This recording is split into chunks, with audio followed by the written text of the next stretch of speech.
children. And Lagos states that it is the quality assurance department that ensures that this is done. So it is the responsibility of the state's Ministry of Education to make sure that every school in the state has a policy and is implementing that policy. All right, so before I come to Maury and Isi, let me quickly take a comment. She didn't leave her name. She says, molestation, my thought. A molester, I believe, is a coward and very calculating. He or she is a master strategist. Chooses his victims carefully. Most victims lack self-confidence and low self-esteem. I'm taking this because of Bolaji. I want to ask you a question. Now, parents' responsibility include providing conducive environment to the child's confidence. Has this mother done this? That's the question. I believe she should have managed this boy at home, considering his urine situation. Yeah. An 11-year-old boy that cannot hold urine will have issues with self-esteem. Yeah. The mom should have exposed the boy. The exposure created an avenue that made the boy an easy target. Am I supporting anyone? She's saying no. But you see, this is a very valid contribution. Very valid contribution. Because you see, when a child is urinating on, like, peeing on the bed, already there's a bit of, because words are very powerful. Yeah. So there are lots of issues of esteem and all of that. So at the point where the boy is now going into secondary school, so many things can play out. So what do you think would have played out? For me, that's why child body safety started, actually, to equip children and parents with the skills that they need to empower their children. Yeah. I'm not going to put blame on anybody. And I like the question she brought up. You can't throw a child into waters to go and fish by themselves without teaching them what they will find or how to do. Yes. So my advocacy is to make sure that parent prepares their children. There are some jobs you cannot leave for teachers. I won't blame, of course, if people want to say they want to blame her, I don't put blames on parents. I look at ignorance, that probably she's just ignorant. But this platform, like Ways, is just to tell a lot of parents that you need to teach your children scenarios, unfortunate scenarios, and tell them what to do at that point in time. And that's why, we preach this at Child Body Safety, and we bring in children to equip them with the skills that when you face unsafe situations, what do you do? That is somewhere, somehow, the mom haven't equipped the child enough. And I'm rightly supporting what the lady has said, because and parents need to be aware that there's a lot of things you need to you need to give them bad scenarios, good scenarios, and give them example. Oh, this happened to me when I was in school. This happened to your cousin this happened to someone. Now that Don Davis case is out, this is a very good avenue for all parents to use Don Davis' case. For a lot of parents that say, I don't know what to tell my children. I don't know how to talk to my children about abuse or anything. This is a perfect time to bring Don Davis' case, because the woman... I've done that too. I started doing that because they're in boarding house. Yeah, because this is a perfect time for parents to use this opportunity to talk. Don't come and say, I do not know what to tell my child. So what you are saying literally is that schools should provide safe environment, fine. But parents need to equip their children. They need the skills. So are the parents themselves equipped, Bolaji? That's the question. So let me tell you something about that thing. Let me give you an example, and that's the example. Whenever I have a parent forum, you have a business. Before you started Ways, right? You did a lot of research. You have a business.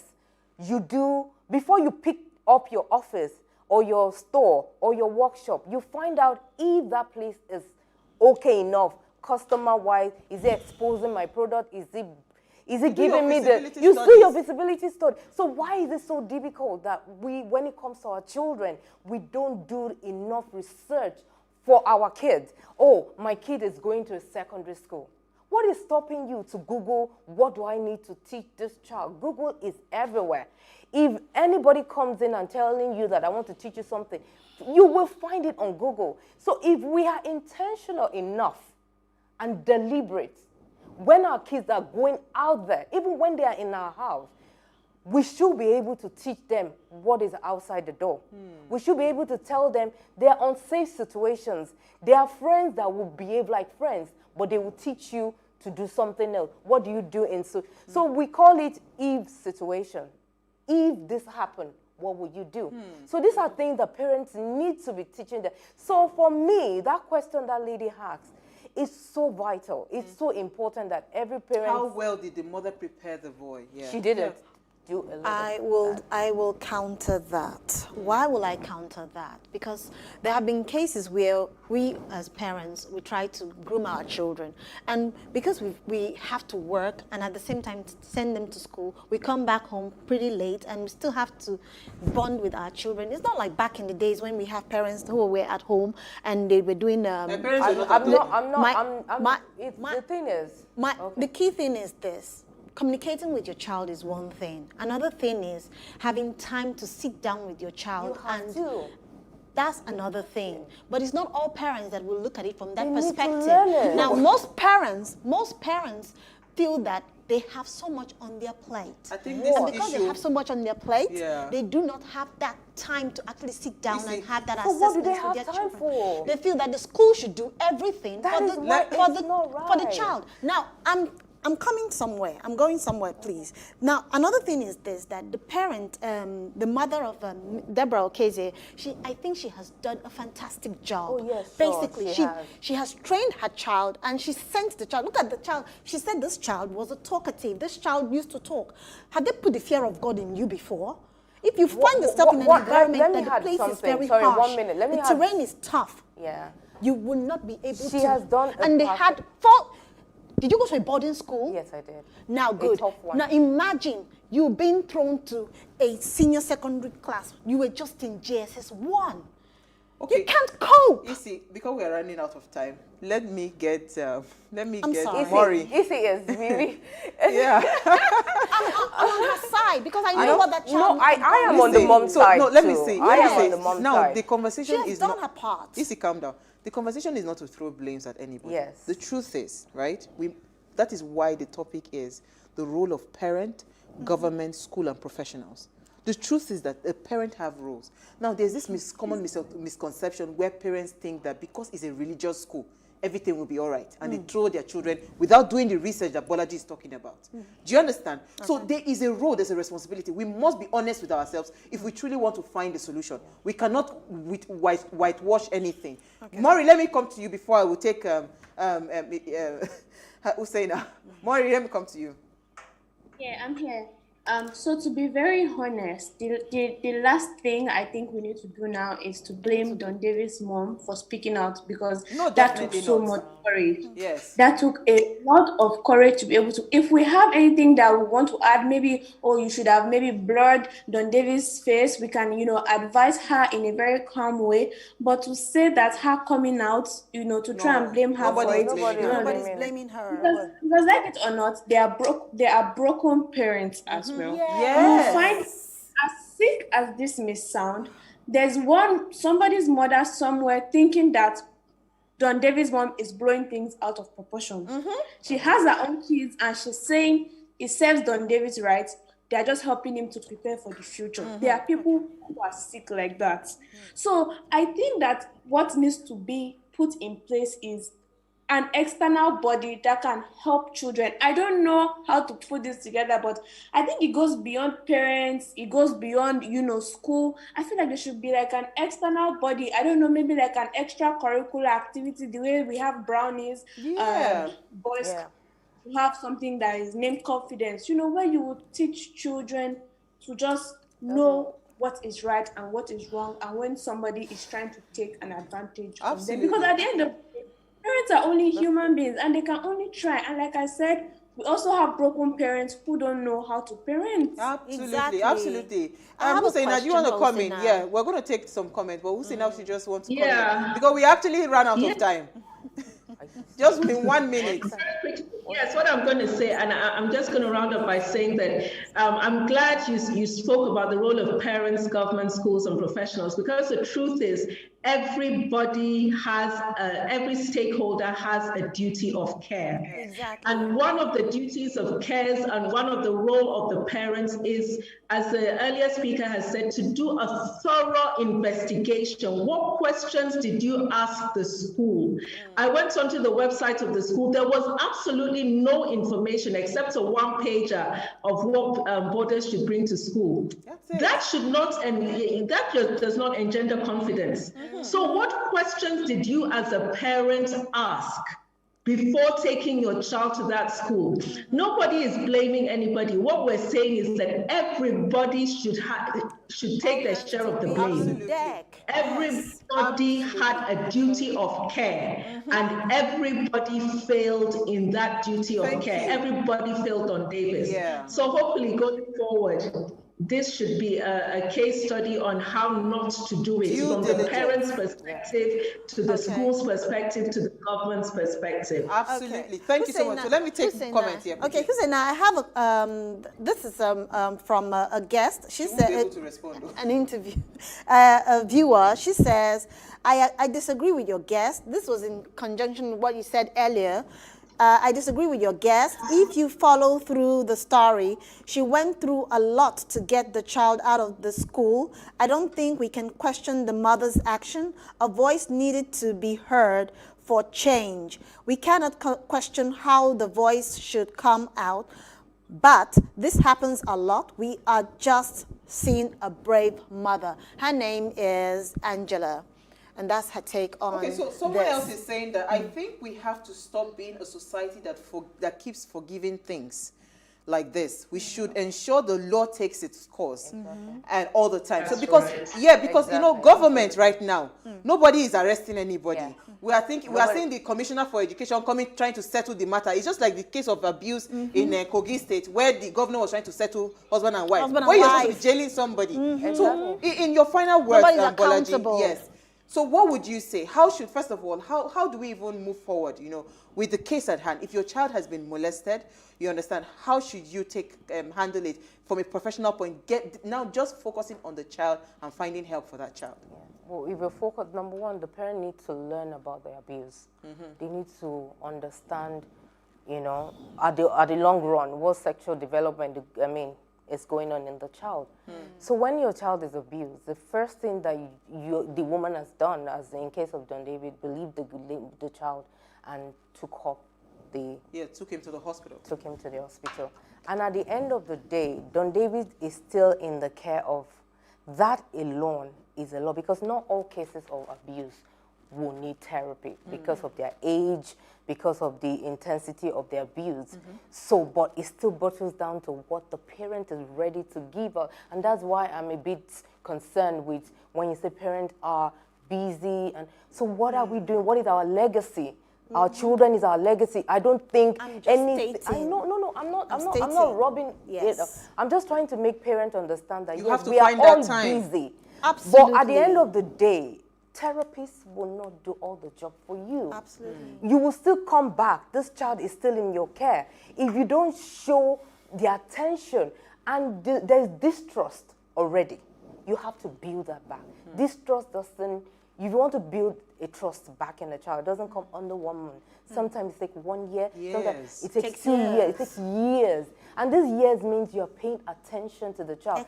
You're paying attention to what triggers any trauma thing in the child. So if you're saying you're not paying attention, you're losing your child again. So you are saying that it was molested once and you're not paying attention. And that's why when I see the video of Don David's mom take him to, you can see that Don David has changed. He's getting better. He's looking so much handsome. I watched that video. He's cute again. You know, because I have a chubby son as well. So when I see him and the before and after. She took him for pizza and ice cream. And she's televising everything just for us. We should commend her. And at the same time, if Don David's case, she knows the case better than us. If Don David's case, because there will be some triggers that she alone will be seeing behind the closed doors. Exactly. If anything happens, she knows that she needs a mental health practitioner. And like I said, a mental health practitioner that have dealt with children. Child trauma. That have dealt with child trauma, that have dealt with child development, Absolutely. and that have done child sexual or goodness. abuse before. I didn't know. So all of these things need to be considered when parents are, you know, don't just leave, because we leave things to, she'll be fine. Abuse doesn't show.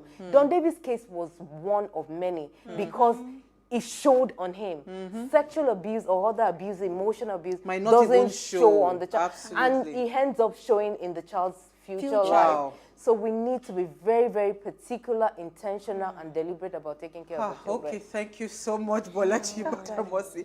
I didn't know that it was going to be like this. But we'll definitely need to do a part 2. Absolutely. You know, and keep the cover. Thank you so much, Hussaina. I mean, your contributions was really apt. We hope to bring you back again for another part, because we need to keep talking about these things. This kind of conversations, we cannot sweep it under the carpet. We need to keep on talking about it, bring it on the front burner, and we must tell ourselves the truth. We must be ready to tell ourselves the truth. Accept our faults, where we're wrong, where the government is wrong, where the school is wrong, where the professionals are wrong, so that everybody can find a solution. To help the child. Yeah. Thank you, Maury. Thank you, Isi. Thank you again, Bolaji and Hussaina.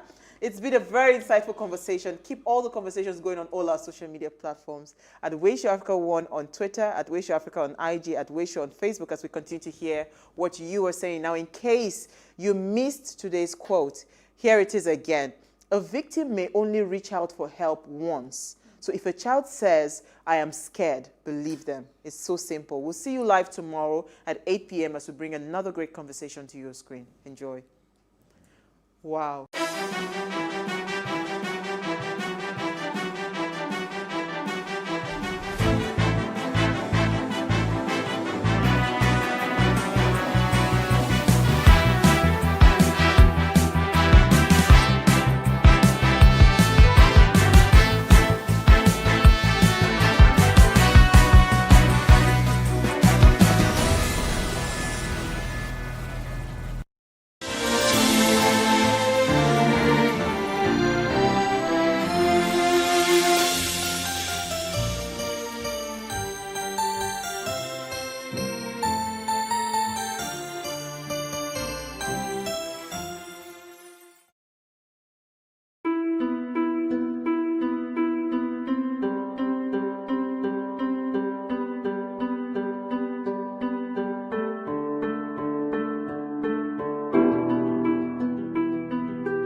জানে নাই যে তারা যেটা যাচাই করে নাই। আমার নাম মাহি, আমার যখন 11 বছর বয়স ছিল আমি নিজেও জানি না। তারপরে আমি বলছি যে আমি এখন বিয়ে করবো না, আমি পড়তে চাই। আমার মারে বললাম bas ko siya po kamiya. Kunamto, ano po yan ako, ko ala po. Uy, mabamzuli to, ndogo. May nakafanya niya nakafanya. پیار پیش میکرد این مرمه زدک دور میداد باز همه به پدر مادر هیچی نمیگفتم به هیچ کسی چی نمیگفتم باز هم به اون رقم تیر میکردم. In 2018, Voice of America posted videos on social media of girls and women describing their experiences as brides and young mothers. The videos sparked a global conversation, receiving tens of thousands of comments and arguments for and against child marriage. Spurred by the overwhelming response, VOA journalists and photographers spent a year chronicling child brides around the world, putting faces and voices to a practice the United Nations is trying to eliminate by 2030. They focused on the worth of a girl and her value to two families, the one she leaves behind and the one she joins. What they found was troubling. In much of the world, child marriage is common and acceptable, and the lives of girls aren't worth very much.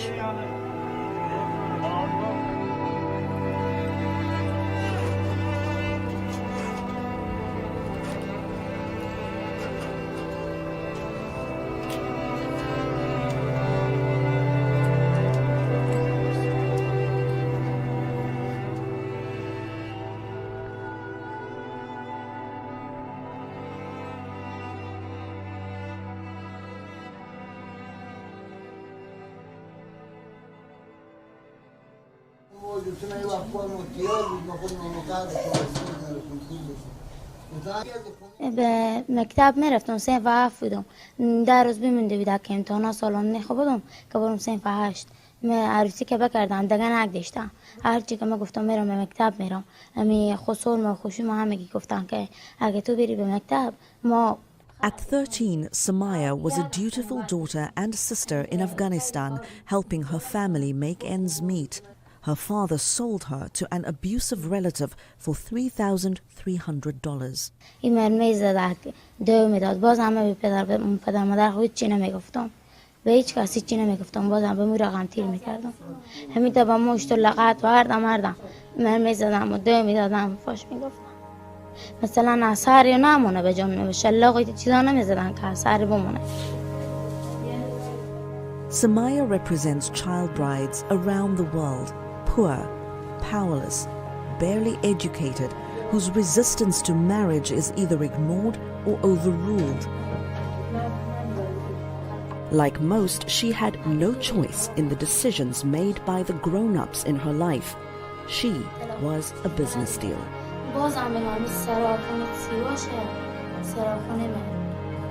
کارا مارکی میکنم موتور بخریدیم و نمقدارمو هم که میگفتم میرم مکتب و شومه و خوشومه و همه مرمه زدن که تو نمایی که بریم مکتب نمیگشتم.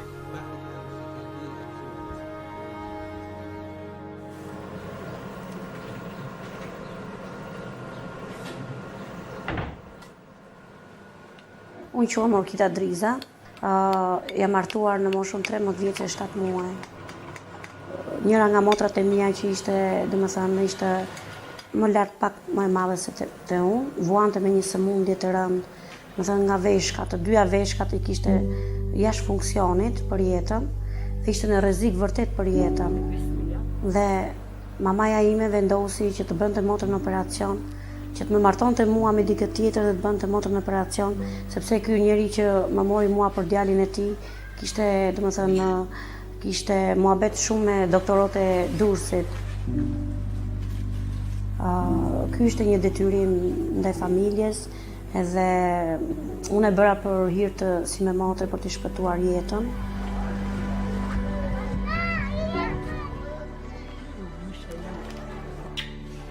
Më vajti vajza Bleona 11 vjeçe, edhe merdi dikush ma kërkoi po nga komuniteti, ku ishte egyptian.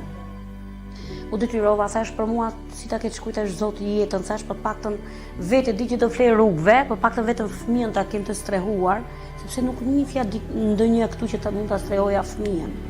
Po faktikisht jam ndier shumë e penduar, por më bëri jeta, fatkeqësia e jetës.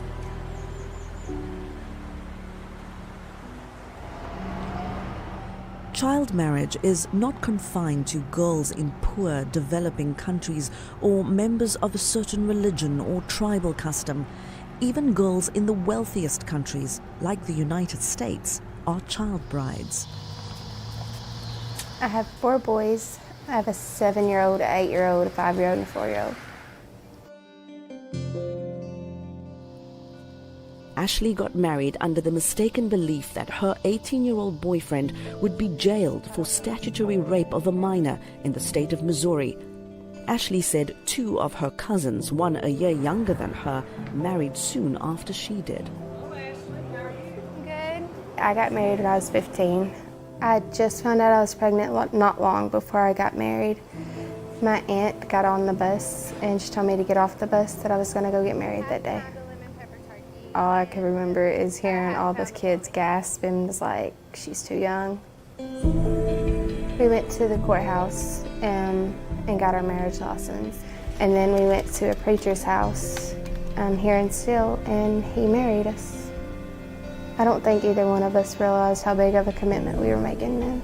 No, that day I think I was happy, but I know there was definitely fear and doubt in my mind.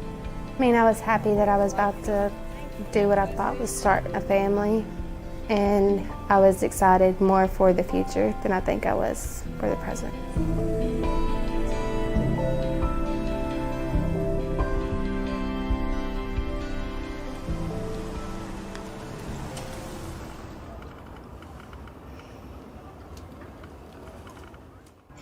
عمر مې چې دی یو 20 کال کېږي چې عمر مې دی 6 میاشتې کېږي چې واده کړی مې دی.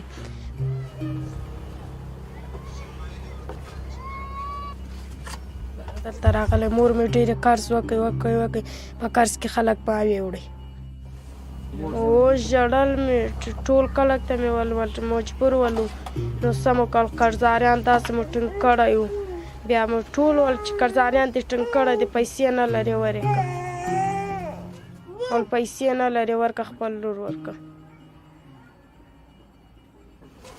In much of the world where marriage is a transaction marked by cultural expectations and traditions, young brides like Samaya and Bobogai pay the biggest price with their innocence, independence, and freedom.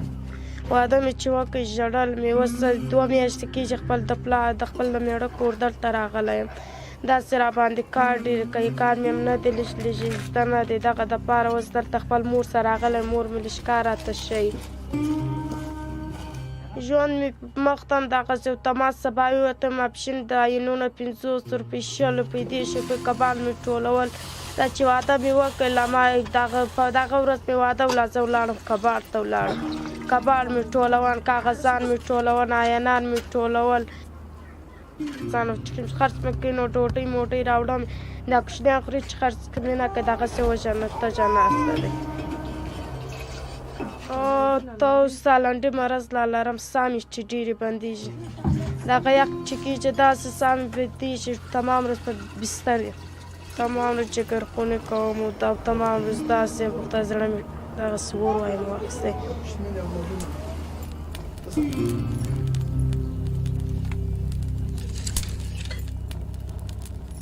मेरी नंढी उम्र में शादी थी तो मैंने छोकरी मैंने बाबे ये सोचा उसी तो मैं तो मैंने दिला पानी तक मैंने बाबे क्या तो वरी थी सीट पे जब मैं बिलावन डो है ना वड्डा छोकरा बिलावन सारा नंढे वाला रवाज है ना नंढे उम्र से शादी कर छोड़े लिया नंढी उम्र से करनी तला पीछे मेरे बाबे मैंने दी थी मैं और मैं जैसे तो पीछे माँ शादी कर छोड़े सा.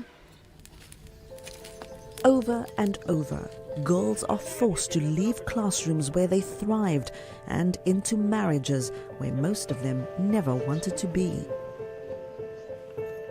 शादी का पहले मैं स्कूल वेंदी हम तो सुठो लगंदो हो मां जब मैं पढ़ा वरी शादी खां पोइ मुंहिंजी शादी थी वई त पोइ मां चवंदा पोइ बि मुंहिंजो शौक़ु आहे हो पर मां शादी के पीछे बि मां माना स्कूल माना शौक़ु आहे मेरे पढ़ण दा मां जो मां पढ़ां असांजे छोकिरा इवें करनि न दिला पाणी ते चवंदा शादी कर छॾनि शादी खां पहिरियों माण्हू आज़ादु हो माना घर जो कमकार अपनी मर्ज़ी ते करंदी हुअमि वीचारा माउ पीउ वांदे करंदी हुअमि न त ठहे बैठी हूंदी हुअमि वांदी बैठी हूंदी हुअमि शादी खां पीछे वारी सॼी घर जी ज़िम्मेवारी आ गई न सॼे घर जी ज़िम्मेवारी आ गई सॼे घर जा कमकार माना ॿारनि खे संभालणु पीछे भी मैंने घर वाले मैंने पीछे रोक छोड़े ना घर की सॼी ज़िम्मेवारी आ गई अपनी दीदी शादी माना वॾी थी सी पीछे करवाई सा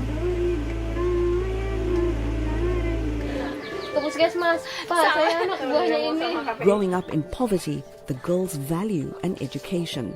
Iya sih, takutnya gitu yang ditakutkan. Dulunya sih sempat nangis gitu, mau udah saya tuh pengen sekolah aja dulu. Tapi kata maknya udah nggak ada biaya, jadi nggak bisa lanjut gitu. Kata orang tua udah gini aja, udah nikah aja kan. Baru umur anak dibikin cepet aja, anak umur 2 tahun saya udah ditinggal. Ya mungkin karena enggak terurus mungkin yang kayak sayanya kan belum bisa ngurus suami sama anak mungkin kurang diurus gitu makannya tidurnya gitu. Kalau saya kan pengennya bermain terus sama teman-teman. To kamar yadda kika sani dai ban fara al'ada a lokacin ba amma kuma sai ina gidan mijin na fara. To kuma dai da na zo haihuwa dai kin san yanayin da yara karancin shekaru baka yi girman ma da zaka san menene matsalolin ciki ba amma wurin haihuwa dai an sha wahala. Khadija, a member of the Fulani tribe, comes from a family of clerics. At 13, she was 2 years younger than the age limit that girls in her family are married off. Amma ba a yin sama da haka. To maganar kuma da kika yi min na cewa akai haɗi ne to zan iya cewa haɗi ne tunda a lokacin ba zan iya tantancewa me ya so me ya kiyayya ba kuma ban san ma ya so yake ba. Throughout the world, young girls realize almost immediately the harsh realities of an early marriage. Ai vërtet ishte I verbër, po ishte alkoolist, nuk rinte në shtëpi. Isha 13 vjeçë, 7 muaj, ishte 24 vjeç në atë kohë. Martesa zjati 15 vite, mbasi unë bëra 4 fëmijë me këtë që kisha. Dhe pastaj durova I thash, u detyrova që ike sepse nuk mund të rinja dot më. আরে যখন স্কুলে যখন পড়তেছিলাম যে আজকে আমি প্রতিদিন পড়তে থাকতাম আজকে মানুষ এত লাঞ্ছনা এত কথা এত কিছু শোনা লাগতো না ভালোটা চাকরি বাকরি করতে পারতাম ভালোটা কাজ কাম করতে পারতাম কিন্তু অথচ এখন মূর্খ দেখা এখন পড়া তো দূরের কথা এখন আজ পর্যন্ত আমার স্বামী আমার লাথি মেরে ফেলাতে হয়ে গেল গা আর যদি পড়ালেখা থাকতো তো স্বামী যেতে পারতো না এরকম আমাকে ফেলাতে আজকে যদি লেখাপড়া করতাম পাঁচটা জানতাম বুঝতাম শুনতাম তাহলে আজকে আমার এই দিনটা দেখা হইতো না একমাত্র বাবা মার ভুলের কারণে আর বিয়েটা হয়ে যাওয়ার কারণে আজকে আমি এই রাস্তায় আজকে আমি এই পথে خود اینا که همه بی سوادن ایران میگفتم مام تو رو نمیگذاره مکتب اگه تو بری کارا مرکی میکنه بعد از عروسی هم می شوهر من خود بدور مادر پیش میکرد پیار پیش میکرد مکتب خو همه می دوران طفولیت خورد از من مکتب خوش دیدم که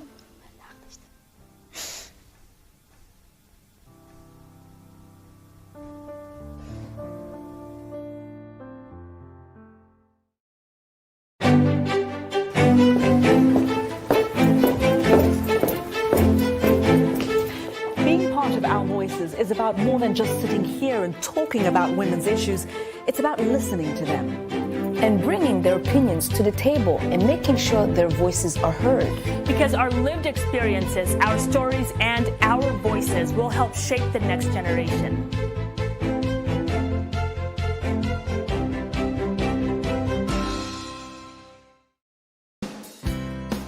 Health, wellness, sport, beauty, medical breakthroughs. Healthy Living cares about your well-being. Every week, connect with our experts. You can ask them your questions and get their advice. Join me, Lina Humudu, in Washington on Healthy Living, your new health program, right here on Voice of America.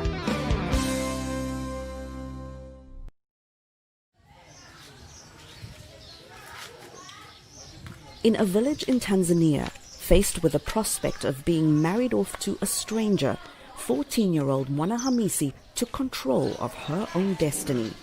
She said no.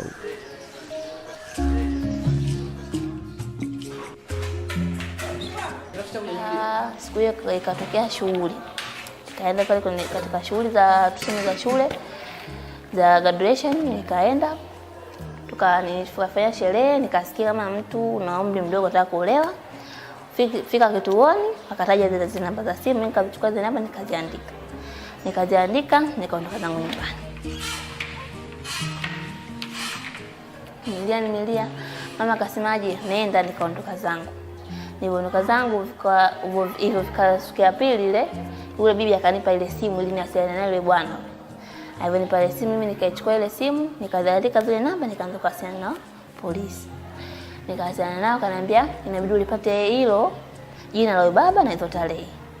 Ilifika siku ya pili, nikamuuliza mama, mimi naolewa tarehe ngapi? Akaniambia tarehe kuhusu ananioa nani? Akaniambia hivi vinavyokuhusu wewe hapo kaa. Akaja mwenyekiti wa mtaa. Ulipofika usiku, akaja mwenyekiti wa mtaa, akasema wewe ndo Damwana? Nikamwambia ndio. Akaniambia aje, sisi tumepata taarifa kutoka kituoni kama wewe unataka kuolewa. Kweli wewe? Nikamwambia kweli. Kwa mwenyewe mimi sitaki kuolewa. Basi mwenyekiti tena akatumwa aende kule eneo la tukio, akaambia hii ndoa isitishe. She now lives in a shelter with other vulnerable girls and dreams of a career in fashion. Despite a worldwide acceptance of child marriage, the young brides realize their own self-worth.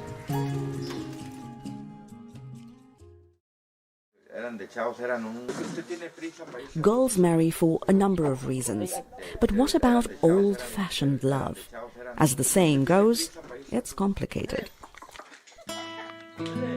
Estrella was in the 6th grade when she fell in love. She married her boyfriend over their parents' objections. In Mexico, roughly 1 in 4 girls is married or in a live-in relationship by age 18.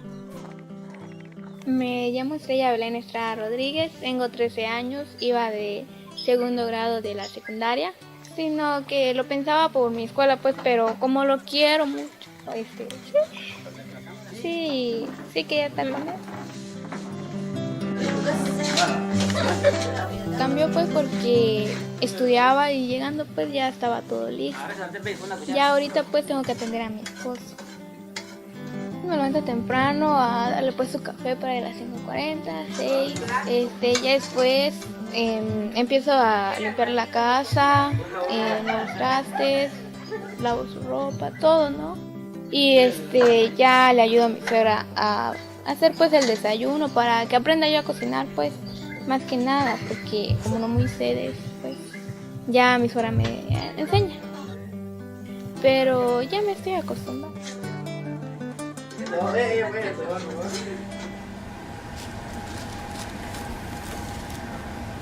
Okay, I live in Dyersburg, Tennessee. I work all the time, take care of my baby and the husband. That's about it.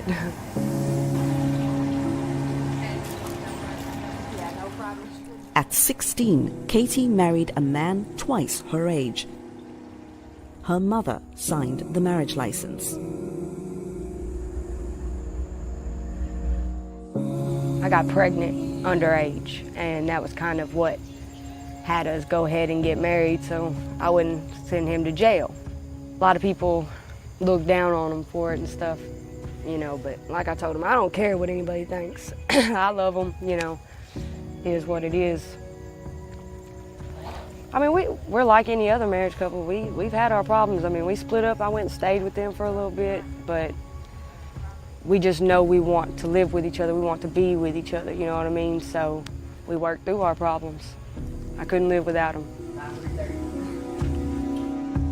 Sultan in Turkey can relate to that. Now nearing 60, Hers was an arranged marriage. She has 2 sons and no regrets. Güzel bir şeydi. Bilmiyorum. Ben de çocuktum. Beraber büyüdük oğlumla. Ama eşimi hiç tanımamıştım, bilmiyordum. Zamanla biz birbirimizi tanıdık. Şimdi çok mutluyum, çok şükür. Yani iki tane aslan gibi oğlum var. Güzel bir yerdedirler. Eşimle beraber yaşıyorum.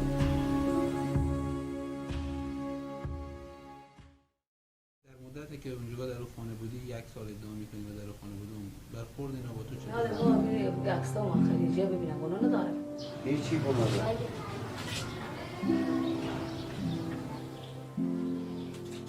8 months after her first interview, Samaya is transformed.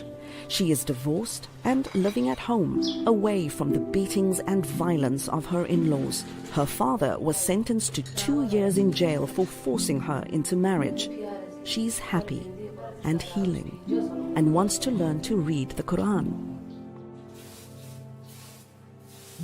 اونا دارن زندگی خور میکنم، من زندگی عادی خور شروع کردم، خیاطی میکنم، من مادر یک براری دارم، برار من فعلا به شرکت مایه بره کار میکنه، دیگه کسی نیاز ما که مثلا نوار خونه ما فقط مانه، اول خدا بعد از ما برار مینه کلا نمینه، پدر ما کارم نمیکرد. بله فعلا بیتر شده، حالا که پیام نیم خب کل بیتر شده، به خاطر از اینکه پیام که به جنگ دعوا میکرد و چه میکرد، اون پولی که ما خیاطی کردی از ما میسون، به این واسه از اون لحاظ خیلی خوب. خونه دیگه ما خیاطی مانه که مثلا اپرانه که بیارم برای ما خیلی میارم، بیشتر خیاطی و پیش مانه.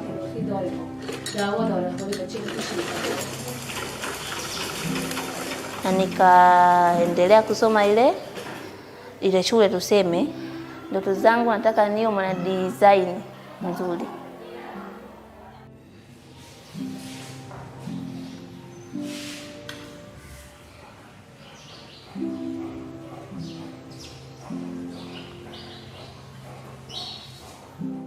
Ya alasan saya mengajukan ke MK, jangan sampai adanya pernikahan anak lagi.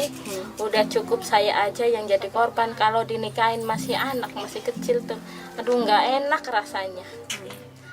Iya, memperjuangkan anak gitu. Udah jangan sampai kayak saya gitu. Harus diperjuangkan anak.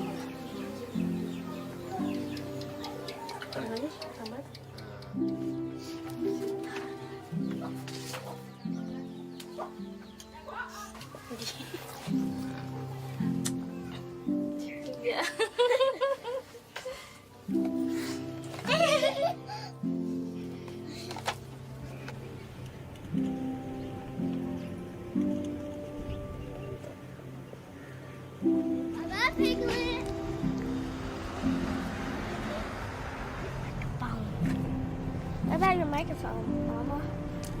It just stays there. Why? It just does. Nie minuty, ja to podzielu.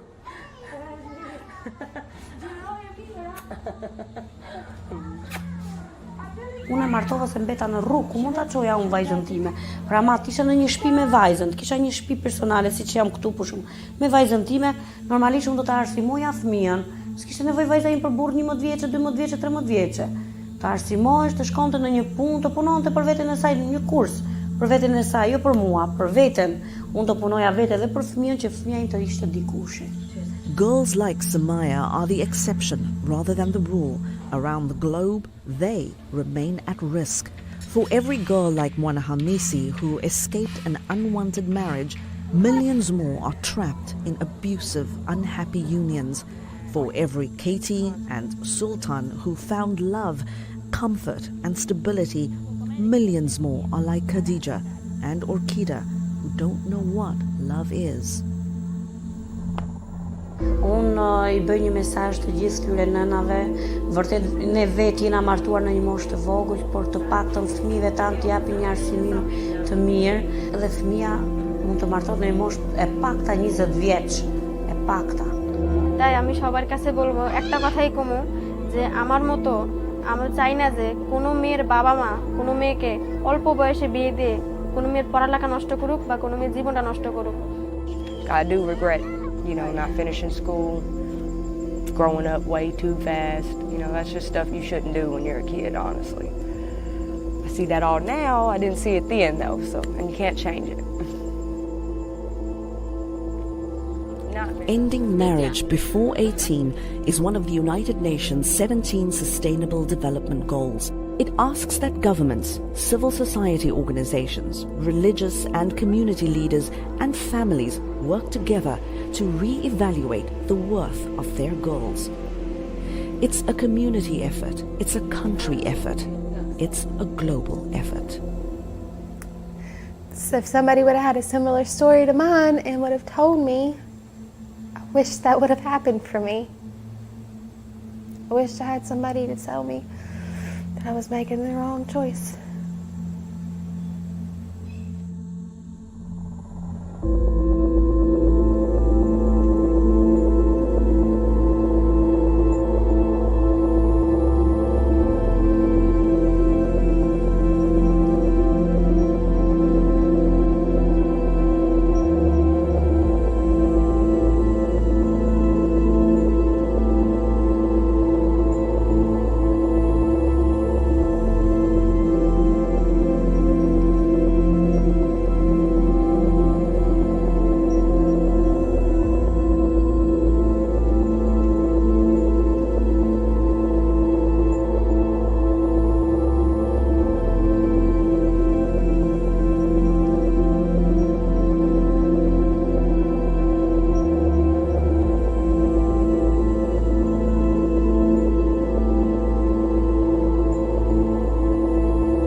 A lot of the jobs that exist today will not exist in the next 10 years. 10 years. When I see people today shouting, we're not too young to run, we are ready to run. Ready to run to where? The people of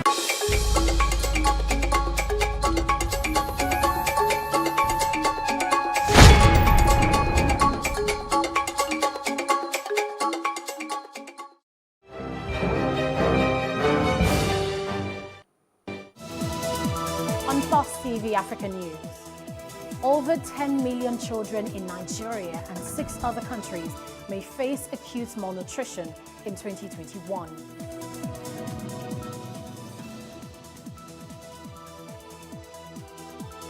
On the foreign scene, police arrest Ugandan presidential candidate Bobi Wine and his team.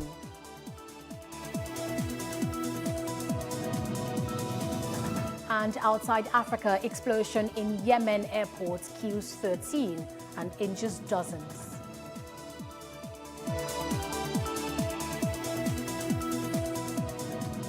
Thanks for joining us on the news on Plus TV Africa. I am Annetta Felix. An estimated 10.4 million children in 7 countries, including Nigeria, will suffer from acute malnutrition in 2021. The United Nations Children's Fund, UNICEF, said this on Wednesday, adding that the affected countries include Republic of Congo, Nigeria, Burkina Faso, Mali, Niger, Sudan, South Sudan, and Yemen. UNICEF named insecurity, conflict, socio-economic consequences of the coronavirus pandemic, limited access to essential services such as healthcare, water, and hygiene facilities as some of the reasons for the gloomy statistics. In northeast Nigeria, more than 800,000 children are expected to suffer from acute malnutrition. That's including almost 300,000 kids who are estimated to be at imminent risk of death. UNICEF had earlier appealed for more $1 billion from donors to support nutrition programs for children in fragile countries in 2021. The Senate has expressed concerns about the payment of 968.8 million naira by the Defense Ministry to a contractor for the production and supply of medals and ribbons for the armed forces at its independence anniversary. The upper chamber condemned the move, stating that the Defense Ministry did not get an approval from the Federal Executive Council and the Ministerial Tender Board, MTB. The Public Accounts Committee of the Senate adds that the ministry facilitated the payment despite the objection raised in a memo dated 24th April 2013. The Permanent Secretary has been requested to recover the fund and forward evidence of recovery for audit verification. Despite the extension of the deadline for the registration of National Identity Number, NIN, many Nigerians seem not so ready to leave anything to chance, as they showed up in the numbers at the National Identity Management Commission headquarters in Lagos. Plus TV Africa's Mary Chinda spoke with a number of them on the long queue, and they described the process as inefficient. Here's more. The sea of heads, the long, disorderly queues, the ensuing fights, and the disorderliness typifies the morning hours at the National Identity Management Commission as Lagos residents seek to secure their identity numbers to keep their SIM cards away from being disconnected. It's almost 12 noon right here at the National Identity Management Commission, and it's still a beehive right here as Nigerians are trying everything they can to ensure that they get their ID cards. I've been here for an hour or more than that or close to that. It's not very encouraging. It's terrible. It's bad. They're not attending to us. It's not going well. I've been here since 4:30. Nigeria has recorded almost 100,000 COVID-19 cases. Experts worry that zero social distancing here and little use of nose masks and hand sanitizers will only increase the spread of the dreaded COVID-19. Meanwhile, inside the NIMC Center, the regional director tells us that a lot is being done to ensure that all COVID-19 safety protocols are strictly adhered to. What we do now, as a Lagosian, if you go to any of our centers, especially our state office here, you'll be asked to book an appointment because we have to ensure that the safety protocols are observed. To curtail the queuing up, NIMC is reminding Nigerians to take alternative ways to secure their national identity number, NIN. And there's the good news now that we have over 200 licensed agents that will be involved in data capturing. What we are doing in IMSI will also be done in these public and private institutions. So I know that come January, it's going to be seamless. Meanwhile, the Nigerian Communications Commission still calls on all Nigerians to do the needful. With the new registration ongoing, what we expect is that people will be a little more conscious of the fact that COVID is still around, and that even while they go through this process, they have to observe the COVID-19 protocols. The Nigerian Communications Commission had earlier given Nigerians a deadline of December 31st to register their NIN using their SIM cards. Mary Chinda reporting for Plus TV Africa. Out of 1,305 cases it filed in the courts in the year 2020, the Economic and Financial Crimes Commission, EFCC, secured 865 convictions. Acting EFCC Chairman Mohammed Abba said that a total of 7,340 cases were under investigation out of these 10,152 petitions received by the agency. The EFCC boss added that the commission also made significant cash recoveries and seized a number of assets from persons indicted of corruption following the due legal process. Abba also thanked the commission staff for their dedication, hard work and sacrifices in the discharge of their duties, which contributed to the feats recorded in 2020.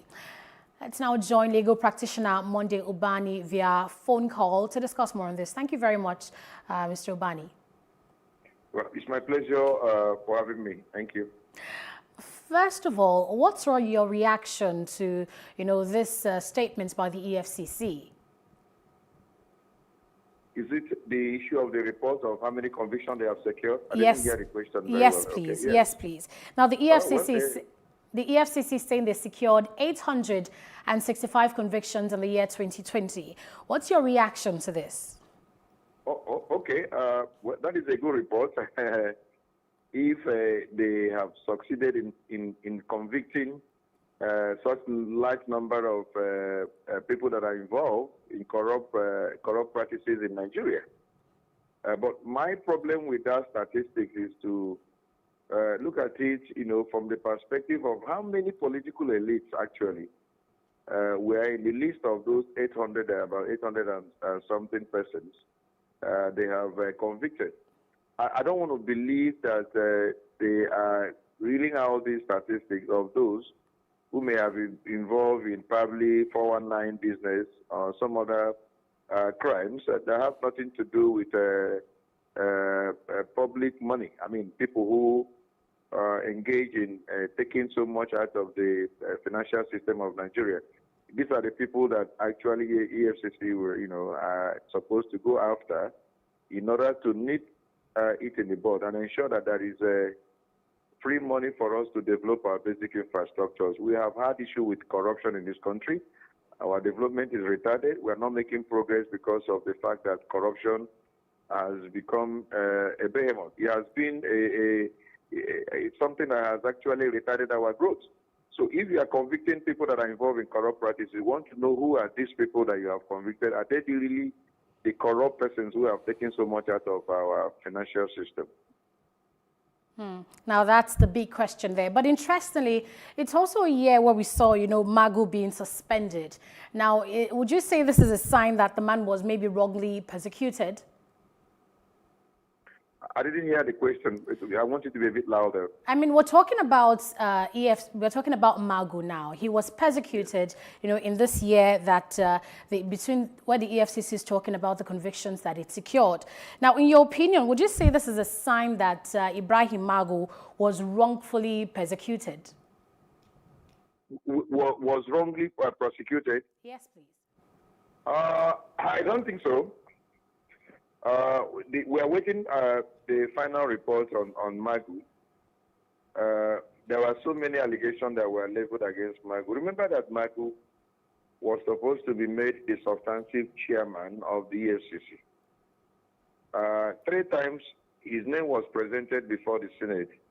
3 times he was refused confirmation based upon reports that were not clearly in favor of Magu's integrity.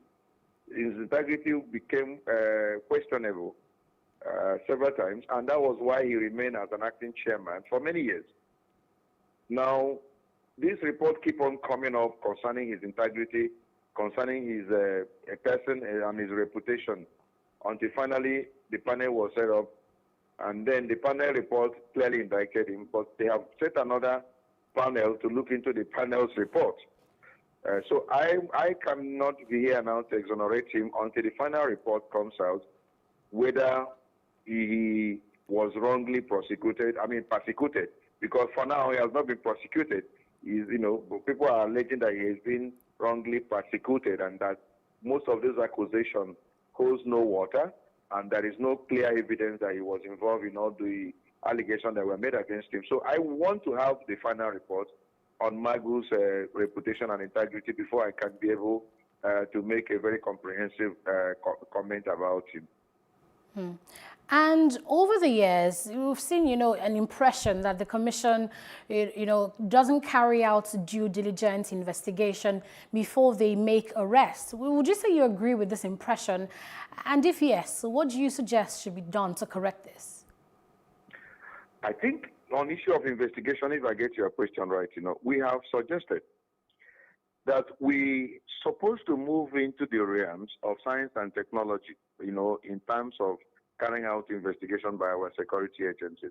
Over time, I am involved in administration of criminal justice as a legal practitioner. I have seen many cases being messed up by the security agencies, in terms of investigation. Most of them do not employ science at all. Rather, they employ crude methods.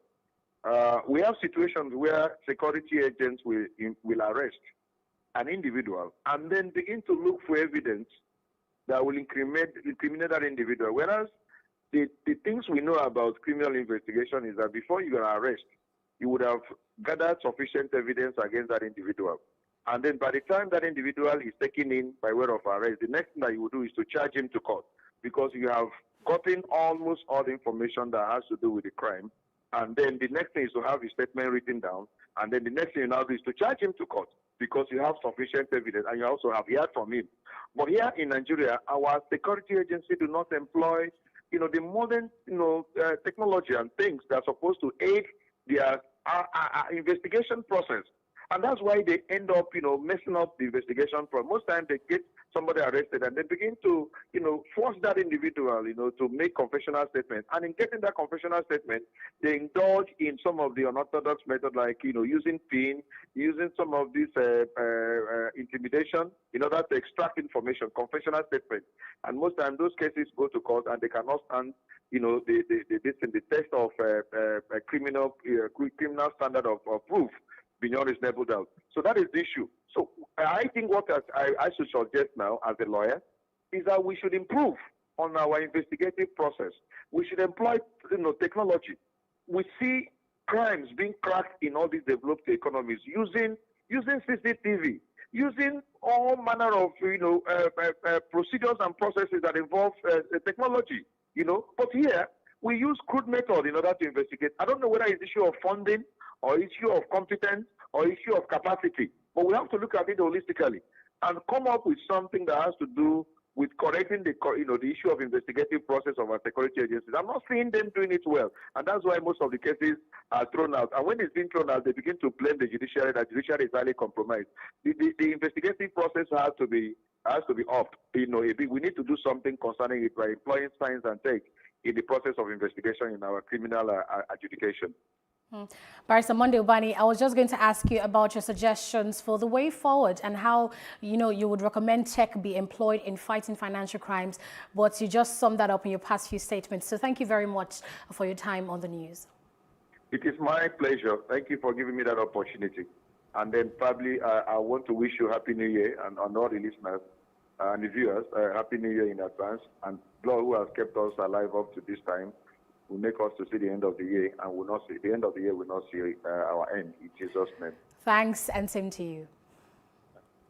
Still talking security matters, President Muhammadu Buhari has met with Borno State Governor Babagana Zulum at the presidential villa in Abuja on Wednesday, December 30th, 2020. The presidential aide, Loretta Onoche, shared pictures from the meeting on Twitter. Though the details of the meeting have not been revealed, it may not be unconnected to the insecurity in the Northeast. Recall that Governor Zulum expressed disappointment at the Nigerian military over its failure to secure a section of the Maiduguri-Damaturu-Kano road. The Muslim rights concern, Murik, has asked the Bishop of the Catholic Diocese of Sokoto, Bishop Matthew Kuka, to resign from the National Peace Committee.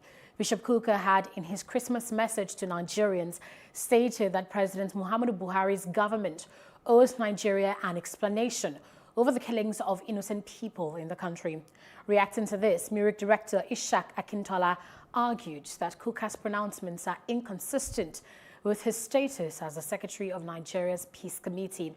Meanwhile, Kuka on Tuesday clarified that he was simply expressing a personal view about Nigeria and was not calling for a coup. Katsina State is set to begin community policing with 554 special constables. The State Commissioner of Police, Sanusi Buba, said this while addressing the indigent constables who recently passed out from the Premier Police College in Kaduna. Buba said the constables will not carry firearms and will be deployed to simple police routine duties such as crowd control, traffic, counter and patrol duties. The police boss urged them to be upright, disciplined and dedicated to duty as they return to their respective communities to serve and fight crime. Residents of Chibok local government area of Borno State are lamenting the escalated attacks on them by Boko Haram insurgents. In a statement on Wednesday, a spokesperson of the community, Allen Manasseh, said that terror attacks on Chibok had worsened since the April 2014 abduction of 276 secondary school girls by the Boko Haram terrorist sect. Manasseh decried the recurrence and extent of the attacks on Chibok communities, stating that on the eve of Christmas, a key farming community of Pemi was attacked, in which 7 people were killed by the terrorists. He revealed that many other communities in the area have been attacked over 69 times, with 299 deaths and the destruction of houses, churches and vehicles. The residents regretted that efforts to get government intervention in the past 6 years have failed. The Kano State Command of the National Drugs Law Enforcement Agency, NDLEA, says it intercepted 9,075 kilograms of illicit drugs in 2020. Kano NDLEA Commander Ibrahim Abdul said this in an interview on Wednesday, explaining that they intercepted 7,108.7 kilograms of cannabis sativa, 1,966.3 kilograms of psychotropics, and 0.138 kilograms of cocaine. Abdul said they also arrested 1,035 suspected drug traffickers and convicted 87. He said they also referred 998 drug users for brief intervention and counseling, and another 40 regular clients have been admitted, while 44 were discharged after undergoing counseling. A total of 242 persons have so far died of Lassa fever in Nigeria this year. This is 72 higher than the 170 casualty figure recorded in 2019. A situation report on the disease released by the Nigeria Center for Disease Control, NCDC, states that the country has so far recorded 1,175 confirmed cases of Lassa fever in 2020, as against the 817 confirmed cases in 2019. Lassa fever is a disease spread to humans through food or household items contaminated with rodents' urine or feces.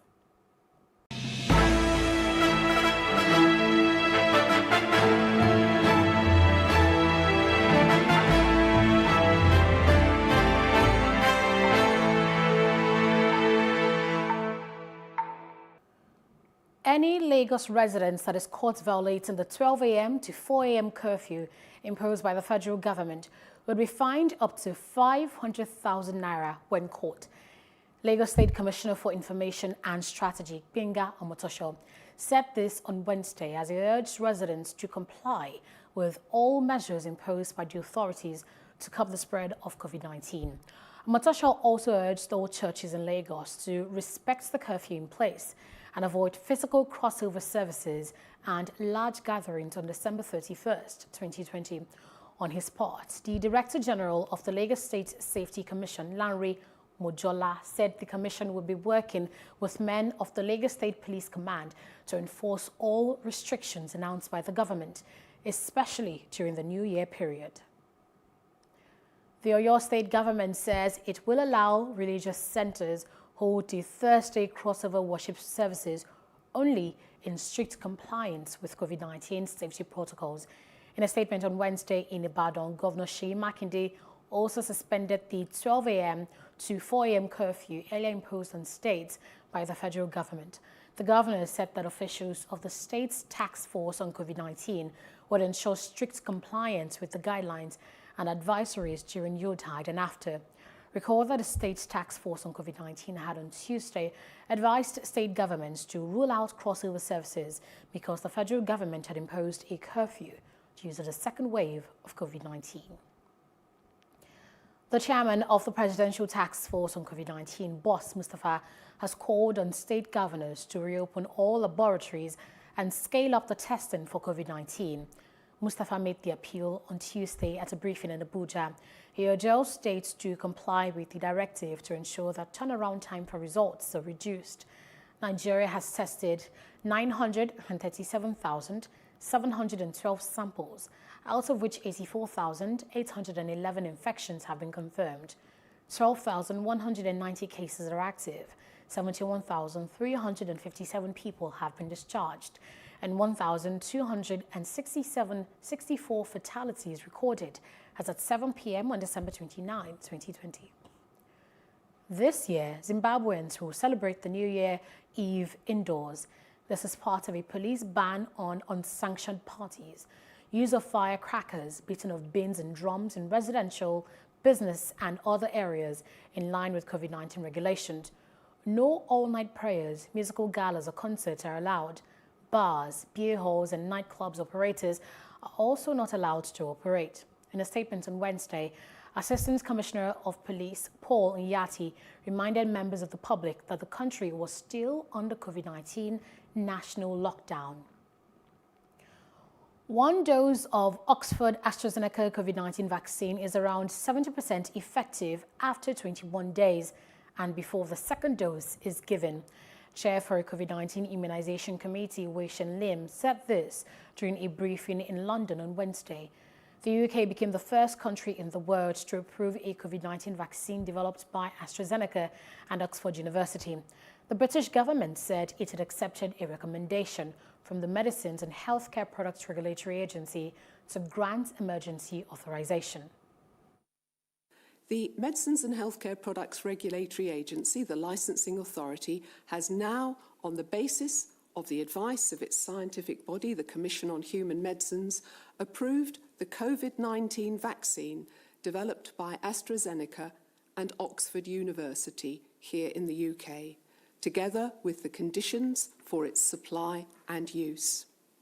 This vaccine, COVID-19 vaccine AstraZeneca, has been approved for use in people aged 18 years and older with 2 standard doses, 4 to 12 weeks apart.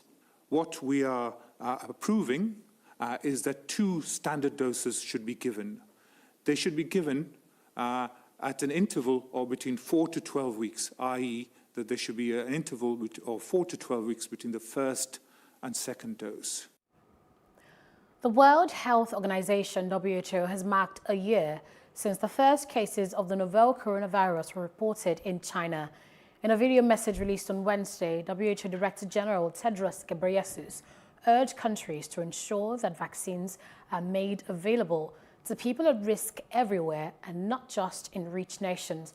A WHO-led international mission of experts is due to visit China in the first week of January to investigate the origin of the SARS-CoV-2 virus that emerged in the central city of Wuhan in December 2019. More than 81.84 million people have been reported to be infected by the novel coronavirus globally, and 1,788,443 have died, according to a Reuters tally. Vaccines, therapeutics, and diagnostics have been developed and rolled out at record speed, thanks to collaborations including the Access to COVID-19 Tools Accelerator.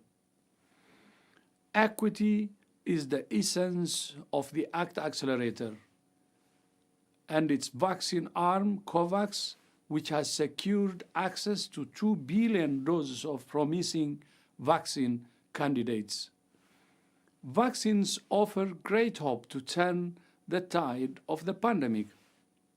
But to protect the world, we must ensure that all people at risk everywhere, not just in countries who can afford vaccines, are immunized. To do this, COVAX needs just over $4 billion urgently to buy vaccines for low and lower middle income countries. This is the challenge we must rise to in the new year. Turkey has begun testing samples from the first shipment of COVID-19 vaccines from China's Sinovac on Wednesday, December 30th. Turkey's health ministry said the first batch of vaccines have been taken to storage facilities of the health ministry. Health Minister Fahrettin Koca said inoculations would begin after the testing process is completed. The shipment of 3 million doses, part of a deal for a total of 50 million, was initially set to arrive on December 11th, but faced setbacks. Separately, Turkey has agreed with Pfizer and BioNTech to supply 4.5 million doses of the vaccine while they work to develop their own at home. Still ahead on Plus TV Africa News. Former Côte d'Ivoire Prime Minister released under judicial supervision. Details when we return.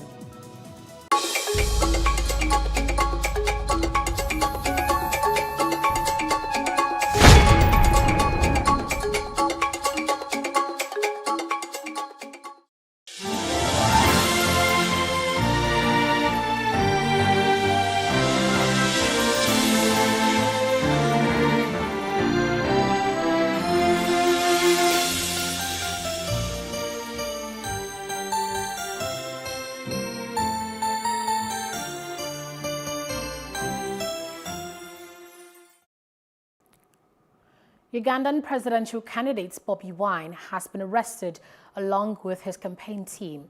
This is according to a post shared on his official Twitter account on Wednesday. The post reads, quote, Bobi Wine and his entire campaign team arrested in Kalangala, media blocked. Wine is running against incumbent President Yoweri Museveni, and he says he has faced several assassination attempts. His arrest comes days after he announced the murder of a member of his security team, Francis Kalibala. Hijacked here by the police and the military. Nobody is talking to us. They're just arresting people, beating people.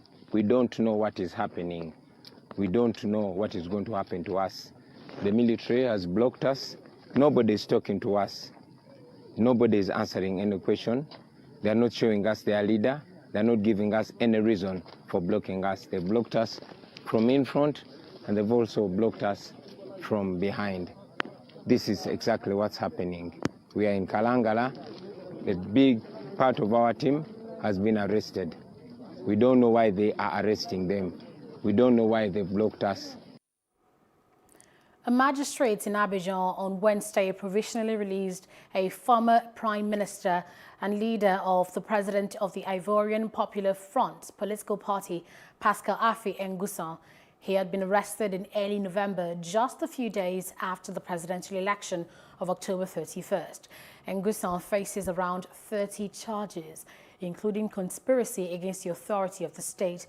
This came after he co-founded a National Council of Transition with former Ivorian President Henry Konan Bedie.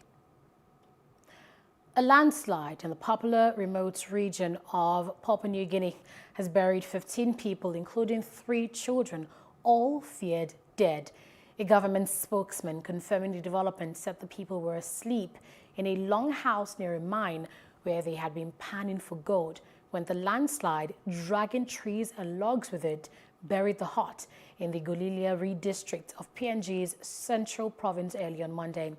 Only 2 bodies have been recovered so far, with locals working with shovels and pitchforks to dig through the debris. Heavy rains, which may have triggered the landslides and the remote location, reachable only by helicopter or a 2-hour walk, have hampered the recovery effort. A 7-year-old Ugandan boy, Graham Shema, has become a sensation in his country with his precocious display of aircraft knowledge and budding flying skills. Graham has been interviewed on local television, and Germany's ambassador, as well as the country's transport minister, have invited him for meetings. He's flown as a trainee 3 times on a Cessna 172. He says he wants to be a pilot and an astronaut like Elon Musk and someday travel to Mars. In future, I want to be a pilot and an astronaut. I was interested in astronomy because I wanted to go to Mars and the moon. Our moon is called Lunar Moon. Co-pilot sits in the starboard. He sits here, starboard. This is where I'm sitting, the starboard. The rotor is used to increase the power. When you're on the runway, you put fully power. I see him as one of the exceptional pilots who is going to inspire the whole world, who is going to inspire the coming generation, the kids, and is going to inspire and challenge the status quo, the adults. So Captain Shema, he's passionate about flying. He likes about flying. A police Cessna crashed knocked our grandmom's house, rentals. So I was at work, and that time my son used to live at my judge's place, at my grandmom's place, because I never had a maid at that time. So I was at work. They called me. It happened when my son was outside. He spotted everything, what happened. So from that day, my son got much interested in aviation. Up next, British Prime Minister Boris Johnson signed post-Brexit trade deal with European Union. These and more when we return.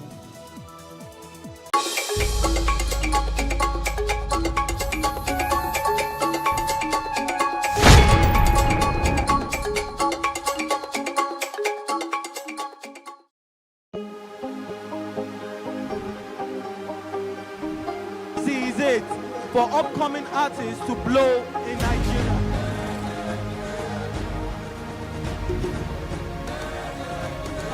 Welcome to Plus Trending. I am Bookie November, your host, saying thank you for joining us on today's episode. Welcome back. It's tea time on Plus TV Africa. Practice makes perfect. I'm not perfect yet, but I'm a lot better than I used to be. He's a king. He's entitled to marry 100 if he wants to.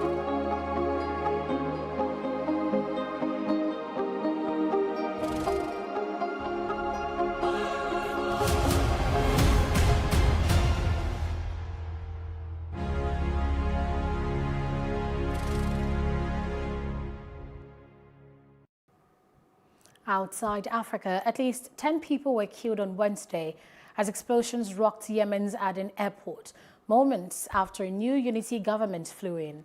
Sporadic gunfire was heard soon after the blast. Dozens more people were wounded, but government ministers were reported to be unharmed. It was not immediately clear what had caused the explosions, but officials described it as a cowardly attack by Iran-backed Houthi rebels. Pro-democracy activists in Hong Kong have denounced a Chinese court's jailing of 10 Hong Kong fugitives for illegally crossing the border on Wednesday. The group of 12 fugitives were sentenced between 7 months and 3 years in jail. They had all faced charges in Hong Kong over anti-government protests in the Chinese-ruled city.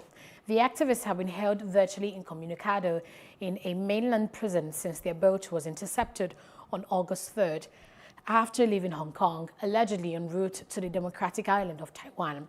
The case of the 12 has grabbed attention in Hong Kong as a rare instance of Chinese authorities arresting people trying to leave at a time of growing fears about prospects for its high-degree autonomy after Beijing imposed a draconian national security law in June.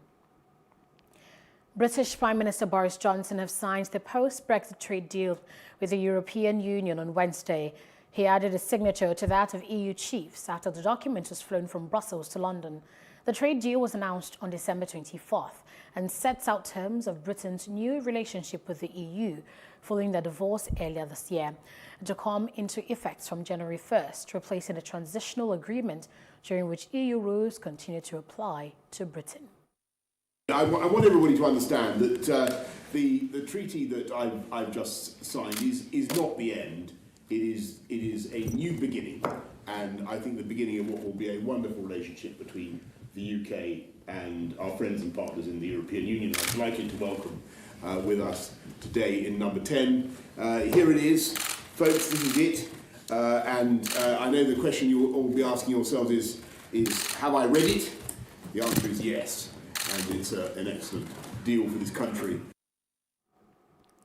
Speaker of the House, Nancy Pelosi, on Wednesday called on her counterpart in the Senate to meet President Donald Trump's demand for $2,000 COVID-19 relief checks. Democratic lawmakers have long wanted $2,000 relief checks, and they used the rare points of agreements with Trump to advance the proposal less than a month before he leaves office.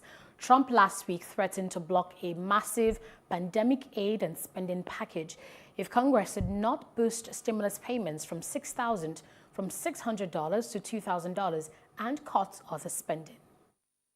The President of the United States has expressed his support for the $2,000.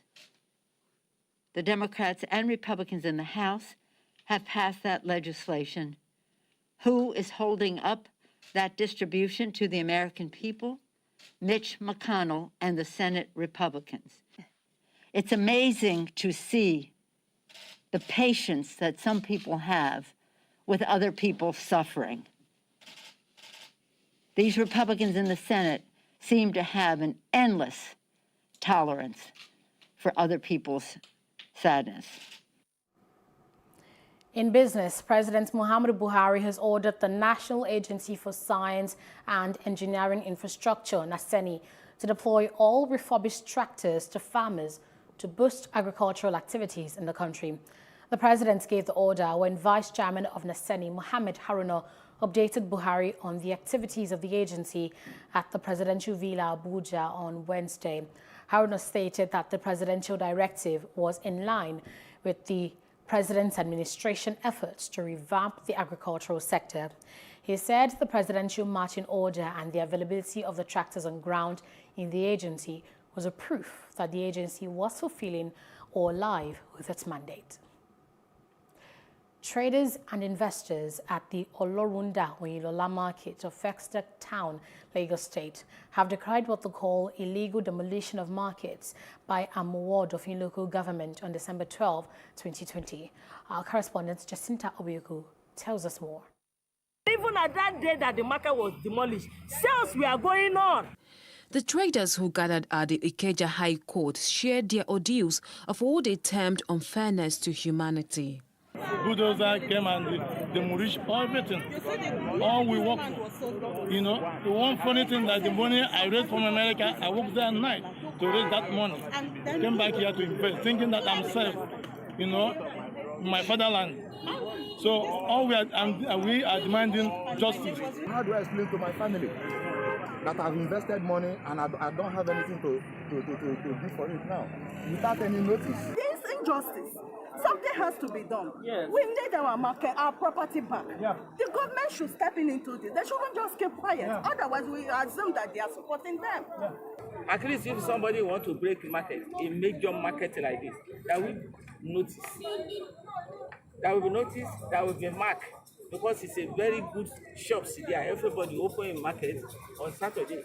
They are selling. And as I make it, the announcement finished. And I never reach my home when I hear saying the bulldozer. We need to bulldozer all that lock up with all the goods inside. We need our line. We don't want them to build anything inside. Counsel to the traders stressed that the demolition is illegal. The government of local government of Amuward has sold out the people to big business. There's nothing that can make you to go and pull down 2.6 hectares of structure overnight without notice, without proper consultation, without alternative resettlement. And when these people are not squatters, that's nothing. It's the usual culture of impunity. Plus TV Africa made an effort to speak to the local government chairman, Valentine Buraimo, on the phone. His personal assistant answered, and this was his response. The local government has already reacted to every issue relating to that demolition. So I'll give you the phone number to the CPS so you can forward you the press statement from the local government. And having called the number, it was switched off. Plus TV Africa will bring you update as it unfolds. Jacinta Obiuku for Plus TV Africa.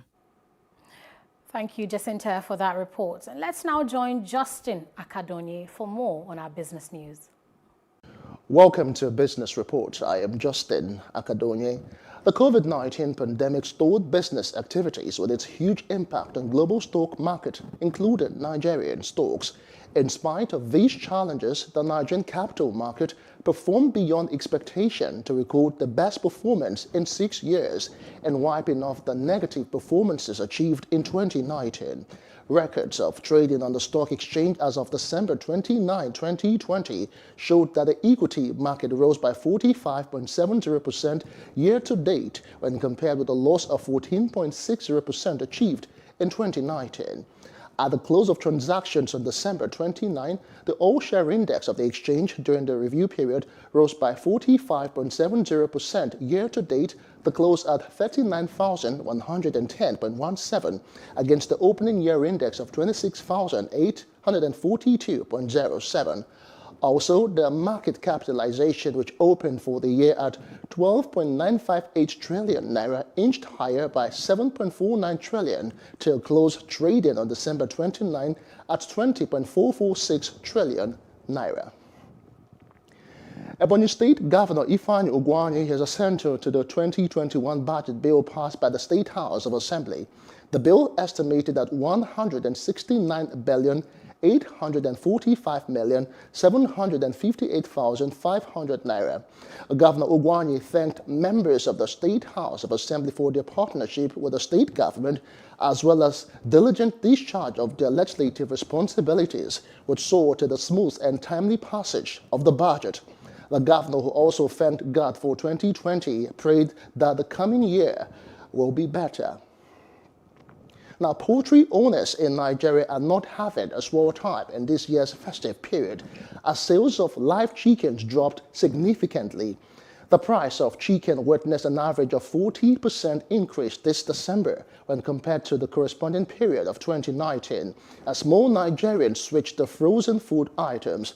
The high cost of chickens in this year's festive period across major markets in Lagos State was significantly driven by the high cost of poultry feeds.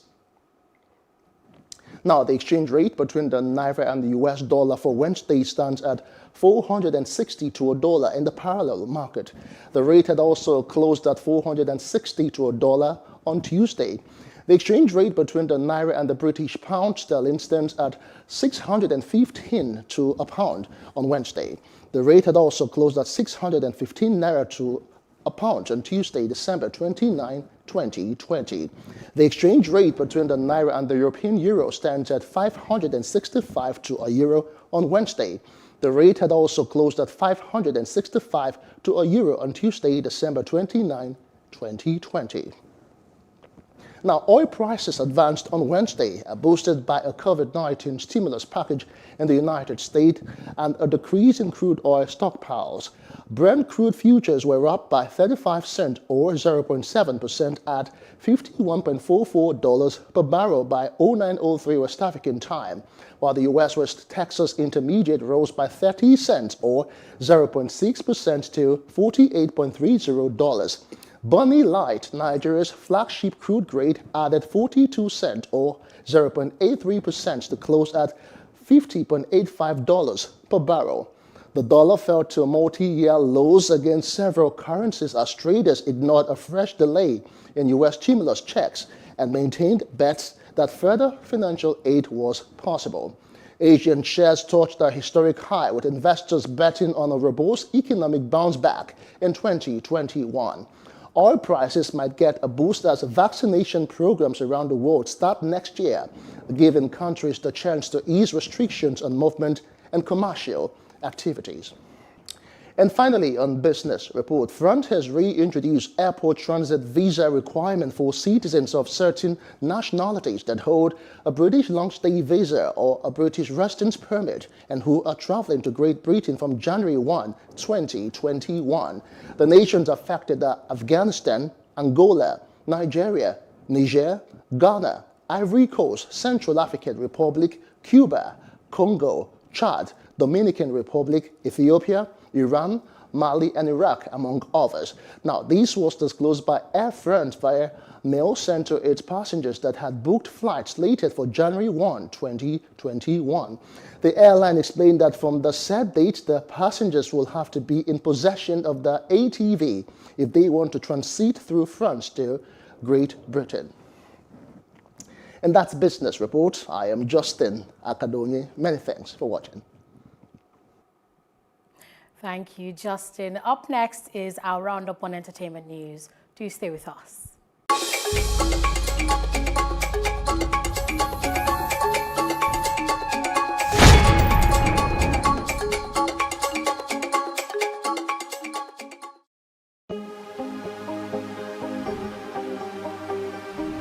This is it for upcoming artists to blow in Nigeria.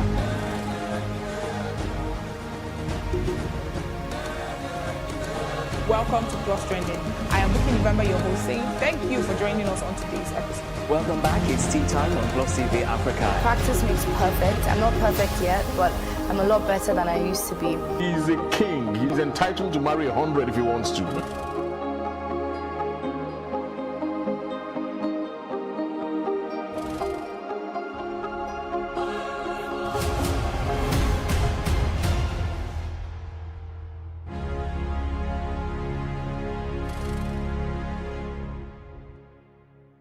Praise God, from whom all blessings flow.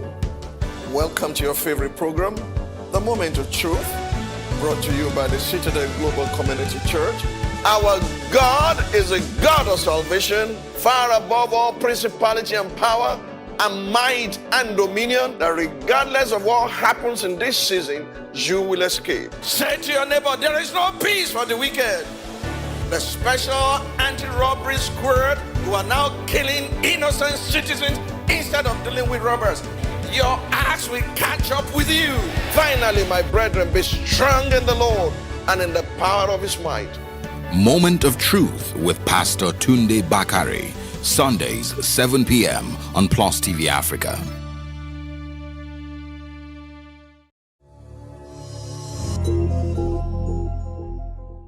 American singer and actor Tyrese Gibson and his wife Samantha have called it quits after nearly 4 years of marriage. The movie star took to his Instagram page on Wednesday, December 30, 2020, to announce that he and his wife had decided to go their separate ways after much thought, consideration, and prayer. The couple, who tied the knot in February 2017, share a child together, 2-year-old daughter Soraya. Gibson is also the father of 13-year-old daughter Shyla from a previous relationship. American actress Angela Kinsey has revealed that she has tested positive for coronavirus after 4 members of her family also came down with COVID-19. The actress earlier revealed that her mother was in the hospital with the virus in another state before she shared a screenshot of her test result, which showed she had caught the virus. She told her followers on Instagram that she took the test because she felt a little off. Legendary British actor Sir Anthony Hopkins took to his Twitter account to celebrate 45 years of sobriety with a hopeful message to those afflicted with alcohol and substance abuse, especially his younger fans. Hello everyone, good morning. Well, New Year is coming. It's been a tough year, full of grief and sadness for many, many, many people. But 45 years ago today, I had a wake-up call. I was heading for disaster, drinking myself to death. I'm not preachy, but I got a message, a little thought that said, do you want to live or die? And I said, I want to live.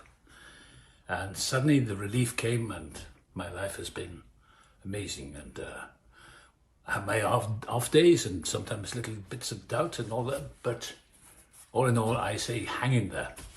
Today is the tomorrow you were so worried about yesterday. You young people, don't give up. Just keep in there. Just keep fighting. Be bold, and mighty forces will come to your aid. And that sustained me through my life. And that's all I've got to say. And Happy New Year. This is going to be the best year. Thank you. Britain's Prince Harry and wife Meghan thanked essential workers, and offered encouragement to people who suffered during the 2020 coronavirus pandemic in their first podcast. Harry and Meghan hosted the episode and introduced reflections and hope for the new year from singer Elton John, actor Tyler Perry, tennis champion Naomi Osaka, and other celebrities. The episode ended with a surprise appearance by the couple's 19-month-old son, Archie. Harry and Meghan stepped back from their royal duties in January and moved with Archie to Southern California to live a more independent life. Fast-rising rapper Black Bones has expressed outrage over Nigerian landlords forcing people into marriage because they can't rent out apartments to singles. The rapper took to his Twitter page to state that he is inclined to organize a protest against the culture which he describes as wicked and unfair. Pa Abdurrahman Adewale, the lead drummer in the band of late Apara musician Ayinla Omowura, has passed. Popularly known as Adewale Oniluola, the drummer died at the age of 97 at his KC Arinlese residence in Abeokuta after a brief illness. His death occurred a month after his birthday held in the state capital. One of his children, Kamilu Adewale, announced his death on behalf of the family. Next up is the latest in entertainment after this break.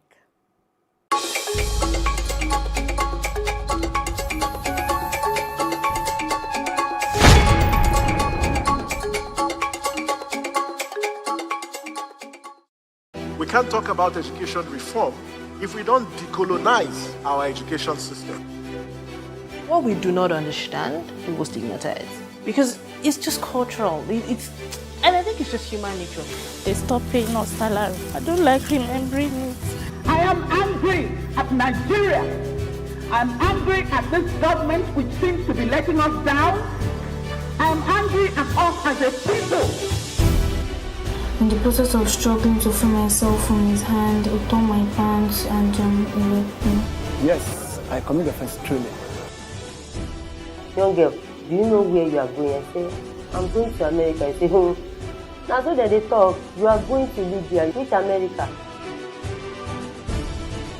As it then do mark our place, some people they die now. This is Plus TV Africa. Big stories live here.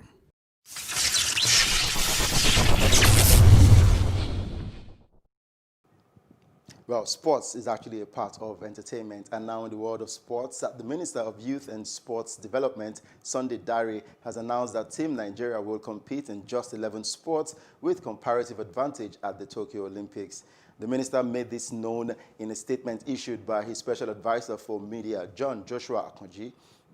Dare declared that the days of jamboree at the Olympics are over, as Nigeria would only leverage on sport with comparative advantage and prospects of a podium finish. The minister also mentioned that the early campaign, which is in stages, will be intensified with all the COVID-19 protocols put in place. The 2020 Tokyo Olympics, which was postponed due to the COVID-19 pandemic, will now hold in the summer of 2021. And still in sports, Nigeria defender William Troost Ekong has been nominated for the Watford Player of the Month award for December. And Troost Ekong will battle captain Troy Deeney and Kiko Femenia for the individual honor. The centre-back made 5 consecutive appearances for the Hornets in December before picking up an hamstring injury. And Deeney scored in 3 successive games against Rotherham United, Birmingham City, and, of course, Brentford. And Femenia followed up winning the November award by going unbeaten individually during December, with Watford winning 3 times and drawing twice when the fullback played. Fans have until 3 p.m. on Thursday, December the 31st, to vote for a player of their choice. And Manchester City have been given the all-clear after an emergency roundup of coronavirus testing. Pep Guardiola's squad reported to the City Football Academy on Tuesday for tests after 5 players and at least 2 staff members contracted the virus. Those results all came back negative on Wednesday afternoon, and the team trained shortly afterwards. The training base will be partially reopened, and Guardiola's side are scheduled to face Chelsea at Stamford Bridge on Sunday. And the news of no additional positive tests raises the prospect of that game now going ahead. Gabriel Jesus and Kyle Walker have been self-isolating over the past week following positive tests announced on Christmas Day, with 3 other players having contracted the virus in the days after. That led to the postponement of Monday's trip to Everton, with the Toffees disgruntled by the way in which the decision was communicated by the Premier League. And in the world of tennis, Frenchman Jo-Wilfried Tsonga has joined Roger Federer in withdrawing from the 2021 Australian Open after failing to recover fully from a lower back injury. The 35-year-old has not played since retiring from his first-round match at Melbourne Park in January when trailing Alexei Popyrin. The first Grand Slam of 2021 has been delayed by 3 weeks due to Australia's strict border rules to curb the spread of the novel coronavirus. It will then start on the 8th of February. And 6-time champion Federer pulled out earlier this week as he continues to work his way back to fitness from 2 knee operations earlier this year. And that's it on Sports Update on Plus TV Africa. I'm Udoka Njoku. Thank you, Udoka, for the sports update. And before we go, here's a recap of our major headlines. A laboratory forecast by UNICEF that over 10 million children in Nigeria and 6 others may face acute malnutrition in 2021. On the foreign scene, we told you that the police have arrested Ugandan presidential candidate Bobi Wine and his team.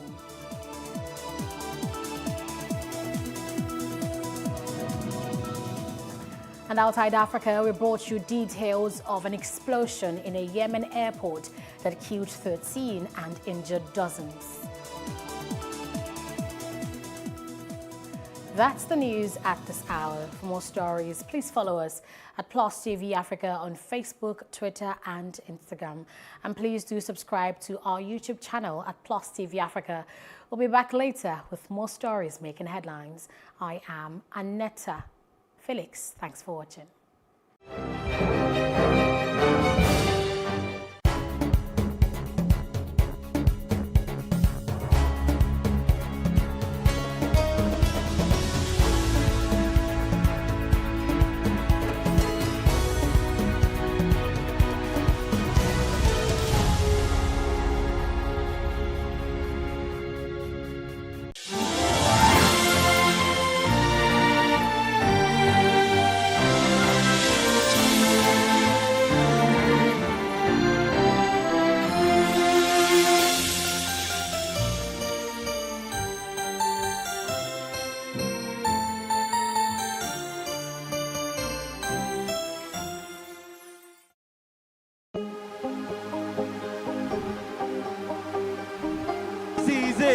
For upcoming artists to blow in Nigeria.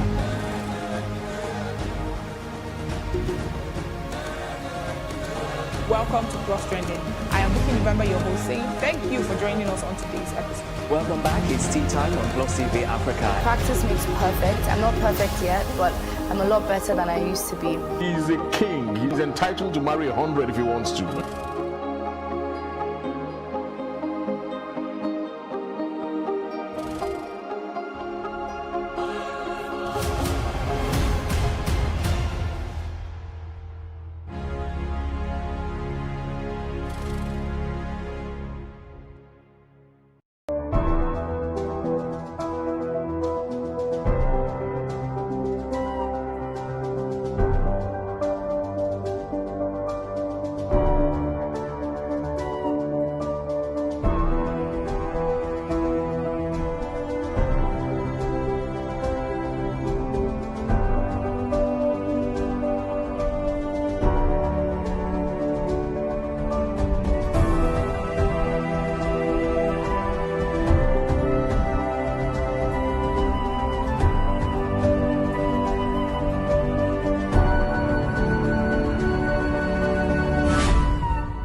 Africa on the Move in partnership with DW. On today's episode, we'll be focusing on agriculture.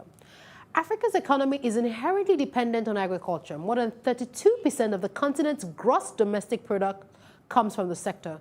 However, agricultural productivity still remains far from developed by world standards. Now, in Ghana, David, a young man, is trying to revamp agriculture by making it appeal to young people. David Asara is on his way to Kwame Nkrumah University of Science and Technology in Kumasi. The second largest university in Ghana lies 200 kilometers northwest of the capital city, Accra. His organisation, Agro Mindset, has established training units in tertiary institutions across Ghana. But the bigger focus is to set up. Once a week, the entrepreneur teaches young Ghanaian university students agricultural entrepreneurship. Maybe when I'm 15, He tries to make it clear that it's not about spending the money immediately, but about reinvesting it in new farming technology. I think that agriculture ultimately is the best profession, and Agro Mindset has really helped me to realize this potential. And so, as it stands now, I am all for agriculture. Despite the challenges, David has already won several awards for his work. Most young people aren't interested in agricultural production. They consider it a job for the poor. It was a big opportunity to experiment and try on my own what I had learned in the traditional classroom and on the field during my internship days. So I got home and I didn't have money to buy a piece of land or the vast land that I wanted. So I rented somebody's abandoned structure. And it's about forming or having a competitive advantage over such gaps. I couldn't buy a land, didn't mean I couldn't do farming. So I rented.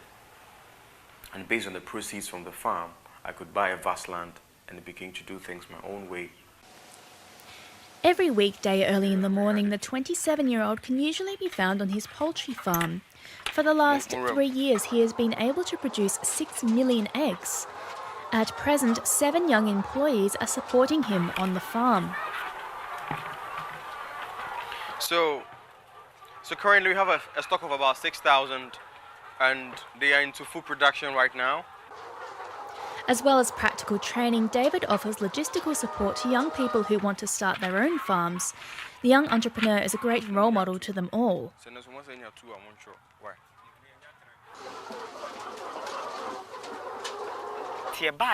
Since coming here, I have been inspired to work hard so I can become like him.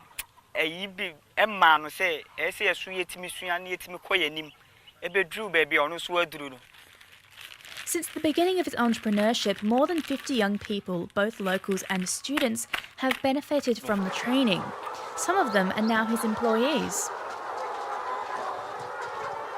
Working here, I get money to take care of my family and buy food and clothes.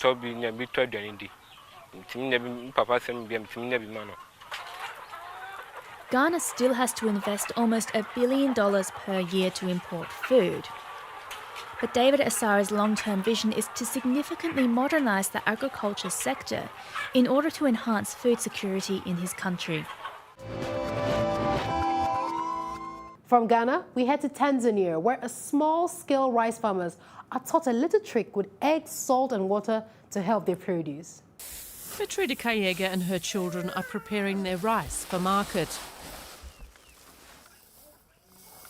Their last harvest was very successful and they're selling their surplus. We got more rice than before. Before I was getting 8 bags from 1 acre and now I can get 30 bags from an acre. Some 7,500 farmers formed a collective in the Kilombero region. Any rice they don't consume themselves or sell locally goes to the company Kilombero Plantation Limited, KBL. The company trained Richard Hanger, a local farmer, to show other farmers how they can improve their crops. Using an egg, salt and water, he explains how to choose and process seeds. The egg shows when the right level of saturation of the brine is reached. That's when you drop in the seeds. Only those sinking to the bottom should be sown. And that's not all. You dig small holes with a hoe. The holes should be about 25 centimeters apart. Then you put the fertilizer in the hole first. Then the seed, and then you cover it with earth. Besides helping the farmers grow more rice, KPL also promises to buy up all of the surplus. But the company pays a lower price than markets in the area. Agronomist Victor Magnon has his doubts about the scheme. He says this kind of agreement still leaves a great deal of room for uncertainty. Is it a model that can just be copied and pasted? I will say no. Is it a model that can be scaled out and replicated with adaptation? Yes. I would say yes. It is possible. But we need to learn from the mistake made in Kilombero so that we don't repeat them elsewhere. He says one problem is that the farmers bear the risk if there's a poor harvest. That's a good deal for the company, but it argues that the farmers benefit from knowing that they'll find a buyer for the surplus, but not at a market price. If the foreign companies will be dealing with that scheme, they will impose their condition. And the small-scale farmers, they will not benefit that much. This is where the government, at least at the beginning of those schemes, the government should come in because the government is powerful enough to bring policy instruments. Petrita Kayega and her family still take some of their produce to the market instead of selling it to KPL. This way they earn more per sack of rice, and in both cases they save the cost of a middleman. Still on rice, which is one of the most popular staple meal on the continent. Ever heard of the Jollof Rice War? But I digress. In Ivory Coast, rice farmers are working on increasing their produce to feed the country. The harvest season takes 4 months in Katiola, north of Ivory Coast. The farmers here have always planted rice, and that was just enough to survive. But this will soon come to an end. With his company New Rice, Kone Nile Nanyong wants to make Ivorian rice competitive in the country. This starts with a farmer. He works with a village cooperative.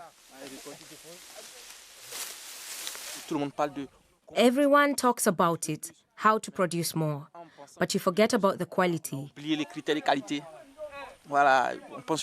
The people here are used to producing for their own use, but what ends up in the market does not meet the needs of the customer. In the long run, he wants to introduce organic farming methods, but to start with, he is providing the farmers cheap loans for high-quality seeds.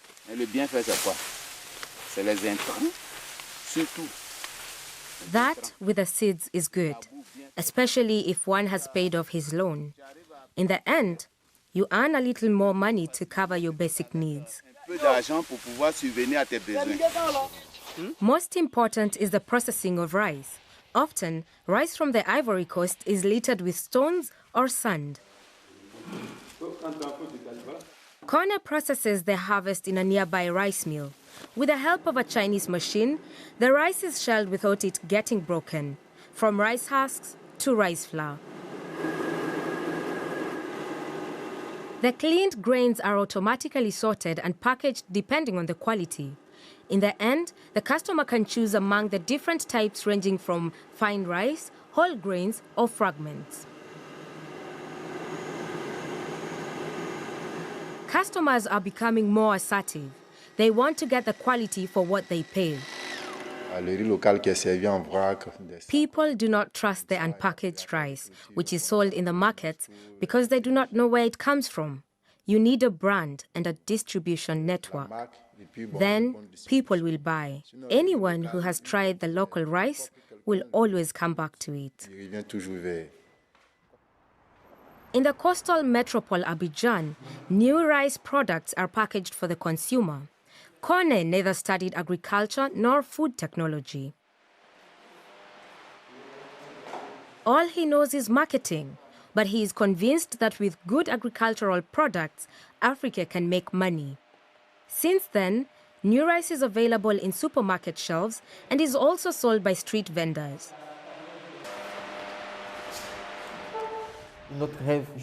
Our dream is that one day we can export our rice under the label Made in Côte d'Ivoire, and that's only possible with quality.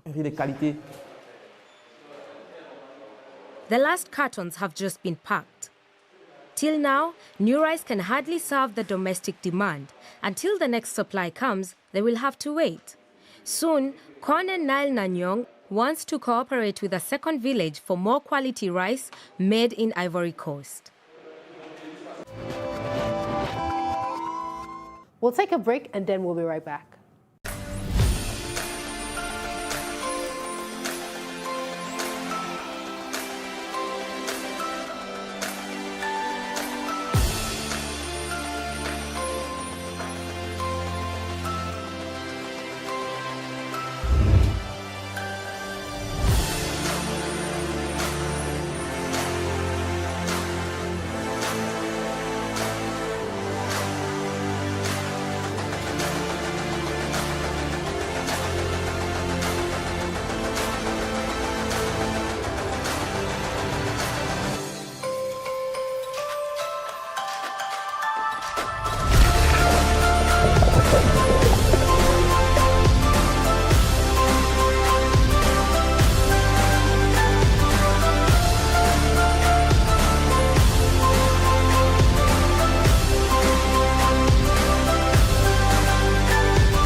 We can't talk about education reform if we don't decolonize our education system. What we do not understand, we will stigmatize. Because it's just cultural. And I think it's just human nature. They stop paying us salary. I don't like remembering it. I am angry at Nigeria. I'm angry at this government which seems to be letting us down. I'm angry at us as a people. In the process of struggling to free myself from his hand, he tore my pants and he raped me. Yes, I commit offense truly. Young girl, do you know where you are going? I say, I'm going to America. I say, now so that they talk, you are going to Libya. Which America? Accident to mark our place. Some people, they die now.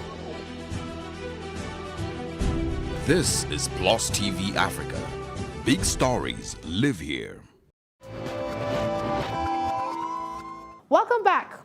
Now, in Guinea-Bissau, where cashew nut is processed for profit. Take a look. It's one of the last days of the cashew harvest in Ingore, a region in the north of Guinea-Bissau.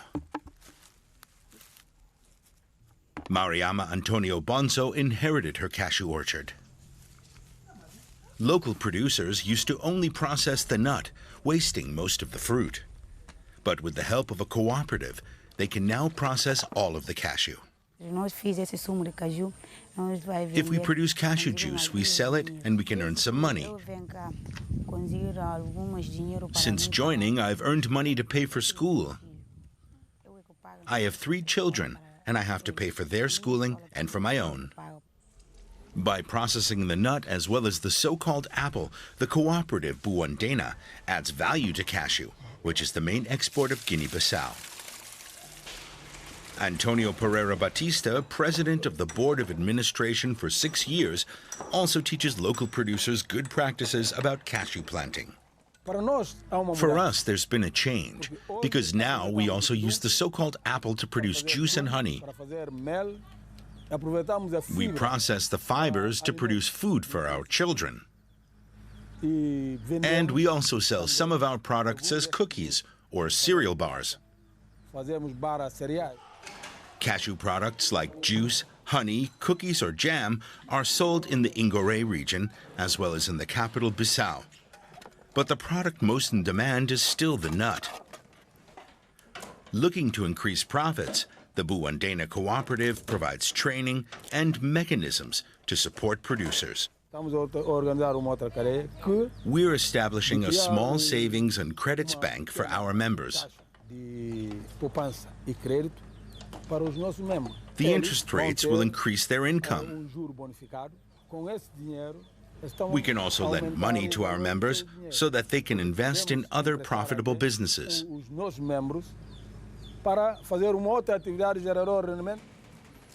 Mariama Antonio Bonzo prefers to invest her profits in education. If I finish school, I want to continue studying to be a doctor. This year, for the first time, the cooperative has fixed the price of cashews in order to protect producers and to guarantee incomes. Nigeria's locally made coffee was declared one of the best. You don't believe me? Take a look for yourself. Freshly ground, brewed and served.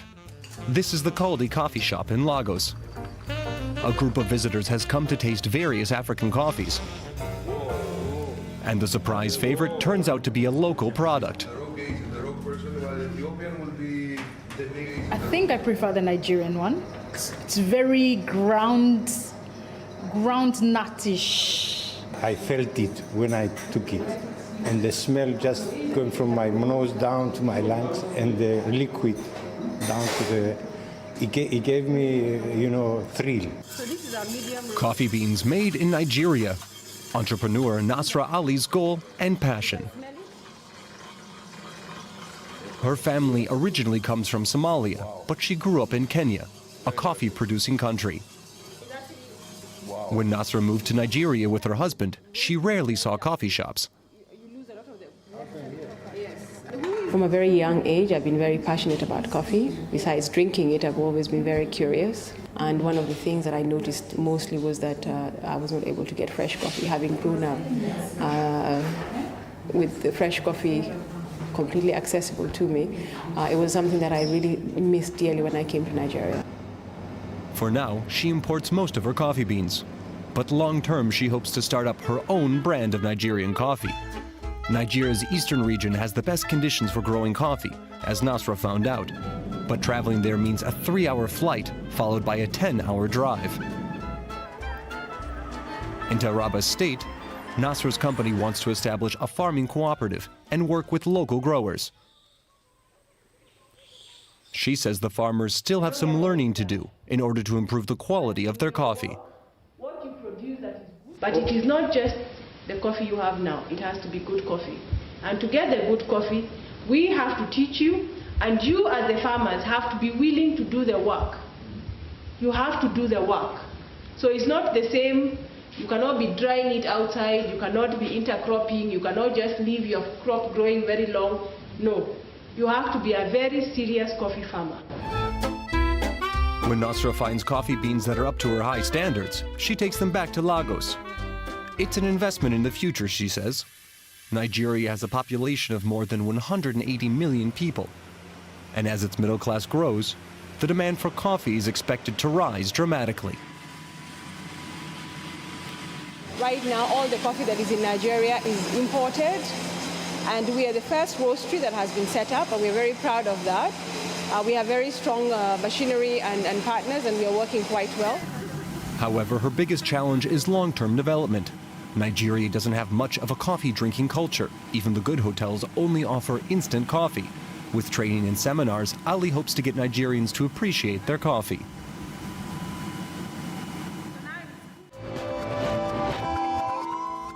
And that's all for Africa on the Move this week. See you next week. Bye.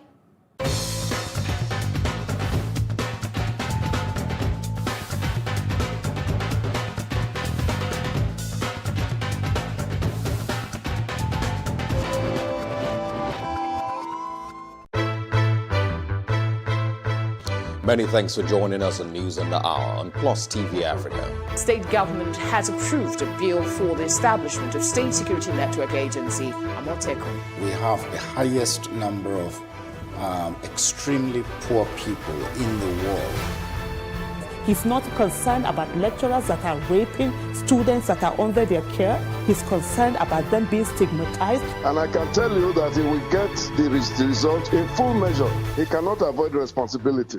Why the focus on Africa at this point? The news only cover, one side of Africa, so we always felt like the picture is incomplete, so we need the whole picture.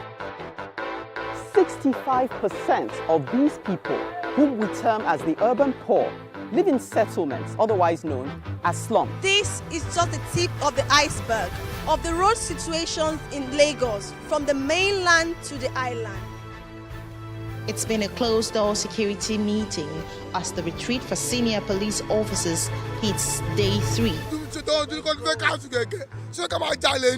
There's this basket or there's this bowl that we all come to the center to pick from.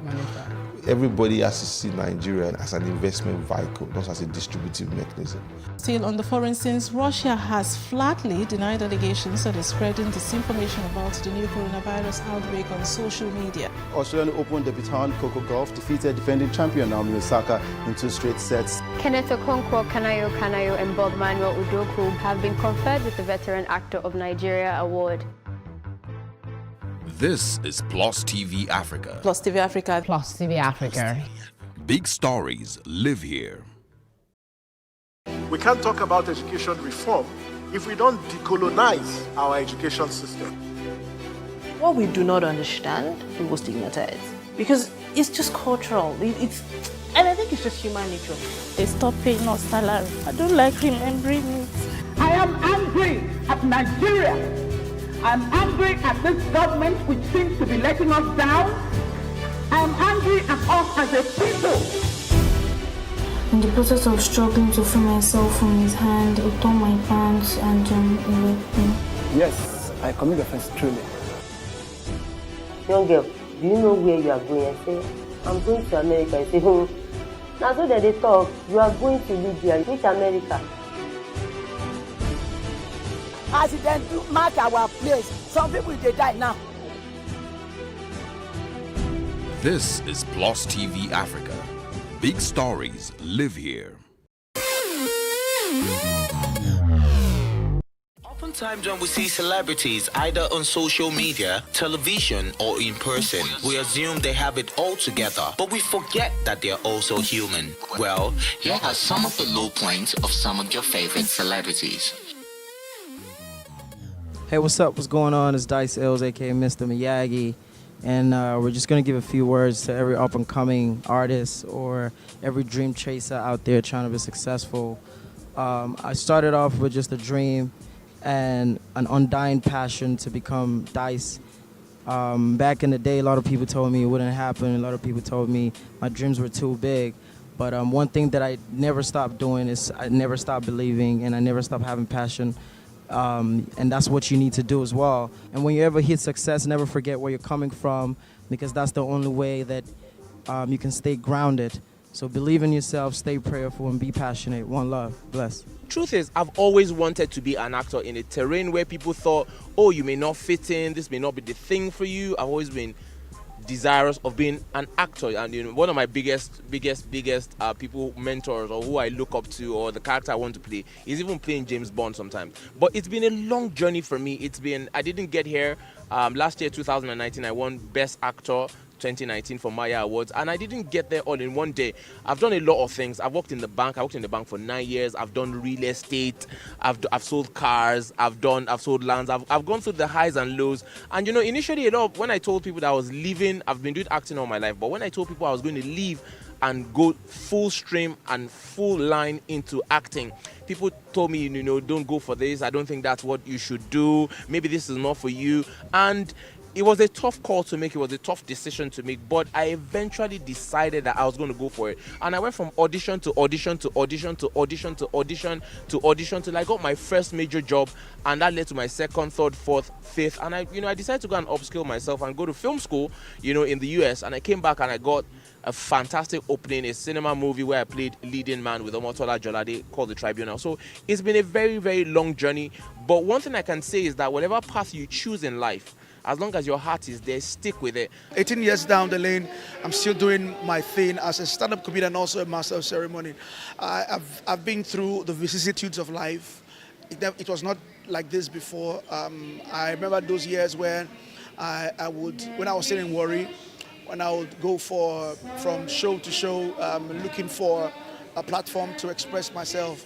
Thank God for helps around me, but it wasn't easy.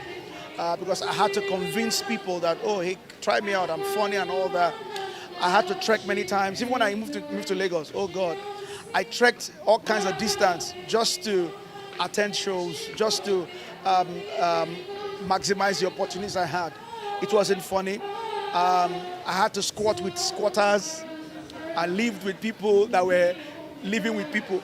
It was that bad, but hey, all our stories now. I'm here, and I'm not where I want to be, but I'm not where I used to be.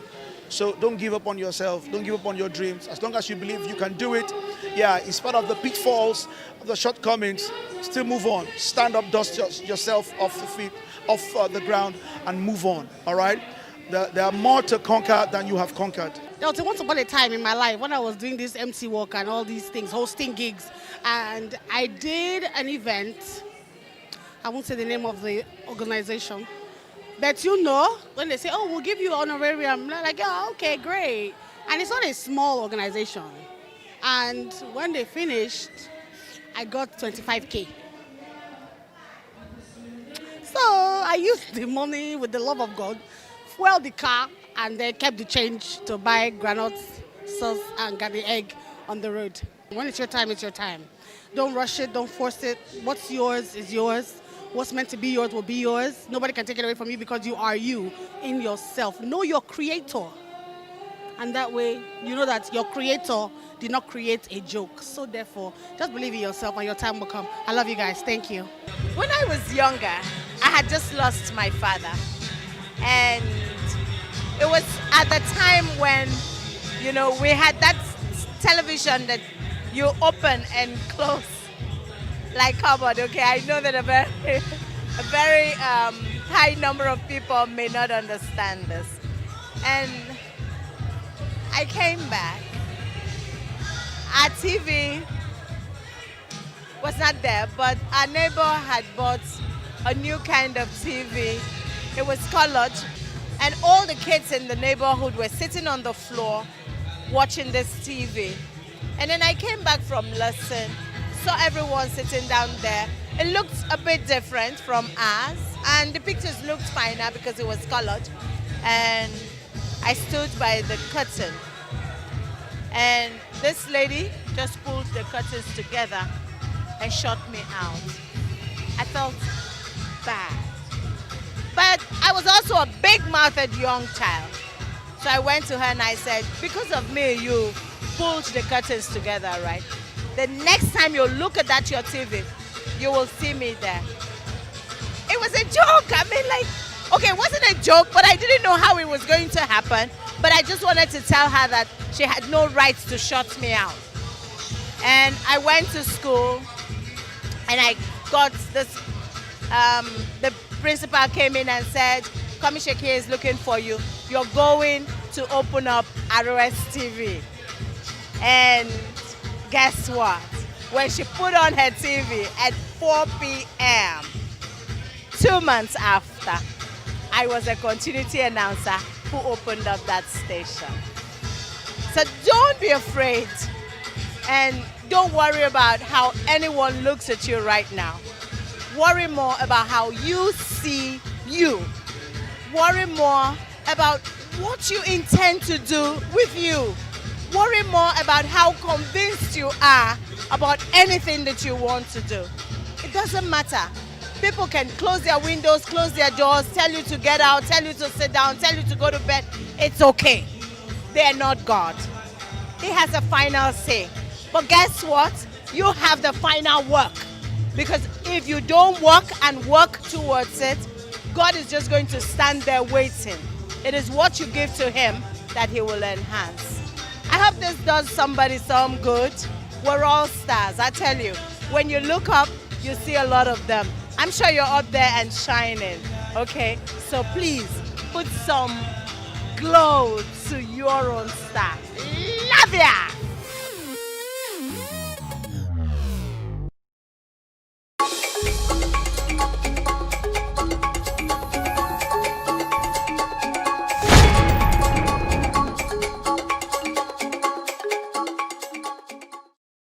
This is one story too many.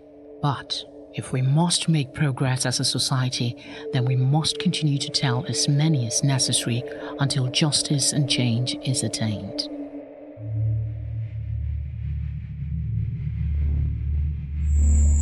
I no longer move freely on the street. My life is being threatened by the family, the corporate. You can see when you came, I hurried to go and pick my daughter in the church. She can't walk freely. I used to take her to school. I'm supposed to go out and look for what they will eat. I'm afraid. My son, he doesn't go out anywhere. Anyhow. He is talking about the threats and the gossips about his 16-year-old daughter who was gang raped. Their lives have changed for the worse, actually. And because he is poor, he is being forced into silence. But pain and anger and a strong desire for justice motivates him to tell his story in spite of his fears for his family. He allows his daughter to speak to me. On that fateful day, I was sent on an errand by my daddy, and before I left the house, I received a call.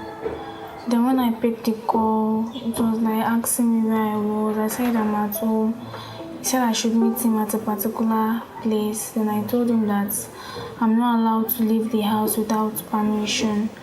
Then I left the house, going on the errand, not knowing that he was chasing me. Then he called from behind and I turned and saw him. Then he told me that I was the one that told him I was at home. And I told him I was sent on an errand. Then as we were talking, two of his friends came from behind and it was like I should follow them, that it's better I cooperate with them. And I told them I'm not going anywhere. That was how I wanted to free myself from them. Then he slapped me, threatening that if I did not go with him, he's going to beat me, kill me. Then I had no other option. He pulled me to an uncompleted building opposite the street. Then the two friends left. Then in the process of struggling to free myself from his hand, he tore my pants and he raped me. When you got home, what did you do? And the first thing I did was to go to the bedroom. After I cleaned me, when I got home, I also cleaned myself properly again, and I was scared. I don't know who to tell. I don't know what to say to anybody. Each time I tried disclosing it to either my brother or anyone, I can't say anything. Was that your first sexual experience? Yes. So you were a virgin before this happened? Yes. When you think about losing it, what comes to your mind? When I think about losing it, I have no other option than to cry, but after all the tears, I know it can never come back. Sometimes blame myself for what happened to me, because if I had raised an alarm, if I had told someone at that very moment, I won't be going through some of the pains I'm going through now. I was taken to the scene of the crime.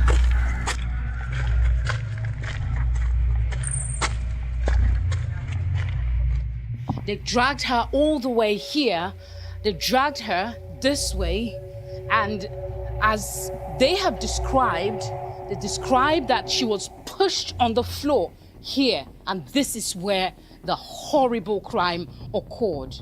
Innocent 16-year-old girl who was on her way on an errand for her father.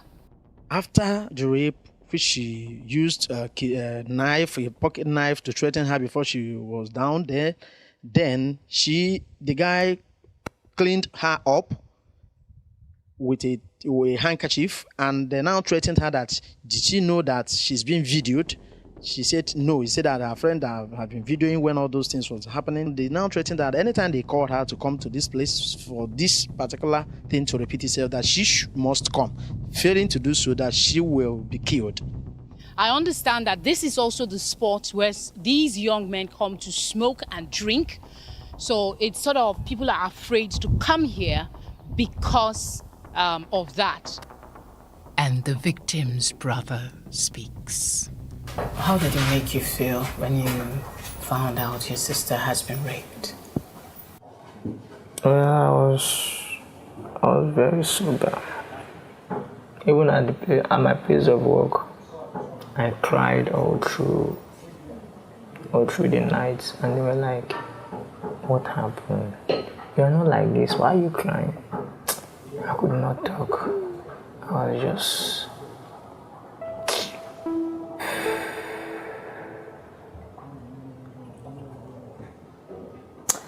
I was angry. I felt like leaving that company that night, and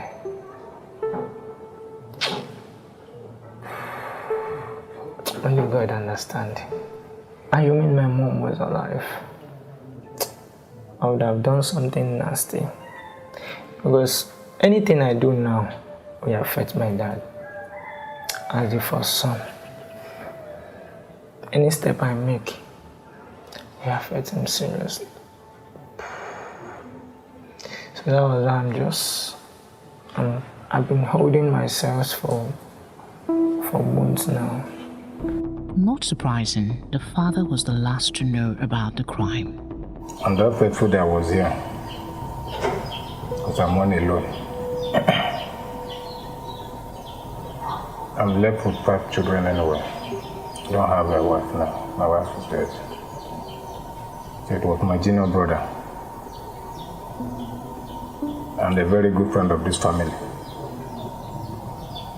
When I saw them with my daughter, and I saw how she was sweating, her mind cut off. They were now looking at themselves. I told them, what happened? Where is my last born? They said, he's here. I said, okay. Then my junior brother now broke the news. So I feel like taking my own life. This is one of the many stories that emerge almost daily in Nigeria. Findings from a national survey carried out in 2014 on violence against children in Nigeria confirmed 1 in 4 females reported experiencing sexual violence in childhood, with approximately 70% reporting more than 1 incident of sexual violence.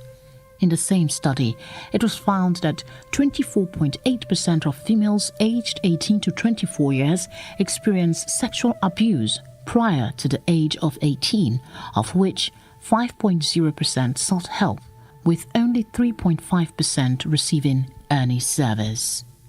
What really is going on? 10,000 rapes happen every day in Nigeria. If you ask the average Nigerian, I think there's a poll where it says 67 or is it 62% of Nigerian adults are aware of a child that has been raped or that's been harassed. So it's not a seeming problem. The problem is actually there. Now that we have a highly over-sexualized world, where even teenagers have access, younger children are having access to things that in my days would have been an abomination. You know, you say, where did you get that? Where did you see that? And access is easy. Nigeria has one of the highest in the world search for pornography and access to pornography. Data. Researched. And we have gang rape porn. It's one of the highest being watched. They can't do all of that and not come back to find how to do it and think it's fun. And so we're having that kind of access. Nearly, you find that teenagers have porn on their phones. We've had the case of a 6-month-old baby that was raped by a 41-year-old man who was HIV positive. And the herbalist said, if you have carnal knowledge of someone who has known no man, he'll be cured of his HIV. And he just thought about it that even a year-old baby will have known a man. So he just went for the 6-month-old baby that was draped, that was in diapers, that was well draped. So the victim is not to be blamed. We have a rape culture in Nigeria, and part of it is a reflection of our society as a whole. We have a culture of impunity in Nigeria. You do something, you get away with it. rape is no different. How many people have been convicted? How many victims have come forward to speak, knowing that their stories will be heard and something will be done about it? The perpetrators will be caught and punished. It doesn't happen often. Are we unwittingly growing a culture of rape in Nigeria? I asked some Nigerians who is to blame when a woman is raped. It depends. For instance, sometimes the woman, most times it's the women. Because sometimes we dress, the way we dress, sometimes attract men to you. And it can make them to do and undo. Both parties can be at fault. Even the woman who is raped can be at fault. It depends on the way she's dressed. Because they say you are dressed the way you are dressed. Both sexes. The rapist. Simple.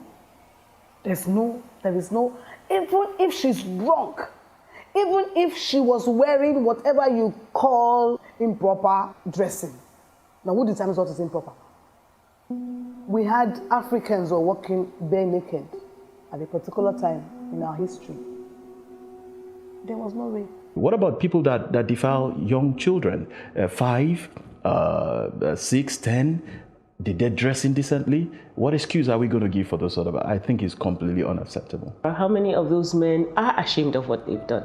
How many of the people in their communities who know they've done these things actually shun them or give them any reason to feel that what they've done is wrong and not just be macho? Victims of sexual abuse are not to blame.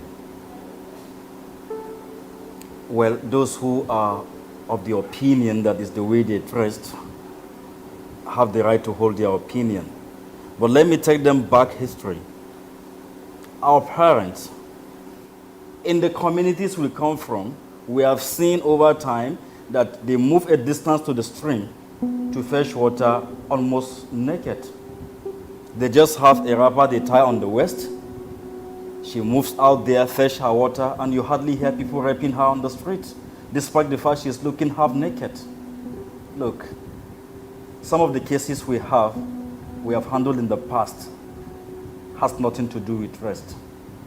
Down north, in the state where I work in the past, you will see a girl with a full hijab still raped. So it's not in the way she dressed, it is in the mind of the offender. A lot of African families don't want issues of rape to be publicized because they think that it will affect the girl in terms of marriage, how society views her, and so they seem to want to keep it down. They don't want it to go public. I'm trying to protect the image of my family. I'm trying to protect my children.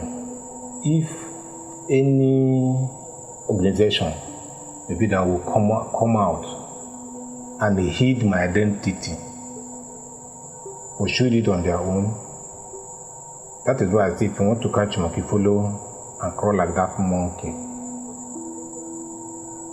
Do it in such a way that 100 years coming, nobody will know that the act was performed by me. Is it possible for rape victims to get justice, considering the nature of the crime? Some say the crime itself leaves little evidence that is often transient, compounded with the victims hesitating to talk. If you look at proving a case of rape, it's not just in looking for torn clothes and other things. Yes, there are factors. But because the matter was not reported initially, does not mean that you can still not arrive at something. Okay, look at it in this instance. She's already pregnant. By who? How old is she? 14. Has she attained the age of consent? No. She has not reached the age she can give consent. So whoever sleeps with a girl that is a minor has already committed an offense of rape. Because even if she agrees to sleep with me, it is not consent under the law. Because she has not reached the age to agree. So that alone is a factor to establish rape.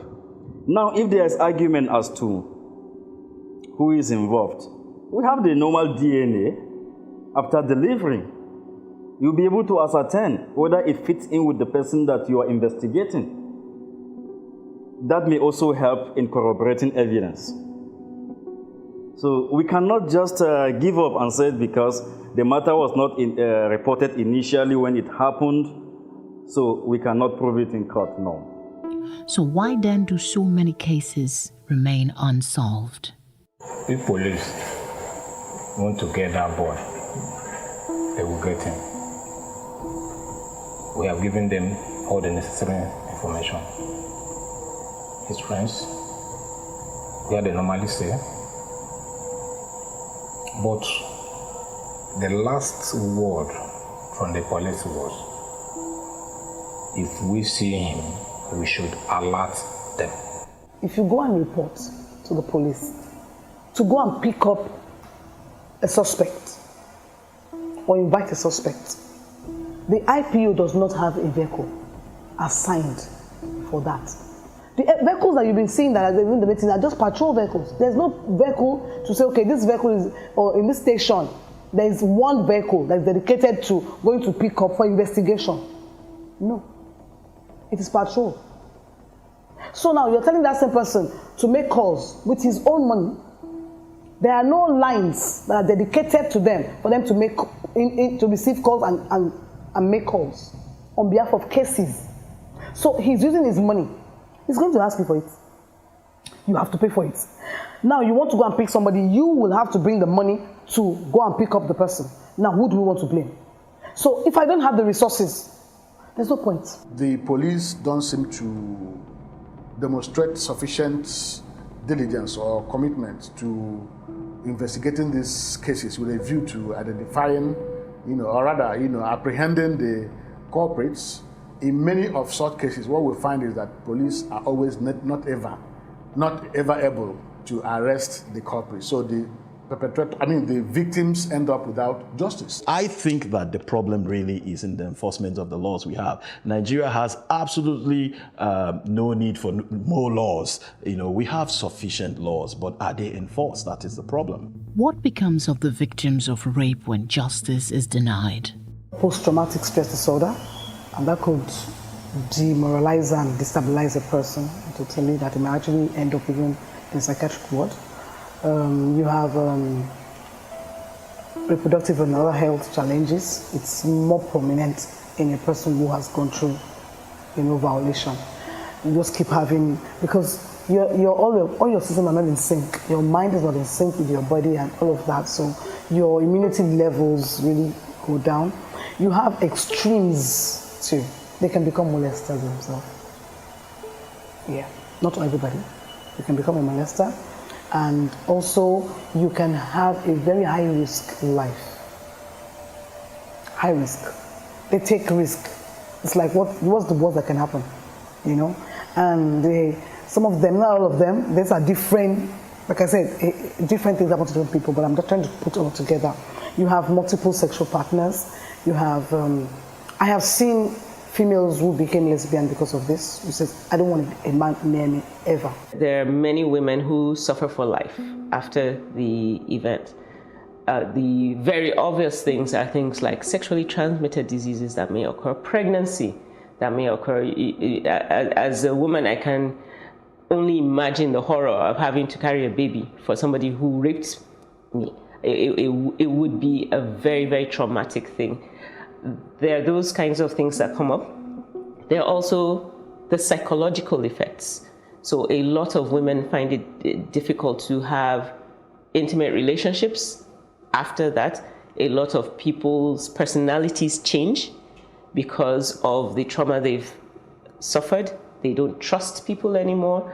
There are even people who go through eating disorders and either become too skinny or too fat in a bid to be unattractive, thinking maybe if I hadn't looked so attractive, it wouldn't have happened. In Nigeria, rape has become endemic and is underreported.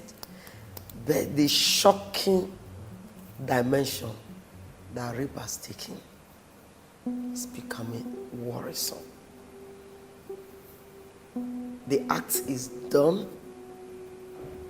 condemnable for that matter, recorded, and it is used to keep victim under siege,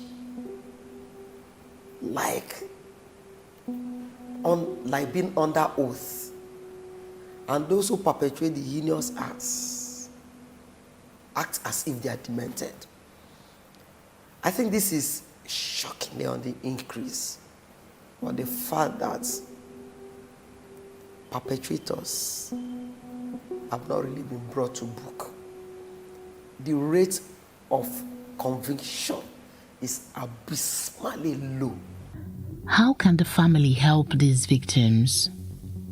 What should they do when they become aware?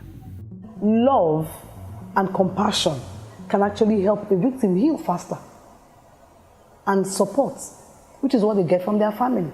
So the family should not be part of what will create the ripples of negative effects, consequences of abuse for the child. And some of them, that is what happens. And so anybody that a child approaches, and any young adult or teenager or adult that walks up to say, something happened to me, we need to believe them. We don't need to come from the point of blame. The family's most important role is providing support for the victim, not blaming the victim, not shunning them, because we unfortunately are also in a society where it is believed that such things are a shame to the family, and in some cases the girl or woman has been kicked out, especially if pregnancy results, or is hidden away from sight, and everybody acts as though she no longer exists. It's considered that such a person is no longer marriageable, or if she's in a marriage already, that marriage may end.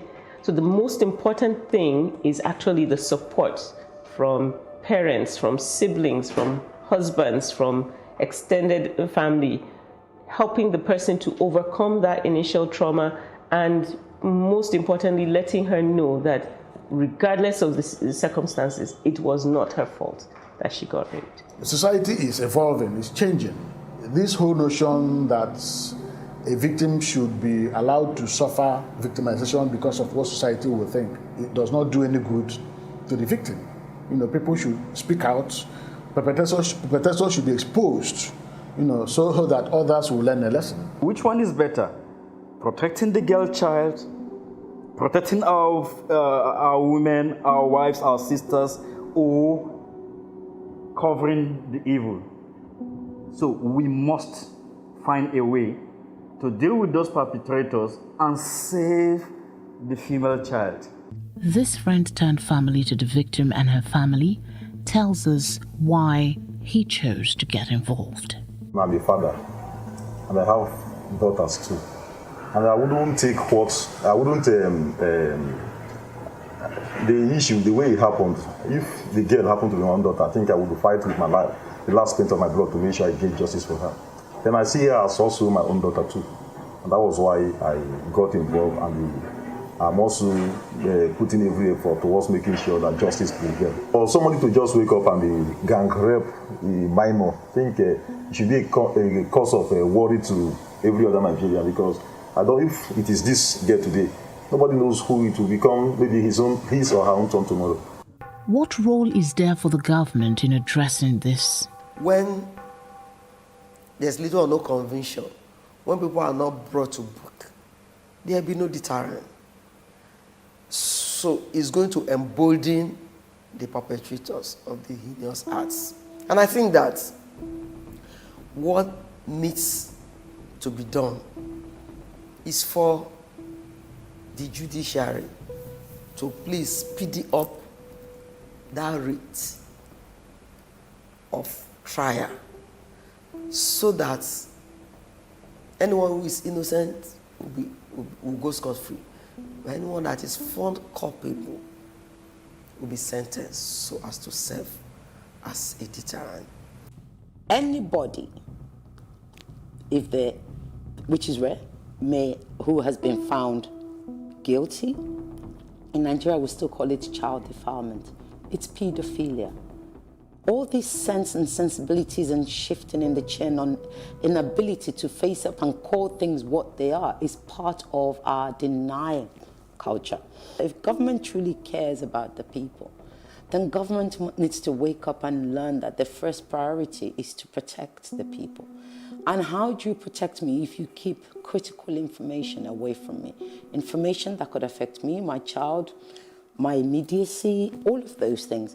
So there's a lot government can do, a heck of a lot. Judges, most judges don't know what to do with rape cases. They don't. They actually don't in Nigeria. We need to make it a national issue.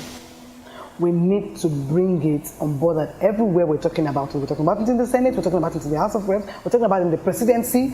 People are stepping out to say, okay, fine, we have a problem. When MediaCon started in 2003, we discovered that in 2000, yes, WHO had held in 1999, there had been a meeting and which sexual abuse of children was declared a public health epidemic. There was nothing in this country to show that we had a public health epidemic. Children were being molested. There were no interventions. There were nothing structured to say, okay, if it happened to my child. And so nobody was even coming out to say it happened to me. And so then you have it. And then in 2004, it was declared a silent epidemic in Africa based on they were having HIV. Children were having HIV not because they were mother-to-child transmission in the womb. It was more of sexual abuse of children in Africa. And ministers of health attend that. And we don't have anybody come back to come and say there's a problem. Conversations about sexual violence should not come and go with every crime. Sustained efforts is necessary by all of society if this issue is to be addressed once and for all.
Stories of successful businesses vary.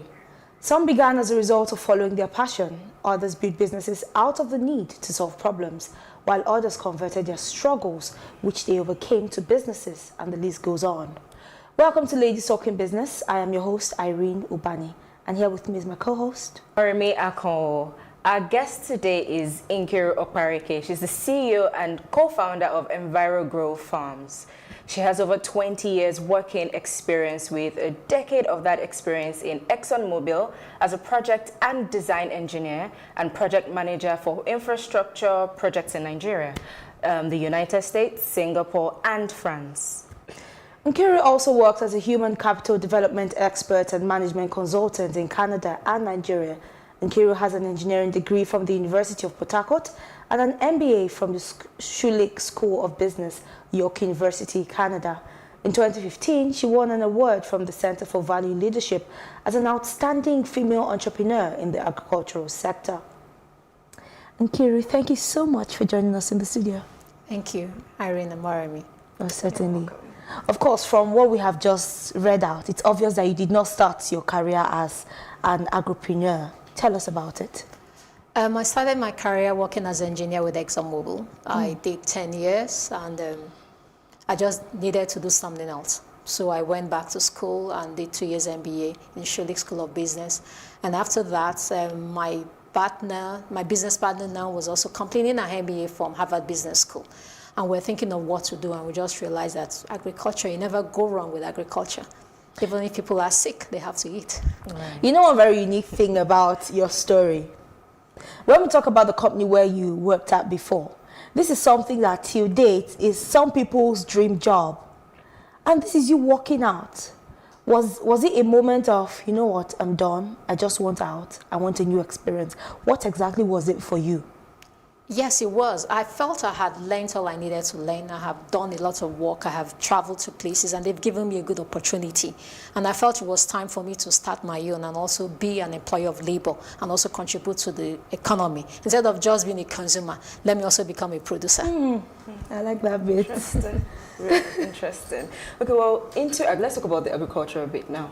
What experience influenced agriculture? So when you left, was it straight agriculture in your head? No, when I finished business school, I started working. I didn't know what I wanted to do initially. Then it was actually more of my business partner who was thinking about agriculture. And I said, okay, it looks interesting, because I found out that a lot of the multinational supermarkets were coming to the country, and they were importing a lot of things. And I felt, why should they be importing things we can produce? I'm really one of those people who believe in import substitution. Why should we spend our scarce dollars bringing in things we can actually produce? And because when I was growing up, my parents were civil servants, and they did a lot of farming just to subsidize their income of large families. So farming wasn't new to me. And so when the opportunity came, I just said, this is something I could do. But as I always say, I was not going to do my grandmother's type of farming. I'm already exposed. I'm a scientist, I'm a technologist, so we had to use science and technology to do whatever they were doing, but do it in a better way. Amazing. All right, I like the fact that you had already thought about the level of structure you needed in your business, of course, which I believe has a lot to do with the success of any business. Now, when it comes to agro businesses, for which you are a player in, I understand that it's not just when you say agriculture, there's the farming and then there's the processing. What really makes a successful agro-business owner? And an agro-business, of course. You have to study the value chain and find out where your strength is or where you want to play. Maybe why I went into backward integration was because I'm an engineer, and I have done a lot of on-the-field work, working in the oil sector. I used to be offshore a lot. So being in the field and being hands-on, it wasn't a problem for me. But for lots of people, when I tell them now, when you think about agriculture, not everybody has to do backward integration. Look at the value chain, see where you can play. So try to understand the industry you want to go in. Don't go because people say, oh, there's a scarcity of chicken, you're rushing. Everybody rushes in. And the time everybody's chicken is ready, the price crashes. You should not be producing for what is selling now. You should be producing for what will sell tomorrow. Because by the time your thing is ready, it's no more today, it is tomorrow. So try to understand which sector plays and how it functions before you rush in. Let's help our audience at this point to understand when we talk about, you know, the processing and then the farming. So can you help them just understand for those that would want to play in the farming bit and then for those who want to play in the processing bit, what does this entail? Some people might decide to go into, let me use poultry for example. Some people might decide into raising chicken. You don't have to raise chicken. You might decide I'm processing feed for the chicken people. That's processing. So you're going to take maize and lots of protein and process that for the people who are in poultry. Some people might decide to, I'm going to buy chicken off people in large volumes. Then I'll smoke it. I'll cut it into parts and sell as frozen chicken. Okay. I can do grilled chicken. So you don't have to be just selling it in the raw state. You can just add a little bit more and sell it as processed chicken. So that's a processing line. Some people buy granite, peanuts.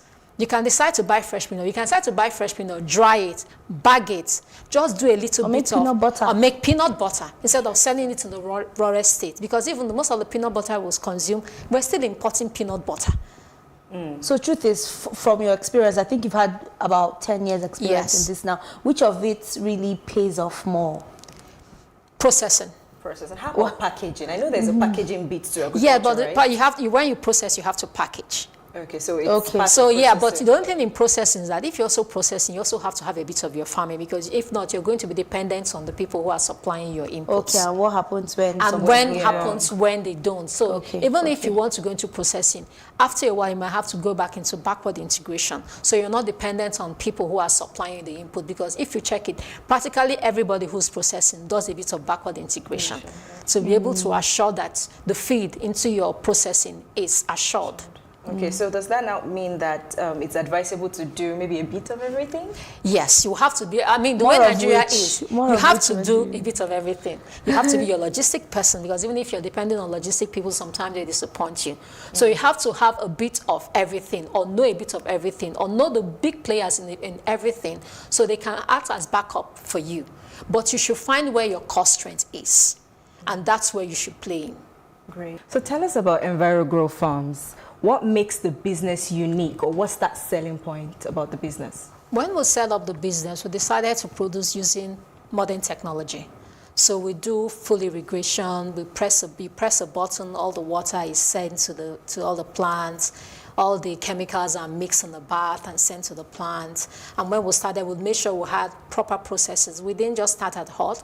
We even brought in an expert agronomist to help us set up the business, and he worked with us for about 4 or 5 years to train us and to train our people.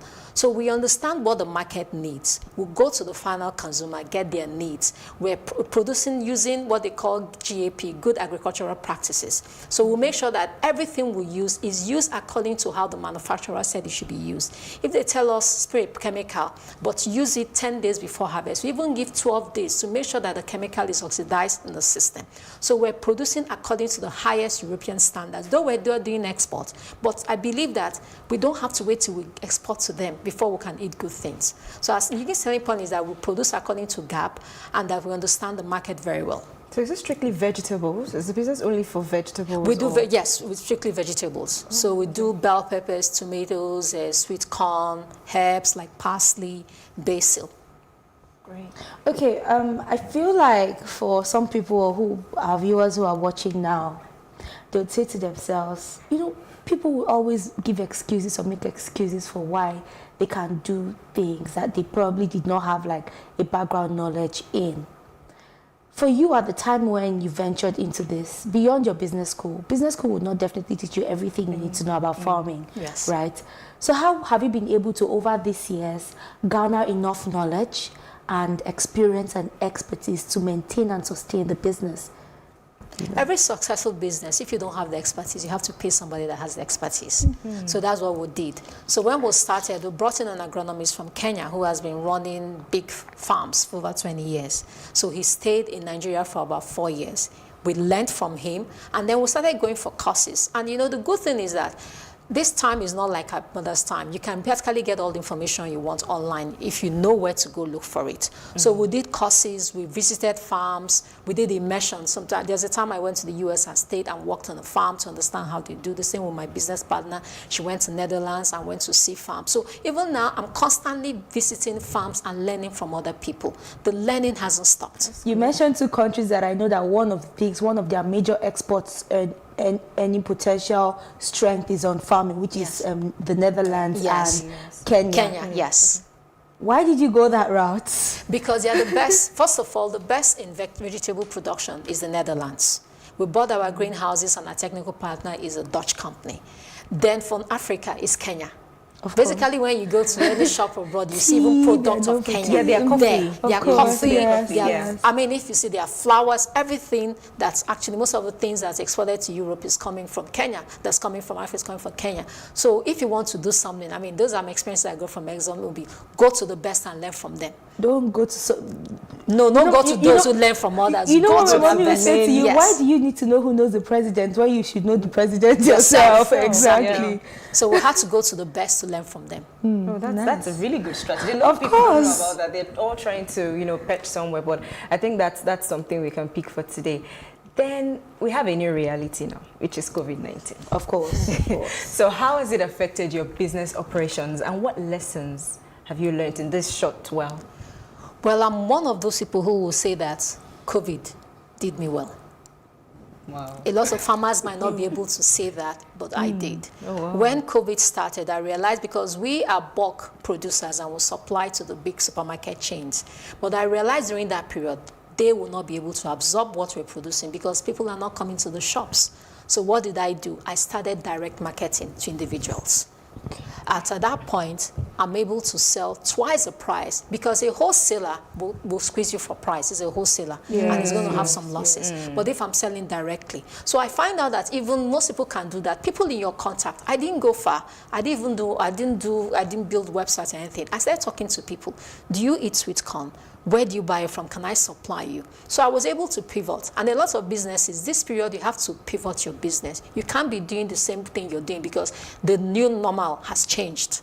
So a lot of farmers, I've often been talking to a lot of farmers. Yes, for those who are in the rural areas, yes, it's hard for them to move their produce from there to here because of the lockdown and the rest. But for many of us who are within the Lagos metropolis, around Ijebu-Odo and Ibadan, you have to look beyond the people you used to sell to. You have to look at direct marketing now to families and to people who are consuming it. And was that more profitable for you? It was much more profitable for me. It helped me now, and I even have a whole lot of people I can upsell. And because of the COVID, I now even had to bet a new business, because people I was supplying like vegetables to were telling me, is there nothing else you can get for me? And because we were able to move, because we're seemed at essential services, I was now able to start sourcing. So now, from even being a producer, I'm now even having people who are doing agro for me. I'm buying from other farmers and selling even more than what I produce. And what I can't find for people, I'm even now going to source from distributors in Mile 12. So for me, COVID helped us to redefine our business. A lot of people have to look at their businesses and see, is there something much more we can do? Because the new normal is normal. So what I love that you have found opportunities where possibly some people would see scarcity. I mean, I like the idea that one, you have even had to birth an entirely new company. So what exactly should farmers and those within the agricultural space be looking out for post-COVID-19? You have to look at a different way of doing your business. You have to find out, because something even farmers who are selling, a lot of farmers I know who are selling things like egg couldn't sell because bakeries couldn't look at that.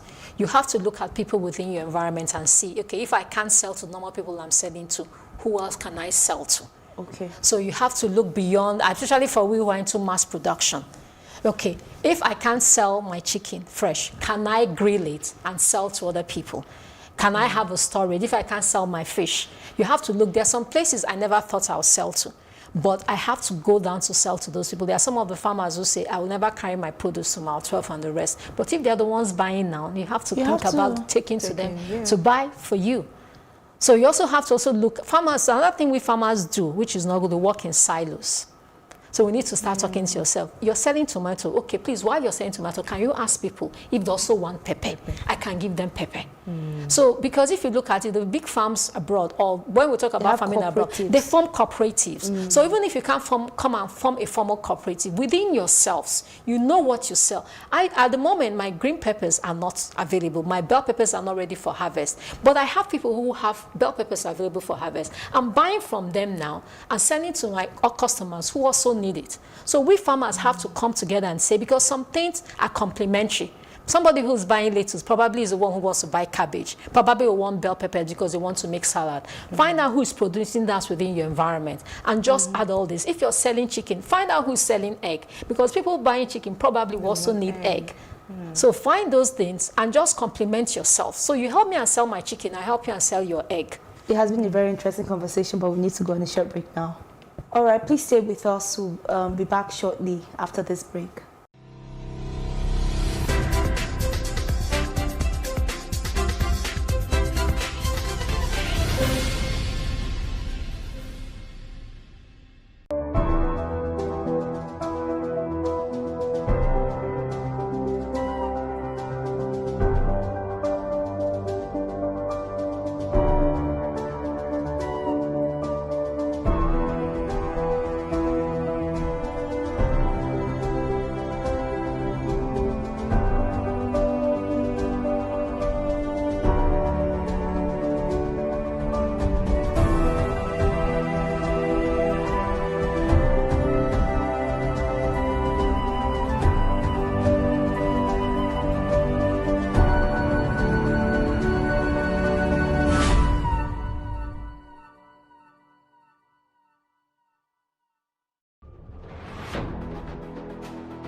A lot of the jobs that exist today will not exist in the next 10 years. When I see people today shouting, we're not too young to run, we are ready to run. Ready to run to where?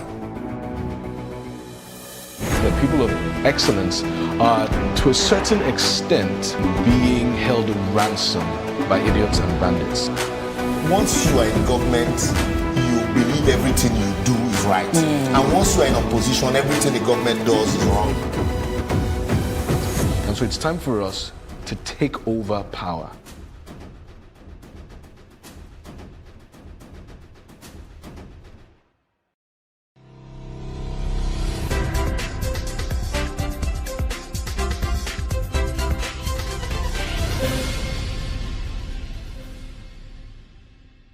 Thank you for staying with us. We've been speaking with Nkiru. Nkiru, thank you for sharing all of your knowledge, you know, from how you moved from being an engineer to becoming a farmer, starting a successful business. I mean, I feel like this is one thing that a whole lot of people would need to learn from, right? So in terms of growth, what are the growth projections for the future? Especially now we have looked, the oil sector, which was our main earner, has crashed, basically, at least for now. But people still have to eat. Our population is growing. Whether you have work or you don't have work, you eat. Whether you're in hospital or not, you eat. So people have to look at. And a lot of countries, what we have found out now, a lot of countries are closing in that they're not allowing exports. I know people who normally buy things from abroad, they're finding it hard. Everybody's looking inwards, trying to make sure they have enough food for their people. So our own people have to look at all those things that we used to import, which we could have grown. Is there an opportunity for us to start growing it instead of looking onto others to bring for us? Every country now is practicing protectionism. We have to do that because one of the biggest security issue is food security. If people don't have food, there's going to be an uprising. So our people have to look at where are those things that typically are imported and see how we can plug in and start producing it for ourselves. Within the agricultural value chain, would you say that you see a lot of women going into that sector? Agriculture is actually more 70% women, even in the rural. The only problem is because of land use rights. The lands are inherited from father to son. So because most women don't have land, it limits what they can do. But even if you go to the rural areas, even when you travel, most times you see it's the women. There are just particular things that men plant, like yam. But when you go to vegetables, cassava, corn, and the rest, it's women that So is this a now thing? Do you think it's now or right from time? It has always been like right from time. But because women don't own land, their input into farming is always less. Because you're farming at the pleasure of whoever has the land.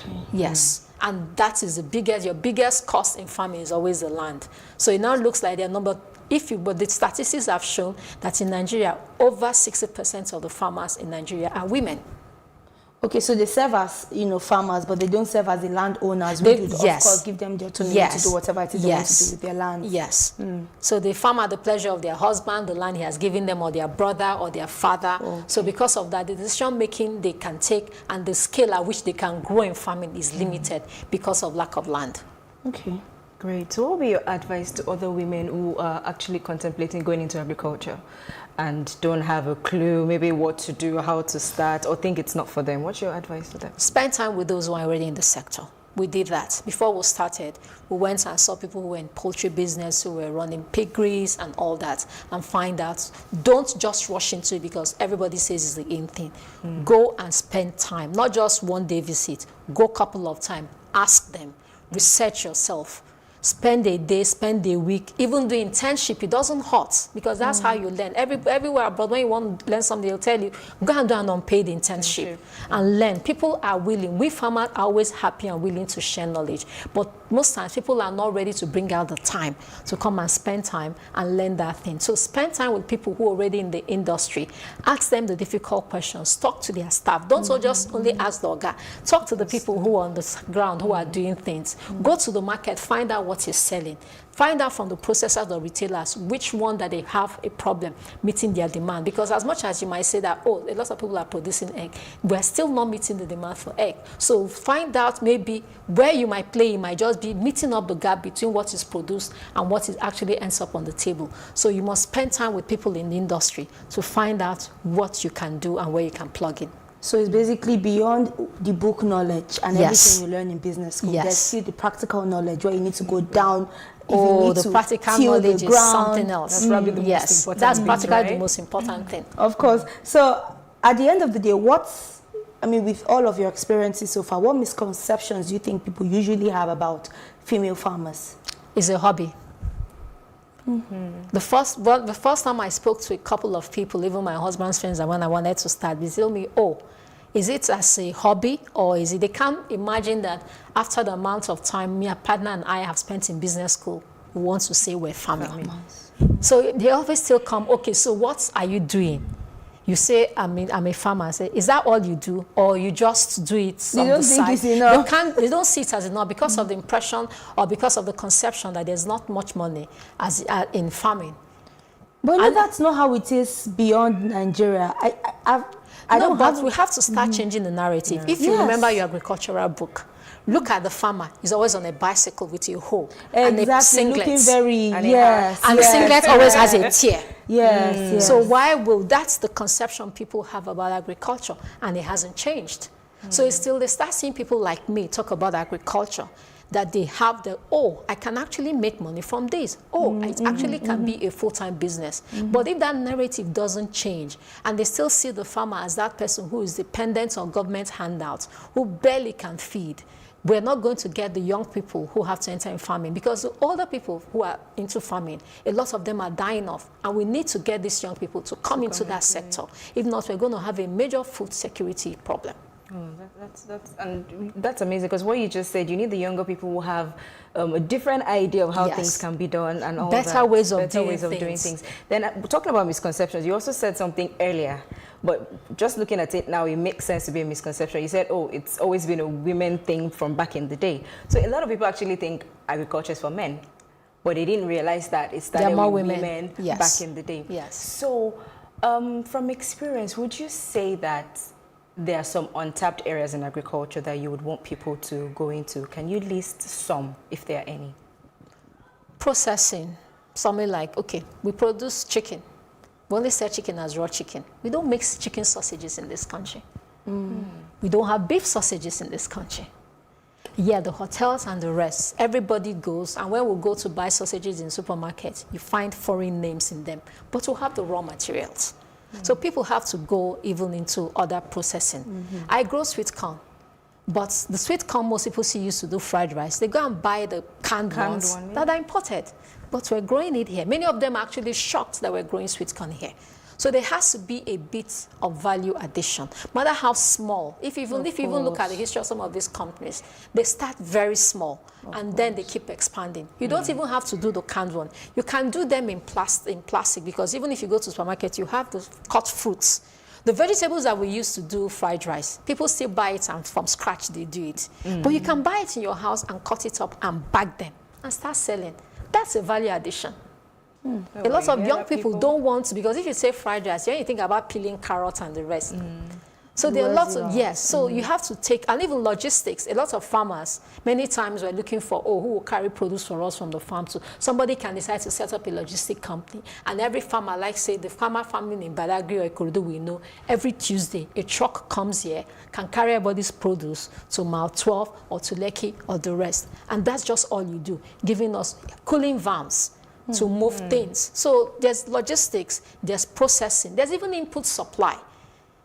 Similar feed or fertilizers or seeds that we use as inputs, improve seedlings. Somebody can decide I want to set up a nursery.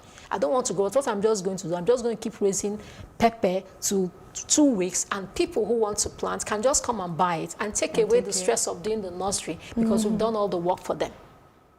So finally, before we let you go, because this has been a very enlightening conversation so far, what areas in agriculture would you say that people are yet to discover, but then it exists even here in Nigeria?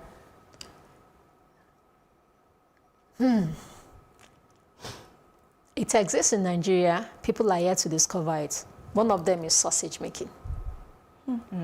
Like you just said. People need to take beef, take chicken, take pork, take every meat we have. I just give you this assignment. Apart from 1 or 2 companies in Nigeria, open all the freezers in all the supermarkets.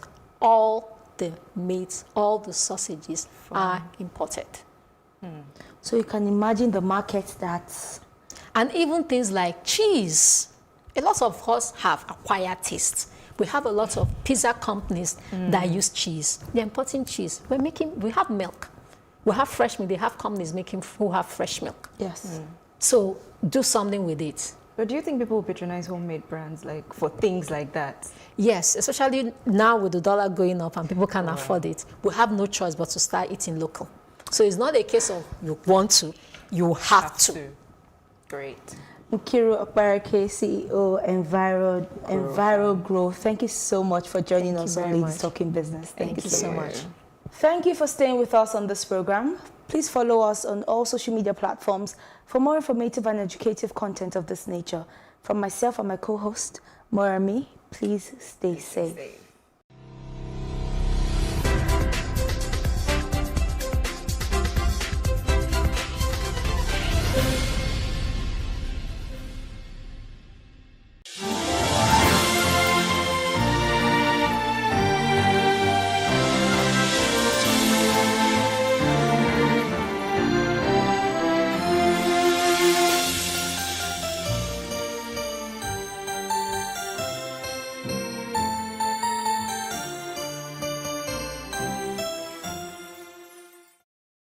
We can't talk about education reform if we don't decolonize our education system. What we do not understand, we will stigmatize. Because it's just cultural. And I think it's just human nature. They stop paying us salary. I don't like remembering it. I am angry at Nigeria.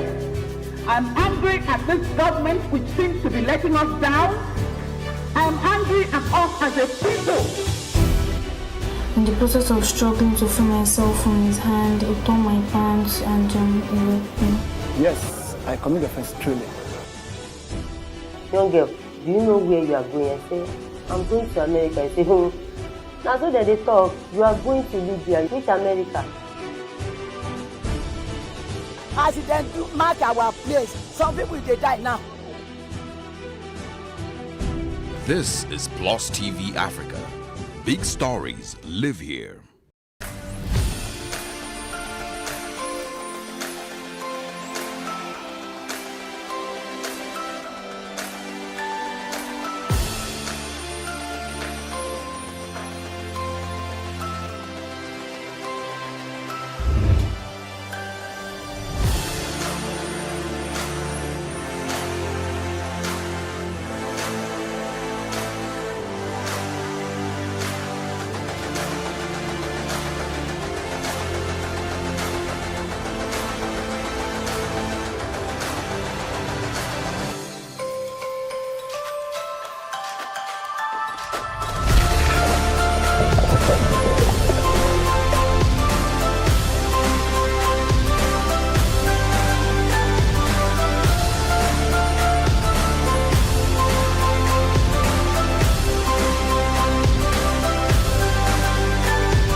again and welcome to The Breakfast on Plus TV Africa. My name is Felicity Ezewike. A very warm morning to you. Absolutely. Good morning. And we hope you had a great night. You're ready for the middle of the week. It's Wednesday already. Of course, barely 48 hours till the new year. Yes, 48 hours till the new year. So I'm not counting down. I just know it's just, we'll be there soon enough. I think I'm doing a mental countdown, mostly because it's just a couple of days and a lot of people have expectations for the end of 2020. Corona will be gone. Obviously, it's not gone. And so, we're going to have to continue with the same routine again in the new year. So. In spite of that, a lot of persons did, aside from people saying the pandemic spoils everything about 2020, it wasn't so for everyone. It was a great year for me. Yeah, there were some that was really good. For others as well. Maybe it could have been better, but it was a great year for me. But anyway, okay, happy we have, to know that. As always, a full plate for you this morning. There's so much we will be talking about. Kicking off, of course, with the newspaper review. It's called Off the Press, where we get to share stories making headlines across the country. And also having two guests this morning joining us to share their opinions on these stories. And of course, today in history, Saddam Hussein, we know who he is. He was on this day executed. We'll also be talking about the first color television. Also on Today in History, I will be looking at the announcement after a Nigerian made an attempt to blow up a flight going to the US. We'll talk about what our government announced will be done today. That's on Today in History. The conversation is also going to be, around COVID-19. We have two educationists. There is a spike. They call it learning poverty. They'll get to explain to us what that really means. Absolutely. And the implication for this nation, particularly and our education sector. They'll be joining us in the course of this conversation. Also up for conversation this morning is the seeming controversial message by Reverend Kuka. Christmas message to Nigerians. He has somehow been compelled to come out to deny that he advocated for a coup in any way. Did he really? Are we making a mountain out of a molehill? We will be talking about that as well. All of it, all these little details here and there, of course, we will try to unravel for you with our guests this morning. And much later, the AFCTA campaign month, is starting in January. And, it's part of the conversations we will have this morning. What is the new year going to be like when that trade agreement eventually gets, into motion? So, yes, it's a full plate. It's discussions in different directions, but it's all going to be very interesting. Yes, Stay indeed. with us. Off the Press comes up right after this. And, of course, we will be sharing with you what major news stories have made the headlines this morning. We can't talk about education reform if we don't decolonize our education system. What we do not understand, we will stigmatize. Because it's just cultural. And I think it's just human nature. They stop paying us salary. I don't like remembering it. I am angry at Nigeria. I'm angry at this government which seems to be letting us down. I'm angry at us as a people. In the process of struggling to free myself from his hand, he tore my pants and he raped me. Yes, I commit offense truly. Young girl, do you know where you are going? I say, I'm going to America. I say, now so that they talk, you are going to Libya. Which America? As it then mark our place, some people they die now. This is Plus TV Africa. Big stories live here.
And welcome back to The Breakfast once again. It's time for us to go straight into the major newspapers across the country this morning and share the biggest stories that we can find over there. We're also going to be joined this morning by Mr. Ademola Akingbola, the publisher of the Podium Media. Hopefully also we can connect with Bulahon Olujide. He's, of course, an economist and a public affairs analyst. And so it's going to be a full house this morning talking about these stories. Yes, indeed. We'll start things off with the Daily Independent. But first, welcome, Mr. Akingbola. Thank you. Good morning. Thanks for having me again today. Good morning. At least we don't have any audio problems today. We hope it stays that way for the course of the time we'll be here. Okay, the Daily Independent, customers resort to POS amid disappointing bank ATMs. CBN promises to investigate allegation of cash shortage. That's another one for you this morning. Terrorists trying to enter southwest through Oyo. That's the governor raising an alarm. And there is a piece, I actually read it a little. What a year, 2020. Oh, yeah, a rundown of some of the major events. You might want to go read that a bit. It's on page 24 of the paper.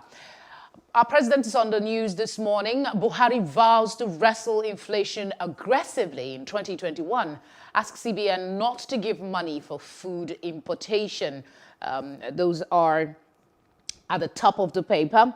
We also have this one that says, Nigerians fed up with Buhari. APC want us back in 2023. That's the PDP. There's two riders to it.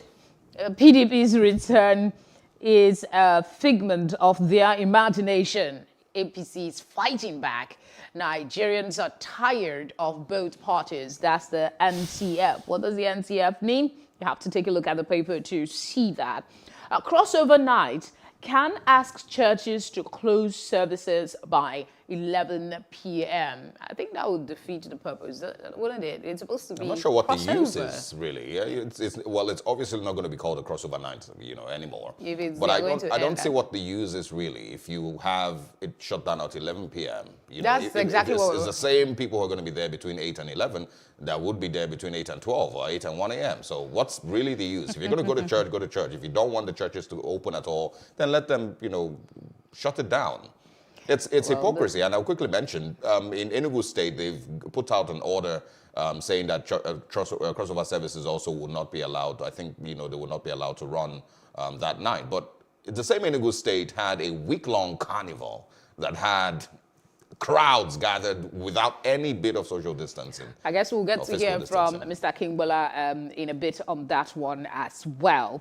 Crossover night can ask churches to close service by 11 p.m.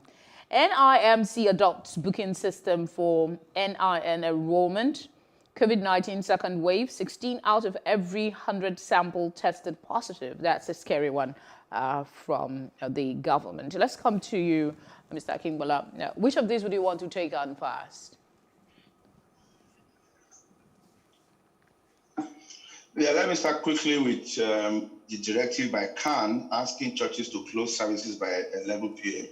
I think we're just too hypocritical in Nigeria. What difference does it make if services close at 11 p.m. or they close at 4 a.m.? What I think CAN should be concerned with is asking churches not to even have those services at all. With the kind of feedback we are getting on the increasing wave of COVID-19, we shouldn't be having services at this time. So it doesn't matter whether they close at 11 p.m. or they close at 3 a.m. As long as there's going to be a public gathering beyond 50, then there will be a problem. So for me, churches should focus more on streaming their services online. Get everybody to connect online. And anyway, this ritual of, I'm going to be in church by 12 a.m., the new year must meet me in church. It goes beyond that. It is what you do throughout the year that matters. Where 2021 meets you doesn't determine how your year is going to go. So really our focus should be on ensuring that we reduce public gathering as much as possible, okay? Secondly, let's look at the issue of Buhari vows to wrestle inflation aggressively. It's not about how much you vow, whether actively or dangerously. It has to do with how you apply a combination of monetary and fiscal policies to address inflation. Okay, the inflation in Nigeria is in double digits, and there are fears that this will even get worse in 2021. So what should government be doing? Cut down on public spending, inflate the economy, let there be money, okay? Then let's focus on productive activities. As long as we are not a producing nation, we will continue to depend on importation. So trying to stop CBN from allocating money for food importation is a panic measure which has never worked and will never work, because the truth is that the local producers are not meeting up with demand. Rice producers are not meeting up with demand. Poultry farmers are not meeting up with demand. So let's focus more on increasing capacity internally before we talk of stopping food importation. Mr. Kimball, I'm going to ask, does the president have the powers to order the CBN not to release money? I really do not know, but as long as the CBN governor reports to the president, he may have that kind of latitude to provide some guidance, okay? But the point is, whether he has the power or not, economic policies cannot be decreed into existence. You can't promulgate them, okay? There must be market-facing solutions that are realistic and that are quite practical to the challenges that we face as a nation. Okay, so what we have done all through 2020 is basically knee-jerk responses, okay? Trying to rush into taking action, but like Obasanjo, Utumi, and others are saying, the strategies we are adopting are wrong. The strategies are basically wrong because we believe that we can hold what we don't have control over. Look at foreign exchange, okay? The strength of a nation's currency is a function of its productive capacity. If we're not producing for export, we're not earning foreign exchange, you can't do anything about your exchange rate. It will continue to depreciate. All right. Because there's more naira chasing the few dollars that are available. Okay, let's quickly then bring in Mr. Gbolahan Olojede. He's an economist and a public affairs analyst also. I would like you to quickly speak on the story concerning the president ordering the CBN not to give money for food importation. It says also Buhari vows to wrestle inflation aggressively in 2021. Mr. Olojede, what do you think? Well, for a nation that is not producing enough, we cannot have a blanket order like that. We have to have a more systematic way of managing it. When you look at rice, for example, as at last year, Nigeria was only producing 55% of what we consume. So we need to consider the fact that there is 45% out there that we need to bring in. Otherwise, the price of the 55% gets so high that the ordinary citizen cannot afford it. And that is a problem for food sufficiency and hunger in the land. So it is something that requires a delicate management. A blanket ban will not cut it. Okay, all right. Let's then, of course, bring you in with the Punch newspapers this morning, see what we can find over here. It says here, the federal government adopting wrong strategies to address bad economy, and that is from former President Olusegun Obasanjo and Professor Pat Utomi and others.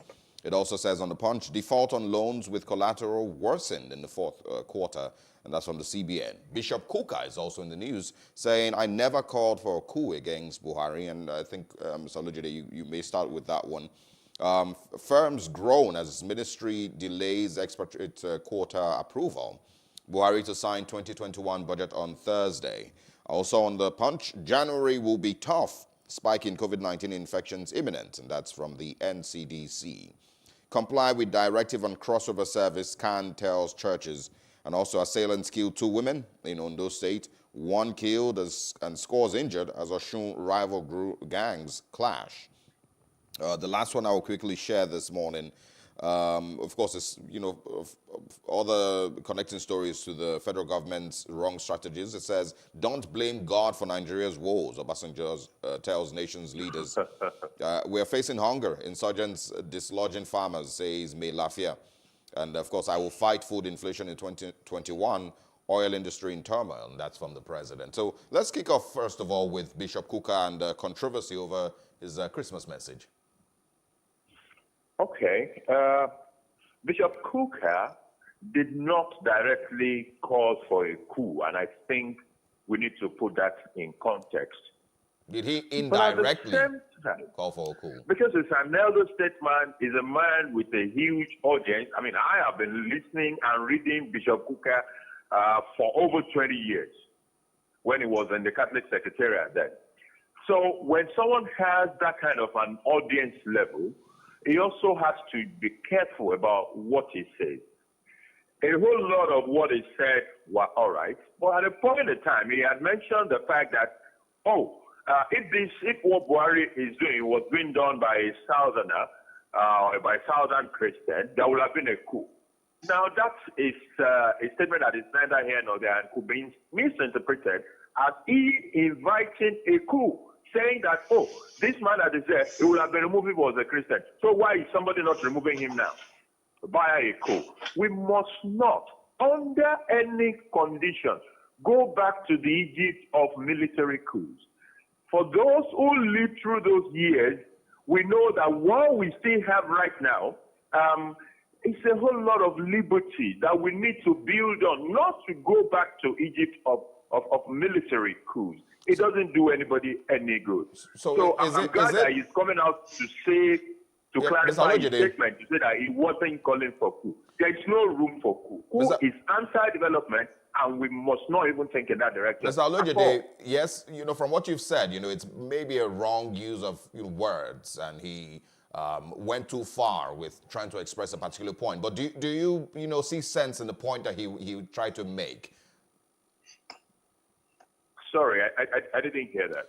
I'm saying maybe, it is a wrong use of words by Bishop Kukah, and he maybe went extreme with the words he used to stress the point. But do you agree or see any sense in the point he was trying to make?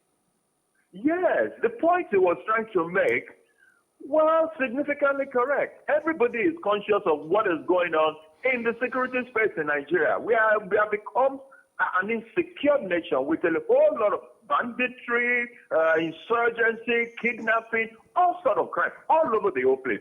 So Bishop Kukah was hitting the nail on the head with the state of the nation as far as insecurity is concerned, and even economy. But the wrong choice of word in the coup issue was about, and you can be sure that is what mischief makers would dwell on. All right. So for him and his huge audience, he has to be careful. Okay, let's take on Daily Sun now. Mr. Akingbola, I'll be coming to you. Again, FG stops forex for food import. I think you talked about that for a second. Claims 7 states producing enough rice. MAN Farmers Group, others call for caution. The Kukah story is also captured here. We have COVID-19. 4 doctors die. 472 health workers infected in Abuja. We're not at loggerheads with government over new guidelines. States responsible for rising cases. That's the Presidential Task Force. That's PTF. Yep. There's another one here. Alleged forgery. Court accepts Governor Obasaki's nomination form in evidence. Dismisses suit against Ize-Iyamu. FG reopens more borders this week as experts foresee spike in forex rate. Over to you now, Mr. Akingbola. Which of these would you want to take on? Yeah, thank you. Let me quickly weigh in on the Matthew Hassan Kukah issue. I have gone through that interview. I've gone through that statement, that Christmas message a couple of times diligently. There's nothing that the man said that has not been said before. There's absolutely nothing. And everything he has said is right on point. And I really do not agree that he used word wrongly.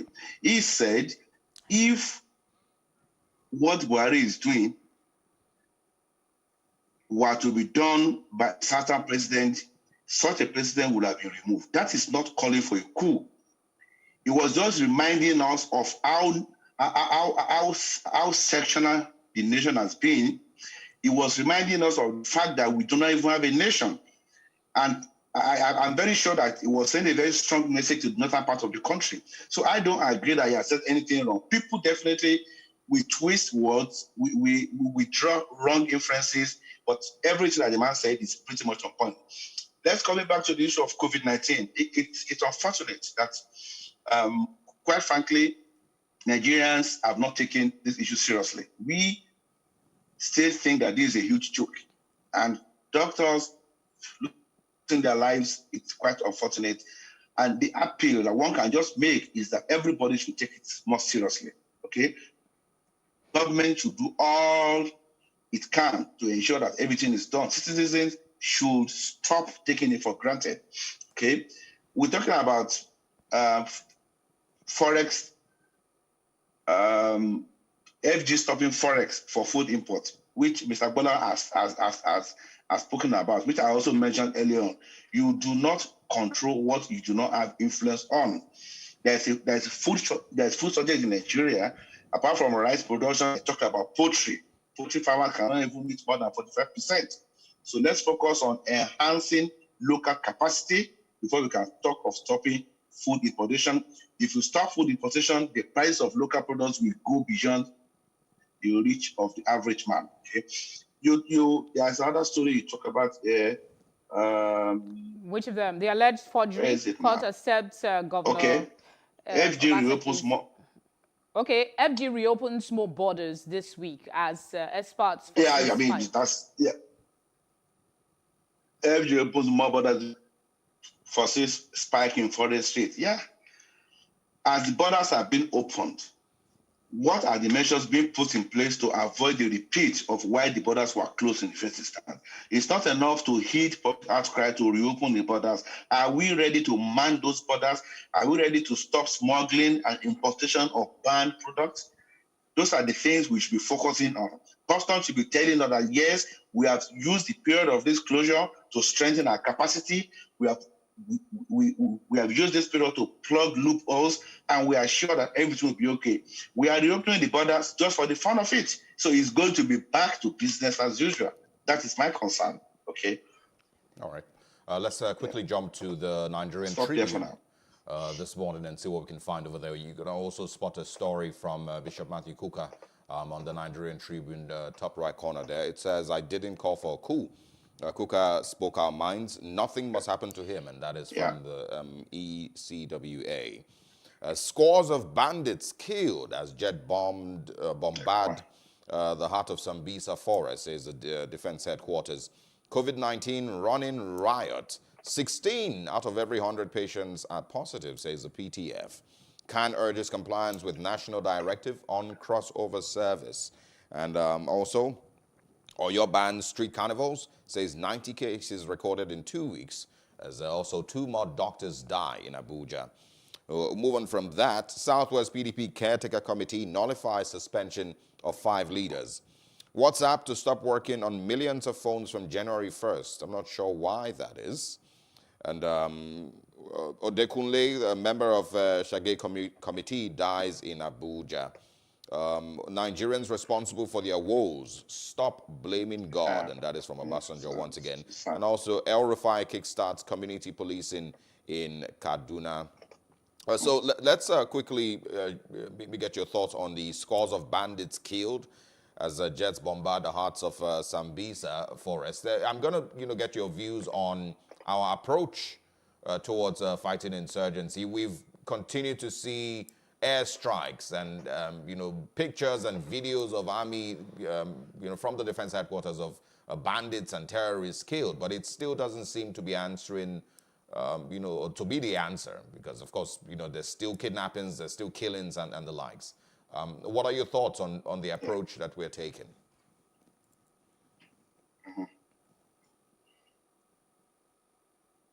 Well, I see too much of propaganda in all of this. I mean, just like you said, if the Nigerian army has been that decisive and that successful in its war against the bandits, the security situation in Nigeria won't be as bad as it is. We never had it so bad. It's never been as scary as we have today. So whatever effort they've been making, they alone are the ones seeing the results. We are not seeing the results. When Buhari came, they said, oh, Boko Haram has been technically defeated. For the first time I heard the word technical defeat. 5 years down the line, here we are. They said, oh, they've been destabilized. Obviously, that has not worked. So the Nigerian army should stop or should reduce propaganda. We know that propaganda is part of war, but we shouldn't be deceiving ourselves. Every day we have stories of bandits being displaced. The same bandits come back to terrorize the people. So we're following whom? Okay, so we are surely not doing something right. Okay. We missed a story on the front page of Independent. Customers resorting to POS amid disappointing bank ATMs. Okay, I actually mentioned it. Okay. You can speak on that in 30 It's so unfortunate that Nigerian banks don't spend money on IT. Yeah. Okay. You can speak on that in 30 seconds. Nigerian banks don't spend quality money on IT infrastructure. Oh, yeah. So Nigerian banks should learn to invest in IT infrastructure. They spend too much money on mundane things, exotic buildings, big cars, but they are not spending on architecture, on customer service architecture that will enhance the delivery of efficient services. And that's not so unfortunate. Yeah. All right, Mr. Ademola Akingbola, thank you very much. I know it's pretty early where you're at. We are grateful for your time. Thank you. All right. Thank you for having me. I appreciate it. Our pleasure. We missed Gbolahan Olojede. The network just yanked him off at some point. But as always, he's a friend of the house. We thank you very much, Mr. Olojede, in absentia, for your time with us this morning. I'm concerned about how they would do the peace of the Lord be with you. And also with you. But you can't shake hands, so how do you do that? I will do like this now. That's the new ritual. We use our legs to touch. We'll go on a short break. When we come back, we'll be looking at what happened on this day in history.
Welcome once again to The Breakfast. And now, as always, it's our tradition to share with you something that happened today in history, sometimes in the 18th century, sometime maybe even a couple of years ago.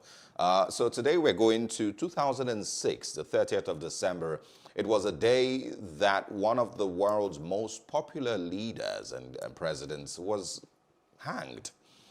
His name's Saddam Hussein, and of course, this was the final day, after a campaign that started in 2003 when the U.S. invaded Iraq. He was hanged on the first day of the Eid al-Adha, and of course, after a trial that lasted about 3 years.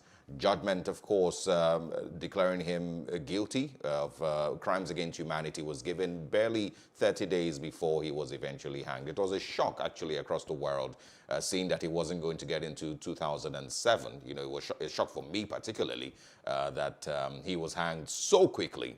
But anyway, it's, of course, the fallout of a campaign against terrorism, fallout of a war that started and was based on lies, of weapons of mass destruction. People have claimed that, of course, it was maybe a personal issue between Bush and Saddam, or a war against terrorism, or a ploy by the United States to grab oil and gold from Iraq, whichever reason it was. But after the war in Iraq, after the U.S. invaded, he was eventually captured sometime in 2003. 13th of December 2003 to be precise. And of course, a trial lasted. He was found guilty of crimes against humanity for his atrocities against the Kurds and in the Iraq-Iran war, and of course also his atrocities against the Shiites between 1996 and 1999, I believe. But there is controversy around the reason why the U.S. went there in the first instance. They said there's a weapons of mass destruction. It was a lie. Destruction. Till date, nobody has it was a lie. It remains a sore point for the people of that country. But let's quickly mention some of the reaction to that story. The then President, George Bush, he was one of the first to react. And in his words, the kind of justice Hussein denied the victims of his brutal regime was what was meted out to him. But he said Hussein's execution will not end the violence in the country. As if he was predicting, just hours afterwards, there was an explosion that killed at least 30 people in Baghdad. Scores were injured in that. Another blast allegedly killed 25 more, with over 60 people killed. However, there's a discerning voice to his execution. There are those who were not very pleased with it, and one of those is the director of the New York-based Human Rights Watch International Justice Division, and that's Richard Dickerson. Dicker, I beg your pardon. Richard Dicker, he said that history would judge Hussein's trial and his execution harshly. However, there are those who found it good. Iran hailed the hanging as a deserved punishment for a man it holds responsible for starting a devastating 8-year war against the Islamic Republic that left over 1 million people dead. Yes. That was what happened with Saddam Hussein on this day. The controversial part for me would be the narrative and how easy it was to condemn Saddam Hussein. Yes, he has his atrocities, but, people would also argue that it's about the same thing that the United States did in Iraq and, in Afghanistan. Yeah, he was convicted for about 140-something cases of deaths of people who rebelled against him and tried to go on a coup. But deaths attributed to him is in the thousands. The U.S.-Iraq war that, of course, was supported by Britain and a couple of other countries, had about 30 million people across the world protest against it. But they still went ahead, even when there were so many people that said, no, you can't just invade the country, claiming they have weapons of mass destruction. That led to more than 1 million Iraqi lives that, that were killed. Quite unfortunate. Just bottom line is there is nothing good about war, to be honest. Yeah. Also on this day, let's mention quickly that the first color TV set went on sale on this day. It cost, and the reason I'm bringing it up now is that it cost about $1,000 in 1953. That's around $9,500 today. And if you convert it to the Naira, as we currently have, it's over 3 million Naira. For television. So it's a huge ton of money to spend to buy television. But that was what happened on this day. The first color TV set came on the market. As with radio in the first half of the century, different companies developed different broadcast technology that's for television, all mutually incompatible. But they resolved all of this, and the then National Television System Committee went on and gave them the go-ahead to get things done. On this day, December 30, in 1953, with the standard now finalized, the first TV was sold. It didn't become easy and accessible until the 1960s. But at least that's something we enjoy it now. Take it for granted. Exactly. I was just going to say, look how far we've come with development of the television. Now we have massive TVs, LCDs, smart TVs, human-sized television that you think somebody's in the room. It's amazing how far we've come. Today also in 2009, Nigeria of course, gave a decision to purchase 3D body scanners. And that was really done because of the, they call him the underwear bomber, Umar Farouk Abdul Muttalab, the Nigerian-born terrorist, who, of course, has been sentenced to what? How many life sentences? 4 life sentences and 50 years for his attempted bombing of a plane that left, where now? It left Lagos to Amsterdam, and then just when it was about landing in Detroit, he tried to detonate the plane with explosives that he had in his underwear. Such a shame. He was unsuccessful, suffered first and second degree burns, eventually was taken to hospital because, well, he was in the US. If he was in Nigeria, he would have been slapped to, you know, a coma. But he was taken to hospital and eventually, after trial, was sentenced to 4 life sentences and 50 years plus. The intriguing part for me was the then Civil Aviation Authority Minister, Harold Damoren, announced on this day that they will be buying a 3D full-body scanners at our airports. Yes. Do we have that now? I tried to check yesterday, but all the persons I called that I know work with aviation, we have scanners, don't we? 3D scanners. How advanced is it?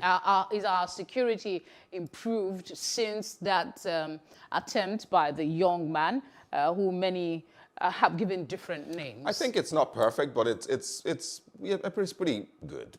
I mean, you have to walk through a scanner before you get, you know, to the waiting area. And of course, those scanners would always be able to point out the smallest things: a lighter, deodorants, whatever it is that you're putting on, and of course, things on your body. So it's not perfect once again, but I think we do reasonably well enough with regards airport security. Yes, once in a while we have stowaways. We have those people who climb into plane engines and. It depends. Well, I don't want to bust your bubble, but it depends on the airport you've gone to in this country. Flying from the Nnamdi Azikiwe and the Murtala Mohammed and those are international airports, yes. But have you gone to the local ones? Anyway, we're trying. We'll get there. Now, small. So that's what happened on this day in history. And this young man, I think he did this on Christmas Day, the 25th. Yes, that was when he committed, made an attempt to commit. It's unfortunate. He's just 34 years old, and he's going to spend the rest of his life behind bars. So. Be warned. I mean, for those that are thinking to be... It's either of both. He's either spending the rest of his life in jail, or he could have killed more than 200 people along with himself, you know, on a plane. So I'm not sure which I'll pick, but I'll rather pick, you know, the first option of him being in jail, you know, forever. All right, just to wrap things up, let's mention for sports lovers that 2 very prominent personalities. That's LeBron James. Was born on this day in 1984, and we also have Tiger Woods, an American golfer, on this day in 1975. I just felt I should mention it for all those who are huge fans of these people. Happy birthday to the 2 of them. Coming up next, we're moving straight into our conversations for this morning. It's so much on our plate. We will be talking about the poverty, learning poverty. That's what it's called. Learning. The first question is, please explain what that really means, so we can understand. Please don't go away.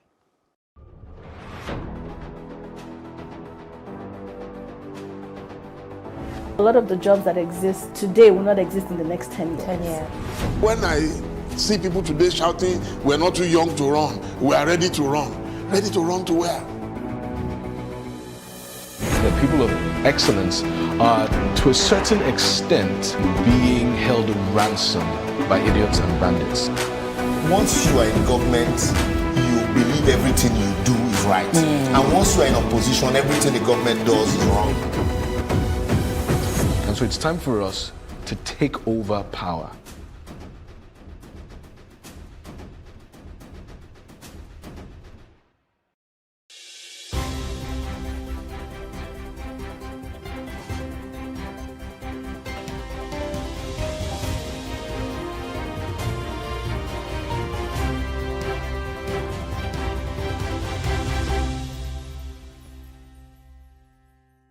The future of learning, that's what we want to talk about in a time of a pandemic, basically.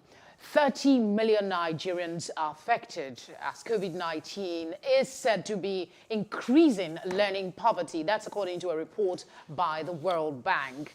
To help us understand this, there's a leap in the percentage of people who have been disenfranchised, so to speak. We have two very resourceful professionals with us. One in the studio, we have Mr. Jide Ayegusi, education entrepreneur. Thank you very much for joining us.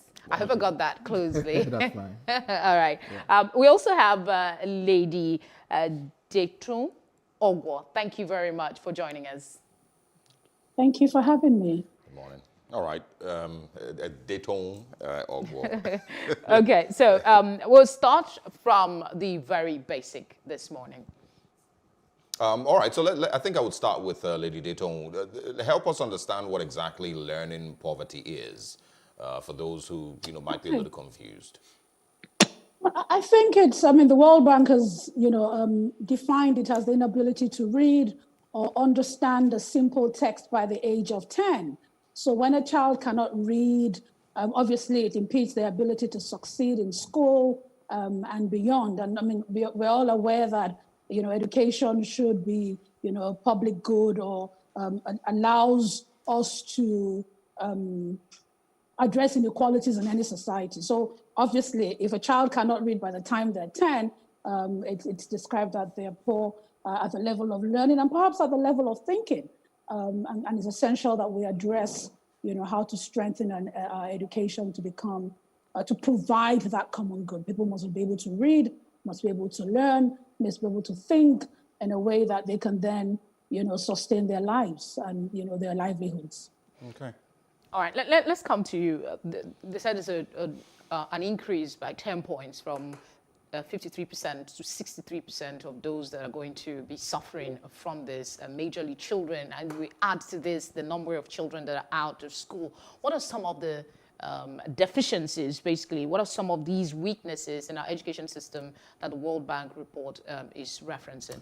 So let me start by going back again to defining what learning poverty is, right? So that we really understand critically what it means for children. So it's just basically illiteracy at the elementary level, right? So most times we talk about adult illiteracy, inability to read or write. But for kids at say below 10, if they're unable to read and write, that is learning poverty. And don't forget that report says that it used to be 53, right? And that's globally. Don't forget that in Nigeria, we used to rank like highly when it comes to stuff like this. So in Nigeria, it was not 53, it was about 70 to yes, right? So yes, and that's really sad. So imagine what COVID-19 has caused, and how it has widened the gap, that it used to be, and just imagine where it is at the moment. So it's really a sorry case. The challenges in the education system, to your question, weaknesses, right? It's basically for me too, right? Which is one, access. So when we're talking about access, we're saying that a lot of our kids are not able to access education. And we're talking about 13 million. Some will say 10 million. Some will say 11 million. Whether it's 10 or 13 million, it's the highest in the world, right? So many of these kids are unable to access education. And the great majority of the kids in school are not learning anything, which is what we call learning crisis, right? So, which is what we're saying, like about 70% of these kids would be out of primary school and they would be unable to read or write, right? And that is another challenge.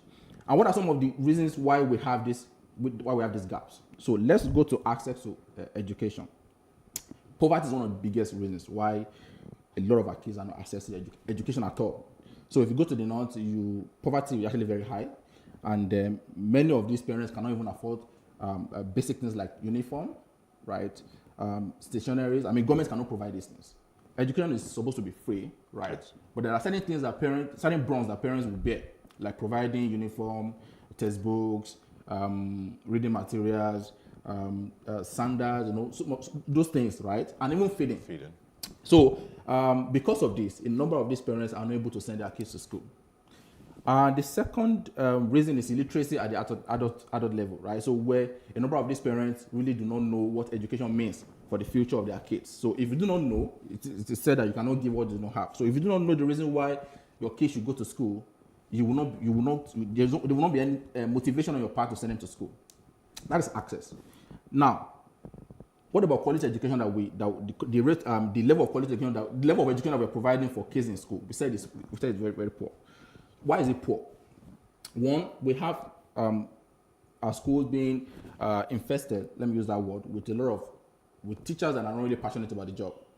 Teachers that are qualified but are not passionate about the job. And a number of these teachers are also not qualified. And why do we have teachers that are not qualified? Most times, we get these teachers into the job because there's no job for them elsewhere, right? So, Felicity, you're running out of time. Yeah. Again, our curriculum is archaic, right? So we use the curriculum that was used to prepare our forefathers for the world of factory, right? To prepare our kids. We're going to the fourth industrial revolution, but we're still using curriculum, that was prepared like many years ago. Let's go back to Lady Dayton Ogul. The reasons, including the ones that he has mentioned, are enormous. There's so much of it. And now we're faced with a pandemic that has increased, the figures negatively, I believe, if there's anything like that. So I want your thoughts on how we will be able to solve this. We first of all need to have the political will and, of course, understand that there is a problem. But how well was the country doing with sorting out the education challenges that we had in the past? And now we're compelled to, of course, add more of those challenges to the list. Did we do well enough in the past? Do you think we will be able to sort this one out? Thanks. I think we've had enough conferences, we've had enough seminars, and we've belabored, the issue that Nigeria can do better when it comes to its educational outcomes. And I mean, obviously, the pandemic has given us an opportunity, and we really cannot return to the world as it was before. What I'm glad about is that some of those conversations around, the Sustainable Development Goals, and I would posture that what we need to start questioning is really the relevance and the utility of how we've defined what education should do for the Nigerian child. Perhaps, there's something faulty around our visioning, beginning with the end in mind. So, the 2020 Agenda for Sustainable Development has already given us a blueprint of what we should be doing, how we should be acting. We cannot get outcomes that we're not careful to coordinate. We've had so many, as I said, conferences. And maybe one of the things that we need to start doing is to look at, when we're reforming education, we should understand that it is a common good.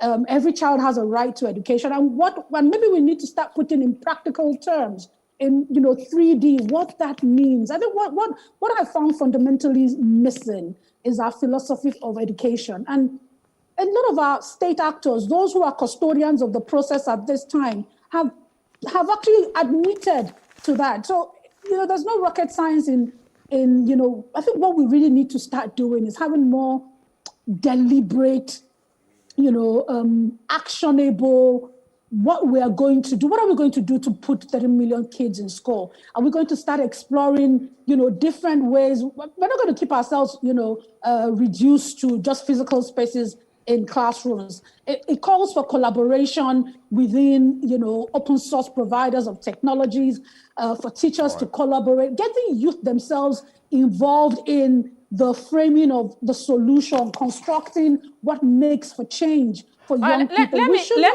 me interject quickly. You said we already have like a blueprint of how to go about it. But if you were to suggest that one of the things that that report mentioned is a vision of the future should be guided by today's investment and policy reform. So if you were to start, which of these policies can we begin to implement without too much of a hurdle, even at a time of pandemic, as it were?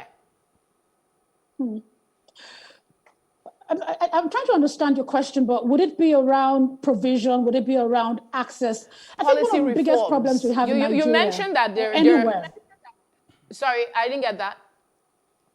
I think one of the major problems we have is, how do we protect domestic and international financing of public education? I've looked at so many documents on a project I'm working on for the ILO at the moment, and we seem to be throwing money at this challenge. We're throwing millions of dollars at this challenge, and we're not getting the right outcomes.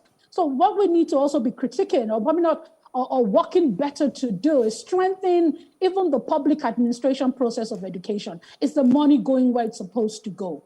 And I think that the reason why, where transparency is a problem, accountability is a problem, is, the rent-seeking attitudes that we have brought into this sector. And we must be, we must have the courage to start challenging even those, our administrative system is broken. Let's speak truth to power. All Is right. the money going where it's supposed to go? And the numbers, are we educating the most numbers? How do we play catch up with the rest of the world? Those are the fundamental let's go problems back that we to, need to fix. And we must find the courage to do those things. All right, I want to go back to Jide here. She's mentioned, the fact that we're throwing money. We keep pouring money, at it. It's almost very similar to, some of the things that we've, gotten international donors for in Nigeria that still we weren't able to solve, but millions of dollars have gone into. So if you were going to be strategic with sorting this issue out and solving the problem, where would you suggest that we start to tackle first? The government has tried the school feeding program. There's also been, of course, policies here and there that should encourage more people to go to school, but still doesn't seem to be working. So what would be your strategic first move? Yeah, for me, the problems in the education system is actually very systemic. Let me use that word, and it's hydra-headed. So when you're trying to solve one problem, another one comes up, right? So it's really tricky at the moment to say this is where government should focus on. But I strongly believe that we're actually not spending enough, right? So the money she's talking about, maybe money that's coming from the diaspora, right, from the international donors. But how much are we committing as a government? So UNESCO says 26%, right? We're doing far below that amount, and that cannot do anything, right? For me, the number one thing, if I suggest here, I would say that we need to motivate our teachers, right? So you cannot have teachers that are not well motivated imparting knowledge to the people, right? So they will not be doing their best.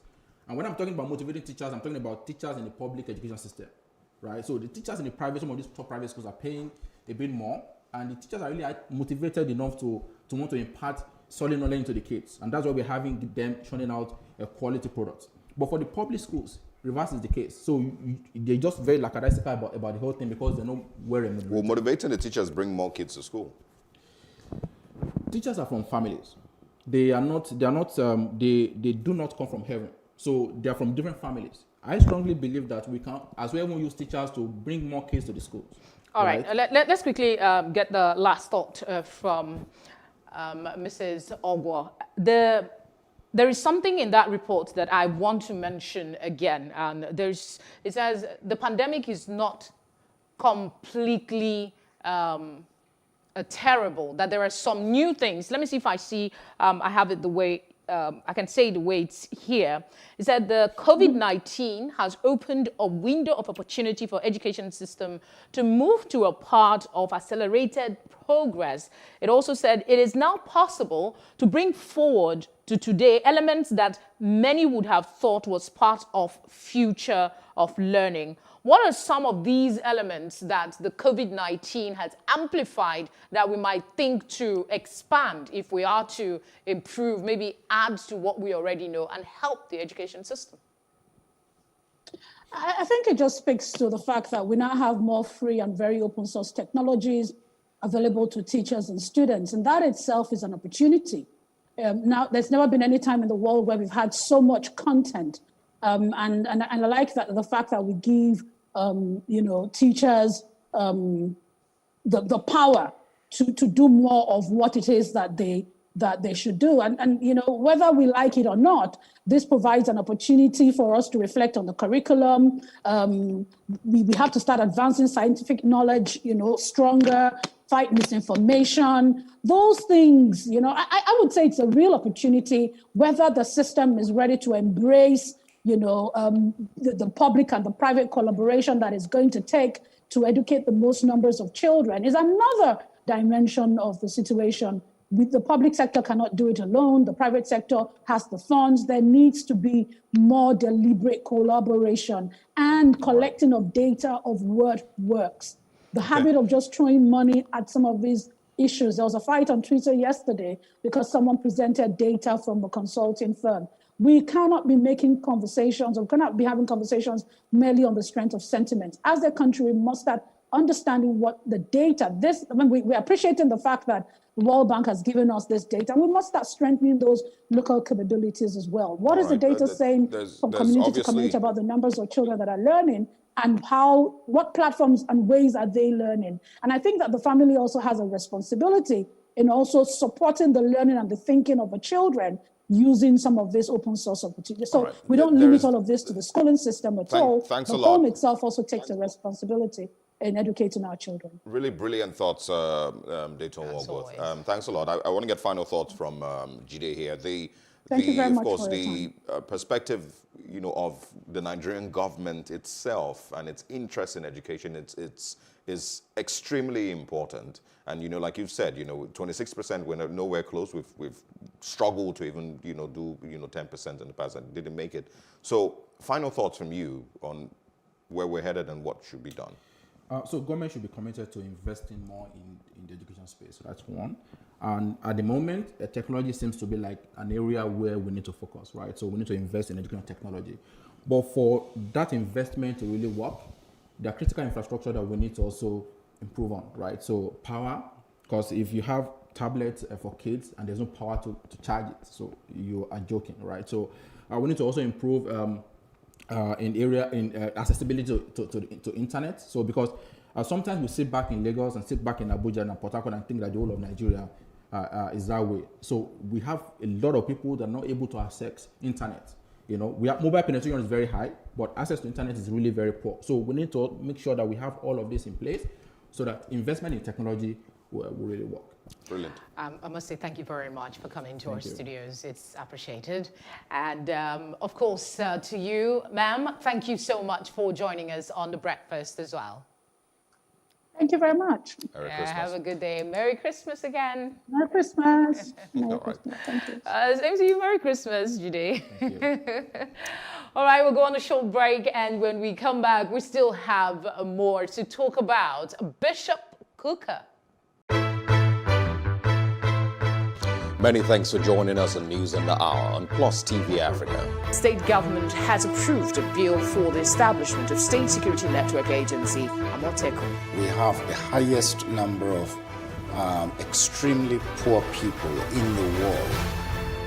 He's not concerned about lecturers that are raping students that are under their care. He's concerned about them being stigmatized. And I can tell you that he will get the result in full measure. He cannot avoid responsibility. Why the focus on Africa at this point? The news only cover, one side of Africa, so we always felt like the picture is incomplete, so we need the whole picture.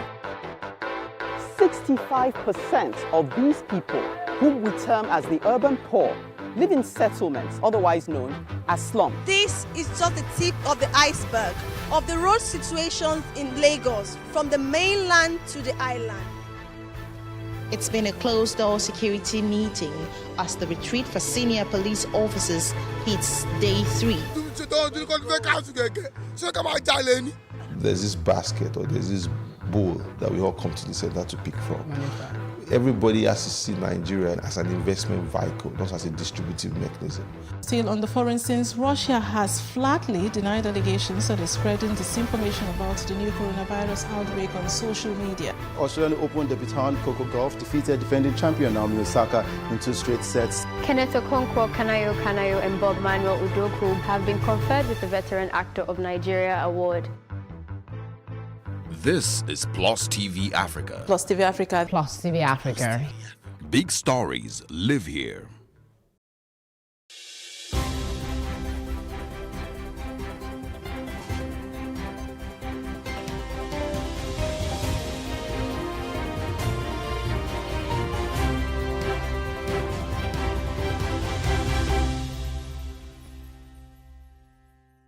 Welcome back to The Breakfast. Moving away from education now, we are talking Bishop Matthew Kukah, a statement that he made that has created a lot of controversy in his Christmas message. And I'll quickly share.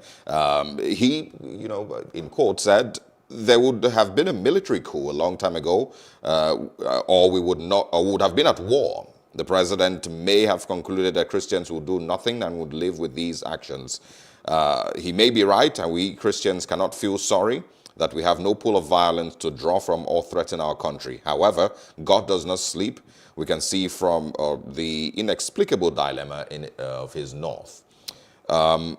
This morning, we're taking a very, very hopefully extensive look at that statement and from his Christmas message. We've invited Wochukwu Ikeako, is a political analyst and a journalist.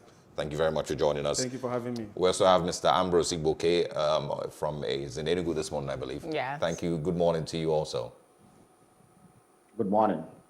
Okay, let's start this conversation. Let's start with you, Mr. Ikeako.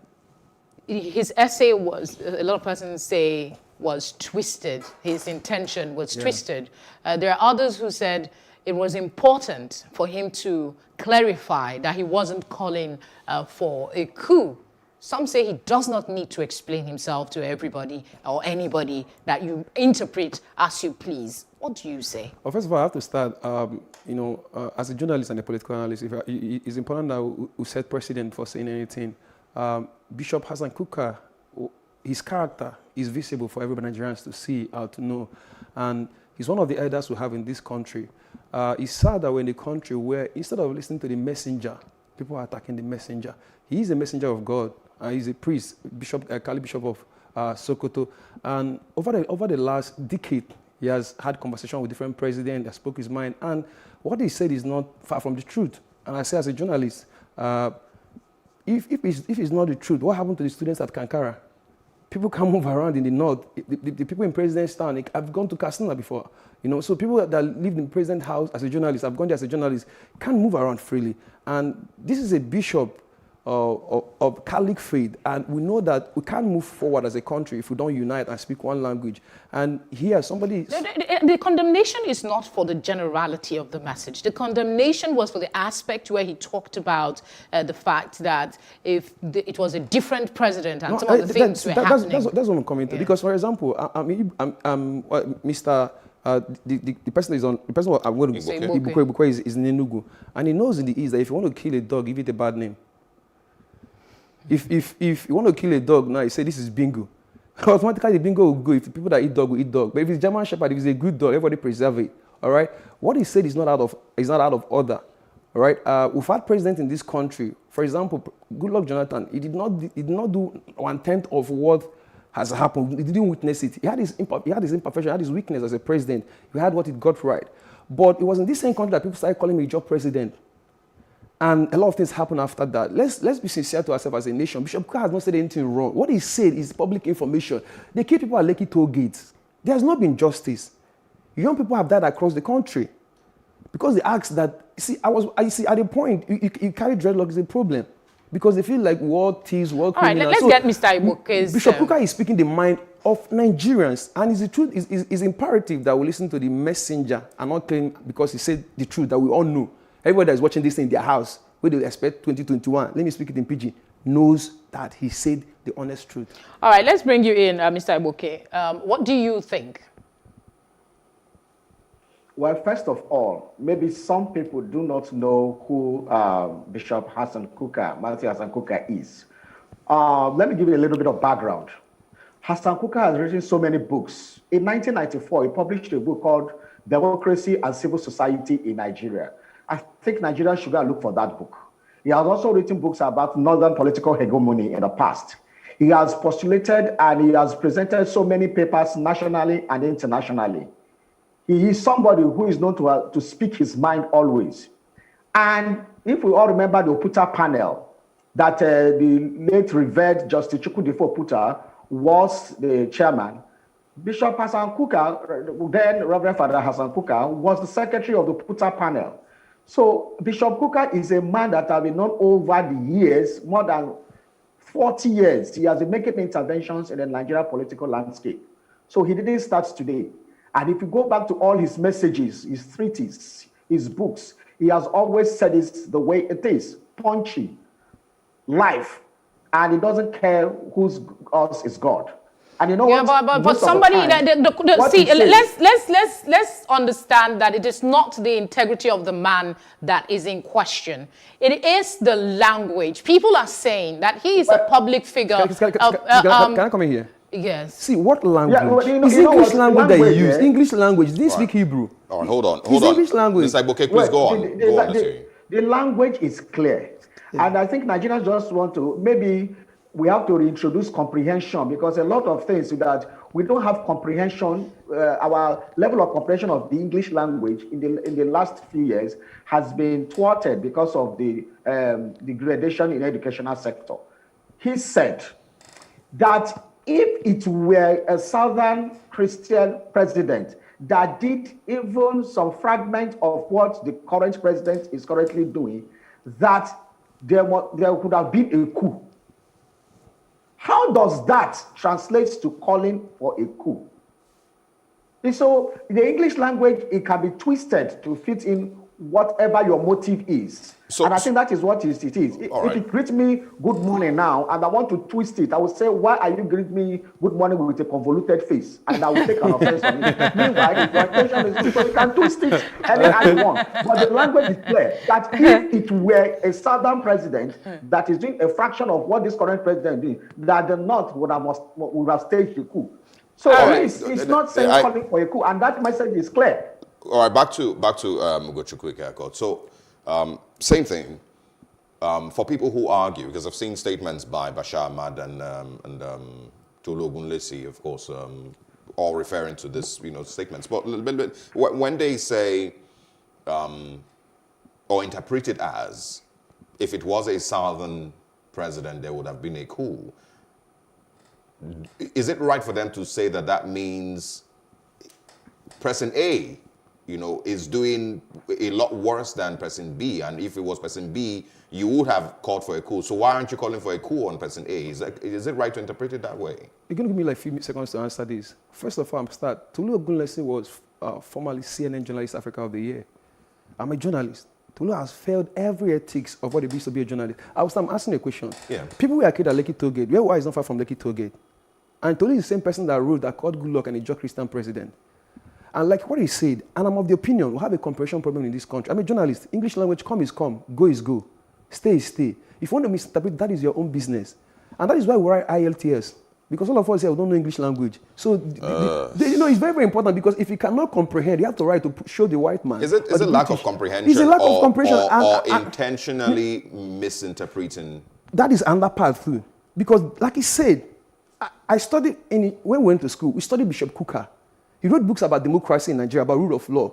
So this is somebody that even intellectuals all over the world have studied. So all right, let's take it to another area. The question we should be asking is, why are you misinterpreting a very simple message? Okay, let's look at the message. The country, you wouldn't have said this. Let's look at other aspects of the message. He said that I think he said the reactions are a reflection of every citizen that make up Nigeria. The things he wrote, to some degree, even I would say, yes, he was speaking certain truths.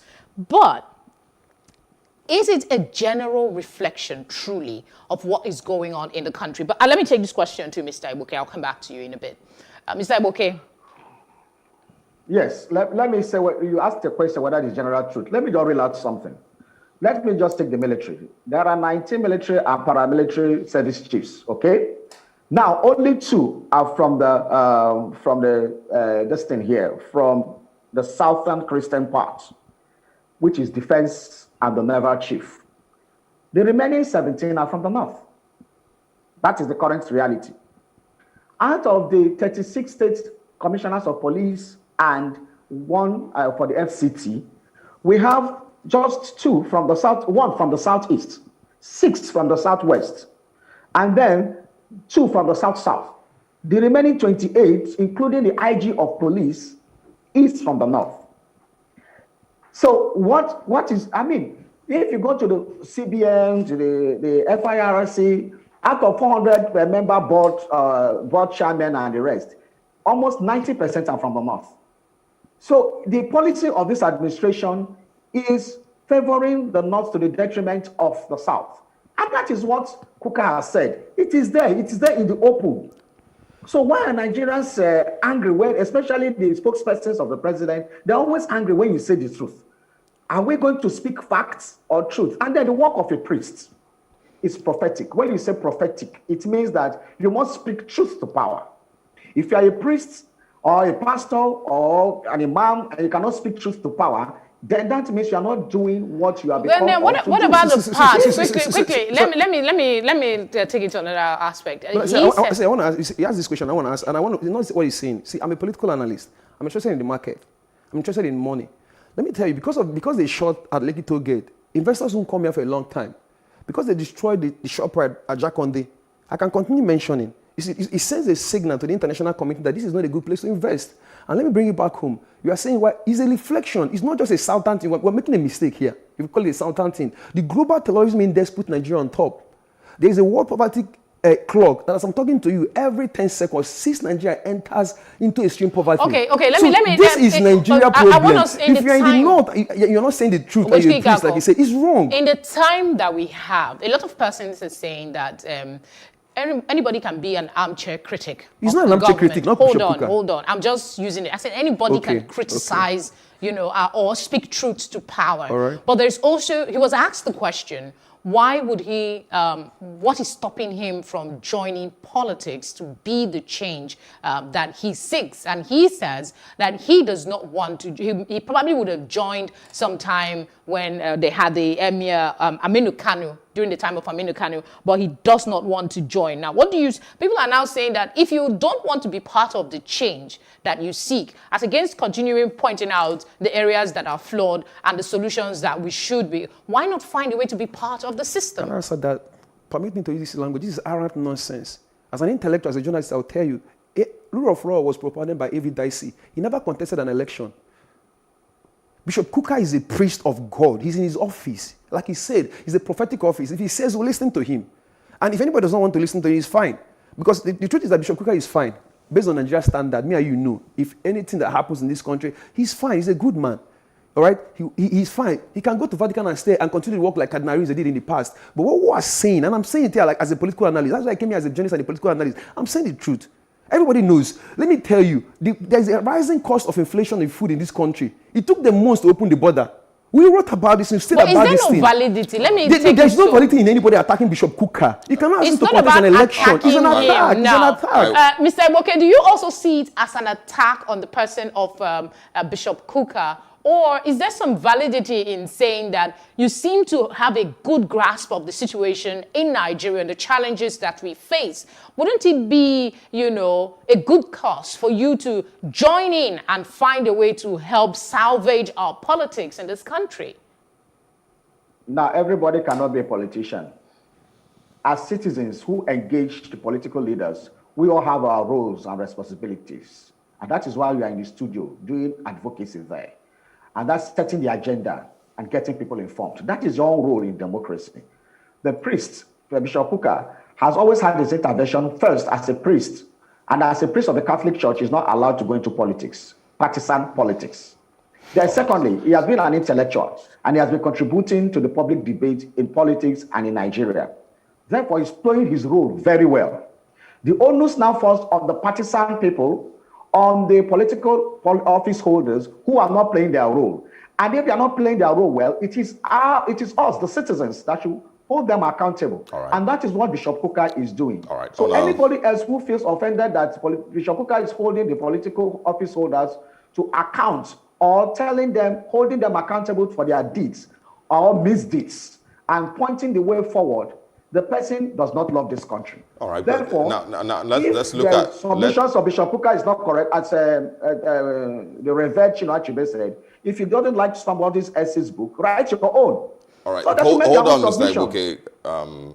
On a lighter note, yesterday former Senator Shehu Sani tweeted, my dear northern people, leave the Bishop Kukah in Sokoto and focus on the bandits in your Sokoto.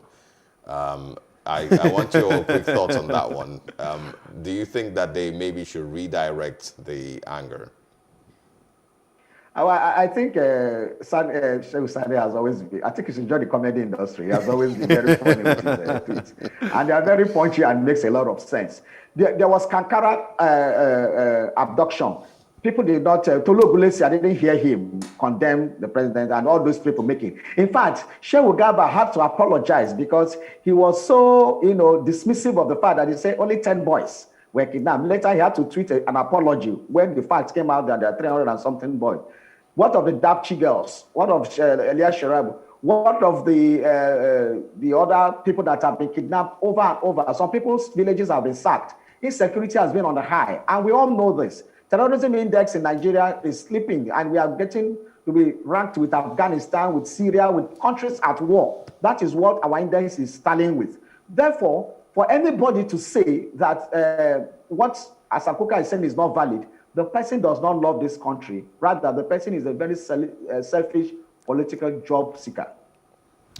You see, for me, the last word, Bishop Kukah represents the Christian faith. Shehu Sani's senator is a Muslim person, and he said they should leave Bishop Kukah and face what is in their Sokoto. There is bandit in the north. The truth is that people who attack, they always that, you see, the Nigerians, especially, you see, when this happens, they use people like Tolu Ogulesi that cannot stand up for the ethics of journalism. This is not why Delegiwa died. This is not why Godwin Abroko died. They did not die for Tolu Ogulesi to just, he got in through the CNN Journalist of the Year, and you are doing nonsense in Abuja. It does not make sense. People are dying. As we're speaking now, once we finish, the breaking news that somebody died somewhere. They've killed people in Iran, the Air Force bombing. So there's a track record. What Bishop Kukah said is not about the South. It's very, very important. It's about Nigeria. Kaima wrote a book, This House Has Fallen.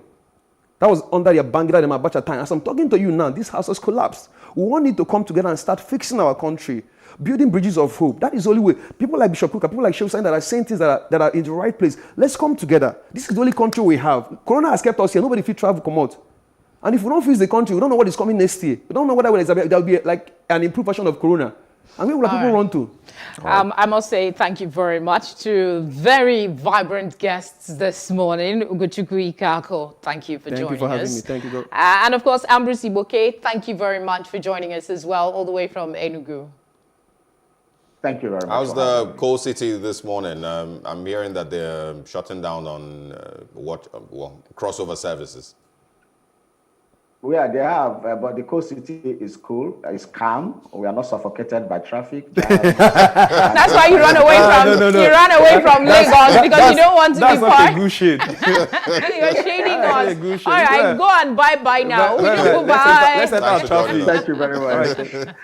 That was a good one. We'll go on a short break, and when we come back, we'll be talking about the Africa Continental Free Trade Agreement. Nigeria is planning a month-long campaign ahead of its during its launch. Stay with us.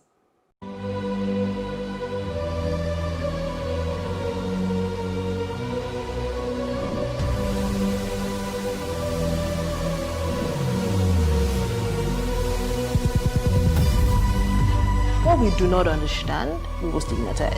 What you can see is the remaining of the tanker that exploded. The suspect equally confessed.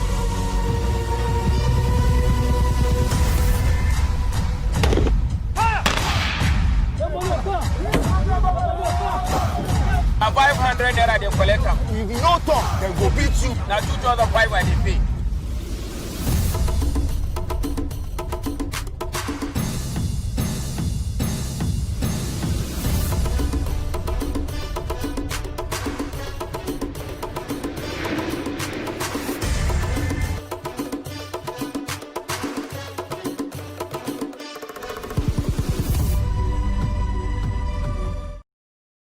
Praise God from whom all blessings flow. Welcome to your favorite program, The Moment of Truth, brought to you by the Citadel Global Community Church. Our God is a God of salvation, far above all principality and power, and might and dominion, that regardless of what happens in this season, you will escape. Say to your neighbor, there is no peace for the wicked. the special anti-robbery squad who are now killing innocent citizens instead of dealing with robbers. Your axe will catch up with you. Finally, my brethren, be strong in the Lord and in the power of his might. Moment of Truth with Pastor Tunde Bakare. Sundays, 7 p.m. on Plus TV Africa.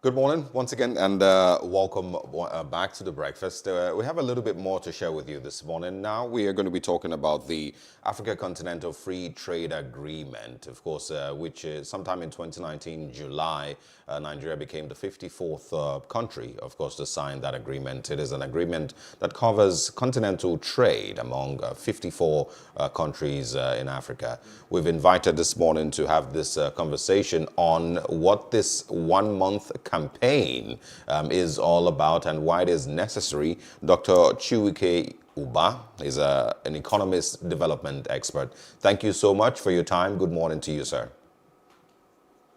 Thank you for having me this morning. All right, let's start from the very basic and ask why it is necessary to have a campaign. The importance of the agreement has been reiterated over time. So do you believe this campaign that Nigeria plans to embark on from January 1, when the agreement kicks off, is necessary? Yeah, it is necessary because as a country, we have a lot to benefit from that agreement.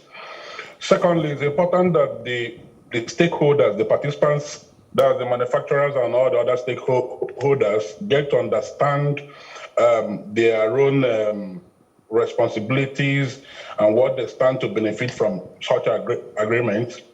And also at the state level, you know, most times we embed most of the policies at national level, forgetting that the states, the subnational governments are also the key drivers of the economy. So in doing so, the campaign will also enable the subnational government outside the private sectors to understand what the states stand to benefit and what the industry, what the private sector organization does, the businesses, especially the manufacturers and providers of services, stands to benefit from the agreement and begin to do the right things so that Nigeria as a country will not be found lagging behind as the AFCTS starts its operations on January 1.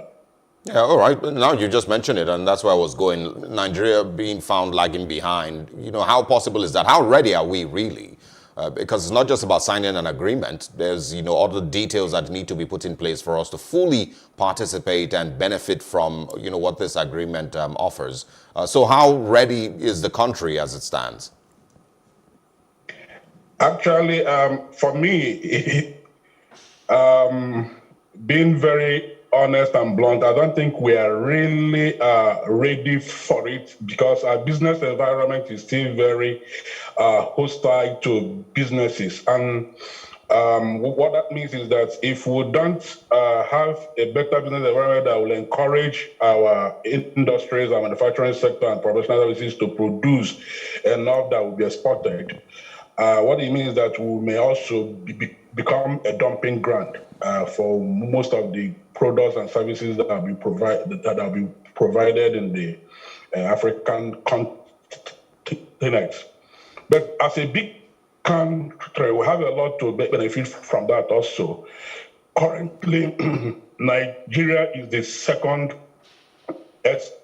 largest exporter of goods and services in Africa, trailing behind South Africa. So what that means is that, in fact, in West Africa, as you know, we are the most products that are being used in West Africa is being produced here in Nigeria. Nevertheless, the hard business environment have also led to the closure of some of the factories that were here earlier on. But I know that the AFCTA is a wake-up call for the country, the national and subnational players to begin to put in the right things, and not just putting in the right things, but putting them at the right time.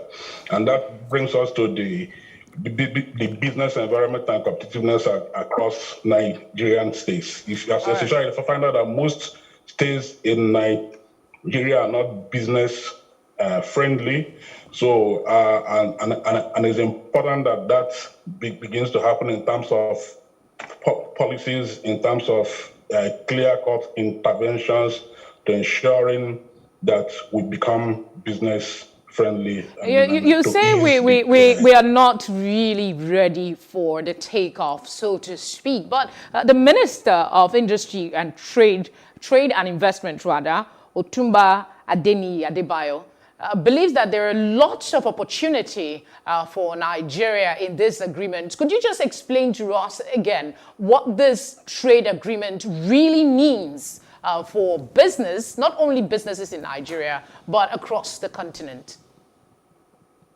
Currently with the over 1 billion population in Africa, currently most of the products that are being used in Africa are imported from outside Africa. And now what it is that given the comparative advantage of the countries within Africa, they will leverage such comparative advantages in terms of input. I'm talking about raw materials, and there's a bigger market to sell those goods and services. So it becomes a good opportunity for Nigeria, given our large economy, given our large population in terms of the youth population. But the other drawback for us also is in terms of having the right skills, because what it means that most corporations, given our population and their available labor, might want to site their industries in the country. So these are the benefits to Nigeria and also African. Okay, the network has come up. At least it allowed us up until now. Let's hope that we'll get him back quickly. There's a question I was looking forward to asking him about, that Nigeria must play a leading role. If he says that we are not ready, how can we really play a leading role in ensuring that the emerging African economic bloc, we are integral in pushing that? Might be difficult. To play that leading role. We can, act it, but, if we don't see it in figures and in the economy, then, there's really not much that, we can say that we're leading with. Some other thing, some other aspect is, really with where we are today. We are, of course, in a recession. There's talk about, exiting a recession, hopefully sometime in 2021. He also mentioned, how ready we are, in all the geopolitical zones in all the states to actually do business with the rest of Africa, and it doesn't seem very likely. But at least the part that a lot of persons are saying could be something people appreciate. What is the opening of the borders? Yes. So close the border, and you're talking about free trade zone, might be counterproductive. But now they said they're reopening. Let's see what happens with that. There's another part I would also want. He said a coordinator of Africa Trade Policy Center has this opinion that there is no plan B with this arrangement, that it has to work. When you hear comments like that, it gets scary. That's another question I'm hoping. Do we have him back on now? Yes, I'm back. Okay, so I wanted to start with a part about Nigeria playing a leading role. The minister said Nigeria cannot afford to be left behind, stressing that the agreement will form a $3.4 trillion economic bloc, which Nigeria must be at the center. You say we're not ready. How can we play a leading role when we're not ready? Is this campaign part of that? Opportunities sometimes may not translate to reality. But I said earlier on, if we do the right things rightly, we might assume that leading role. Let me give you an instance. You know, we've been talking over the years that agriculture is the mainstay, and we've been spending a huge amount of money on agriculture. But the big question is that has those funds that are being expended on agriculture translated to increased yield? The answer is no. It's because of the approach that we have always used. Recently, I said that you don't address structural issues with a knee-jerk approach. If we want to be the net exporter of agricultural products, what are our own agenda? What are our own policy formulations to dealing with those issues? You don't increase the farm available farm for cropping and say that we are increasing yield. So for Nigeria, we have the potentials, and it behoves on all of us. I don't want to say the government alone, to begin to identify those frictions, that is impairing and impeding our potentials from becoming realities to addressing them. So one of the first things we'll need to do is also to begin to invest, removing those frictions that are also impeding ease of doing business in the country. At the national level, a lot is happening, but at the subnational level, the ease of doing business is not so good. That we can see also from the World Bank subnational doing business reports. Most of the states are not faring well. So it's important that the states begin to identify those issues and begin to address them in a holistic manner. So it involves not just collaboration, it involves consultations and communications among the national and subnational governments to begin to deal with those issues. Secondly, the large population, we can leverage the large population of the unemployed youths. They call it the flying geese. By equipping them, giving them the right training, reskilling them. Can you imagine what is happening with the educational sector? We are not budgeting more, and this ASU is going on strike every time. How do you expect corporation multinationals to come in when there's no input, the labor input that will help them to produce? So these are some of the fundamental issues that needs to be addressed for Nigeria to be well positioned to take that leading role. So as a country, we have potentials, but we are not yet doing the right things. We are saying a lot of things without matching them with the required action. Quickly share with us one or two policies that you think we may need to immediately introduce in order for us to gain from this agreement. We've struggled, of course, in the past talking about how our ports, are still not fully functional. We've not been able to tap into the gains that we could get from the southeast, from Aba and from Onitsha, and some of all those places that should provide a lot of income for the country. We've struggled, of course, with Apapa and the corruption that has been mentioned that is going on there. And this is some of the things that have limited our growth in trade. So help understand, or you share with us one or two policies that you think we must immediately start to put in place in order for us to, of course, gain from this. In a minute, please. Yeah, the first is to identify do a reality assessment. Like you said, Aba is very critical to the economy of the country.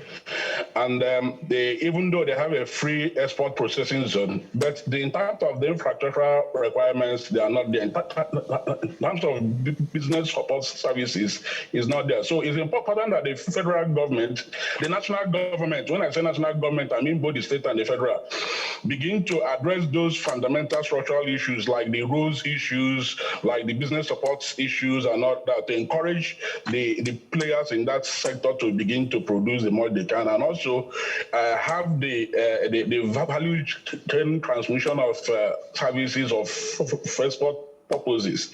Now, in terms of agriculture also, we need to move away from what I call increasing farmland to begin to use technology. We need to deploy technology in determining the quality of soil, the kind of fertilizer yield.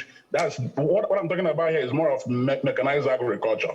The third thing we have to do is the CBN has been doing a lot of interventions, sharing funds. We need to identify critical big players with opportunities to scale up and support them adequately to go into those sectors that will drive not just driving our economy, but producing enough for exports. So these are some of the things we need to do. And the border issue also is that also we need to also introduce technology in the way we manage the port system and the border issues to reduce smuggling and all the rest of it all. So okay, before just quick. In the interest of time, I just have this last one for the road. There are sentiments that we don't have a plan B with this trade agreement and that it must work. Do you agree that there is no plan B? And will this serve as enough push to make participating countries be more committed to it? For me, yes, there's no plan B, but the way the thing is running out is coming out in phases. Currently, the rule of origin, is all that is not restrictive as such, is discretionary. What that means is that it allows people or countries to fit, even when they are not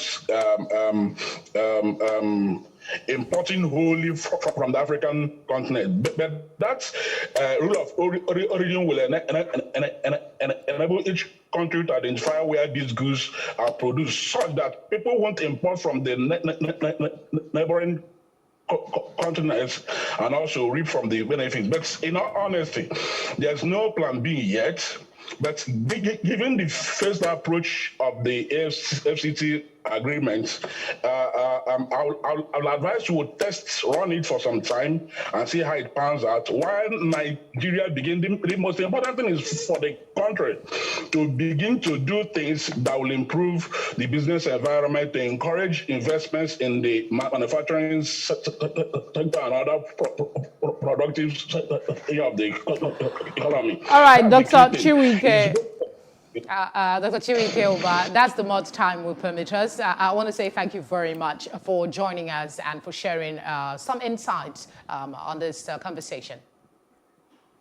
Thank you. Thank you. Merry Christmas to you. Merry Christmas. Right. We have sports coming up next. A quick conversation on what's going on in the world of sports, and that's how we will be wrapping up the breakfast this morning. And of course, I'm sure it's been a pretty interesting run. Stay with us. Don't go anywhere.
Welcome back. The Nigerian Premier League matches played yesterday for, I think, the first time, were shown live on the internet. And it has, of course, created some conversation for us this morning. And, of course, the EFL matches also played yesterday. We will be talking about them this morning with our very, very brilliant sports correspondent. Good morning to you, sir. Brilliant, sir. Thank you. Good to see you. Tell us about the controversy, really. What's the big deal? I've always been on the front burner of going up against the MPFL, the NFF. Amaju doesn't like me very much, Amaju Pinnick. But I was impressed yesterday. They introduced it to me. Actually, it was sent by one of the top guys in the NFF. I was like, Wale, please watch. I think he wanted to just impress me. So I actually went on the internet and went on the MPFL TV, that's what they called it. A little amount of money though, per month. And I watched a live match. I was like, wow. Nigeria. So we've struggled in the past with getting more fans into the stadium to bring in more people to actually participate and be a part of what happens in the MPFL. Do you think this would help? Would this be able to, generate more interest in? Yeah, in the past, there used to be this popular drink company that used to actually arrange a football event. They will give you T-shirts. They will give you their soft drinks. They will give you phones, and you actually raffle draw. People had to come. See, it's convenient for us to shout, there's going to be anybody against Kano Pillars tomorrow. It's convenient to do that. But how do you lure the fans to come to the stadium? You have to, we're Nigerians. We always want freebies. So what's there for us? What my take in there? And so we have to look for ways to actually bring the fans to the stadiums. And So do you think this will help? No, this will not help because I can actually sit down in front of my computer and watch a full match live. Why do I have to go to the stadium? Really, I don't have to go. Especially with COVID-19. But, really. but eventually you realize that it comes to your doorstep. Most Nigerians, I have a stationary store's jersey. The football team is actually not available right now, but I still have the jersey at home. And you find out that Nigerians, ask a young Nigerian guy, which Nigerian club do you know? He doesn't know. And even if he says the name, tell me one or two players in that squad. He doesn't know. But guilty. Is it a good thing? You are guilty really? Too, though. I mean, I know the Enugu Rangers. I just don't know any of their players. But I've been to their games a couple of times. But you ask an average Nigerian... Name one of their players. Ask the average Nigerian player or fan which Barcelona player he knows. He will tell you the first 11 and the bench. Whose fault is that? Because it's obvious that Nigerians love football. So whose fault is it that they cannot, connect or relate with the Nigerian Premier League? Yes, because the Premier League is not at your doorstep. The Manchester United matches, Arsenal matches, were in the office yesterday night and we watched practically all the matches and the highlights of all the matches in the English Premier League. We know every player in Paris Saint-Germain. We know every player in Bayern Munich. Most Nigerian football fans don't even know one player. We're out of time, and I think we also need to quickly share thoughts on the AFL. But what I'm asking once again is, whose fault is it that Nigerians themselves don't have that much interest? We because need to put square pegs in square holes. We need to put round pegs in round holes. Who needs to? The Nigerian government. Listen, the only reason why we have a sports minister today is because he did well during the political campaign. It's not because he knows football. No, but we've always had, sports. If you're saying the only reason we have the particular one that we have in right now. Well, there will be people, even if, yes, we have that problem of getting people as figureheads, but there will be people working with him that understand the game and that can guide him to make the right decision. He's only going to bring people that he can work with. Solomon Dalong was appointed sports minister a few years ago, and on a popular radio station, a sports radio station in Lagos, he actually said, I know little or nothing about sports, but I will do my best, God willing. All right, let's go to the EFL now. Come on. Manchester United is currently second, by the way, for those who missed it. If you didn't watch the game yesterday, they got a 1-0 victory against Wolverhampton Wanderers. Why are you telling us that with your face? Just putting your face. I'm surprised. Currently second. Look at his face. I don't know if they can zoom in and we can see his face. I'm the way he's saying really, it. I've seen matches played in the English Premier League, and I'm just stunned that Man U actually are on second right now. Arsenal beats Chelsea silly 3-1, and they come and play a 1-0 game against. I think it's the English Premier League is very interesting. I hope our league is going to be that interesting very soon.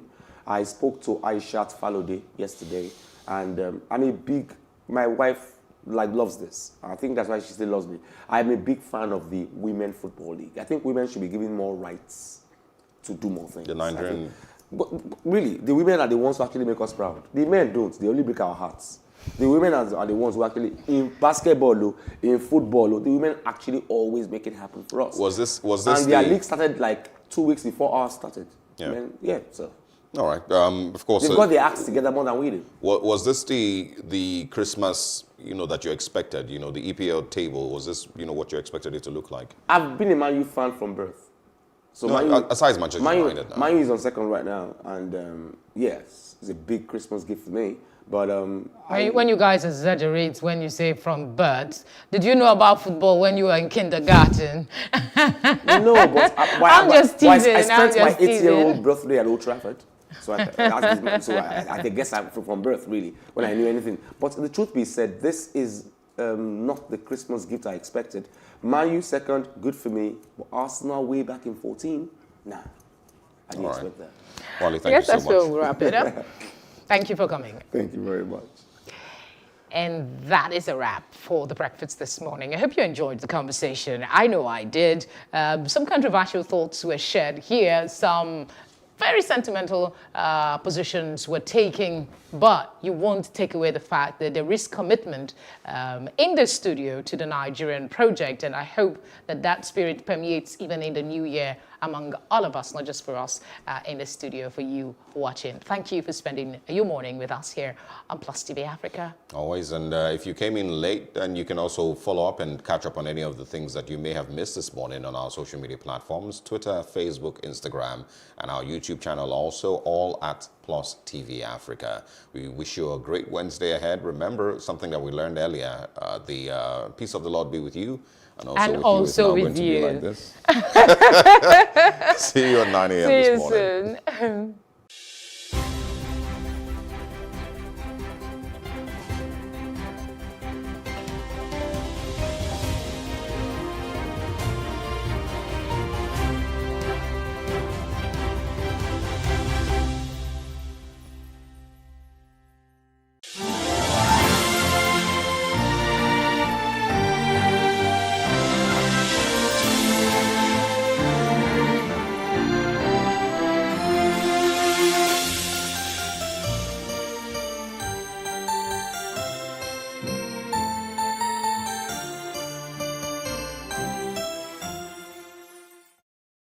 We can't talk about education reform if we don't decolonize our education system. What we do not understand, we will stigmatize. Because it's just cultural. And I think it's just human nature. They stop paying us salary. I don't like remembering it. I am angry at Nigeria. I'm angry at this government which seems to be letting us down. I am angry at us as a people. In the process of struggling to free myself from his hand, he tore my pants and he raped me. Yes, I commit offense truly. Young girl, do you know where you are going? I say, I'm going to America. I say, now so that they talk, you are going to Libya. Which America? As they then do mark our place, some people they die now. This is Plus TV Africa. Big stories live here.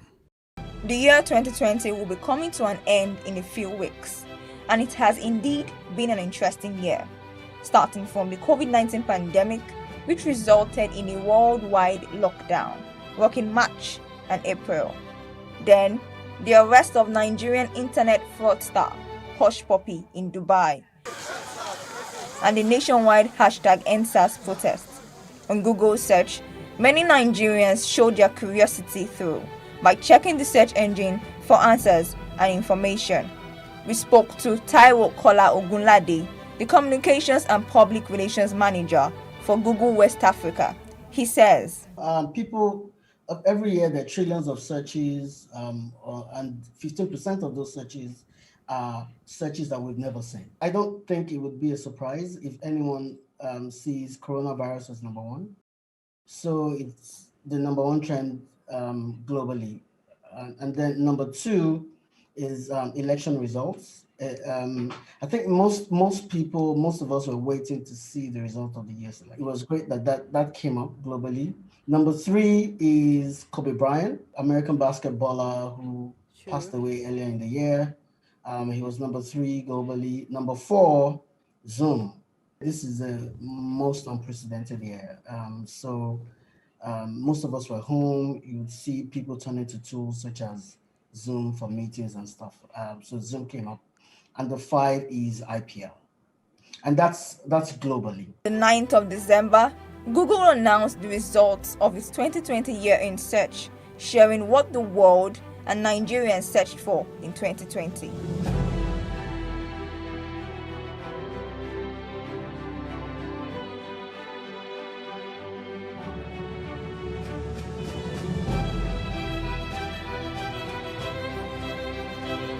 Google's 2020 year in search compiles the moments, people, topics, events, and places that captured the world's attention this year.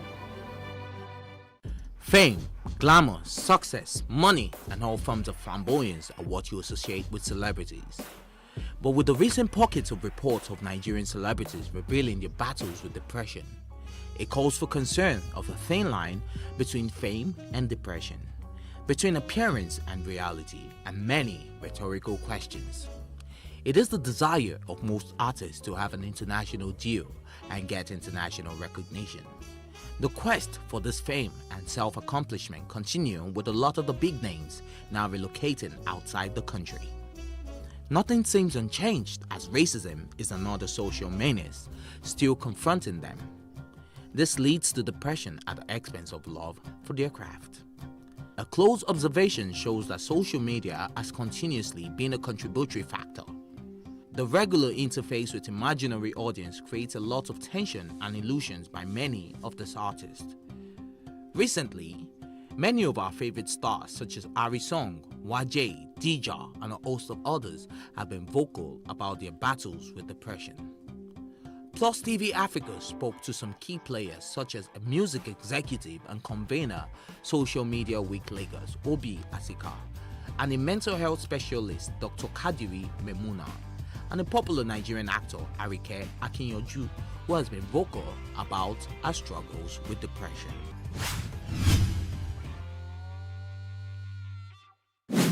I think it is. Yes, especially in this part of the world that we belong to, Nigeria, fame here, I think is a major cause of depression. Because human beings are unique, and because human beings are, we all have our personal journey. They are what we call vulnerability risk factors. People are already vulnerable in one way or the other, maybe from adverse childhood experiences, and then with fame, which is somehow as you grow, it may be a childhood fame, because sometimes you see some children, they grow into fame, while some people are deliberate and intentional into achieving fame.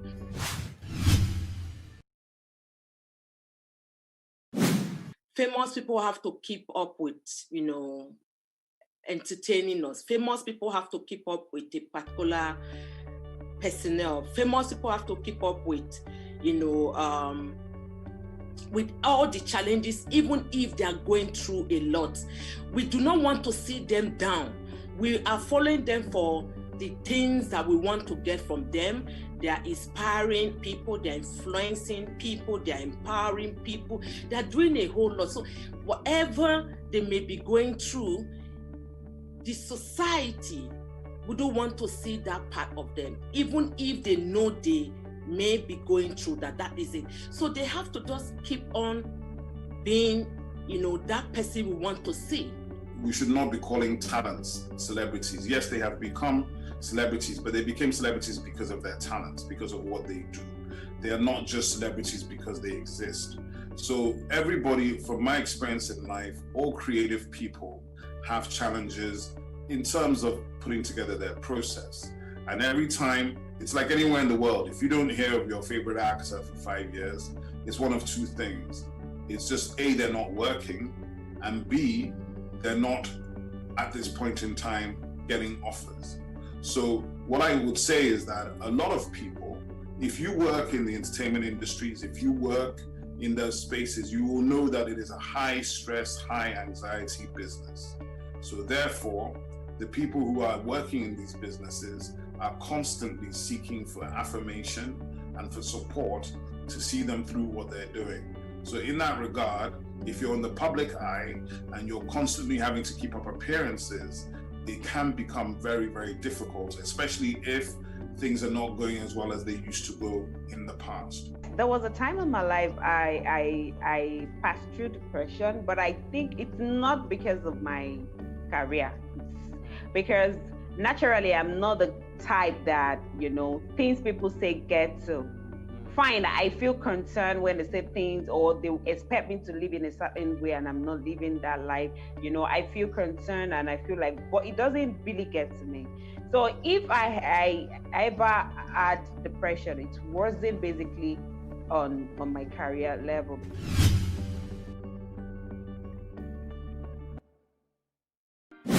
That would be great. In fact, that would really, really, really, help in this advocacy that, have been blazing the trail in Africa, trying to change the narrative and let it be a movement for people to understand that mental health is as important as our physical health, if not more important.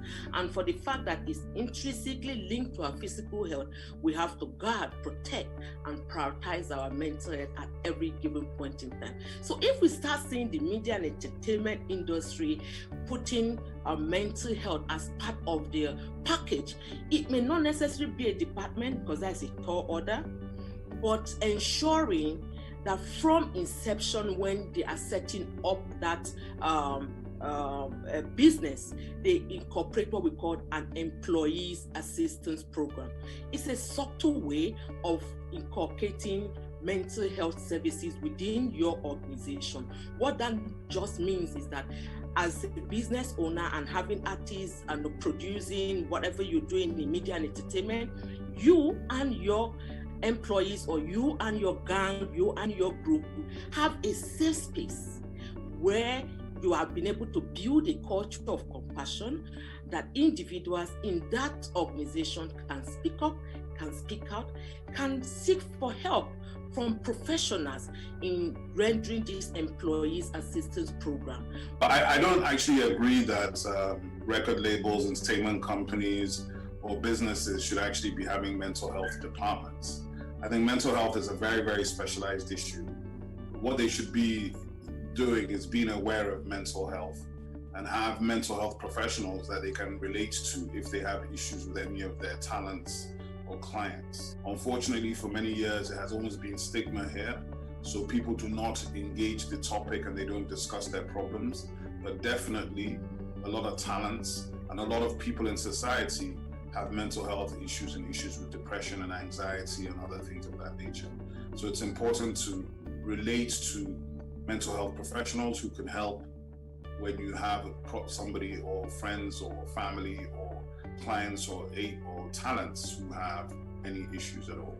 You could you could insist that your clients and your talents do have regular counseling sessions, do have relationships with counselors and psychiatrists that they can have conversations and unload and unbundle any issues they might have.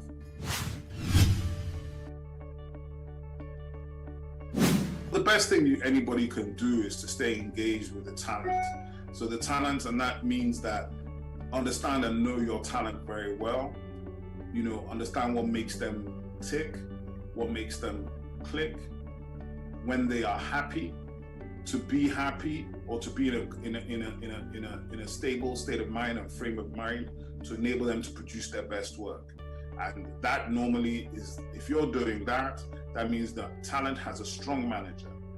Strong management is key. And that doesn't necessarily come from the label. That could come from the artist side, but the artist manager, the person that really interfaces every day with the artist.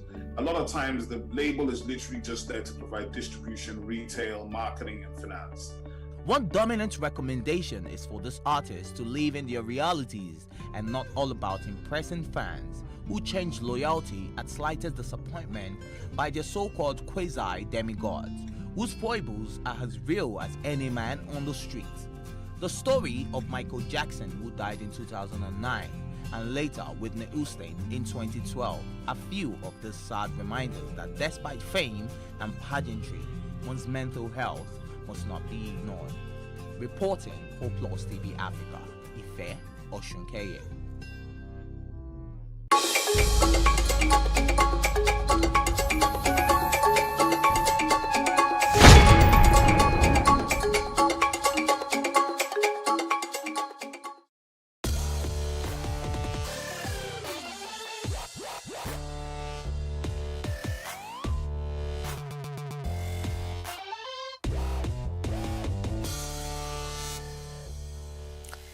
A 20-meter cliff, a couple of ropes, freezing cold water, and me trying to cope with all of that. I did make it down in the end, but this outing with a couple of guys really had me testing my limits. And that's precisely our topic this week on Made, leaving the comfort zone. I'm Chris Kober, welcome. We don't want to be bogged down with details, do we? It is the result that counts. Well, sometimes it's the details that unveil an inconvenient truth. Take meat production. We know that for us to be able to slap that steak on our grill, an animal needs to die. Often enough in anything but a gentle or respectful way. Our reporter, Kai Steinecke, an avid meat lover, decided he wants to leave his comfort zone and does want to know how the sausage gets made, literally. A word of warning, the report contains scenes some viewers may find disturbing.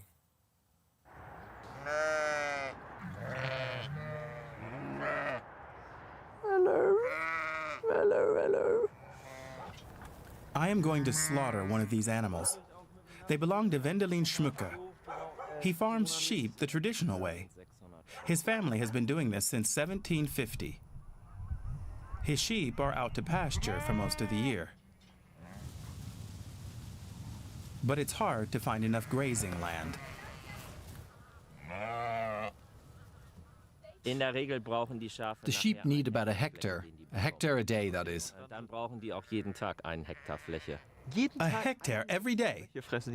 Yes, a hectare for 700 sheep. So this whole field is only enough for today. When they've had their fill, the flock will go home to the farm. I hope the ones that I'm gonna slaughter are going to be bigger.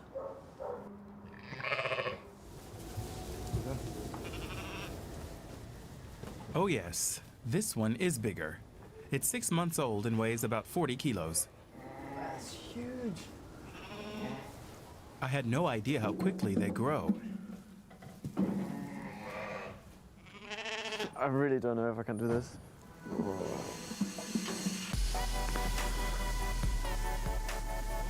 I'm grappling with the fact that we kill animals so we can eat meat, and that I'm going to kill this lamb. First, we have to take it to the slaughterhouse. Yeah, you really can feel the 40 kilograms. It's a 10-minute drive, nothing in comparison to the lengthy journeys to the slaughterhouse that livestock often face. Marco Kerr will be by my side throughout the process. He's been a butcher for more than 10 years, and he only slaughters what people bring him for their own consumption, like this lamb that I've bought.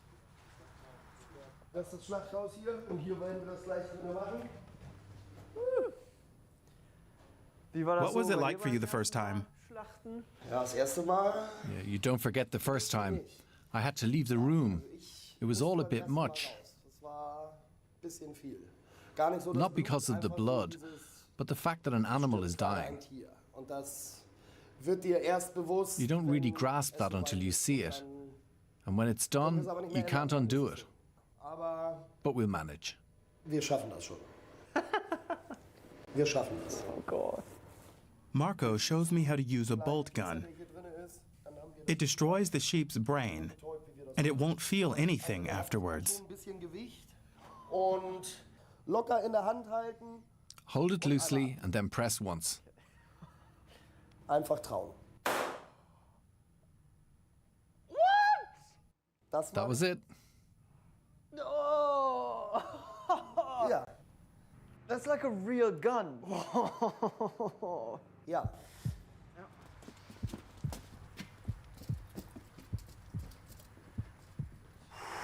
And now the lamb's head is in the firing line. All is good, all is good. Oh my God. Höchster Punkt. Ja. Highest point, draw a line. There. Finger weg. Take your fingers away. Immer den Finger weg. Ja. So. On the head and pull the trigger.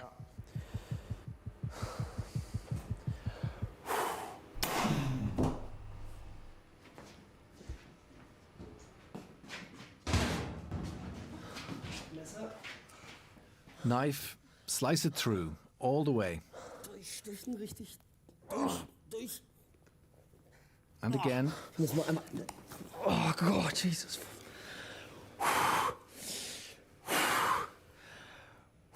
That's a lot of blood. That's a lot of blood.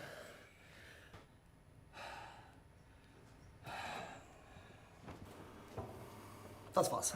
That was it. It's over. Hat er's geschafft.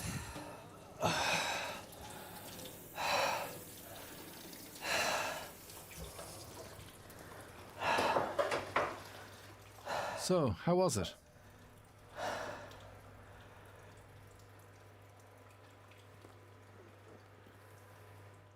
It's all happening so fast. I think I'll need time to process that.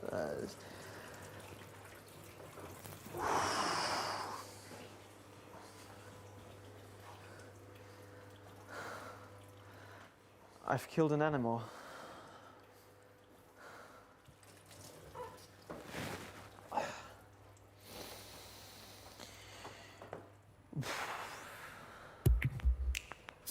Super geschossen, wirklich. Great shot, really. Wirklich sehr gut. But that was just the first step. We're still a long way from having any chops or sausages. First, cut off the head, then the legs and the pelt. That's easier than I'd expected. Das bedeutet dann aber auch This so, isn't mass production. kann ja nicht Not everybody can get a lamb like this. mehr oder weniger. Das ist so. That's true. But that's what makes it special. And it's what makes it sustainable. People approach the whole thing in a different way, especially with an animal like this.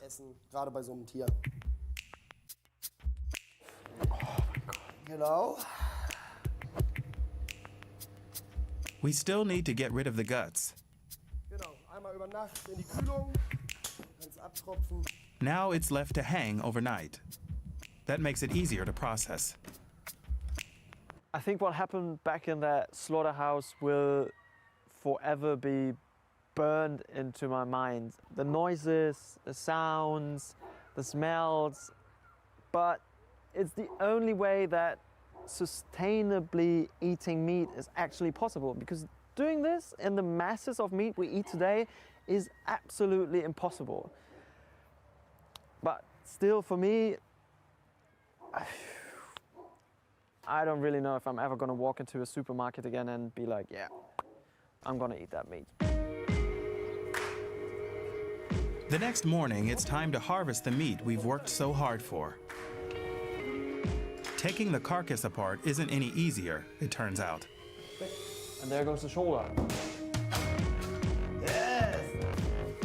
About 20 kilograms of the lamb are lost in the process, mainly the pelt and the guts.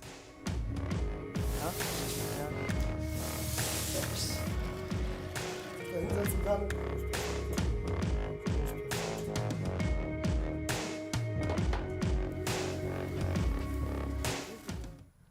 That looks great. Da haben wir es. Dann Bratwurst. How about a sausage for starters?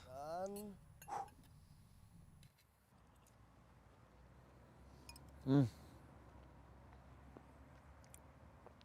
not going to lie, this tastes really, really good. And I don't feel guilty about it because the lamb had a good life and a good death. And I'm not turning vegetarian, but it's only for special occasions, really. When you slaughter animals like we used to do 100 or 150 years ago, and like we just did, you also need to eat meat like we used to 100 or 150 years ago. That means only a steak a week, and that's it.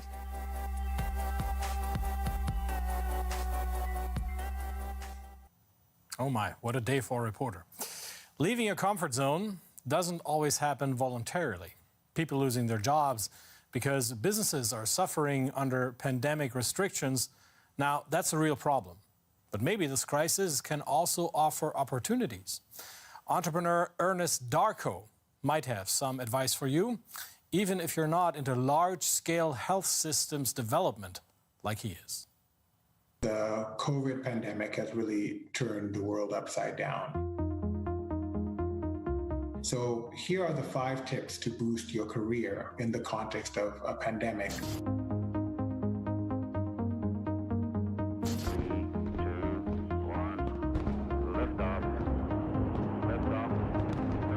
It's really important to focus on things that you're passionate about.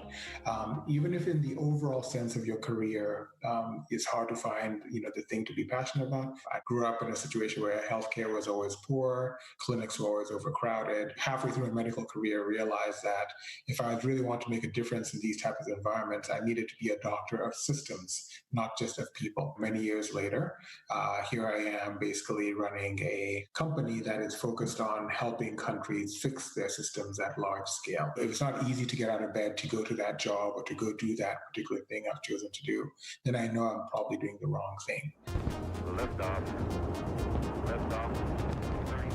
If in particular you're in a career that's very much dependent, for example, on seeing people, and we know that going into lockdown and isolation is the norm, it's definitely going to impact your career or your profession negatively.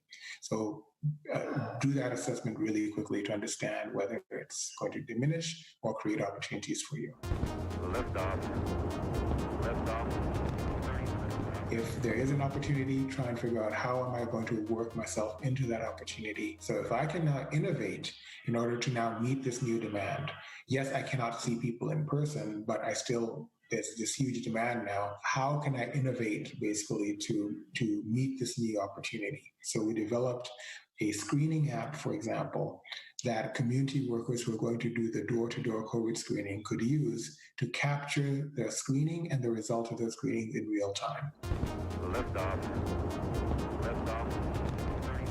Look at tech enabling yourself, using technology to allow you to innovate, using technology to allow you to meet the new opportunities that are presented by COVID, as opposed to purely being a victim to what COVID has done. So technology can be a game changer in many cases. It allows you to scale yourself up. It allows you to be accessible by your clients in ways that probably might actually be better than pre-COVID. Lift off. As we've seen with COVID, things keep changing, right? Everything from having first wave to second wave to learning new things about the disease that then changes the policy environment, that then changes the rules. You'll know you're adapting in the right way if you're maintaining your clients, if you're maintaining quality and you're maintaining satisfaction with what you're doing. I know it may sound like a bit of a luxury to be in a position where you can do all of these things because some people may not actually have these options. But to the extent that you can, I think it's important that you do so. And I've seen some amazing examples of people doing this and in fact, not only surviving the pandemic, but actually thriving in the context of all of the challenges that COVID-19 has brought.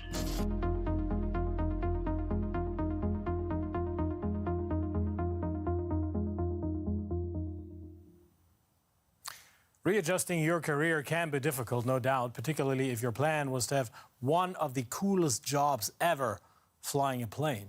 But we know the pandemic has been an utter nightmare for the travel business. The global airline body IATA says air traffic this year is expected to be 66% lower than last. So it's been a huge mess for the sector up to this point, and even with bookings slowly recovering, German flagship carrier Lufthansa has suggested that would-be pilots in its prestigious flight academy might have to rethink their plans. Flying free as a bird over majestic landscapes, it's an appealing prospect for many. The videos about Lufthansa's pilot training program in the United States are a favorite with Lukas Heim. The 22-year-old moved to Bremen a year ago with his girlfriend to start his training at the European Flight Academy, the Lufthansa Group's training school in Germany. Now they're packing up and leaving Bremen. In March, the course was suspended. 700 would-be pilots were left hanging. For Lukas, it's been a very trying time. They just kept stalling and putting us off. First they said the course would start up again in May, then in September, then next January. Since it's all so unclear, it's time for us to leave. We can't keep paying rent for this flat. We came to Bremen so that I could become a pilot and Svea could go to university. But our time here is now over. After many months in a kind of suspended animation, would the training resume or wouldn't it, Lukas and Svea made the difficult decision to give up and go home. We had a plan when we moved here. Lukas was going to complete his training. And now we're leaving again, and he hasn't completed it. It's like running in a marathon and turning back halfway and never reaching the finish line.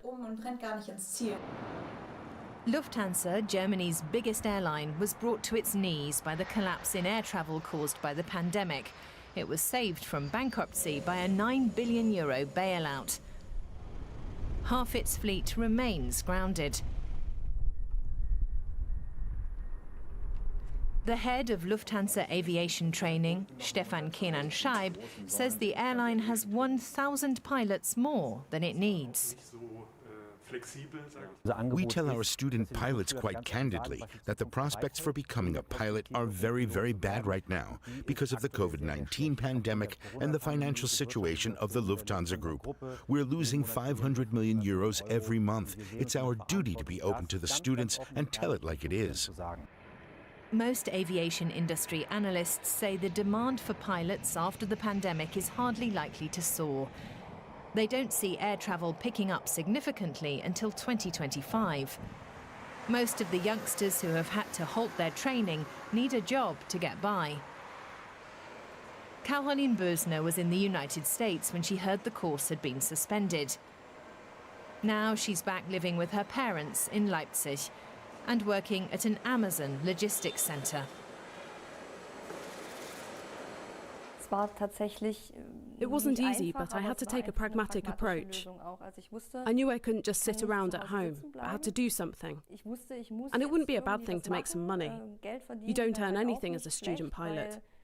On the contrary, it's more like burning money. Many student pilots now find themselves in a precarious financial situation. They are by far not the only group of people in need of work, as the pandemic and ensuing lockdown measures shuttered entire industries. People who worked in tourism or food service are coming to us. They say either they need a job as a stopgap measure or they want to change careers entirely. Caroline Bösner says for her, working at Amazon is temporary. She's not given up her long-standing dream of becoming a pilot. She remains as committed as ever. I absolutely still want to fly. I'm not going to give up on my dream. It's anchored within me and it's not going to go away. I flew all over Florida. It was fantastic. And then suddenly I was back in cold Germany. I can't imagine doing anything else. So I have to find a way to finish my training. If need be, without Lufthansa. 200 minimum. The enthusiasm may be great, but facts on the ground are not encouraging. Lufthansa has recommended its students actually give up rather than wait for the course to restart. If they complete the programme, they're going to be charged €80,000, and they won't have the guarantee of a job, as used to be the case. Lukas's father, Christopher Heim, is appalled. He's been a pilot at Lufthansa for 32 years.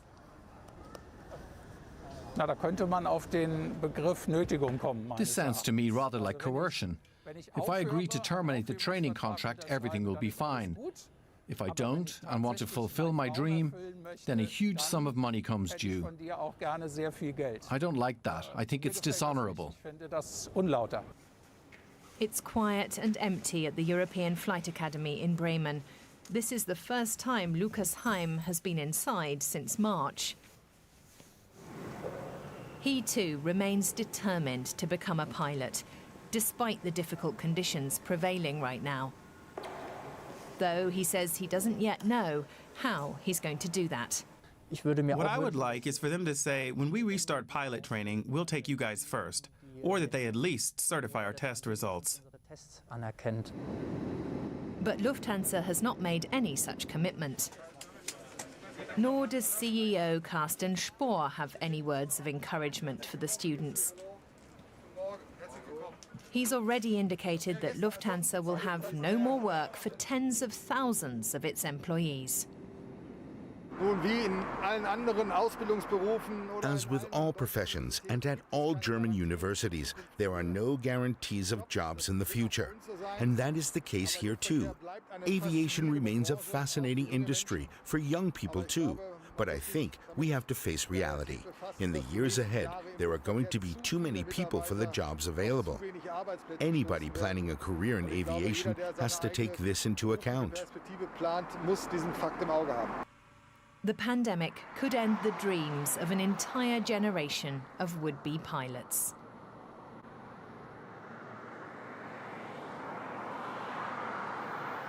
"2020 has brought dread, distress, and disappointment, sure, but there are exceptions.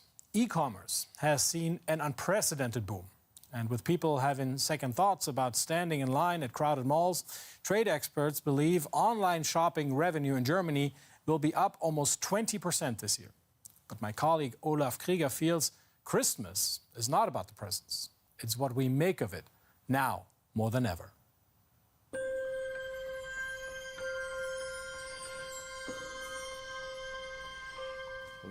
Christmas is what we make of it.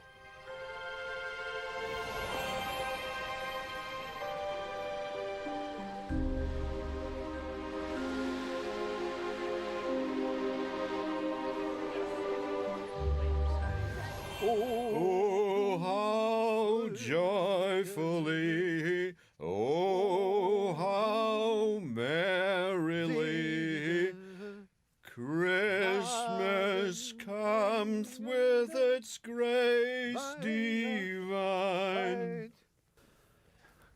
Christmas comes with grace in this of all years?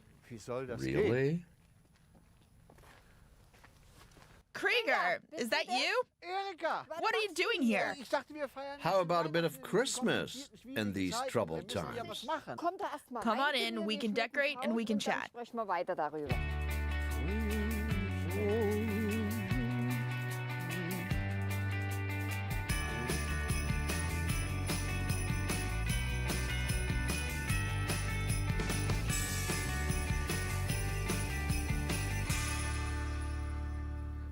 You have children, grandchildren, great-grandchildren. How many altogether?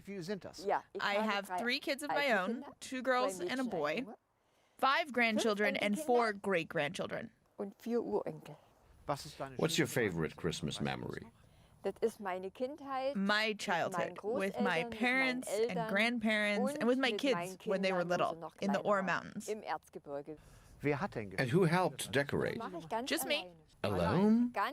Yes, I start putting up the decorations in early December, but I wait until the 23rd to get the tree ready. Not a day earlier. No one helps? I don't want any help. How about the food? Really? Yes, absolutely. Christmas Eve is lentils with sausages. The next day, potato salad and maybe roast goose with red cabbage and kale from this garden. From your garden? Yes. So tell me, Krieger, how is Christmas with your family? Do you spend Christmas at home or do you go somewhere? I'm going to try to be with my mother, but it might not be possible. She's in a home, and I may not be allowed in. But we hope that whatever the conditions, we can celebrate Christmas and be together. We can make that happen somehow. I hope. But suppose we can't meet up the way we used to at Christmas. Yeah, if my son comes, we'll sit together with him and my daughter-in-law and my grandchild. And for everyone else, we have the phone. Our Christmas lights.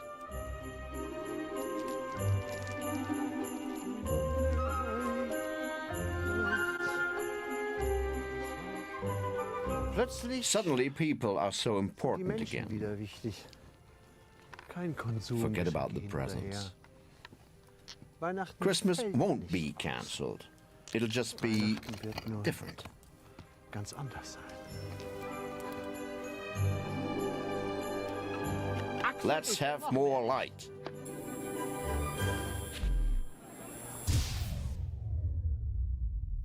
Let's have more light. What a splendid idea. That's our show. Thanks for watching. See you back here next week.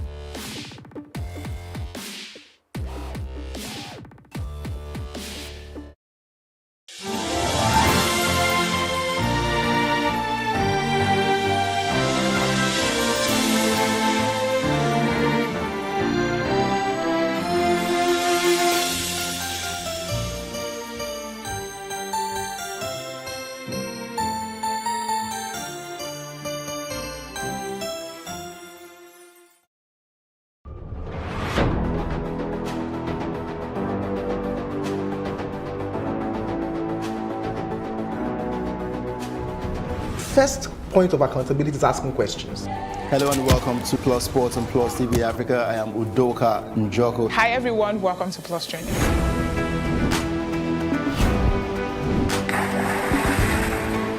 You cannot continue to recycle poverty while you're spending a lot of money on unproductive ventures. The government has to feel the impact. Honorable Commissioner, sir, welcome to the show.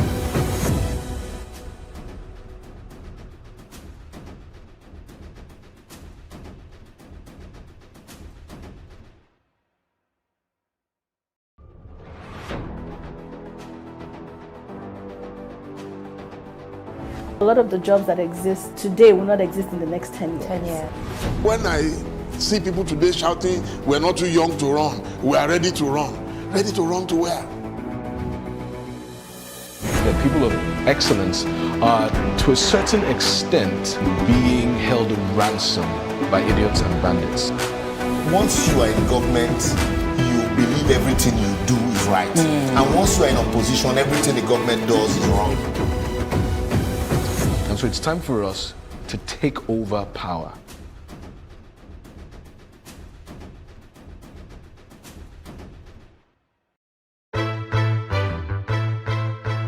Many thanks for joining us on News in the Hour on Plus TV Africa. State government has approved a bill for the establishment of State Security Network Agency, Amoteco. We have the highest number of extremely poor people in the world. He's not concerned about lecturers that are raping students that are under their care. He's concerned about them being stigmatized. And I can tell you that he will get the result in full measure. He cannot avoid responsibility. Why the focus on Africa at this point? The news only cover, one side of Africa, so we always felt like the picture is incomplete, so we need the whole picture. 65% of these people, whom we term as the urban poor, live in settlements, otherwise known as slums. This is just the tip of the iceberg of the road situations in Lagos, from the mainland to the island. It's been a closed-door security meeting as the retreat for senior police officers hits day 3. There's this basket or there's this bowl that we all come to the center to pick from. Everybody has to see Nigeria as an investment vehicle, not as a distributive mechanism. Still on the foreign scenes, Russia has flatly denied allegations that is spreading disinformation about the new coronavirus outbreak on social media. Australian Open debutant Coco Gauff defeated defending champion Naomi Osaka in 2 straight sets. Kenneth Okonkwo, Kanayo Kanayo and Bob Manuel Udoku have been conferred with the Veteran Actor of Nigeria Award. This is Plus TV Africa. Plus TV Africa. Plus TV Africa. Big stories live here.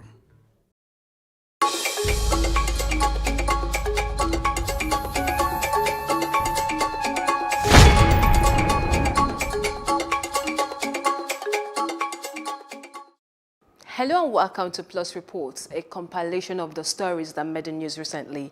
I'm Jacinta Obiuku.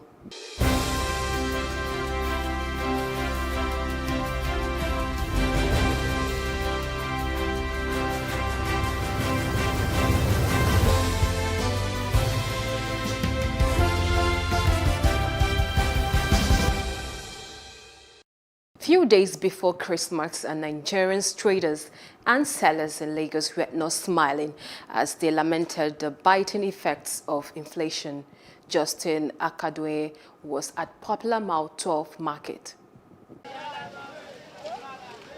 Just some hours before Christmas, and the Popular Mile 12 International Market is bubbling with activities. However, not as previous years. The surge in inflation has taken its toll on business activities, with buyers and sellers telling sordid tales. Surprisingly, vegetables, especially onions, which have skyrocketed for months now, have reduced, although not comparable to prices of previous years. However, like Oliver Twist, buyers demand more. Before, 90,000, 95,000, but now 30,000 a day. 50,000 a day, 40,000 a day. It's okay for me. It's affordable compared to 2 weeks, 3 weeks to this time. Before we are selling 20, but as at now we are selling 10,000, 9,000, 8,000.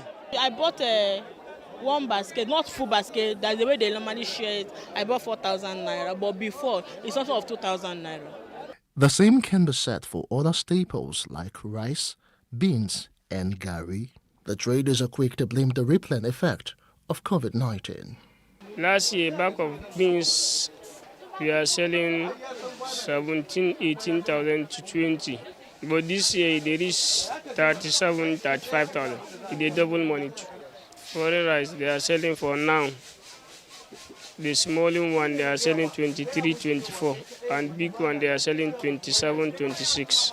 The price that we bought full stop last year is quite different to this year. Meanwhile, the market authorities have assured all of adequate security and good shopping experience this season. So we have made a provision for security, but they're much enough that at least they can secure people's, even though we don't have any experience of thieves in the market. In the roadside, we can't say because it's Xmas period or festive period, we displace people and police ourselves. So we have a lot of people who are working in traffic. The Yuletide cannot be complete without chicken and turkey. Yet again, the rising prices of cost of feeds resound. Last year, this one you see here, this little one in my hand, what we sold last year is 1,112. When you come with your 1,000 sometimes, we just have to, because we want them to leave in time so that we have many goods on ground. But like this one now, you can see, like last year, this one now we sell 2,500. But truly, this one this year, if you can't buy 2,000, that's the least. And for those who cannot afford chicken, there are always options of beef and goat meat. So as Nigerians celebrate Christmas in the wake of the rising COVID-19 figures, the market authorities say it may be difficult to ensure physical distancing. However, Nigerians are advised to commemorate the season moderately. Justin Akadwe, Plus TV African News. Hike in prices of commodity is expected as recession bites harder, but availability and cost of food items are considered important in ensuring the well-being and survival of the human society. Another hike in prices is on transportation fare, as passengers using public vehicles to commute to their hometowns to celebrate the Yuletide are asking the government to intervene. Plus TV Africa's Mary Chenda followed the story. With less than 48 hours to Christmas, passengers found at the Ajah end of Lagos, Nigeria, have decried what they call unreasonable hike in the fare this year. The hike in price of transportation during seasonal period like this is something that is not called for. But what is going on is that the passenger is very, very angry with the way everything has gone high. The transport going to Port Harcourt now, you can imagine, just 16,000, 17,000, something that we are carrying from 12, 11, 10, but now it has gone high, double. So it's not easy when you are driving them, they'll be shouting at you, insulting you, but you don't have anything to say. You just have to calm down and pet them because it's their money. The price difference from what I've been paying up to what I'm paying now is very high, right? So I don't think people who want to travel to their villages to celebrate with their families and stuff, most of them may not be able to meet up with the demands like the difference in price, because initially I was paying like 8,500 to get to Asaba, but today I'm paying 13,000, which is like 4,500 difference. And a lot of people would not want to travel because considering this, the extra thing you get to pay, I'm not sure plenty of people want to travel. Despite the increase, some travelers are still excited to go back to where they call home. Last time, I think, when I was going back to Owerri, my destination, I think I paid about 5,000 naira.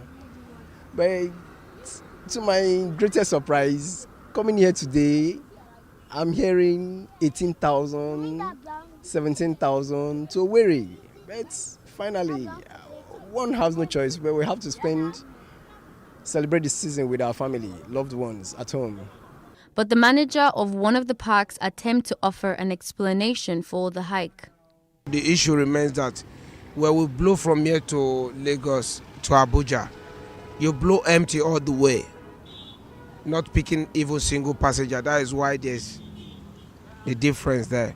Normally, from here to Abuja without Christmas, is 13,500. Lagos to Calabar Uyo is now 15,000 naira, and Lagos to Enugu, Owerri and Abakaliki is now 16,000 naira. Passengers using airplanes to travel to their hometowns for the Christmas celebrations are not left out on high cost of airfares. Plus TV Africa's correspondent Aneta Felix has more details. These people are traveling home to celebrate Christmas and New Year holidays with family and friends who live out of Lagos. Their bags are packed. They comply with COVID-19 protocols, and everything seems fine, except they soon find out that their plan to spend time with loved ones doesn't come cheap. From Lagos to Owerri, for 4 of them to travel. Everything going and coming cost me 200,000 something. So it's at the high side, unlike before. Before going and coming, it would be around 90,120 highest. I used the same airline last month. When I was going, I paid 26,100. Flying now is very, very expensive. Traveling to Imo Airport, and you would be paying nearly 100,000 for a single journey. The last time I called my agent, I was trying to book a return flight ticket, but she was calling 60, 80, 90, like, how come? It's quite expensive to fly now, especially it's the Utah season, because Nigerians don't earn that much to be able to afford this.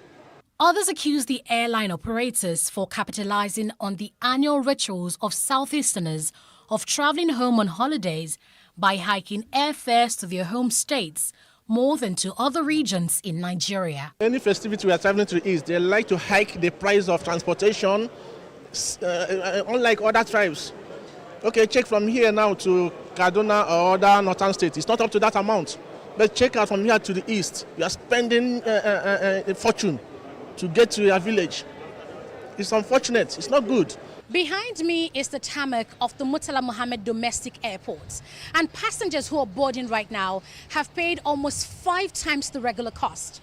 Holiday fares are always expensive, but at a time of a global unprecedented pandemic like the coronavirus, fares have reached astronomical levels. But researchers suggest just one way to go around this, and that's planning for your Christmas and booking your flights about 4 or 5 months ahead. Aneta Felix, Plus TV Africa. Well, the hope is that the government gets to do the needful and intervene. Christmas, or the Feast of the Nativity, is an annual festival commemorating the birth of Jesus Christ, observed on December 25th as a religious and cultural celebration among billions of people around the world. I was there at some churches in Lagos to observe how they celebrate amid the second wave of COVID-19 pandemic. A different Christmas celebration it is, more like a new normal atmosphere as the Christian faithful assembled to celebrate the birth of Jesus Christ at St. Dominic Catholic Church, Yaba, Lagos. The parish priest says it is still a season of celebration and that the faithful should be grateful to God despite all odds. For us as a people, it's been a turbulent year, but particularly for us as Nigerians, we will say He has been with us in a profound and unique way. We all know that it was predicted that Africa will be littered with dead bodies, but that we're still alive is the grace of God. I wouldn't want to believe it's because of what we have done, because we don't have as much sophisticated equipment or hospitals to be able to handle the situation. He also called on government to do more for her people. The government should try as much as possible to do a little more for the people. They need the government more than ever before. Some parishioners expressed their feelings about the not usual Yuletide season. The pandemic did not stop me from celebrating my Christmas, because Christmas is all about giving, sharing, and being with your family. And also, no matter the situation, you have to thank God that you are alive. Now the economy is not looking good, so people can't even afford to buy the things they really want, so they are not happy. But I enjoy everybody to still be happy in every situation. We give praise to God. Plus TV Africa, on a quest to assess situation in other denominations, discovered that some Pentecostal churches are closed, like this one, the Redeemed Christian Church of God, Greener Pastures Parish, Yaba. We ran into a member who explained the reason for the closure. So today, because actually we should have about 4 or 5 services on our normal Sundays, but due to the Christmas day, it should also be a 1 hour service, but we can't contain much people in the church today, so I just feel that's why everything else should just be a virtual service. It might not be business as usual, but the goal here is that everyone might stay safe even while celebrating Christmas. The recession, according to many financial experts, was expected for the obvious reason COVID-19 pandemic. Aneta Felix took a look at both defining events in the year 2020. In the first quarter of 2020, most countries had experienced an outbreak of the novel coronavirus, and an economic recession had become a global phenomenon.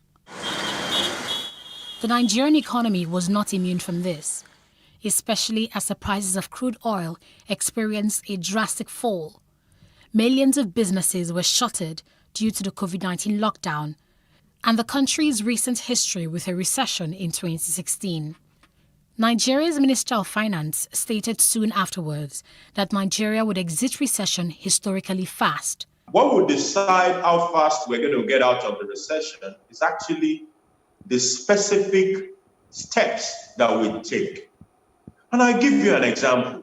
774,000 jobs were meant to have been created since June up till now. We have not been able to execute on those 774,000 jobs. So if this is the same way we're going to do with all the other initiatives, and we're not taking the right steps or executing on our policies, then working out of recession will not be automatic. Economic expert Mokhtar Mohammed adds that the government needs to concentrate on building a buffer against negative economic trends by developing our human capital. We need to invest on our people. Our people are supposed to be the most powerful resources that we have, not the type of resources we are seeing from the government or just depending on crude oil. The economy has moved beyond natural resources into digital, and then when you talk about digital, then you talk about your people. Another big economic issue in 2020 was the Company and Allied Matters Act, simply known as CAMA. It was a controversial document that enraged religious groups because of certain provisions. The bone of contention of the bill was regarding the management of the church if it is found to be erring on the side of the law.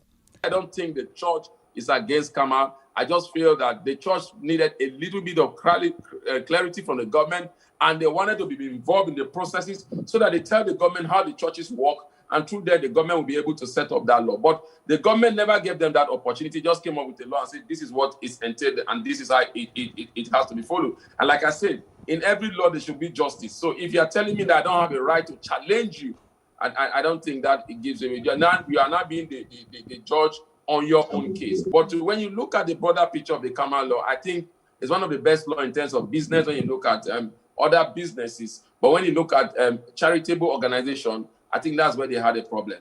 Bolahan agrees with Mokhtar, saying the aspect of regulating the church management was only a controversial issue that distracted from other merits of the Kama bill. Generally, the focus was to make the business environment more friendly. We should not allow 2 pages of contention to diminish 600 pages of work. What we need to do, I read the contentious part, and honestly, it is deeply contentious, and we need to revisit it. The best way to do that is to sponsor an amendment. 2020 might have been a gloomy year globally, but the African Development Bank Group projects a positive future for the Nigerian economy. They say real GDP growth would rise to 3.3% in 2021. But they peg this to how effective the government can implement the Economic Recovery and Growth Plan, ERGP, which emphasizes economic diversification. Annetta Felix, Plus TV Africa. Well, the hope is that come next year, 2021, Nigeria and her economy will sing a new song. It requires not just the government alone, but all hands to be on deck in rebuilding the nation's economy. You're watching Plus Report on Plus TV Africa. We will be right back after this break.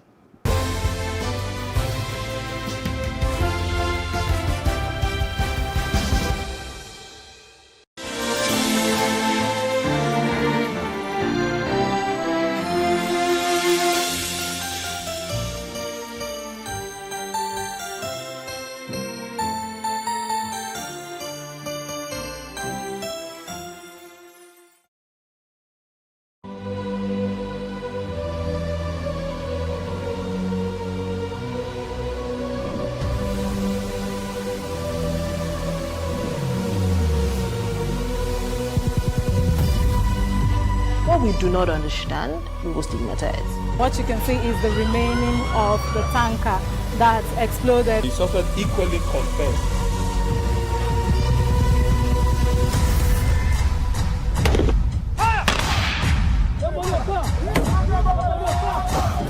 A 500 naira they collect them. If you no talk, then go beat you. Now 2,500 they pay.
Thanks for staying with us. Well, this is on power sector, where the Minister of Power had said Nigerians are assured of a robust and reliable power supply as the country witnessed its highest energy of over 115,000 megawatts and attained a generation of over 5,520,000 megawatts for the first time in the history of Nigeria. For the first time, we have generated the highest energy in this country, over 115,000 megawatt hour, and we have also attained a generation of 5,520 megawatts, which is the first in the history of this country. Assure Nigerians that we will give them a robust, sustainable, and also a reliable power supply. NCC has a quite number of issues and challenges to contend with in its day-to-day operations. Since the operations sector provides services to all users of the grid, namely generation, transmission, and distribution sectors, the major challenges that confront it is invariably related to the challenges faced by these sectors. Well, we are expectant, and the hope is that the government do as they have said. With the rate of fire outbreaks in a different part of the state which had left property worth millions wasted, the Federal Fire Service has charged stakeholders in the fire sector to help the federal government chart a course to provide solution to fire outbreaks. The declaration of the Accountant General of the Federation as Chief Fire Marshal of the Federation is with the intent to acknowledge and celebrate the good works done by the Accountant General in single-handedly building a fire station at Gezawa local government area of Kano State, and also facilitating the establishment of a fire station in the Treasury House. This comes as an inspiration to other stakeholders in this season of rising incident of fire outbreaks in Nigeria, so that the firefighters can cope with the prevalent threat of fire. The facility like this is necessary, precautionary measure that critical national infrastructure should have. However, my prayer is that God may not allow disaster that will allow or that will necessitate usage of this facility full scale. While I'm eager to cut this tape and declare this fire service station commission, let me mention that initiatives such as this, among other infrastructural development projects embarked upon by the OAGF, are in tandem with the policy of this administration. Well, any solution being deployed would help curb the incessant fire outbreaks with the attendant war-torn destruction of the social and economic values of the people. Over now to Ekiti State. Ekiti State Governor Kayode Fayemi has assented to the 2021 appropriation bill of over 100 billion naira passed by the State House of Assembly, and said the budget of recovery and economic restoration is to improve the lives of Ekiti people and deliver on his administration promises. You would all recall that Ekiti State budget migrated to International Public Sector Accounting Standard, IPSAS, compliant budget in 2020 fiscal year. A new milestone has been achieved by making the 2021 draft estimates comply with the reviewed National Chart of Accounts, which is a requirement of the State Fiscal Transparency and Sustainability Program for Results for the publication of the 2021 budget. I appreciate the Nigerian Governors Forum Secretariat for providing technical support to achieve this milestone. The objective, therefore, is to complete the ongoing projects and commence new ones that are very critical to the economic development of the state. The 2021 budget estimate is 109,666,376,722 naira 61 kobo, out of which 53% is appropriated for recurrent expenditure and 47% for capital expenditure. Young Nigerians has been asked to place value on the family unit and give adequate respect to their spouses. Minister of Transportation Rotimi Amechi made this charge during the 50th Thanksgiving service of his wife Judith Amechi in Abuja. Marriage is it's not as easy as everybody thinks. It's a tortuous journey, and 80% of the success of every marriage is on the wife. Men are I'm not supporting that men should be reckless, but men take their wives for granted. Once a wife comes in, you turn her into your sister, the wife becomes more understanding. I'm not also saying that men should rely on the fact that the wife's understanding to be reckless. So for me, what's been the strength of our marriage is that I have a wife who plays the role of a mother. So she literally took care of the children, took care of the house while I was out there playing politics. So, and the fact that no successful marriage exists without the understanding of both parties. To be honest, God is more than faithful. What I didn't anticipate, what I didn't expect, a good husband, lovely children, wonderful friends, and us. Wonderful friends, wonderful family. To be very honest, more than I ever imagined. Even the position of my husband and the achievements in all ramifications, even in the project for charity, I think God is just too much. Yes, you might not have everything 100% at a time, but if I'm to count mine, I can tell you that I've had most of them more than 100%. Isn't marriage a beautiful thing? And that's a wrap on today's edition of Plus Report. But before we go, let's remind you to follow us on Plus TV Africa on Facebook, Twitter, and Instagram, and to subscribe to our YouTube channel at Plus TV Africa. I'm Jacinta Obiugu. Thanks for watching.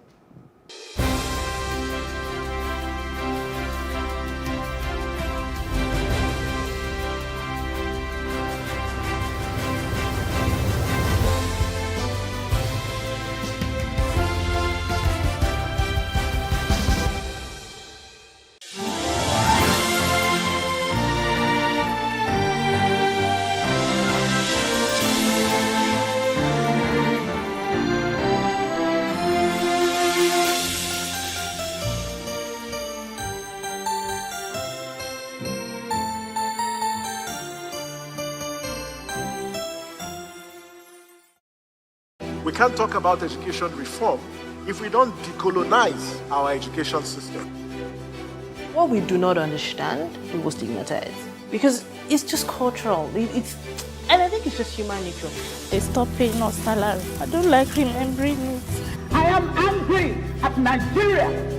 I'm angry at this government which seems to be letting us down.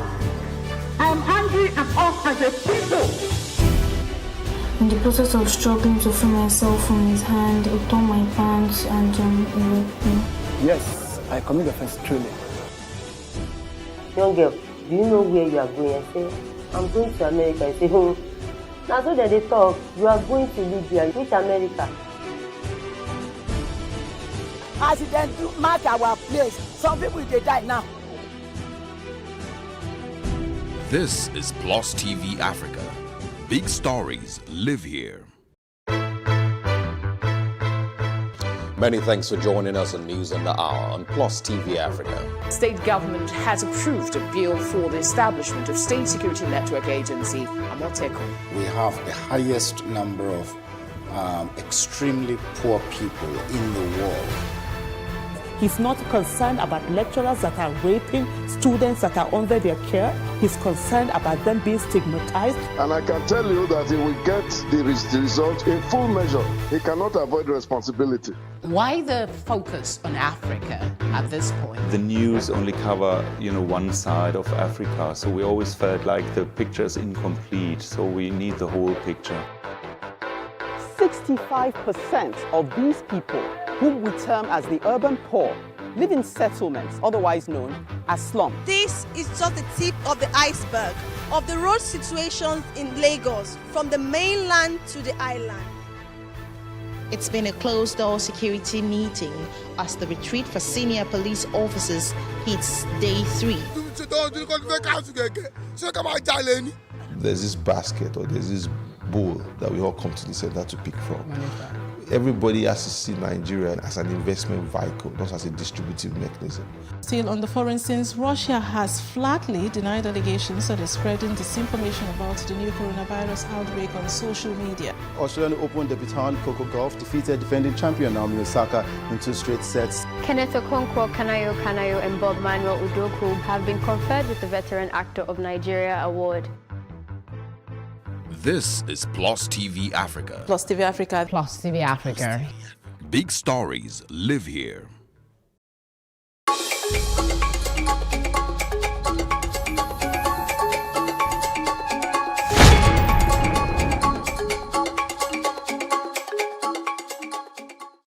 Days after Bishop Matthew Kuka's speech, the dust is yet to settle as more reactions emerge. And after Kankara Boy's abduction and release, it has been a gale of kidnapping. What is the way out? This is Plus Politics. I am Kayode Ladende.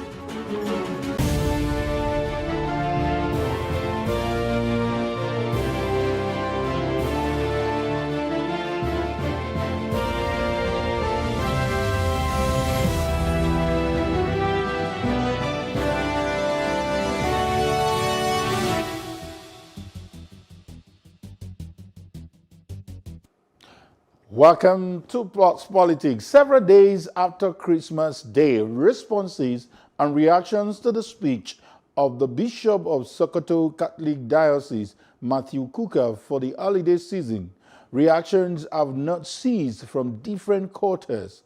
In his speech, he mentioned several subject matters such as nepotism, tribalism, hope, insecurity, and others. The speech was, however, gotten negative feedback from several parties, including the Northern Elders Forum, NEF, and the Muslims' Right Concern, that's MURIC, while the Christian Association of Nigeria backs him.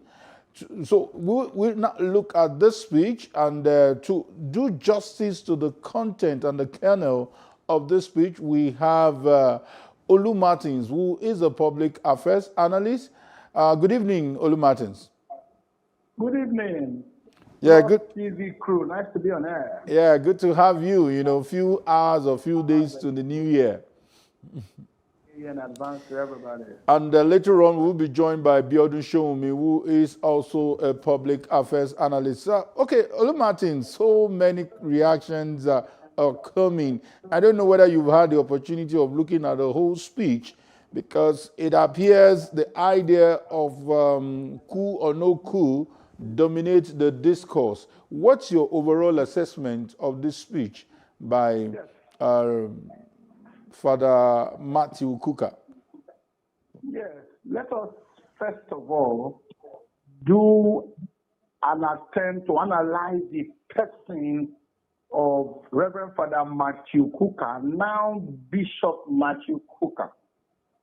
This has been his trend right from, especially upon the advent of this Fourth Republic, from President Olusegun Obasanjo to Alhaji Musa Yar'Adua, Umaru Musa Yar'Adua, to Jonathan. He's been known to be vocal, he's been known to be forthright, and he's known to speak his mind no matter whose ox is God. So I thought that ordinarily, like Ojukwu said, the death of every Nigerian affects me. Because I'm a Nigerian, I'm involved. It is his Nigerianness that has prompted his concern. He's not the first person to talk. Do not forget that before now, even the Northern Elders Forum had also begun to call for the resignation of this president. Do not forget that several other persons have also said that the country is not well.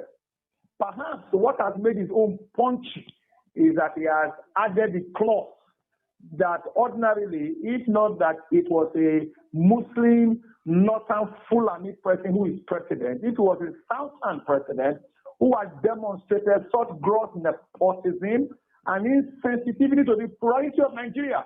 Perhaps there would have been a coup d'etat. So perhaps that statement is what people are taking out of context. But the man has said, among several other things, points that cannot be controverted. The fact that the security architecture of this country is tilted to one side, including very recently the posting and reporting of commissioners of police, where the majority of them are from one part of the country. Clearly is that the man is bold enough to speak the truth. Ordinarily, we should analyze his statement. He's a reverend father. He's a clergy. I'm sure he means no, he's not part of the military. He's speaking his mind. We should analyze his statement and appreciate him for his forthrightness. But when a country decides to lie to itself and they begin to attempt to vilify those who tell them the truth, they will be surrounded by psychophants who want to tell them what they want to hear. And when you have psychophancy in the corridors of power, clearly the leadership becomes blind and continues to further plunge the nation into the already exacerbated crisis that we have found ourselves. Okay, Olu Martins, and what you've ended up doing is you've not just given us, you've not just analyzed the person of the speech, who made the speech, but you've also gone into the speech proper. So looking at the speech, and which means that you've given a whole lot of credence, but let's look at it. You know, they were written in powerful images, so many stronger poetic language you use. You know, it titled the sermon, A Nation in Search of Vindication. And some of the things it said is that that this government owes the nation an explanation as to where it is headed as we seem to journey into darkness. And he mentioned the issue of the spilling of this blood must be related to a more sinister plot that is beyond our comprehension. Are we going to remain hog-tied by these evil men, and are they gradually becoming part of a larger plot to seal the fate of our country? Now, this is a concern, irrespective of who is in power, because like you also alluded, from government to government, irrespective of parties, you know, we know their attitude towards criticism. So let's stay on the issue. How do we take this language more seriously to avert bloodshed, kidnapping of our children, you know, losing the kind of security that we should enjoy as citizens of this country? Thank you very much. I'm a little bit taken aback as to those who are registering disappointment at the speech of Bishop Matthew Kukah. Do not forget that His Eminence, the Sultan of Sokoto, had made a statement, and perhaps more than once, as to painting a gory picture of where Nigeria is and where Nigeria is going to. I still remember the speech of the Sultan of Sokoto. Nobody chided the Sultan of Sokoto the way they are attempting to vilify and blacklist Bishop Matthew Kukah. And I do not see much of a difference between what the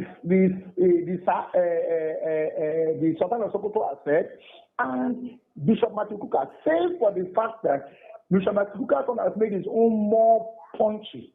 But coming to your question, government has a responsibility of protecting lives and property. And if you list the plethora of the current challenges that has bedeviled and that has also belingered for so long, you will find out that the country is at a dire strait. From the northern hemisphere of Nigeria, including Katsina State, where Mr. President is from, banditry is in the highest. Then looking at the other northwestern states, everybody feels unsafe. So we have never had it so bad, minus other economic challenges that we're having, you know, as a country. So the president owes us, because we have a president that is not even virtual. This president, you have a president that is not visible, that is not virtual, a president that doesn't, a presidency that doesn't speak to his people. In spite of all we are going through, did you not see the president go instead to visit, to pay, so to speak, to inspect animals, when in his own state, he was in his own state, he sent a delegation when you were there. So the level of insensitivity should bother anybody. If I had the platform that Bishop Matthew Kukah has, I would probably even say more, because like Dino Melaye would say, if I talk, I will die. If I do not talk, I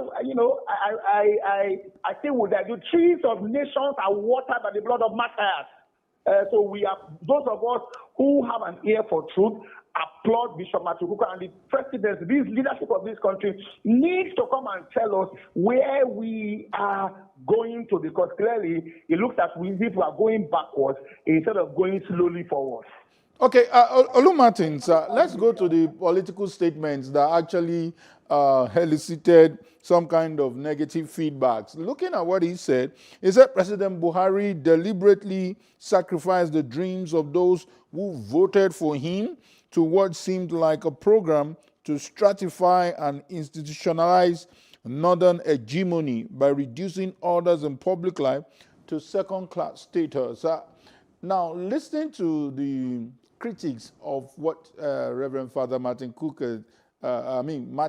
had said, some would say that the president really didn't enjoy much vote from the Southeast, but in terms of presence of governance, it seems to be giving them some kind of attention.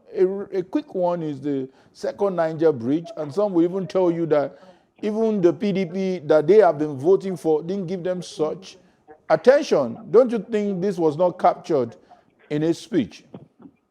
You know, my father used to tell me that when the market are closed, you don't need to tell a blind man that the market has closed. When he starts to hear the hula baloo, the noise making, the guffaw, usually that accompanies the gathering of people who are involved in commercial activities, he knows that the market has closed. What people are talking about in terms of second Niger bridge are just drops in an ocean. Let's look at I'm told that there are about 400 parastatals, MDAs and parastatals. Almost all of those 400 parastatals are headed by northerners. All right? Let's look at the sensitive agencies, CBN, NDIC, Federal Character Commission, almost all of them.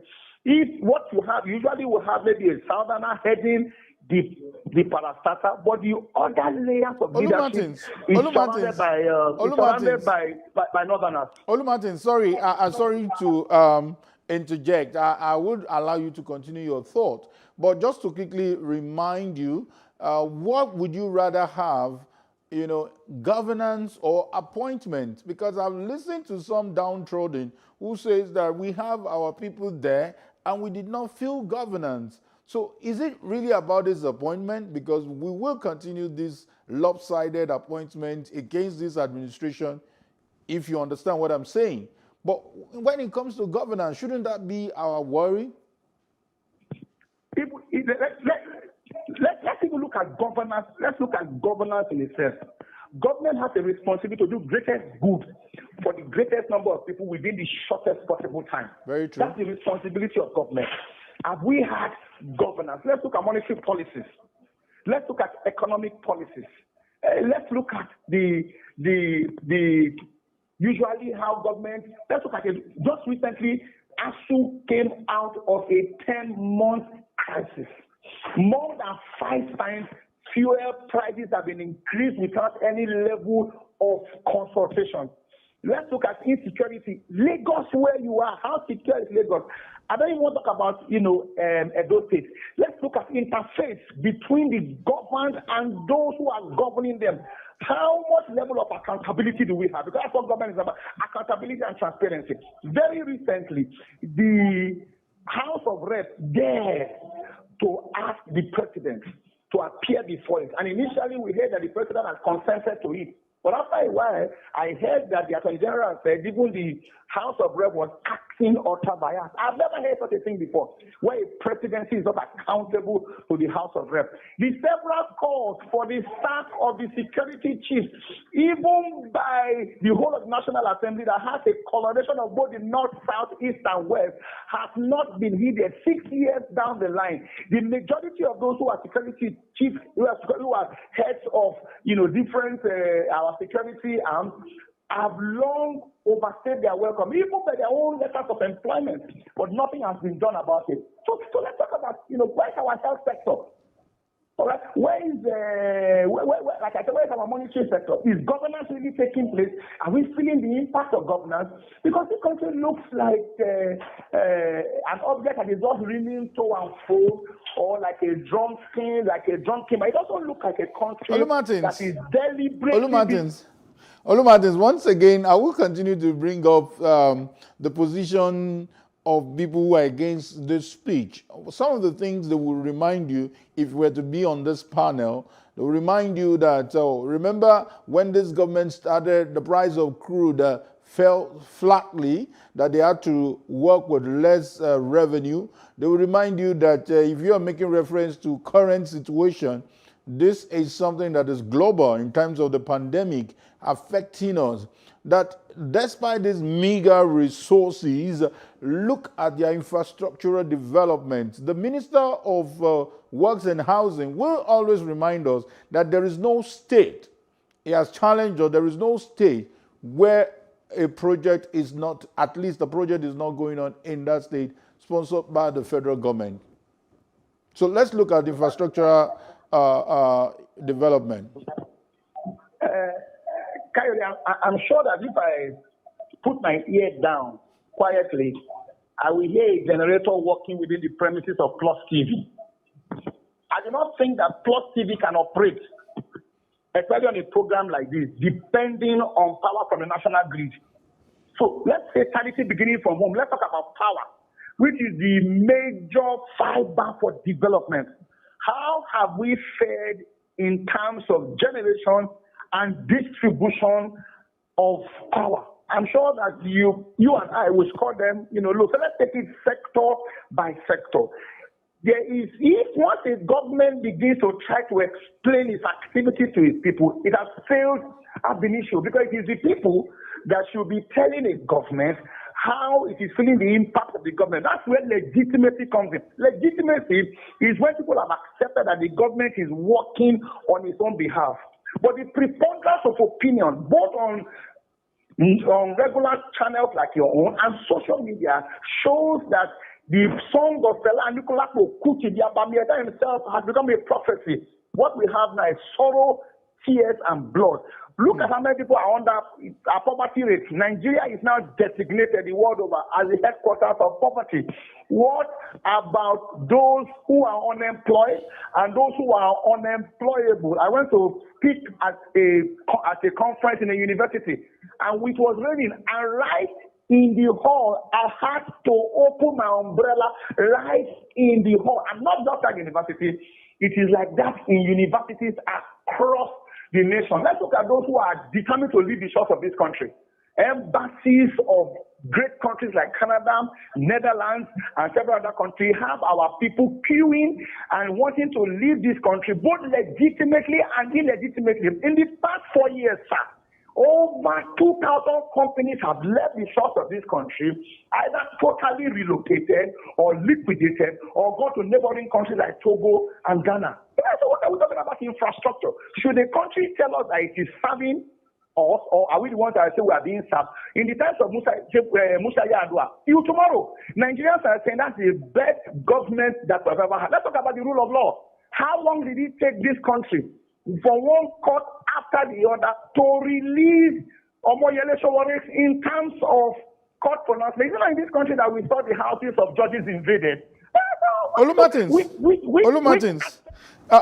we have just 3 minutes to round off this segment, but let me quickly read the one that actually crossed the brouhaha among the political class. Listen to this, and so that we put it within context. It said, every honest Nigerian knows that there is no way any non-northern Muslim president could have done a fraction of what President Buhari has done by his nepotism and gotten away with it.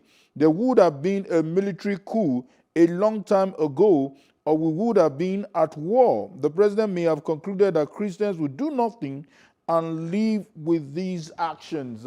Now, this is the bone of contention. For many people, they felt that even though they agreed that some of the issues he raised are germane and they can be taken on their merit, but saying that if it had not been a Muslim or a northerner, there would have been a coup. And the question is, has there not been some past presidents who have done maybe similar things or worse things and there was no coup? Why the suggestion of anything that has to do with coup d'etat? Well, I beg to differ in terms of the gravity of what has transpired. There are even parastatals that should have a chairman from the north and a secretary from the south. But as we currently speak now, some of those parastatals, the chairman is from the north, the secretary is from the south. So tell me one administration, I remember then as General Muhammadu Buhari leading a team of northern elites to your state, I think during the time of, I've forgotten this. Lamadeshino. Lamadeshino, where he spoke in very harsh terms in terms of because of what his northern brothers were facing. And I remember the words that he used. This same president, as a presidential candidate, said if elections were not free and fair, the dog and the baboon will be soaked in blood. So I don't see, in fairness, if Matukuka was from the southern part but you know of that Nigeria, has been argued that it was quoted out of context. You know that has been argued over and over that it was quoted out of context. But I'm looking at the sensitivity of being a Muslim, being a northerner. If it is not these two factors, there would have been a coup. We thought we are done with coup. We thought that this belongs to our, painful past. What the man is trying to say, in fairness to him, is the fact that a part of this country consider themselves superior citizens to the rest of the part of the country.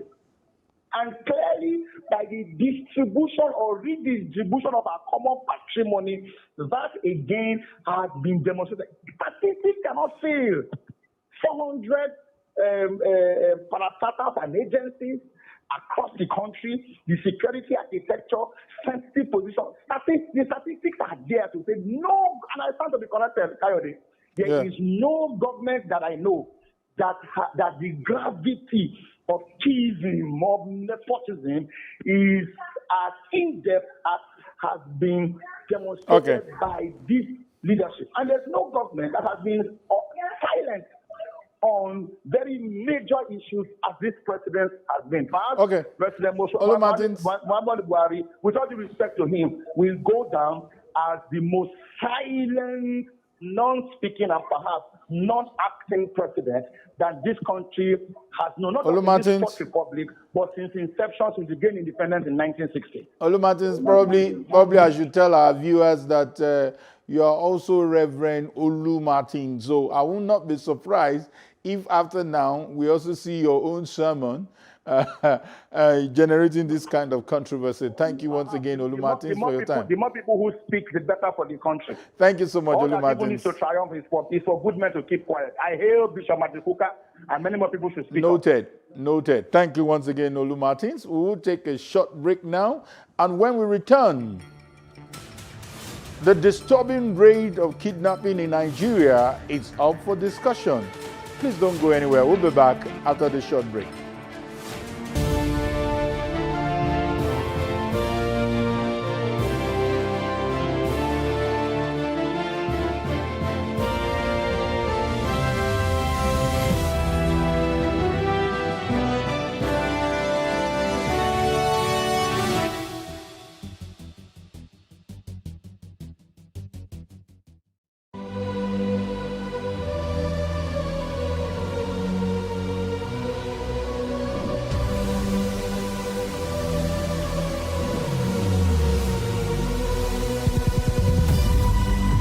What we do not understand, we will stigmatize.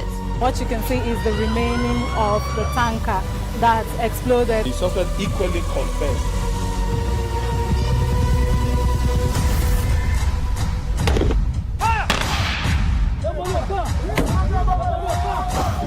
A 500 naira they collect them. If you no talk, then go beat you. Now 2,500 they pay.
Welcome back. It's still Plots Politics on Plots TV Africa. To the second issue of the day. Reports of fears of a rise in kidnapping were famous after the successful release, or call it rescue, of the Kankara schoolboys. These emotions seems to now be validated as there has been a significant rise in incidences of abduction in the country since then. Could the fact that no death occurred either in the kidnapping or release of the boys have given more confidence to those engaging in criminal activity? Joining me this evening to answer these questions and some other questions is Dennis Amakri, former Assistant Director of the DSS. Good evening, Mr. Amakri. Good evening. Good evening for having me. Yeah, we thought we are going to have less of kidnapping. We thought that with the either superb performance of the military agents, or since it's still debatable, or the negotiation by the military Allah, that we will have less of these issues. But how do you describe it? Is it that money exchanged hands and therefore people felt this was lucrative? I don't know the exact details of this last one, but looking at comparing it with other ones that have taken place, like the Chibok girls, the first set that was released, money was paid, and Dapchi, I think money was also paid, and I don't think it's very, very out of place if money was paid in this one, because considering the, should I say, the agitations by the parents and the stress that was put on those people that are negotiating, I think they must have given in. But I am definitely against paying of ransom, because you continue paying ransom, and then it means you are sponsoring terrorism. Because what do they do with the money you pay them? And we also know that kidnapping is a means by terrorists to raise money, to fuel their activities. So, you find out some countries will say, we don't pay ransom. They will negotiate, but they don't pay ransom. Like the United States, Israel has done it before, where they even negotiated out the body of a dead soldier, but no ransom was paid. Because as immediately you add money to it, then you are causing a real serious problem there. Wow. Okay, let's even look at it this way. It's almost, if it is not coming from a senior security personnel like you, we may have actually treated this as a beer parlor gist. They will say, how sure are you? So most times we are never told that ransom was paid. But since you could tell us authoritatively, but let's look at so many revelations coming from a body like Khan, like PFN, telling us that this trend is becoming disturbing, that they've been paying money from time to time when these clergymen are being kidnapped. So that also exposed to us that this has been a regular occurrence. So how do we really say it the way it is so that we can tackle the problem as it is? We understand that the reason why police is saying that is so that people don't feel, the next thing to do is to rush and pay ransom. The situation is very, very bad in Nigeria. Bad in the sense that, yes, ransom is not supposed to be paid. And even when it is paid, it's a hush-hush thing. It's a negotiation under the table. And sometimes it's done by third parties, and to get people out, to save lives. But when you start encouraging it in the sense that, kidnapping is a high-yield, low-risk venture. And being a low-risk venture. You don't even need a gun to kidnap somebody. You just have to threaten them and then, or bind them and take them away. So it's very, very easy. And of course, in Nigeria, we started experiencing this in the Niger Delta, when the militants were fighting for their emancipation. And at that time, there was no ransom. The whole idea of kidnapping at that time was to make a statement.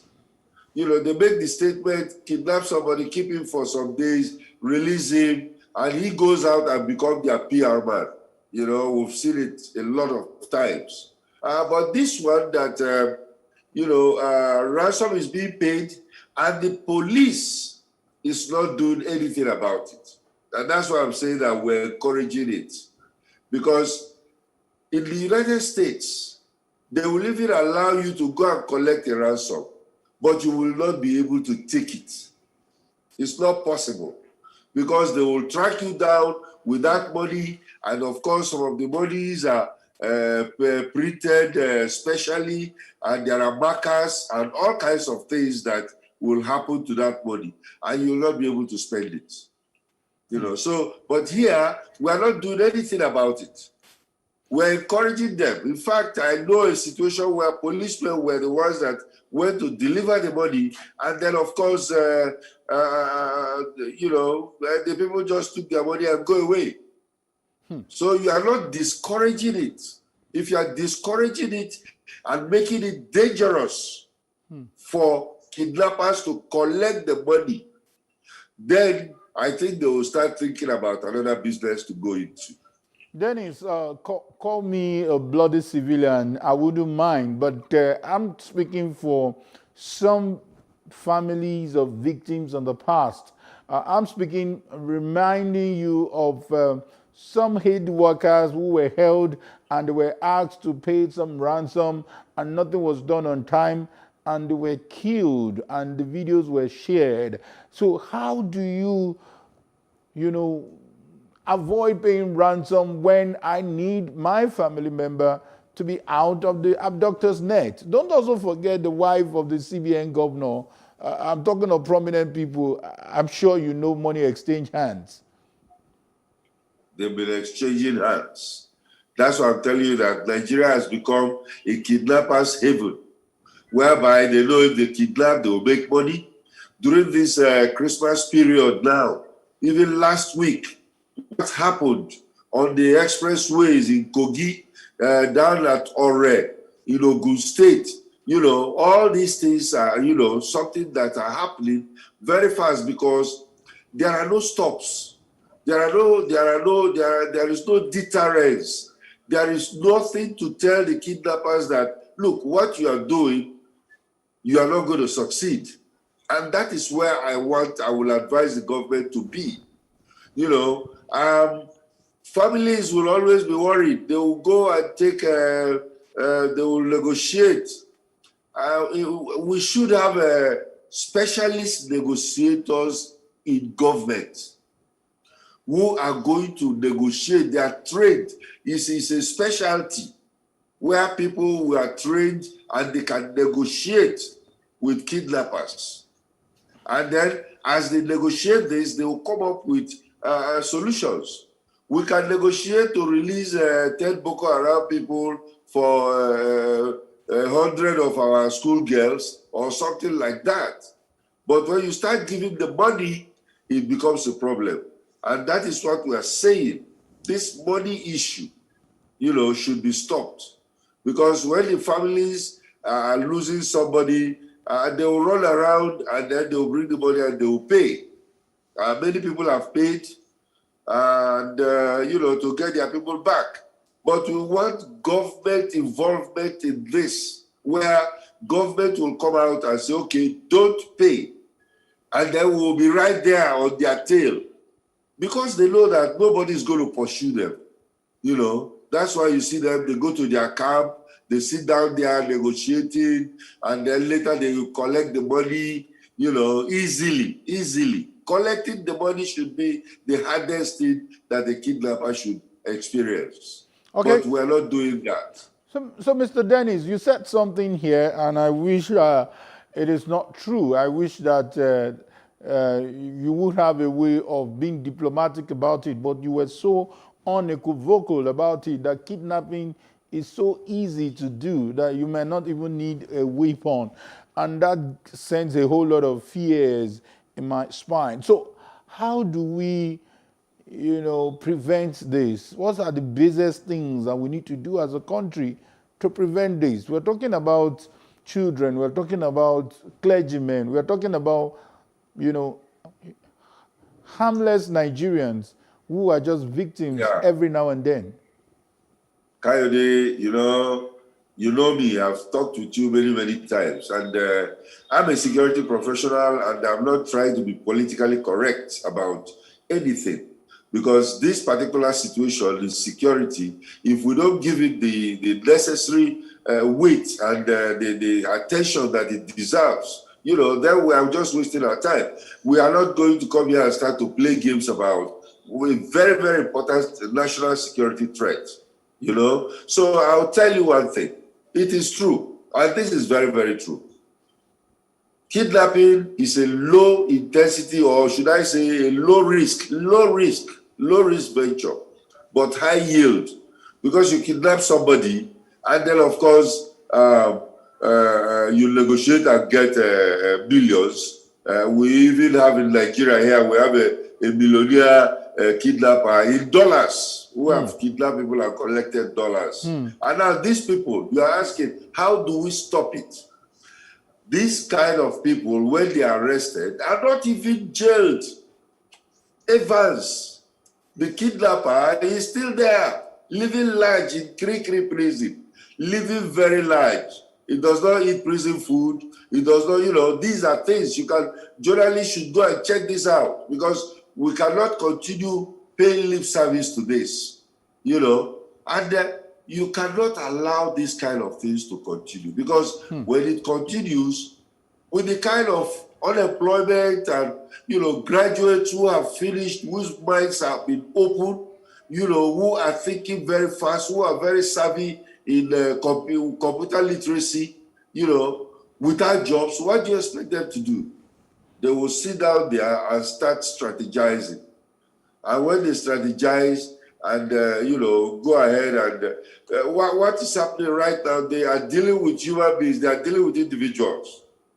After the individuals, they will go for institutions.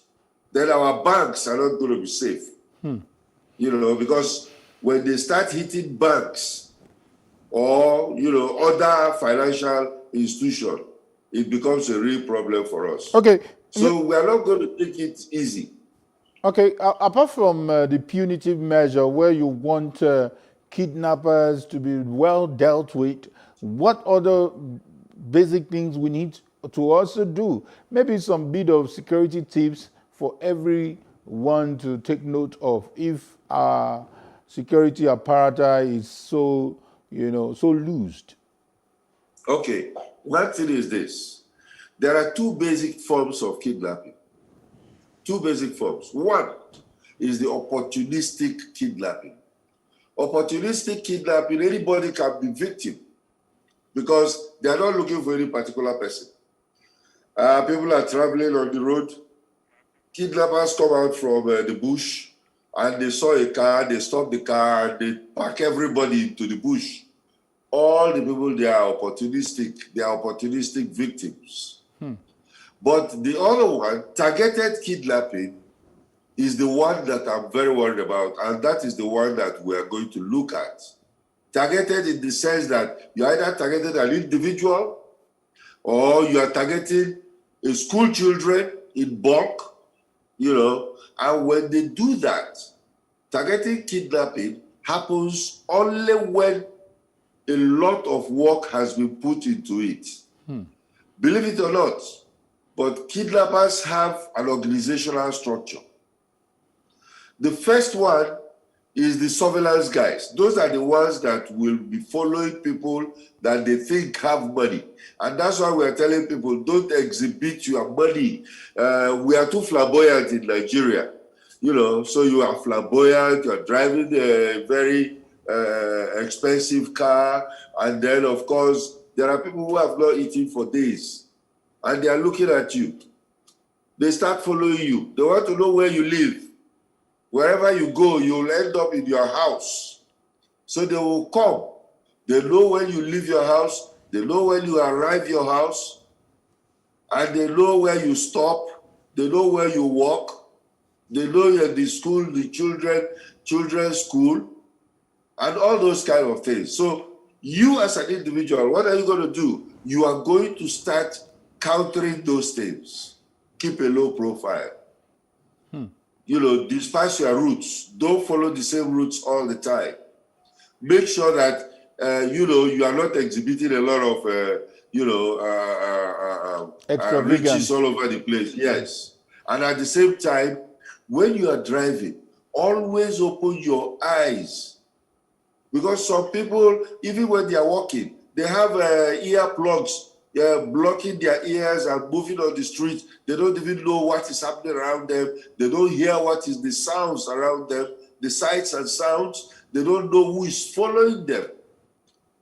Because you are driving your car from Victoria Island to Surulere, and of course you don't know that a car has been following you since you left that your office. So when you are driving, you look front and back, sideways, because sometimes they are following you. They will drive up to you, level up with you, and check inside your car and see how many people are there. You, if you are very much awake, you should be knowing this. That is surveillance. Kidnap surveillance is going on. Okay. And then when this continues to go on, you have to use evasive action. That is, if you are driving and you see them. But if you are not, then you will be caught.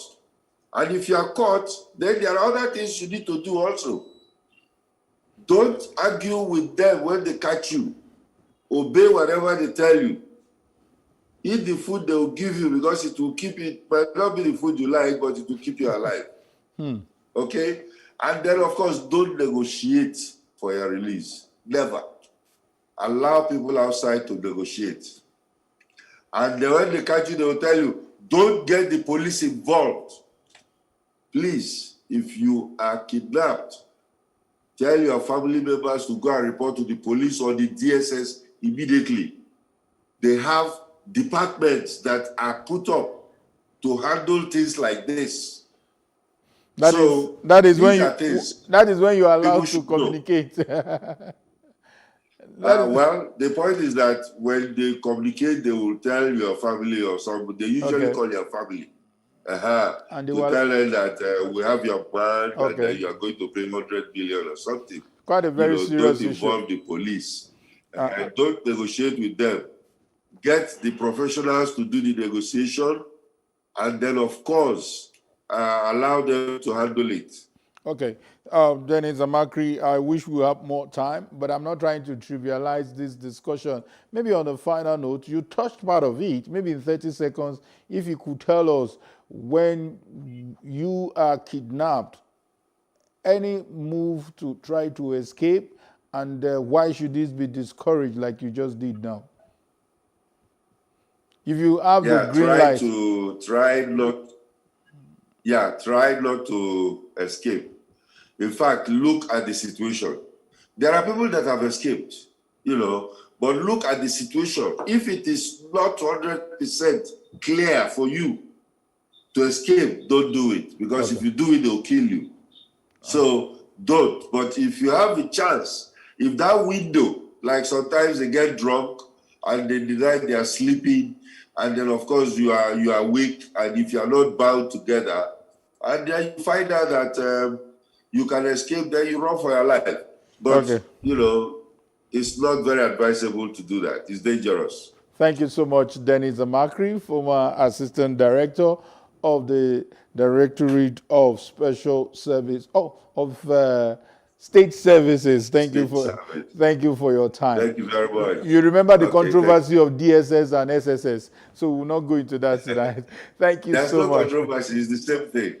I know. We've had this argument before. Thank you for your time once again. Thank you.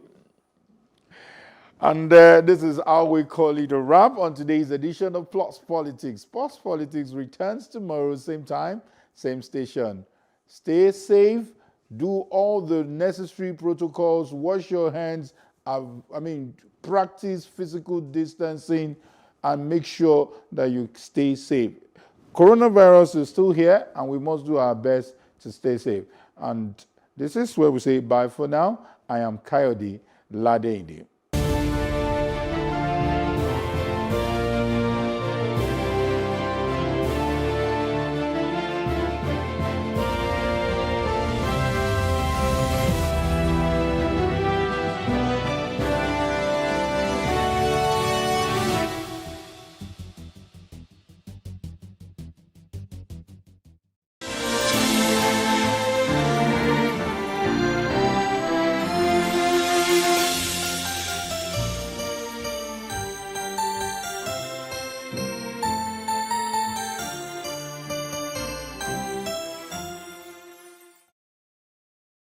We can't talk about education reform if we don't decolonize our education system.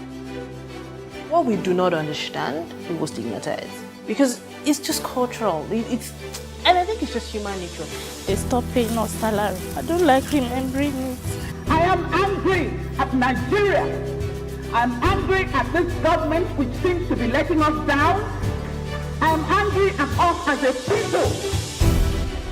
In the process of struggling to free myself from his hand, he tore my pants and he raped me. Yes, I commit offense truly. Young girl, do you know where you are going? I say, I'm going to America. I say, now so that they talk, you are going to Libya, which America? As they then do mark our place, some people they die now. This is Plus TV Africa. Big stories live here.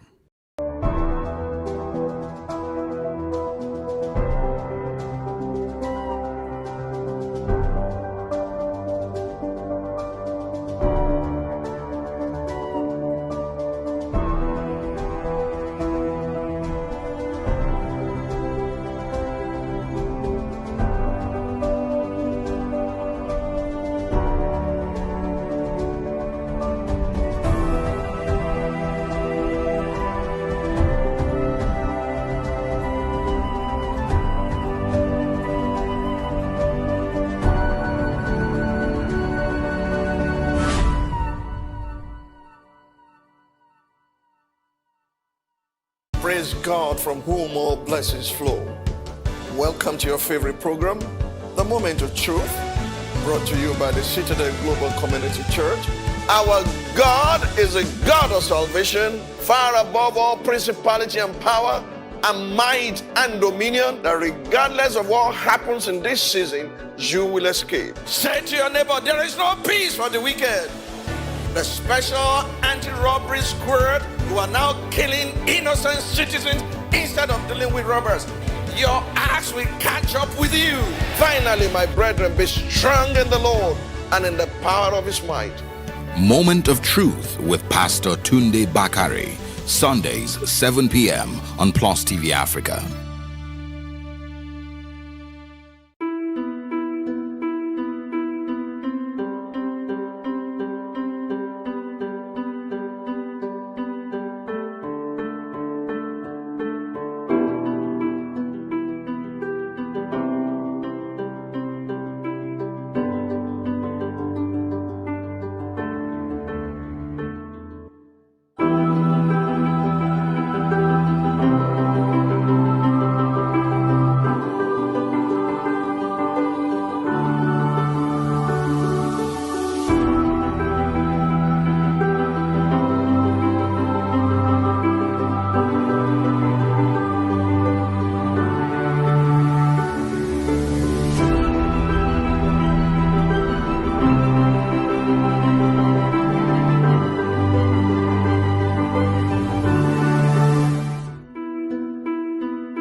A lot of the jobs that exist today will not exist in the next 10 years. 10 years. When I see people today shouting, we're not too young to run, we are ready to run. Ready to run to where? The people of excellence are, to a certain extent, being held ransom by idiots and bandits. Once you are in government, you believe everything you do is right. And once you are in opposition, everything the government does is wrong. And so it's time for us to take over power.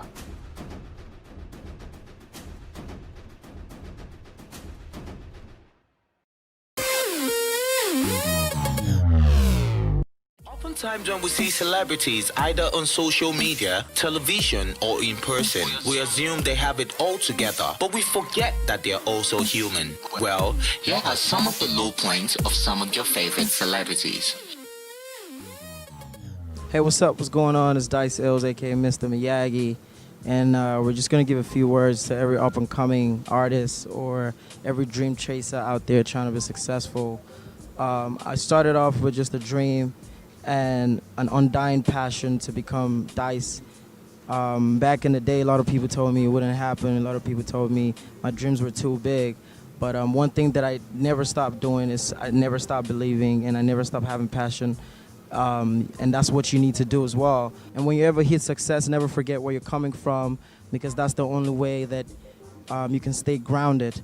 So believe in yourself, stay prayerful, and be passionate. One love. Bless. Truth is, I've always wanted to be an actor in a terrain where people thought, oh, you may not fit in, this may not be the thing for you. I've always been desirous of being an actor, and you know, one of my biggest people mentors, or who I look up to, or the character I want to play, is even playing James Bond sometimes. But it's been a long journey for me.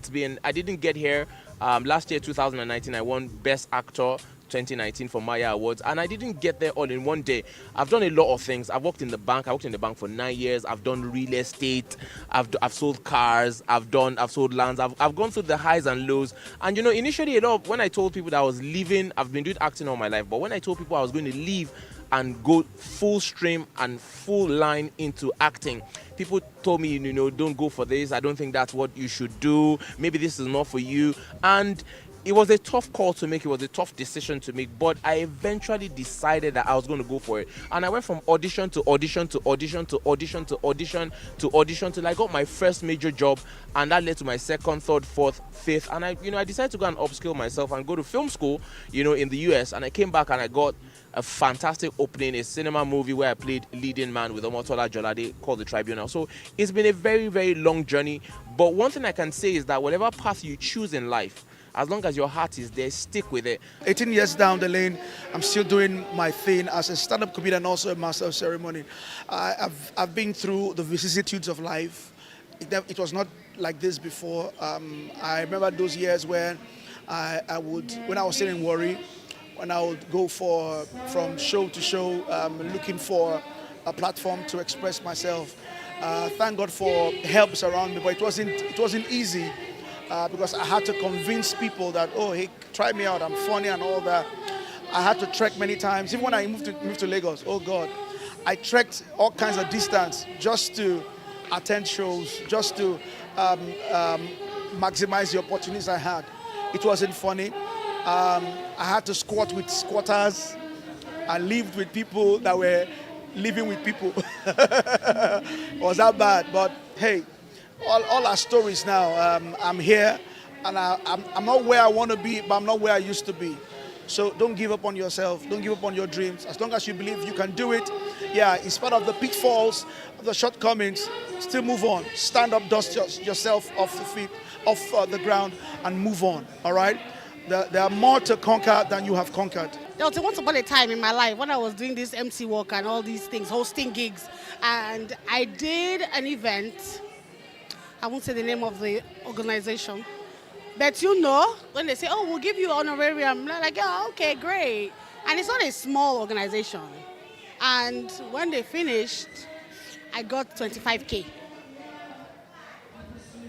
So I used the money with the love of God, fueled the car, and then kept the change to buy granules, sauce, and got the egg on the road. When it's your time, it's your time. Don't rush it, don't force it. What's yours is yours. What's meant to be yours will be yours. Nobody can take it away from you because you are you in yourself. Know your creator. And that way, you know that your creator did not create a joke. So therefore, just believe in yourself and your time will come. I love you guys. Thank you. When I was younger, I had just lost my father. And it was at the time when, we had that television that you open and close like cupboard. Okay, I know that a very high number of people may not understand this. And I came back.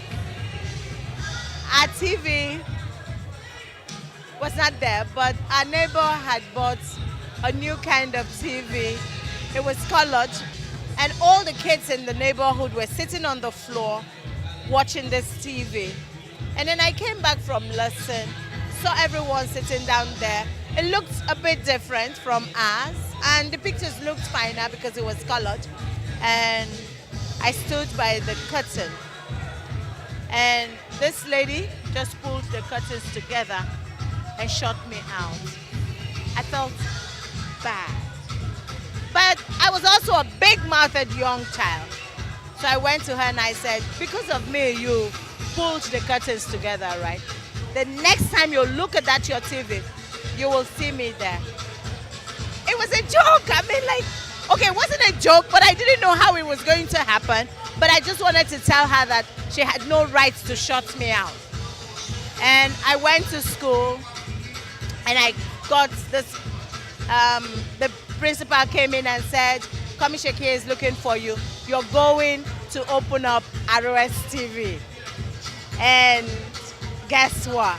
When she put on her TV at 4 p.m., 2 months after, I was a continuity announcer who opened up that station. So don't be afraid and don't worry about how anyone looks at you right now. Worry more about how you see you. Worry more about what you intend to do with you. Worry more about how convinced you are about anything that you want to do.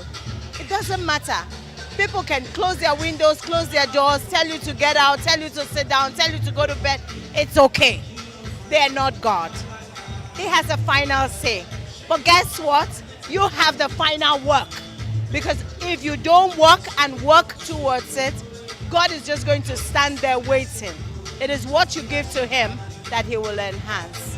I hope this does somebody some good. We're all stars, I tell you.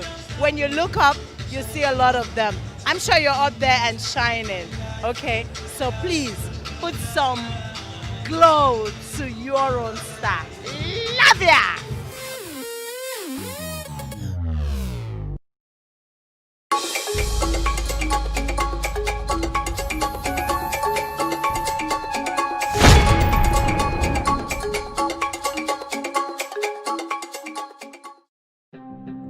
My name is John Ayuba, and I am from Borno State. In the night, I'll dress up, go outside, go look for men. I was afraid. Let me just be open. I was really, really afraid to bring Rita in.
When I retired, yes, on 13, my girlfriend called me, said that if I want to travel,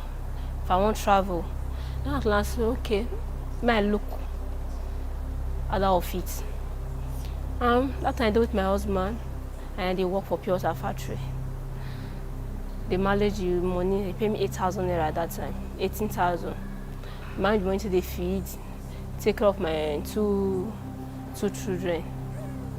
And also, okay, make I come Dubai. And I say, how that side? Say that side, they okay, might come. That's okay, no wahala.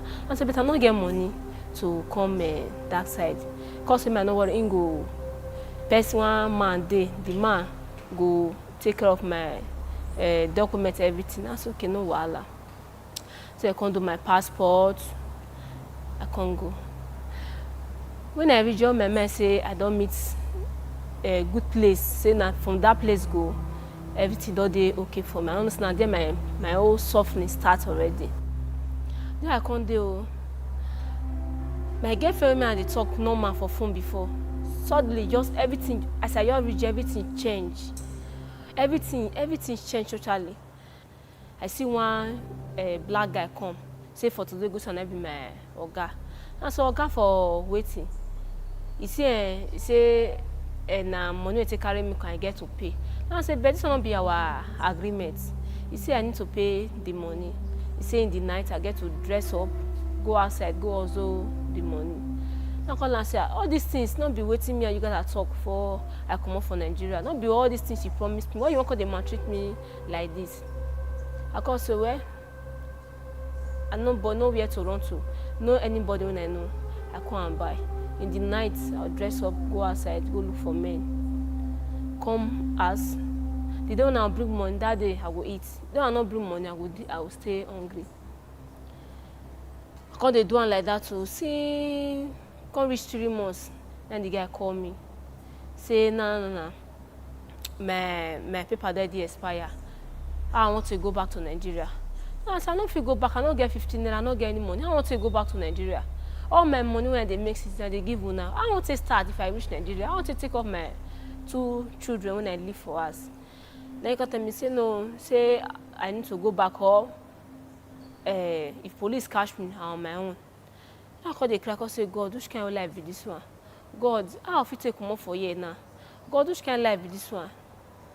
The other night, I come, after I eat finish, I come see back, I dress, come out. So I just come out.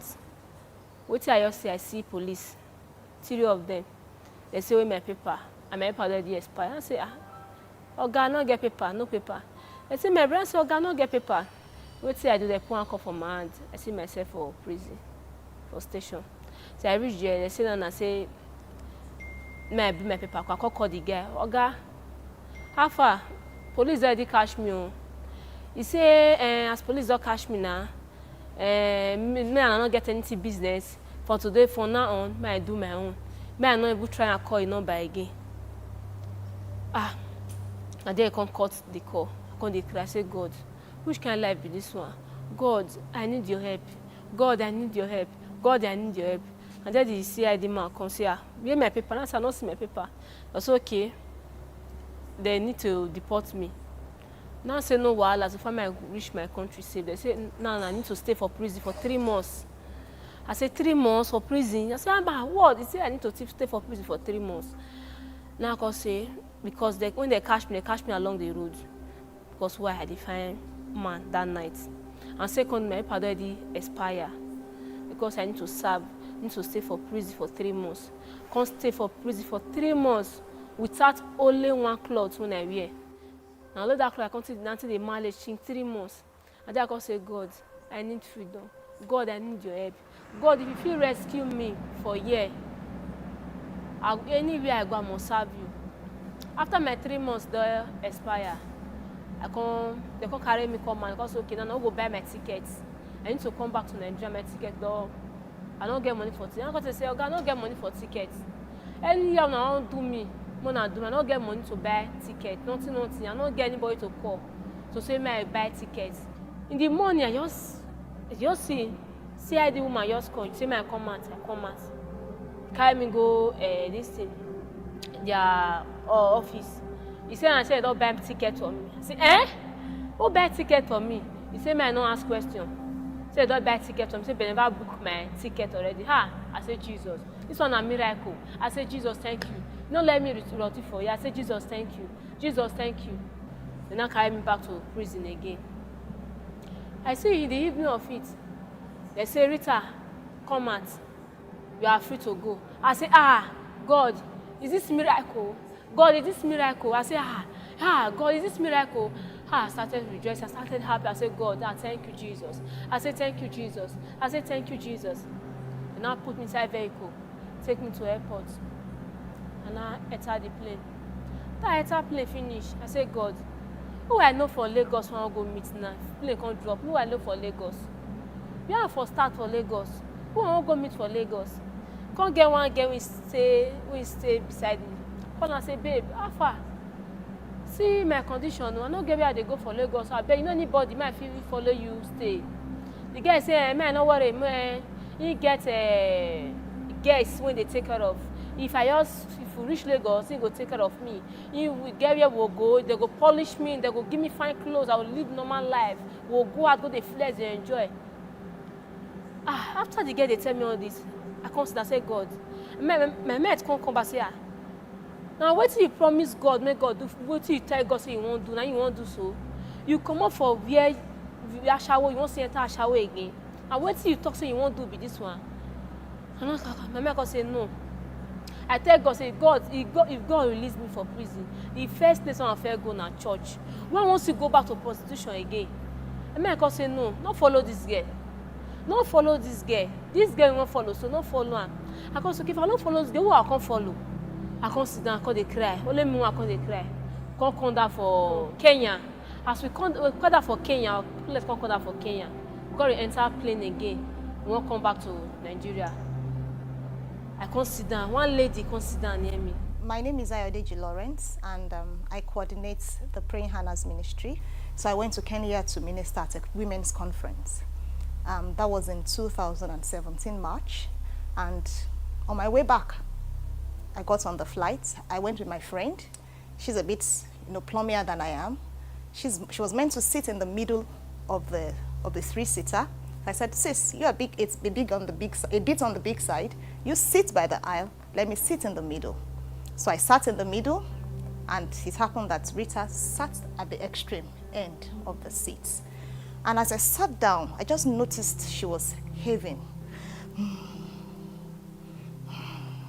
I thought maybe it would just be one sigh, and that would be it. But it continued. And Anna looked at her. I said, I hope all is well. She said, no, all is not well. And I said, so tell me, what is it? She said she was not going to tell me. And I said, no, I'm going to hold on to the first thing that you said, that all is not well. I said, tell me exactly what is wrong with you. And that was how she started her whole story. So see as I say, go Dubai.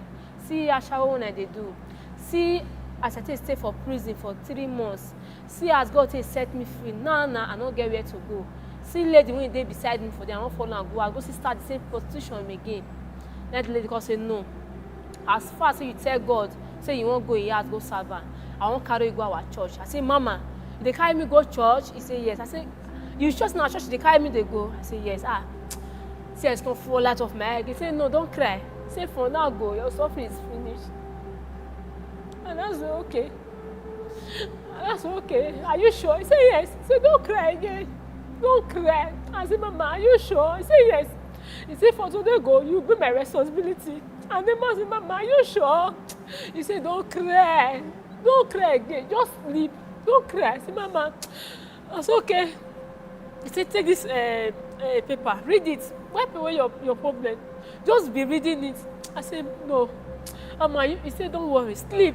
Don't cry again. I said, just sleep. And I said, okay. I said, God, thank you. As far as this lady brings steady for me to help me, I say, God, thank you. I just say, God, thank you. God, thank you. Jesus, thank you. After all the other thing, our plane come down.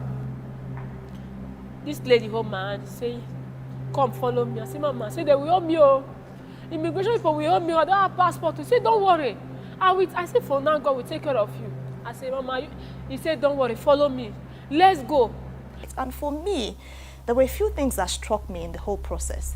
Because normally when you're deported, there's always someone that stays with you, maybe a custom officer or something, or maybe someone who is in charge of the law or something. But in our own case, she was the only one. And she was even allowed to sit with the other passengers, because normally I think they sit at the back, of the cabin. And for me, that was really, really a strange setting. So that was how we got talking. She was crying. I told her not to cry, just pacifying her and all. In the process, I led her to Christ, because that's one of the things I believe as a child of God. You should be able to let other people know what you are enjoying. So she gave her heart to Christ in the process. I was like, Lord, what do? I can't leave her this way. And the Love Home came to mind. I put a call through, but unfortunately they said because I'm an individual, I'm not coming from an organization, they won't be able to take her up. And I said, okay, what else can I do? And I called church. And church, I spoke with Pastor Emmanuel. Mrs. Ayo Lawrence, the head or founder of the Praying Hannah's ministry, approached me on a particular day, and she said she had a case in her hands and she wanted me to get involved and help out. And then she told me of an encounter with Rita on her flight coming from Kenya. And I felt, wow, this is interesting. In my mind, I was thinking, okay, you met this person for the first time. You don't even know her background, and you bring her up here. So what do you want us to do? However, because of what the Elevation Church stands for, one of our core values is, love, and we just believe that, okay, this is someone that is out there lost, that is looking for love, but actually looking for love in the wrong places, looking for fulfillment in the wrong places, seeking purpose, but seeking purpose in the wrong places. She now had to go home with Pastor Tim. She slept over at Pastor Tim's house for the 2 nights she was in Lagos. My name is Timothy Aderemi. I work with the Elevation Church. At the time of meeting Rita, I was assisting the pastor in charge of membership. So Sister Yo called and just shared with me. So that we're torn between, okay, we don't even know. We don't know her. One of the things that we preach in our church is that the Elevation Church is not only a church that people attend, but there's a family that people belong to. And so I have a small 3-bedroom at home, very small. and then, just because of my heart for sometimes I question, why, God, why did you give me this soft heart, for people? Maybe because I've also been through stuff in my life, and I felt one way to do this is to give back, give a helping hand. And so that day I put a call through to my wife. I said, there's this young lady in church, introduced to me by our own friend, Sister Yo Lawrence. I said, it's Sister Yo. So beyond the fact that she's coming into an Elevation Church family, whatever Sister Yo is involved in, I would also gladly, get myself really involved. And a call to my wife, she also believed in her husband, so she said, okay, why not? Let her come in. My name is John Ayuba, and I am from Borno State. In the night, I'll dress up, go outside, go look for men. I was afraid. Let me just be open. I was really, really afraid to bring Rita in.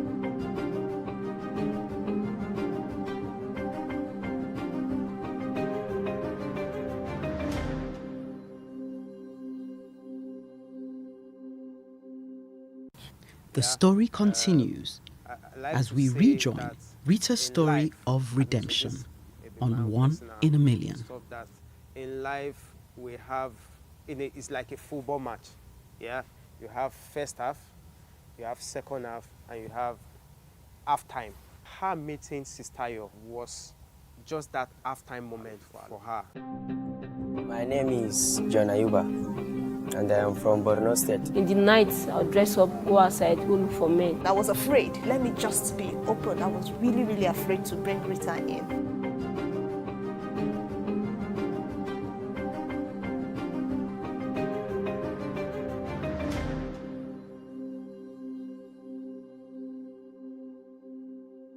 I remember that day, it was, maybe we finished the office around maybe 11 or so. I put her in the car, and as we're going, a lot of thoughts were just flowing through her. What if she just stopped breathing in the car. I mean, I like to think, wide and all of that. And thankfully, she didn't stop breathing. She came in because she was looking very, tired after the experience. So I took her home, got home. I said, babe, this is the lady I was talking about. And my wife gladly, and then I just left both of them because I was also very tired. And around maybe 2 a.m. or so, I came out. I saw both of them gisting. I don't know what they were talking about. But I know my wife kept encouraging her. This is not the end of your life. God has, started quoting scripture. I think they prayed a little, and then I came into the room. I remember just one thing that I said to her. I said, the best of God for you is never in the past, but in the future. And so I brought her back to the office. I didn't remember us taking selfies with her, maybe it wasn't the day of selfie. And then I handed over to Sister Yo Lawrence, and I was happy that at least we're part of our, journey in this period of time. But along the line, we put a call. We found out that she was married, with 2 children, which was really very strange. I was like, how come, So we called the husband there and then. And I said, look, do you know where your wife is? And he told me the story, how they've been struggling with finances and this and that, and how his wife was deceived by a friend, traveled out. He doesn't even know where she traveled to, and on and on. And I told her, okay, you know what? Your wife is with us. She's in Lagos. And it's like, oh, interesting. What happened? So I was able to give him a bit of the story as was told by Mrs. Ario. And then he said, fine, okay, after talking to him and counseling him about forgiveness, about restoration, about taking his family back and everything, it's like, fine, Pastor, I'm ready, I'm okay. I'll take her back, it doesn't matter. I mean, she did what she did out of ignorance, I'm willing to forgive her and let her in. Mama calls, okay, for now, go you accept me. And then I can start. Come says, Mama, I don't feel sit down for I can't say me, I not worry. You go find money for me, I take trade. Which kind of business I won't do? May I tell her, you go do business for me. I say, eh? I can't tell Mama. Mama say, I say, this kind of person for life again. This kind of person, they exist for life. I say, Mommy, I don't know. For that, because which business I will start? I was okay. I they do it. As I be do it where? I they do hair. And because okay, I go open salon. I say yes, I go open salon. He say, are you sure? I say yes, I go open salon. Because how much I feel you to open the salon? Can retailer say how much I go, how much I use. You never even reach 2 days. I say a lot. Say Daddy send me the money. I say, eh? It's not a miracle. God, this is not a miracle. I want to become mother of my own. And then I come through, I come open store. And then I did now take the manage my business now. So God be the glory. I can't even get guests when they learn work from my hands. I get 2 guests when they learn work. When they come, they say, Madam, may I do this one? Madam, may I do this one? I just thank God for everything, for what God has done in my life. For what God has bring this woman to come and do in my life. And since then, I met this woman. My life changed. Anytime they go wrong, you must tell me, say, this one is wrong. Make sure say you do this one. I just thank God for making me. I just thank God for making him to make me to know this lady. I just thank God. Say, God, thank you. Thank you. Thank you. And I want to thank him too. I want to thank him. He's a big help to me, very big one. If it's not him today, maybe I don't know how my life will turn to. I don't know. I don't really know. I just thank him. I just thank him. I thank him very, very much.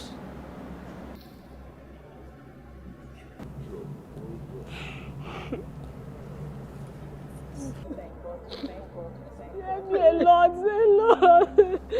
So thank you, man. Yeah, Rita's story is pathetic. It still boils down to what we have been talking about, and then the environment, what the environment can lead people to. Rita, for God's sake, is a victim. She has not committed any offense. Somebody took advantage of her because she needed to survive her, and trafficked her, smuggled her to another country. So at the end of the day, she found herself in a terrible situation. So I think the message from Rita, first of all, is also an eye-opener to the youths, you know, and to the young girls there, that all that glitters is not good out there. A lot of stories are going up and down. A lot of them are frustrated, they're under pressure, they want to get things done the faster way. That is what the in thing now. As we are talking now, the idea of going through Libya has come down. What is reigning now is going through Dubai, Saudi Arabia, Qatar, Oman, you know, with visa. They will give you tourist visa. They will give you 3 months visa. By the time you land there, they confiscate your visa, you start working as a slave. But to our government, let them try and encourage a kind of a healthy bilateral relationship between countries, so that if our citizens fall victims of some of these things, there will be a better way of handling them. And to other people, they should learn not to put their destiny in other people's hands. Traffickers and smugglers are destiny killers.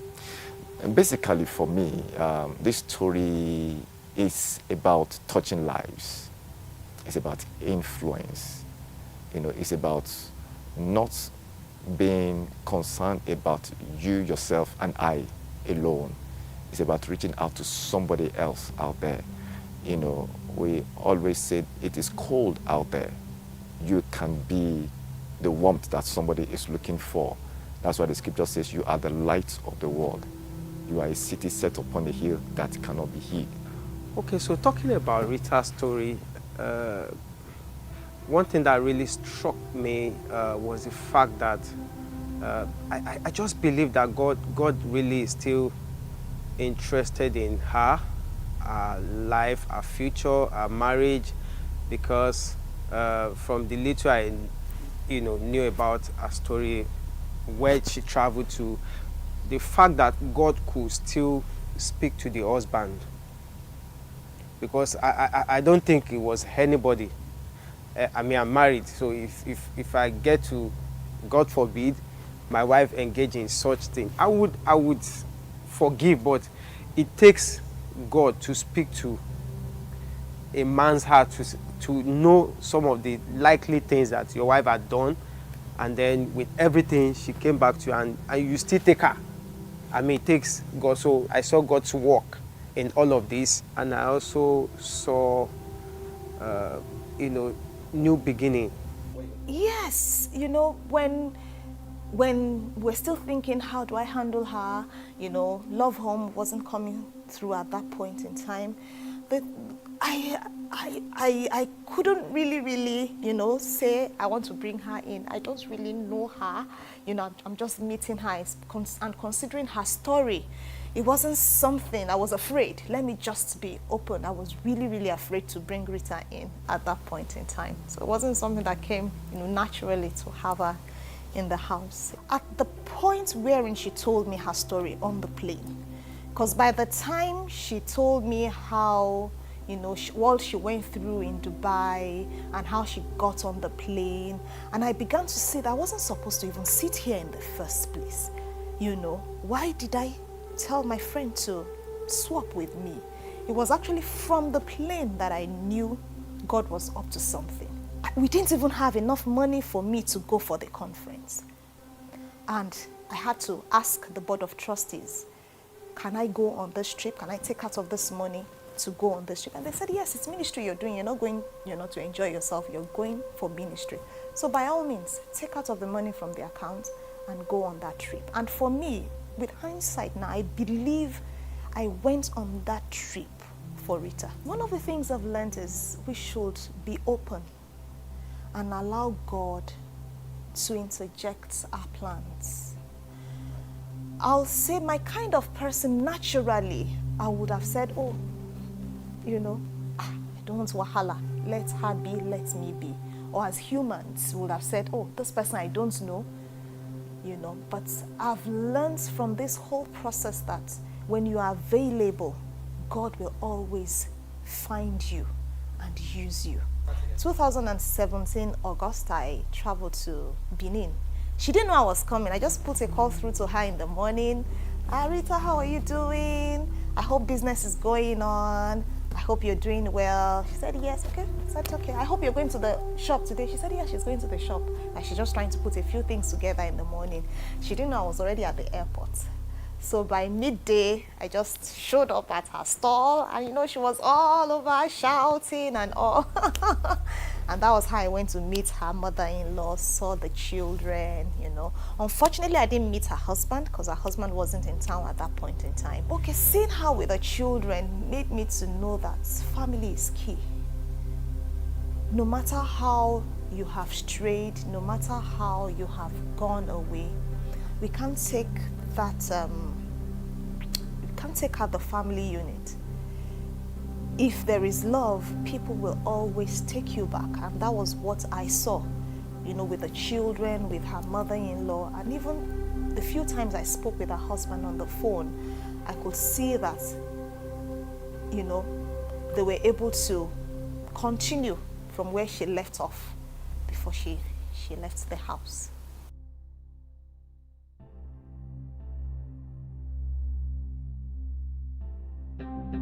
My name is John Ayuba, and I am from Borno State. In the night, I'll dress up, go outside, go look for men. I was afraid. Let me just be open. I was really, really afraid to bring Rita in.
Someday, tranquility will settle upon Borno State in northeast Nigeria.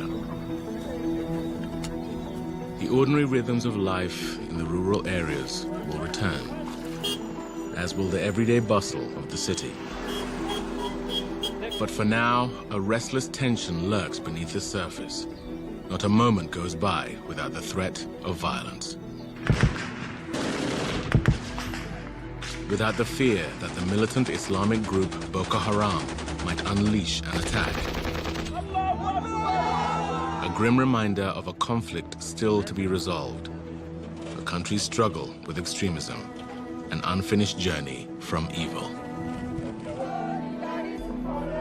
Yet there are Nigerians who've stood up to the terror, who've shown the courage to fight back, the determination to go forward, and the resilience to forge a new future for their nation.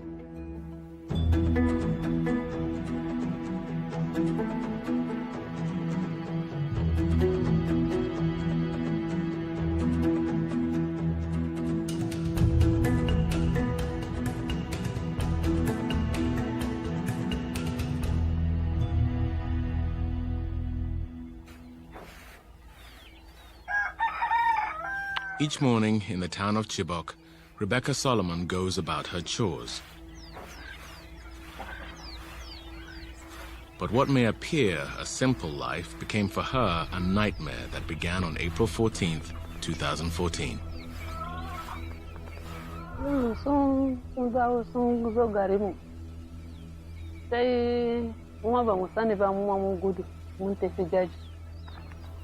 That evening, Rebecca's daughter, Deborah, was staying overnight in a government school dormitory preparing to take exams the next day. The exams never took place.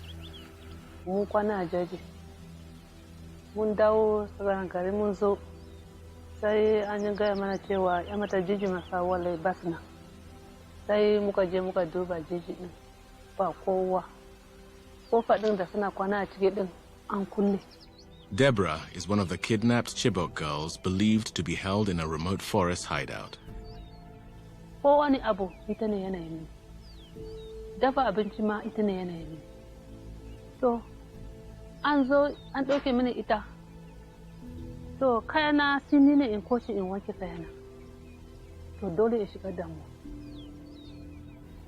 It's been 1,000 days since Rebecca has seen her daughter. Deborah's abduction, along with over 200 other girls, exposed to the world Boko Haram's ruthlessness, as well as the dysfunction of Nigeria's government and military, and it stirred many Nigerians to take action on their own. Buki Shonibare had planned a career as a human resources consultant in Abuja, Nigeria's capital.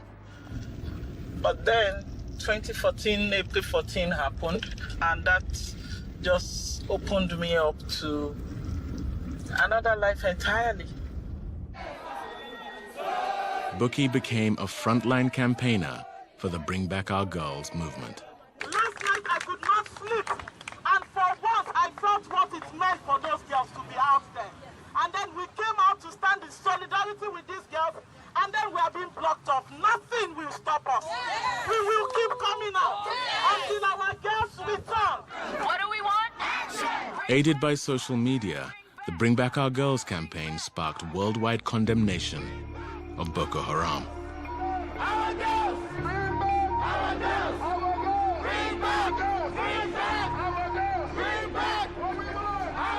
Like millions of people across the globe, my husband and I are outraged and heartbroken over the kidnapping of more than 200 Nigerian girls from their school dormitory in the middle of the night. Boko Haram's leader, Abubakar Shekau, capitalized on the group's sudden notoriety, threatening to convert the girls to Islam, marry them off to his commanders, or sell them into slavery. For Buki, it was personal. It's simply because I was once that girl. Even though I've not been abducted before, but I know what it means to be sexually molested. I know what it means to have to do something because you want to stay alive. With the international community watching, the Nigerian government issued promises to save the girls. But the lack of swift action angered parents. If the government cannot take action, we are asking for the United Nations to come in and help us. Or if the United Nations reject us, we just don't know what to do. Within 2 weeks of the Chibok kidnappings, Buki had made up her mind to stay on the front lines and keep protesting until the girls came home. And we were screaming like 15 whole days. Some parents have not seen their children. 15 whole days. Where are they? And then we had to commemorate 30 days. And we could not live with that reality. In truth, the reality was worse. Buki had no idea at the time, but the 30 days would eventually stretch into more than 3 years. Nigeria. Rich in oil and natural gas. A nation seeking to present itself as the image of modern Africa. But a country that is far from united. 180 million people plus 250 ethnic groups, thereabouts. This is a difficult country to govern at the best of times. Splitting the north from the oil-rich south are cultural and economic fault lines that date far back to Nigeria's colonial past. In the predominantly rural and traditionally Muslim northeast, that fault line is fragile. Although Nigeria collects billions of dollars selling its oil each year, more than 60% of Nigerians live in poverty, many on less than $2 a day. In the northeast, the poverty rate is even higher. We're speaking about northeastern Nigeria that is really one of the most impoverished and marginalized regions of the country. This is a region that had one of the lowest literacy rates in the country, one of the highest infant mortality rates in Nigeria. So the nature of governance was really poor to begin with, and people were frustrated in seeing the growing levels of inequality in this community. Poverty and inequality, along with neglect by those with political power, helped sow a rebellious brand of Islam in the northeast. Its leaders took as their model one of the world's most brutal and dogmatic Islamist movements. It was at that time in 2003 that there was a community of individuals that moved to the borderlands of Nigeria and Niger in an attempt to create a purist Islamic society based on the model of the Taliban in Afghanistan. Originally, the group was peaceful and its message inclusive. What they preached was, we have an alternative system. If the system you believe in does not value you and leaves you out, we will not do that. We are more inclusive, we will take care of you, we are doing Allah's will, and we will define our own society, an alternative society that is just and good. So that was very appealing, especially for people who felt left out. But eventually, this alternative society split. The leader of its dominant faction wanted a pure form of Islam and an outright insurrection against the government. His name, Muhammad Yusuf. Yusuf was intelligent and charismatic, but bent on confrontation. People began calling his movement Boko Haram. Literally, Western education is forbidden. Although the group disavowed the name, and still does, it captured Yusuf's essential beliefs. He preached that Western values were undermining Islam, and he called for a holy war. It's difficult for the West to understand jihad, in part because our modern societies are by their very nature essentially secular. We've come to terms that religion is not a reasonable pathway to organize modern society. Whereas those who are pushing for jihad are saying that religion is the correct way to shape a righteous Muslim society, a land of faithful Muslims. So invariably, those two positions are going to be extremely difficult to reconcile. Yusuf's base was the northeastern city of Maiduguri, the capital of Borno State. As his sermons became more militant, tensions with local authorities grew. Then, in 2009, Boko Haram exploded into Nigeria's wider consciousness. That June, police clashed with some of Yusuf's followers on their way to a funeral, wounding more than a dozen. Kuma waɗannan mahaukatan sojojin in ba ɗauke su a cikin gari ba za a zauna lafiya. Yusuf denounced the government actions, and a few weeks later, his followers struck back. With guns and grenades, they attacked police stations in several cities, with the heaviest assault in Maiduguri. Over 4 days of fighting, the police response was merciless. They rounded up Boko Haram suspects, killing them in the street.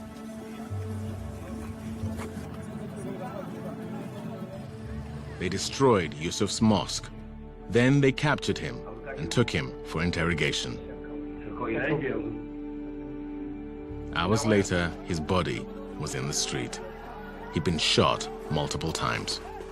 And he became a martyrdom figure to Boko Haram. And since 2009 until today, all factions of Boko Haram consider him their inspiration. More than 1,000 people died in 4 days of fighting that July.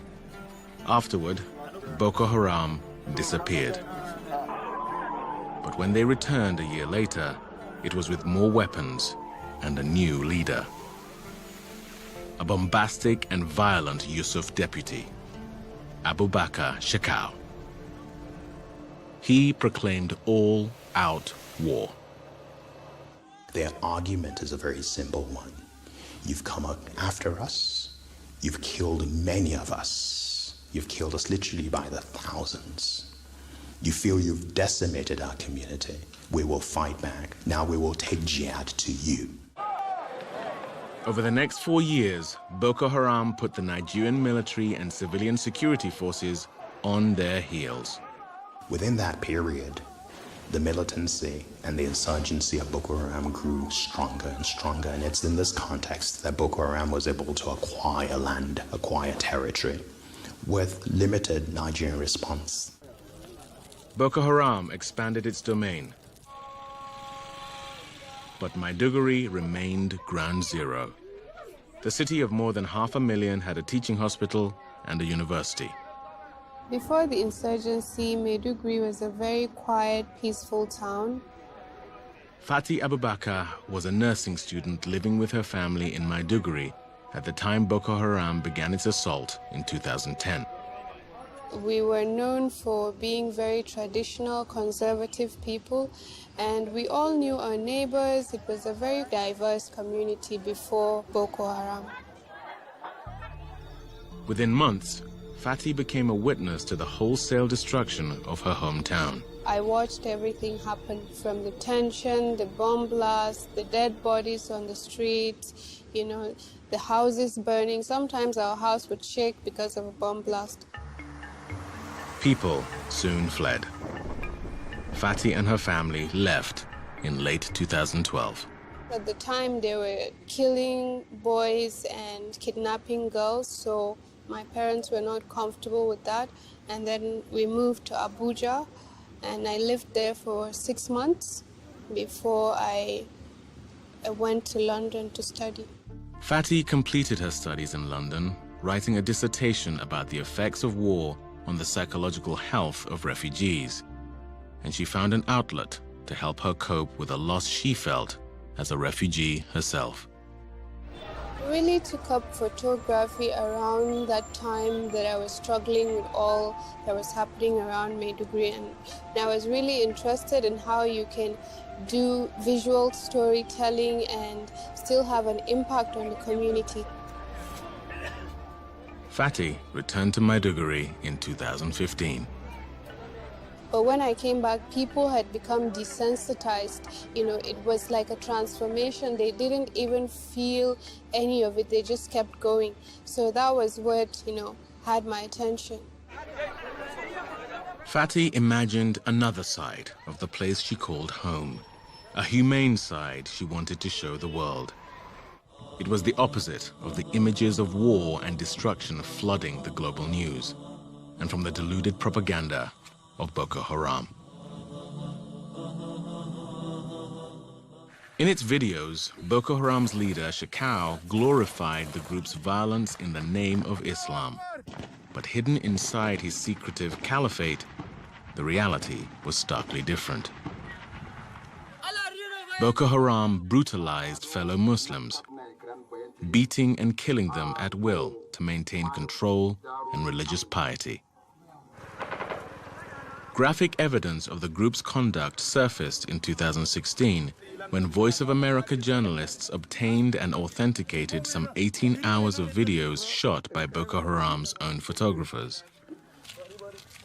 The raw footage is an unflinching record exposing how one of the world's deadliest extremist movements operates behind the scenes. A daily diary of terror. At public tribunals designed to enforce authority by intimidation and fear, villagers were herded together for displays of discipline. For small sins, offenders were flogged, sometimes by their peers. But for offenses like selling drugs, the punishment was ultimate. No pleading for the accused. Just a bullet in the heart or the head. When Boko Haram first became violent, the attacks were mostly on the Nigerian state itself. So government offices, prisons, police headquarters. As time went on, and it seems that Boko Haram felt more and more aggrieved, its targets widened and widened, until now it seems to be anybody. In their encampments, Boko Haram soldiers, many mere boys, trained for warfare and played like children. The media characterizes Boko Haram as madmen, as crazy, as psychopaths. But what we can see in the footage of the foot soldiers is that in many respects, they go around their daily business just like kids in any other part of the world. We also see them receiving pep talks before battle, where they're told some of you are going to die and some soldiers are going to die. The difference is the soldiers aren't going to go to paradise and you are. And this goes to show that ideology plays a very important part of motivating them to engage in acts of killing.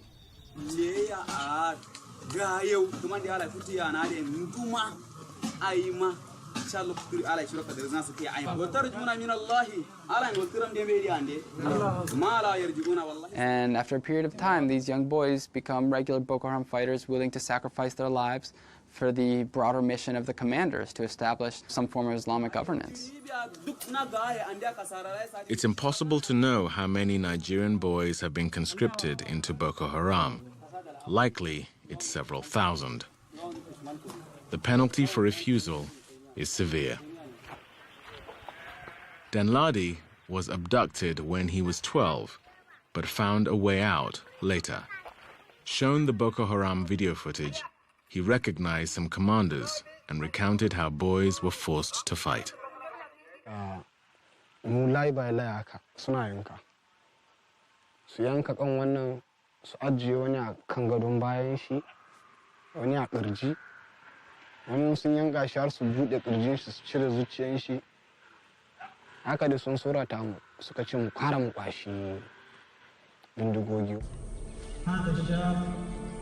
Shekau made clear that Boko Haram would cleanse Nigeria of anyone who didn't submit to its brand of Islam.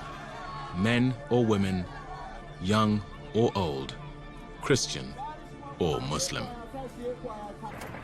The Shekau faction of Boko Haram has a belief system whereby any Muslim that does not join their group is an apostate because they are fighting a legitimate jihad. And therefore, the idea that a Muslim would get killed in a Boko Haram attack, either because they're targeted or because it's collateral damage, is really not something that the Shekau faction worries about, because their penalty for not joining the group and being apostates is death anyway. 2015 marked a shift in the war. The Nigerian army, aided by military from neighboring Chad, Cameroon, and Niger, began reclaiming towns and territories once under Boko Haram's control. The momentum quickened under a new president, Muhammadu Buhari, elected that year.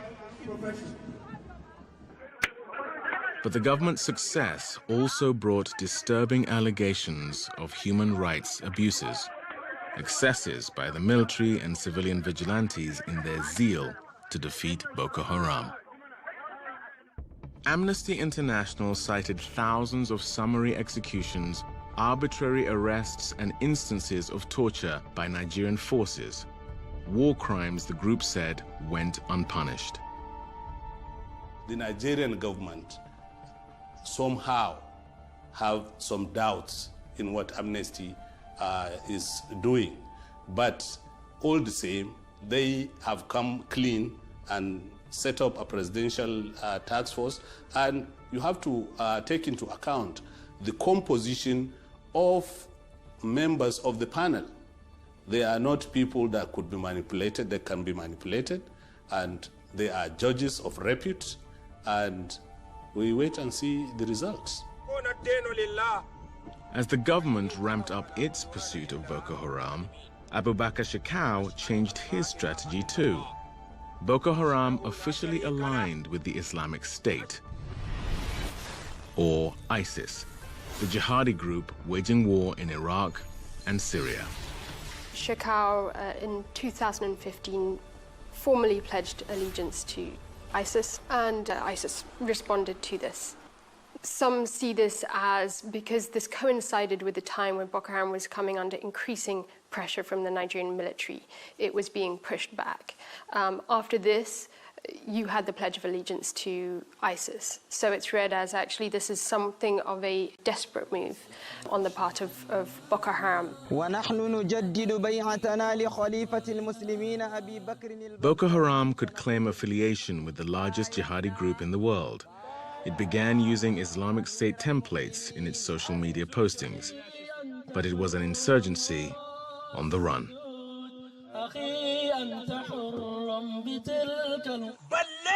At least 3 times the Nigerian military claimed Shekau had been killed, yet each time he survived, reappearing like a ghost in new videos, recorded in a remote hideout somewhere deep in the northeast bush. The Sambisa forest, a thick jumble of thorny scrub and scattered trees spread across 5 northern states. A portion was set aside as a game reserve, but its once abundant wildlife has been depleted by war. Now parts of the Sambisa are Boko Haram's sanctuary, a vast area of danger for anyone who dares enter. In a village nearby, Aisha Bakari Gombi lives with her family.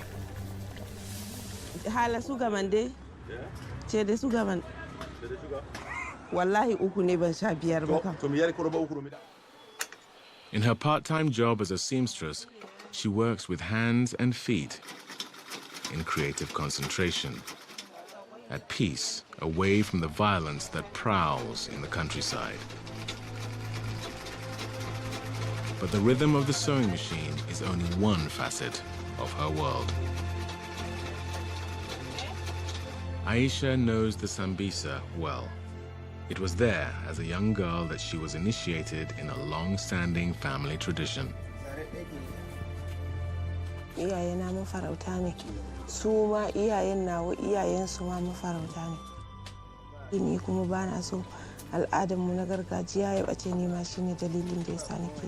Boko Haram raided her village 3 times before the Nigerian government allowed people to fight back on their own.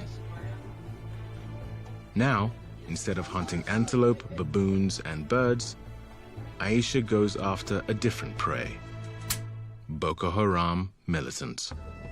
She is part of a group of hunters who go out in search of insurgents, ready to fight if the situation arises. Boko Haram dai ba mutum bane. To Boko Haram ne ya isa zai kama mutum da ransa, ya kama shi ya yanka shi da zarton da ake yanka katako. Boko Haram zai kama mace da ciki, ya yanka ta, ya fidda da a cikin cikinta, ya jefar da shi. Boko Haram zai kama yaro jinjiri, ya karya wuyansa ya jefar, ya kama yara ƙanana ya murda wuya ya jefa a kogi. At the start of their patrol, the hunters take part in spiritual rituals. They believe it will protect against enemy bullets and other dangers in the forest. Akwai abubuwa irin namu na gargajiya waɗanda muke amfani da su. Wani muna amfani da shi don mu sha, wani mu shafa, wani mu sheka, wani mu yi hayaki, har ma wanka akwai.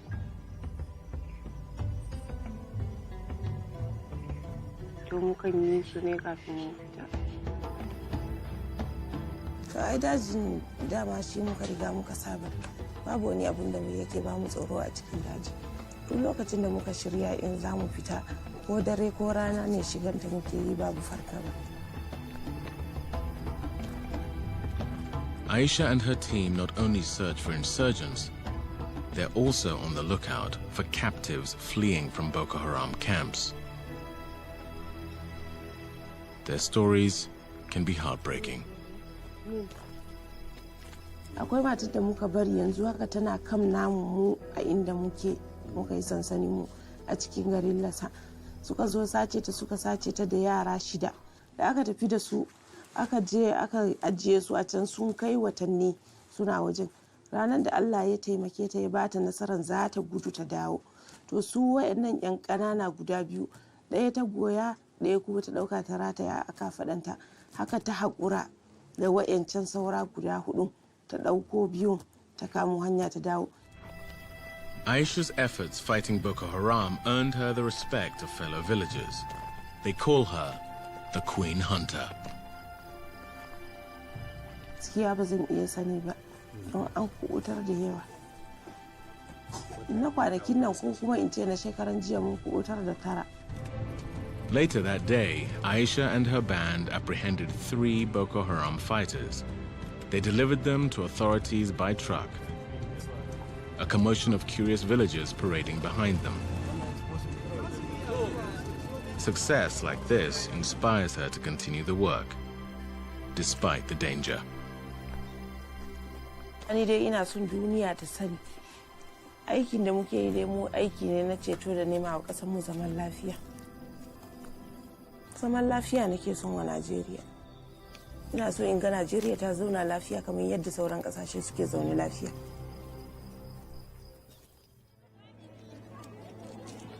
They appear in seemingly endless streams, fleeing terror, bringing with them only what they can carry.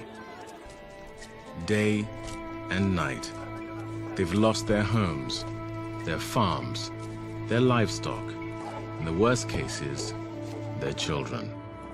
And for now, they've no hope of returning.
Enjoy live from Lagos, Nigeria. This is Plus Sport and Plus TV Africa. Well, it's the last Wednesday of the year 2020, as we look forward to a better and more successful 2021. And I've got Wale Scott right here, and there's a lot to talk about in the world of sport. And we surely start off from the local scene. Good to have you, Wale. It's good to be here. I don't know, when you mentioned that, it's the last every day of the week this week. Oh, yeah, true. The new year starts on Friday. Yes. So, doesn't it sound so amazing that a new year starts on a Friday, where people will go out on a Friday to go chill? You say, thank God it's Friday. Some people will go into the club, some will be in church. And as much as we said, there will be a strict movement, and of course, there's a curfew. The churches wouldn't be allowed to stay up till 12 midnight, but some will still go to church and close around 11 o'clock. it's really good to have a new Nigeria always defies rules. We heard yesterday that was breaking news. I actually told the newsroom about it, that the Osun State government have said that they would allow the crossover services across Osun State. And you see other states doing the same thing today. So we defy rules. But however, it's a good thing we're seeing the new year. It's a good thing worshippers want to actually... But I've always had this opinion that calendars were man-made. As in, you can't tell me when it's 12 o'clock midnight and when it's 1 o'clock and when it's New Year. Let's just thank God that we're all alive and it's good for us. True. You know, some people have different ways of getting into the new year. I like to be in church to get into the new year. Some people like to be in a club. How do you like to get into a new year? I prefer to be with my family in one room, and then when the 12 o'clock midnight thing sounds, we say a short prayer and life goes on. I don't think God is that expecting that we have to be in church, we have to do tithes, we have to...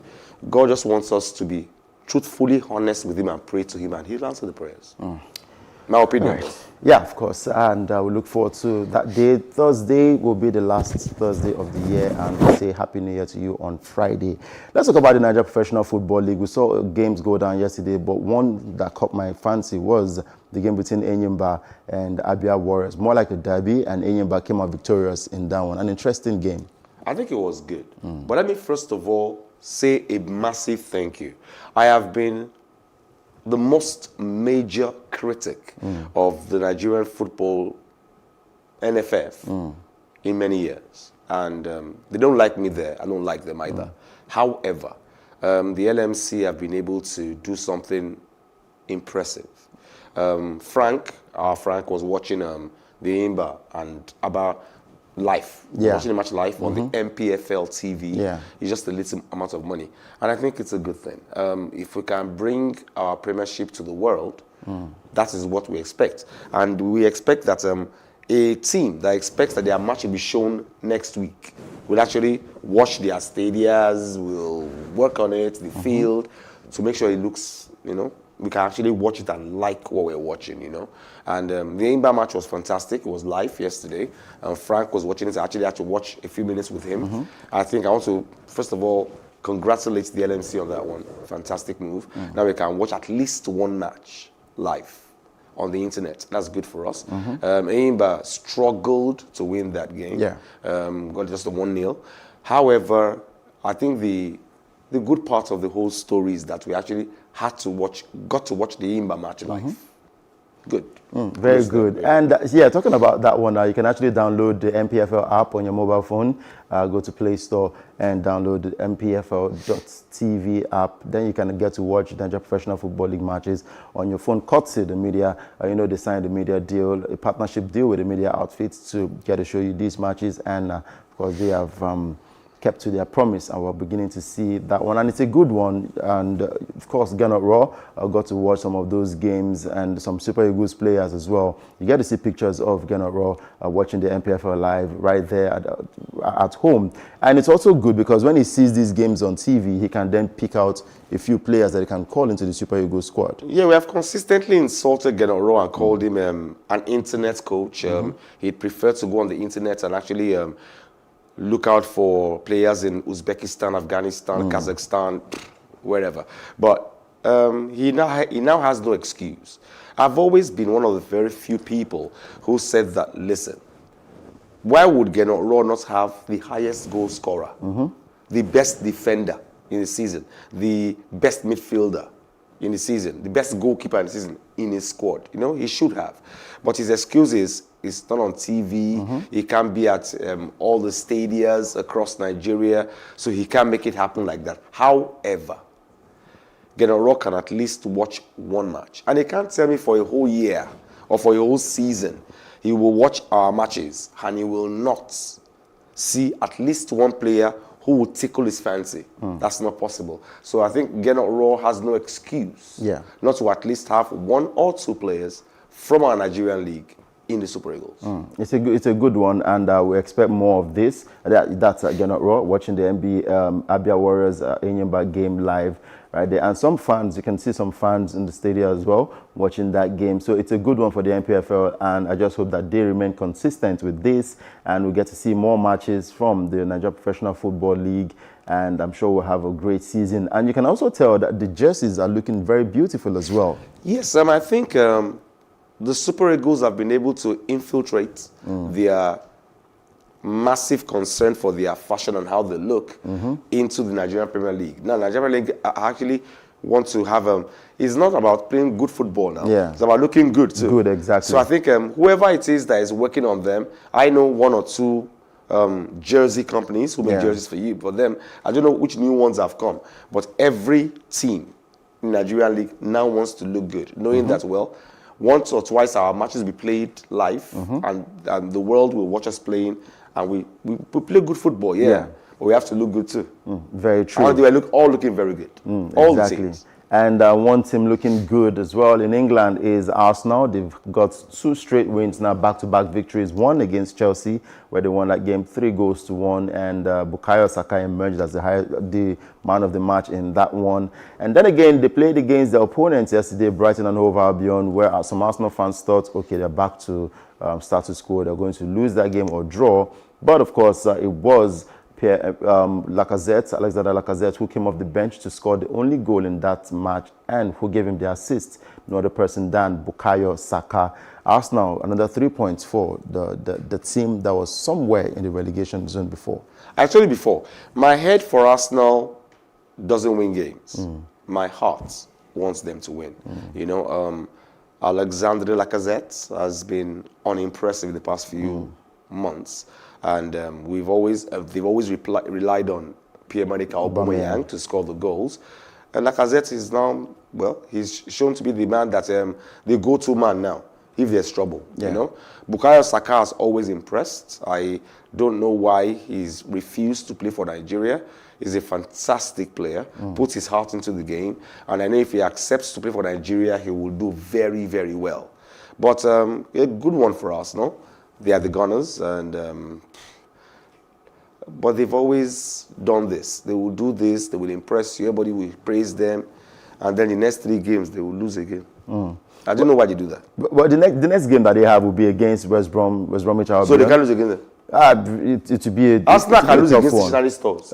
They have only places. Well, let's give them a chance and see if they can build from these 2 victories that they've gotten against Chelsea and against Brighton. And Bukayo Saka, you were asking why he wouldn't want to play for Nigeria. Would you allow your daughter, your son, play for the Super Eagles or the Super Falcons of Nigeria? If I grew up in England, and I gave birth to my children in England, there's always this thing about people, foreigners, people who grew up abroad with their fatherland. I would want them to play. As a Nigerian, I would prefer a situation where my child goes abroad, plays abroad, and plays for the country he's playing in, because I grew up here. If I grew up abroad, there's always this, you look at Nigeria as something really big, you know, and that's why most of the players who actually come from abroad to play for Nigeria actually tend to do everything for us. As in, they put in their hearts, their soul, everything into the game. It's the ones who grew up here that don't want to die. You know, they feel like Nigeria is not worth dying for. But if you ask me, really, would I want my son to play for Nigeria to a large extent? Yes. Okay. It's my country now. Well, I don't think I can say the same. Your opinion? Yeah, my opinion. Let's leave it that way. But good win for Arsenal, and getting that victory against Brighton and Hove Albion gives Mikel Arteta, the coach right there, gives him a bit of relief from the fans calling for his head. Another team got a victory yesterday against Wolverhampton Wanderers, and that is Manchester United, and Ole Gunnar Solskjaer is staying strong on the wheel. It was more like a boring affair in those 2 games, Arsenal, Brighton, and of course Manchester United and against Wolverhampton Wanderers. But of course these teams came out with a vital win in that one. Manchester United slowly but surely climbing up the English Premier League table. Second league table. When you talk about boring games, yes. At this point in time, we have very little games to go. The year is gone. And nobody wants to impress anybody anymore. Yeah. These guys are only telling you that they are not comedians, they're not artists, they are footballers, and they want to win. Yeah. So they don't have to play fantastic football. They don't expect an applause from you at this point. They just want to win. And win, they are winning. And so nobody, at this point, this stage, everybody is looking at how to get climbing on the league table and not about the applause. And unfortunately or fortunately, how many people are in the stands watching them and cheering them on. So it's about winning now, really. It's not about playing good football. It's about just winning. How you win, ugly, whatever, just win. And the Man United fans are not happy with Anthony Martial. It looks like he's no longer a member of that team. It looks like he doesn't have anything to offer the team any longer. Martial just seems very wasteful. He's very fast on the ball. He's a great dribbler, but he's just not scoring the goals. And the reason why, for example, let's look at Mario Balotelli. Yeah. Balotelli was like, he was asked a question in an interview. I was like, how come you don't celebrate when you score a goal? And it was like, does the postman celebrate every time he drops a letter? I'm paid to score goals. Wow. Why do you expect me to celebrate that? And Martial is not just doing his job. Martial is expected to score goals. He gets paid to score goals, and he's not scoring the goals. So you can expect the fans saying, okay, good, why are you on our payroll? What are you even doing here? You're not scoring the goals we're paying you to score. Yeah. So, yes, the fans should be unimpressed with Martial and expect him to go. Young players like Mason Greenwood, Marcus Rashford, even Agbalagba, Edison Cavani, he's scoring goals. Even Martial, McTominay as well. Yeah, Martial, who is expected to be... Bruno Fernandes is a midfielder. He's not a striker. He's scoring goals. Yeah. And then Martial, you get paid for being a top 9, a striker, out and out, you should be scoring goals. Very true. Let's listen to the coach right there talking about Ole Gunnar Solskjaer, and when we'll come back, we'll continue with the rest of the show. Attitude, great results, the desire to keep going and to create that little bit of luck that we earned. We earned that luck. We earned the goal by the desire to keep going. Of course, it's a good way of ending the year.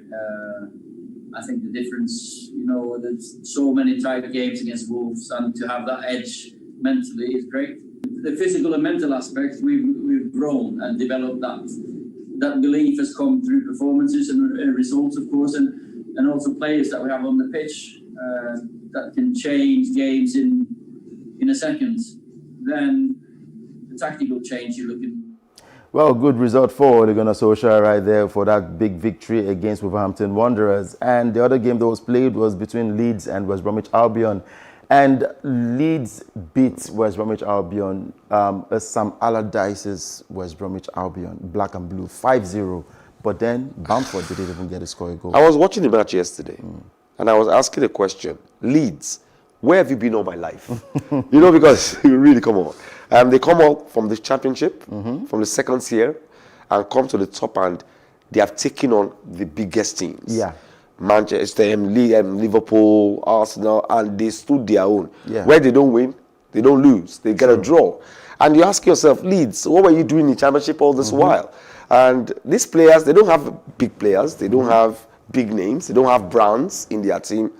They're just a group of people who are playing together and are willing to die on the field of play. Leeds, congratulations. I think they deserve all the thumbs up that anybody deserves right now. It doesn't look like they'll be going back to the championship. I don't think so, because you see a Leeds that actually lost to Liverpool 3-2, beat big teams, beat this team, West Brom 5-0. They're going nowhere. Arsenal drew with Manchester United. They're going nowhere in the next 5 years. Leeds are going nowhere.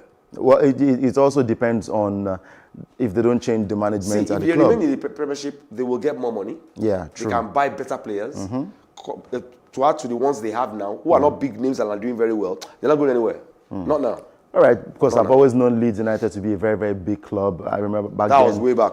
Yeah, but I still regard them as a big club. Yeah, I regard them as a big club. So I just hope to see them stay back in the English Premier League. I'm also trying to remember some other clubs, the likes of Blackburn Rovers as well, but it doesn't look like it's possible for them to make it back to the English Premier League, because playing in the Championship is like playing the Europa League. You have to struggle to make it to the top four. Blackburn could make it eventually, When we're 70 years old, but they could. It sounds like it's an almost impossible mission for Blackburn Rovers to make it back That to will the make it 70? English Premier League. No, for them to make it back Okay, to we'll the make it 70. 70, yeah. Of course we'll make it to Okay, I was 70. wondering. But they won't for Blackburn. Nah, I don't think so. Okay, let's talk about Atletico Madrid. Well, we hear that Diego Costa, his contract has been terminated right there at the club. And I'm wondering, is it because of Luis Suarez, who has come in? He has said, okay, please let me go. But it's based on mutual agreements, personal reasons why he said, okay, let me go. His contract is supposed to expire in June 2021, but the club has said, okay, it's time to let you go. So in January, when the transfer window opens, he becomes a free agent. Now I'm hearing rumors that Arsenal and Chelsea are interested in getting him. Well, like you said, he said personal reasons. He didn't say what personal reasons it was. We don't know if it's Luis Suarez coming. We don't know that. But Arsenal wants him. Chelsea wants him. Do I think he should go back to Chelsea? Nah, I don't think so. But will he be a plus for Arsenal? Most def. It will be a plus for Arsenal. Costa is a fantastic player. He's not a free agent. Yeah. He doesn't have. He doesn't. We will not cost too much, and there will be too much stress. If Costa is going anywhere as it is, troublesome player, but like every other troublesome player we know, totally gifted, too much gifts. And I think Arsenal will be a good choice. But we also hear that PSG are somewhere around the corner talking to him too. But I think Costa is not a young man anymore. Yeah. He's growing old and he must have learned a few lessons in life. And I think he will go to the best club. But I see him going to either Arsenal or PSG at this point. Now, you talk about Chelsea. You talk about the man growing and learning a few things. You look at the likes of Mario Balotelli. Has he really learned? Because he still portrays the same kind of attitude, or even till date. Now, Diego Costa I think he has ego issues. Do you think Mikel Arteta can handle his ego at Arsenal? I think Balotelli has not been frequent in the news for all the bad things as before. Yeah. Which means to a large extent he must have grown. He's matured. Costa knows Arteta, Amano. They know each other. So I think if he gets there, all we will do is to understand that this is my coach now, not an Arsenal rival. He would give him the respect he deserves. And I don't think Costa at this age wants to be in the news for all the bad reasons anymore. I think he wants to be in the news for all the good reasons. And the Costa I knew before would have told us the reason why he left Atletico. But now he just says, personal reasons, I don't want to talk about it. He's grown to a large extent. He's matured. Okay, we're all looking forward to the January transfer window when it opens, and we'll get to see players moving from club to club. It opens on Friday. Yes, exactly. Wow. And Thomas Partey, he's still not having a good party right there at Arsenal because he's still out injured and he hopes to be back soon. And the game between Chelsea and Manchester City has been called off due to the COVID-19 outbreak right there in Manchester City's squad. And as of yesterday, about 18 more positive cases came out in England. So, like I always say, it still tilts towards one thing. And yeah, I also learned that in the UK, they have about 1,479 cases as we speak. And we have 18 new cases in the English Premier League. We know of Gabriel of Arsenal. We know of Man City players Kyle Walker and Gabriel Jesus. And other names have not been posted, so we won't talk about that. But there are many more coronavirus cases up in the UK football world. And so I think the only thing we can do on the show today is to advise that you social distance. Please wear your face masks. This thing is real. I heard somebody yesterday on the road here saying coronavirus is a scam. It's not a scam. It's not a scam. Very, very true. And in England, the clubs are calling for a 2 weeks break from playing football. And of course, the West Bromwich Albion coach, talking about Sam Allardyce, he came out to say that he is above 60 and he's afraid for his life and that of his family. He does not want to contract coronavirus in England. He wants to stay safe. So please, let's call the English Premier League off for now and resume in 2 weeks. And I think the FA would agree with this and call for a pause in the English Premier League. And probably in 2 weeks' time they can resume. But it still tilts towards one thing. After 2 weeks, if it still doesn't die down, they just might lock down the football. it would be a sad one to see football paused again, but I think that's the best thing to do. Life matters first before the game, because if you do not have life, you can't watch the game. And in basketball, of course, great games going down, and the Golden State Warriors gradually getting those victories that will see them get into the NBA playoff. I want to see the Golden State Warriors challenge for the championship ring this season. They have before. It's looking difficult, but I think they just can sneak in. They have before, and they are a team that actually dig deep. For them, it's not a miracle. They can make it happen. So I think Golden State Warriors can always make it happen, and I won't be surprised if they actually challenge and win. Yeah. All right, we look forward to that one. Talking about the world of the NBA, Golden State Warriors pulling through, and Steph Curry leading the team with great pointers right there from the 3 points to the 2 points as well. Well, great results for the Golden State. And Lakers also lost their game earlier this morning. But then we'll bring you more of that in our subsequent news bulletins when it comes to the sports segments, and we'll give you more information. But I would like to go, and I'll say thank you very much, Wale, for the show. Great show this morning. Good to be here. And I've not had breakfast. I think I'll go and eat semo and it doesn't go. Chai. I think it's Amalang Begri that goes, right? Yes, it's not semo. It's Amalang Begri. I'm sorry. Can you imagine? It's Amalang Begri. I'm Udoka and Joko saying enjoy the rest of your day. Please keep it locked down to Plus TV Africa, because big stories live here. Remember, you can reach us on social media at Plus TV Africa on Twitter and on Instagram. And please subscribe to our YouTube channel, youtube.com/Plus TV Africa. Keep it locked down to Plus TV Africa, because we give you the best when it comes to TV programming. Enjoy the rest of your day and continue to stay safe out there.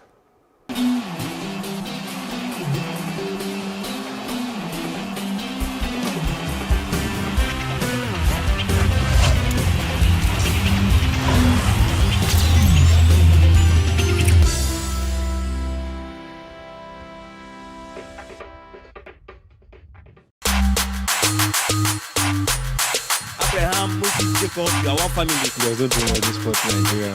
See how your body just dripping diamond.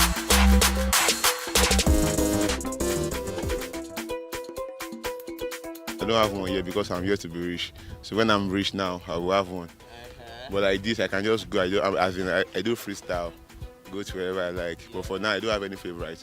Now my own mind, I tell you, I know the life for you. It's not like you're on TV. I'm trying to film. I'm just studying my mind. So I don't have any favorite destination for now. In Nigeria, there are a couple of places in Abuja, a couple of amusement parks in Abuja. I usually, Wonderland, a couple of nice spots. Since I stay in Lagos, so my first destination is like Landmark Beach. This is one of the most favorite of mine. And then this landmark destinations, landmark park. I mean, it's pretty good. It's unique, you know. It's well designed, and I think it's quite well known in international for international occasions. And I think many people will know it later on. Yes. Landmark is cool. I like Landmark. Everybody loves the sun, like beach sun and everything. The surroundings is very alright. And the girls? No, I don't know about the girls. I'm not a girls guy. So what do you like, guys? No, I like girls, but I'm not like, no, I don't do everybody that way. Yeah, Lekki Conventional Center. It's chilled now. I like their overhead rope shit. Yeah, that's why. It's why it's cool. Obodo Katuran. And why is that? I've seen pictures and I've heard a lot about it. I think I'll go all through the cable car, Where I like Whispering Palms at Badagry. I like the place. It's serene. They have cool things. I like the place. So far, I would say the landmark has been pretty good. We just got some cabanas, so my whole family will be here. So it's a nice atmosphere, peaceful, not a lot of crowds. So that's why we like it over here. I'll say in Nagbo Resorts here. Abraham, Moses, Jacob, you are one family. There's no doing all this sport in Nigeria. See how your body just dripping diamond. It is a great source of pride to Nigeria whenever a Nigerian in a foreign country rises to the top of their field and is recognized for good. Here are a few of such Nigerians. Oye Obolewa is the first Nigerian-born Democrat that has been elected as a shadow United States representative out of the District of Columbia. Based on the result, Oye had 82.65% of the votes, which represents 135,234 votes against Joyce Robinson Paul. Oye was congratulated by many, including the Nigeria in Diaspora Commission, NIDCOM. His father is from Kwara State and mother is from Oyo. He holds a PhD in pharmacy from the Northeastern University, Boston. He will be representing the District of Columbia under the Democratic Party. Esther Agbaje.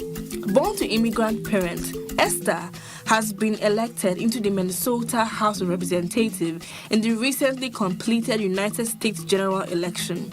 In the election, Agbaje won by a total of 17,396 votes, which represents 74.7% of the total ballots cast. She will represent District 59B in the 134-member House on the platform of the Democratic Farmer Labor Party, an affiliate of the Democratic Party. She has a degree in political science from George Washington University, Washington, D.C. Oyema Ogbuagbu. Oyema is a Nigerian-born researcher and medical doctor who is one of the brains behind the research at Pfizer for the potential world's first effective coronavirus vaccine. The vaccine has been tested on over 43,000 people in 6 countries and no safety concerns have been raised. Oyema is the son of a former vice chancellor of Abia State University and a professor of sociology. He was born in New Haven in Connecticut but went to the University of Calabar in Cross River State to complete his university education in medicine. He then returned to the Yale School of Medicine to work as the director of the institution's HIV clinical trials program. After becoming a fellow of infectious diseases, he rose to the height of an associate professor of medicine at the Yale University School of Medicine, New Haven. He has worked there for 5 years, focusing on finding a cure for HIV/AIDS. Robert Shola Okoje, the Nigerian doctor who is a native of Uromi, Eson Northeast local government area of Edo State, has been inducted into the NASA Inventors Hall of Fame. Dr. Okoje is recognized globally as a leading expert on silicon carbide-based microelectromechanical systems, MEMS, for use in extreme environments. He has worked with the National Aeronautics and Space Administration, NASA, for 20 years and has 21 patents. Isaac Okoro. In the world of sports, Nigerians are also taking center stage. Isaac was the first of the 8 Nigerian players drafted into the National Basketball Association, NBA, in his 2020 draft. He was the 5th overall pick and was chosen by Cleveland Cavaliers in 2020. He was born in Atlanta, Georgia, to Nigerian parents and was a small forward, part of the USA's winning team at the 2018 Under-17 Basketball World Cup in Argentina. His parents originated and immigrated from Nigeria. Isaac played basketball for his high school in Georgia for 4 years, helping his team win the state championship and achieve national success in his senior season. He was considered a 5-star recruit by Rivals and a 4-star recruit by 24/7 Sports and ESPN, respectively. To these Nigerians and other Nigerians breaking the proverbial glass ceiling, we say, keep it up. The motherland is proud of you.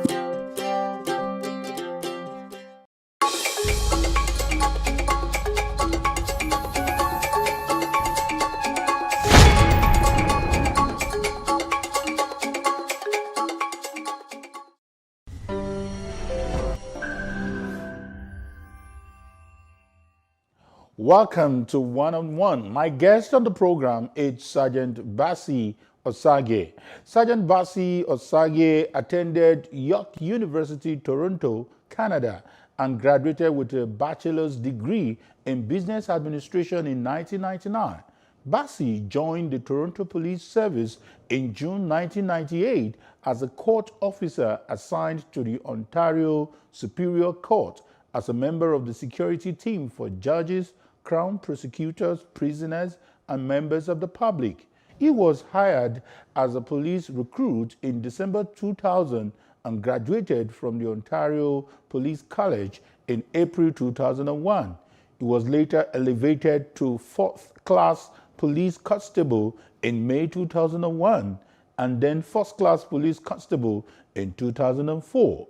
He was then assigned to 32 Division, where he served in the Primary Response Unit, Alternative Response Unit, Community Response Unit, Divisional Warrant Officer, Detective Constable in the Major Crime Unit, and the Criminal Investigation Bureau. He has also served in the Street Violence Task Force, Toronto Anti-Violence Intervention Strategy, Human Resources Management, and as a detective in the Elite Homicide Squad.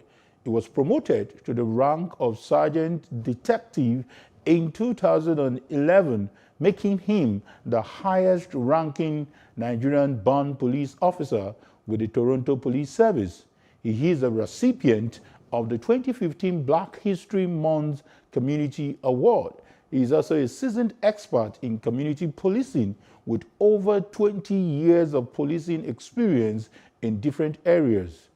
Bassey Osagie is the president and chief executive officer of Uhi Security Services Limited, an innovative security company. Welcome, my guest, Sergeant Bassey Osagie. Good day. Thank you, sir. Thank you for having me. Oh, such an awesome curriculum vitae, I must say. Thank you. Yeah, you're doing quite a lot. And I think what got my attention to get you invited to have this discussion was to see a police officer, encouraging people to get involved in the NSAS protest. What exactly necessitated that? I've listened to some of your interviews, but maybe for the benefit of those who probably haven't heard you, what really pushed you to say that? Yeah, what happened was that I received a call from a community member in Toronto about having to organize a protest, and they did not earlier get a permit to organize that protest. So I was officer at the station at the time, but I drove on the road to meet them and help them to make sure the protest is being organized. And the reason is that the police system in Nigeria, from colonial era, nobody have done anything to improve on it. So because of that, and the notorious squad, the SARS notorious squad, the behavior have been very brutal to our people. And although I believe that ending SARS was not a solution to the police problem in Nigeria, but I believe that was the beginning of it. Okay, just to put it on the awareness. Just to put it on record, how many years did you stay here in Nigeria? Probably to appreciate the kind of situation we face here. Well, I left Nigeria when I was about 19 years old. And since I left Nigeria, and I started coming back to Nigeria since around 98. And I have returned to Nigeria almost every year since 1998. Now, without boring you, some of the things that led to the formation of SARS was said to be the peculiar situation we were facing. But do you have such kind of unit in Canada, and what kind of model was used, to cope such extreme criminalities? Yeah, the way we do it is this. We have what we call gang task force. When I was a young officer, I used to be a member of a gang task force. So what you do, the way SARS is supposed to be, is you do the investigation. It's what we call intelligent policing. So the reason is because you don't want to cast a net to the crowd and you start asking every young man to ask for their phone. That's not effective. So what the kind of unit we have is you do investigation, you do surveillance on the bad guys, and you follow them. And what that unit is supposed to do is to then identify a particular target, what we call like a subject, like someone, like a bad guy, and then follow them plainclothes or even uniform, but undercover, and then have a uniform officer make that stop. The only time a SARS officer is supposed to be seen, in our case, is when they are ready to make the arrest. What you see, probably seen in a movie, we go, we identify the suspect, we locate the vehicle, we buzz them in, then we jump out of the car, with police uniform, or just a vest or sign that say we're police. We make the arrest, then we're out. then the uniform guys stay. And so it's sad, like our team don't go on one-on-one with people on the street. We use intelligence-led policing to get our suspect, we identify them, we follow them, and then we make a stop. So the idea of having SARS on the road, in my opinion, was just a tax, almost like tax collection. They were just collecting money, abusing people, and I hold the leadership accountable for that. So when I saw the end SARS going on, my question was, who is the head of SARS? Who is the team leader? When I'm on the road in Toronto, I am the road boss. I'm responsible for my people. So SARS on the road, there should be a commander in every state. So those are the people that should be held accountable. And you have a commander at the DIG leading team. I think this is, pardon to use my language, this is more of a Nigerian problem. Even we have this kind of issues when it comes to grafts, where we see no diligent investigation has been done to parade the suspects, and they end up losing the case. And that brings me to some of the narrations, some of the deliberations we are having. Police is talking about SWAT. I'm sure you've heard about that. Yes. And that sounds like what you're talking about. Do you think that will work, or you think it's one of those lip services? Right now, I don't want to offend anybody, but I got to say the truth. The present leadership of the Nigerian police cannot effectively have a task force like that. Because I believe the leadership don't have the conviction. They don't have the discretionary power, and they don't have the experience, the training to have a task force that can actually get the job done. For you to have a task force like that, remember the task force is going to be picked from the existing police force. That's true. And I don't believe our officers are competent enough to do what we're asking them to do. So for us to have a competent SWAT team, you need to, I would say, radically change the Nigerian police. That means we have to go back. You may have to dismantle what you have now. You have to go back. How do you hire your people? We hire people. You can't get into the police force in Nigeria unless you know a chief or you know a House of Rep member. If you don't have that, you got to bribe somebody. I'm hearing you pay about 100,000 naira to get on. So then what that gives you, you don't have competent, qualified people to get in. Then when you get in, they don't have the right training. Before I got hired as a police officer, the recruiting officer, they go by my neighbors. They go to people, schools, and ask, what is his character? The first question they ask you on the interview is, why do you want to become a police officer? What have you done to deserve that position? So if you have never done a volunteer job, and you have never worked in the community, then you haven't done anything to qualify to be a police officer. Are we asking that from our people? I don't think so. They talk about the training. How are they trained? And this idea of Nigeria where, because you have a university degree, they jump you to ASP or whatever they call it. For us, once you are recruited, I had a business degree before I joined the job. You have to start from the recruits. The disadvantage of the way Nigeria does it is that when you get a guy who went to university, he's a lawyer, join the police, then get ASP. From ASP, probably attached to some office, then become superintendent, become deputy, and become commissioner of police. He's not a real policeman. You know why? He did not start from the ground. Okay, Sergeant Bassi, let me interject. I'm going to allow you talk more on that. Okay. We're going to talk more on the training and retraining. We're going to talk about the issue of mercenaries. We're going to talk about the remuneration of these police officers in our next segment. Okay. It's still 101. Let's take a short break. We'll be back. I still have Sergeant Bassi with me here in the studio. Please don't go anywhere.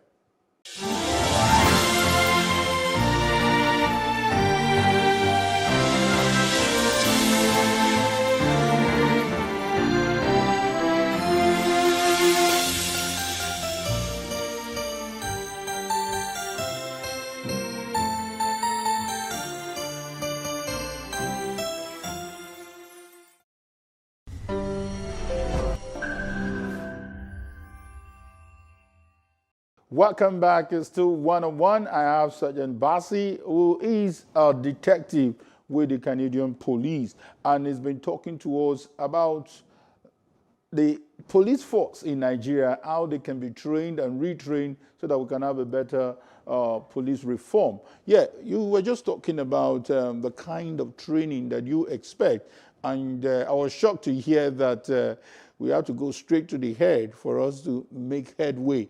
What exactly is now the way forward? Are you saying we should disband the police force entirely so that we can have a total overhaul, and how should that be done? My belief is that the present leadership, just because of the way they groom the leadership in the Nigerian police, is not competent enough. People will argue with you and say, well, they all have master's degree, they have PhD. What I told a friend of mine the other day was that if they were really doing police job, they wouldn't have time to have PhD in psychology. Because being a police officer is not just a job, it's a way of life. You got to be entrenched in it in order to do a good job. So leave education out of it. Education is basic, is to give you the background. But what I'm saying is that, yes, I believe that we need to, like what I call, we have to poof the Nigerian police and kind of reorganize it. Even the ranking system is bad. My solution, if I was the IG, is to reorganize it. Maybe 80% of them will be gone. And we have people who have done the youth service for the past 5 years. I'll call them up, train them for like 6 months, and start a total overhaul of the police force. The other thing, the problem is that you may not be able to do that because the politicians benefit from the inefficiency and effectiveness of the police. Wow. So they cannot allow police to be efficient and effective because it will cut into their benefit.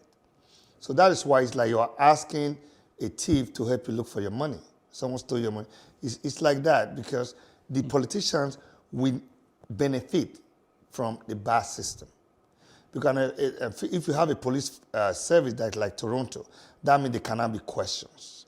That means they now have a police force that is paid probably more than them. How?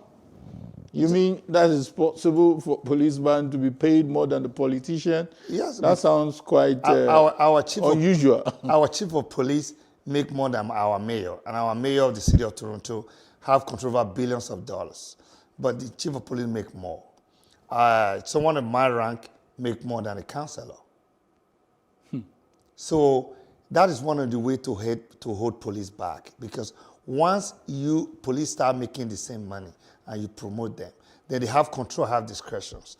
And that way they will not have to suck up to the politicians. I'm quite interested in this, and that's, for me, it's the irony we see here.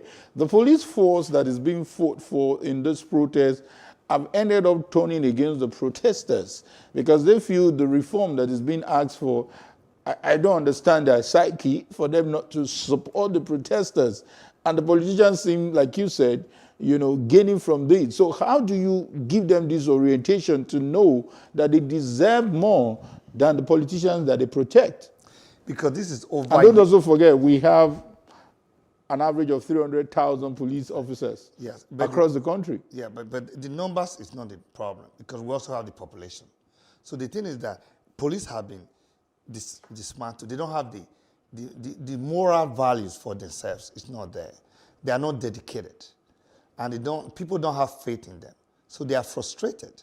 So the frustration became negative towards the people because a lot of them have called me and said, what can we do?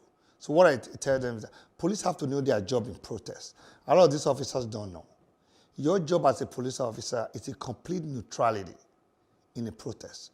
You are neither on the side of the government, nor you are the side of the people. Protesters. You are to maintain peace. The only time you step in when there's a breach of law, breach of order, and then you have to restore peace. So what happened is misinformation on both sides.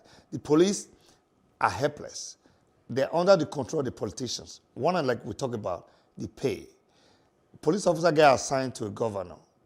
The governor gave him extra 10,000 a month. And that is where his bread is buttered. So when the citizens are protesting, he doesn't see the benefit. Plus, he doesn't have faith in the system either. He doesn't think that your protest is going to yield any positive things. Wow. So he doesn't have faith in your protest, so he's not going to support you. If the police are paid well and they know that the protest is going to yield positive for them, then they will then they will support the protest. But right now, they have no faith in the system, and they are frustrated. And so many things is happening to them. So they don't want to be against the people, but it looks like they are going to where their bread is buttered. The little change they are getting in addition to their salary. I don't think the police are really against the protest, against the people. It's just misinformation. Okay, let's also look at something you mentioned that has to do with community policing, where you have a whole lot of experience there. This is also a part of the conversation, but it appears the Constitution definitely does not support that, and we are yet to get that competition rejigged. How does community policing work over there in Canada, and if there's anything we can learn? So the first of all, what I would say is this, and I bet anyone to challenge me. Community policing has been, I see on the news, have been practiced in Nigeria. It's not community policing. So I don't know where they get the idea from. When you set up a Moteco, or like the one we do in Benin, that is not community policing. You are just setting another parastatus, military parastatus, to do the same job that police are supposed to do. But they are no more than glorified security guard. That's the Moteco now? Yes. And I can ask them to challenge me, what is supposed to be? What is community policing? Community policing is not a program. It's a philosophy. It's a strategy. Go back to Robert Peel principle of policing. The primary mission why police exist is to prevent crime and disorder. Community policing is a strategy of policing where you proactively prevent crime, not to be reactive. Because I remember when I joined the police, one of my boss told me, said, by the time you start arresting people, you have failed in your job as a police officer. Because your job is to prevent crime. So community policing is a strategy where you form partnership with the people. You work with the people, you collaborate with the people in order to ensure their well-being. If people are afraid of crime or they fear that there will be crime, then their well-being is affected and they will not be happy. Okay, Sergeant Bassey, let's break it down because this looks like a theory for those proponents of Amoteco. Now, they will remind us that for the core officers, we have them localized. They know the terrain. They know all the corners within that community. Unlike what we have now, where the Commissioner of Police is probably not from that state, where a whole lot of DPOs are not even from that region. I understand I understand that part. You say they understand the terrain, but because the community policing is not properly done, the way it's supposed to be is that you let the police do what a Moteco is supposed to do. You have a section on the police because you know what happened. You have a Moteco on the street, but they don't have the authority. They don't have the discretion. They know the terrain, but they don't have the power like the police. So, but you have to let police officers do that job. What's supposed to happen is that every police station in that area should have a department, a section that is called Community Policing Response Unit. Those are the ones that will then go in the community, form partnership. And they should be natives of that area? Yeah. That is very important. Another problem, that's a separate problem. Another problem with the Nigerian is that you have somebody trained in Kaduna and he's from Sokoto. You send him to Benin to be a police officer. It's useless. He's not going to be effective. He doesn't speak the language. He doesn't know the people. He doesn't know the area. And the people don't trust him. So you set him out to fail. That's the big problem. The second problem is you have to know what you're doing. If you don't have the strategy, then those Moteco guys you have don't have the power. They can go to the community and talk to them, and then who did they talk to after? Okay. You have somebody who have the ear of the commissioner. That is the DPO of that station, who's supposed to oversee the community policing of that area. Good. Not a separate organization. Once again, I may have to quickly interject you. But you know what? It's not over yet. Let's quickly go on a short break. And when we come back, it will be time to go on a home drive where we'll look at the solution, purely on the solution to this police decadence that we have in our country. We'll be back after this short break. Please don't go anywhere.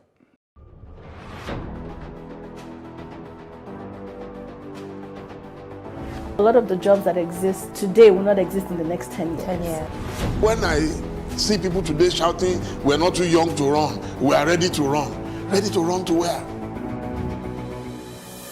The people of excellence are, to a certain extent, being held ransom by idiots and bandits. Once you are in government, you believe everything you do is right. And once you are in opposition, everything the government does is wrong. And so it's time for us to take over power.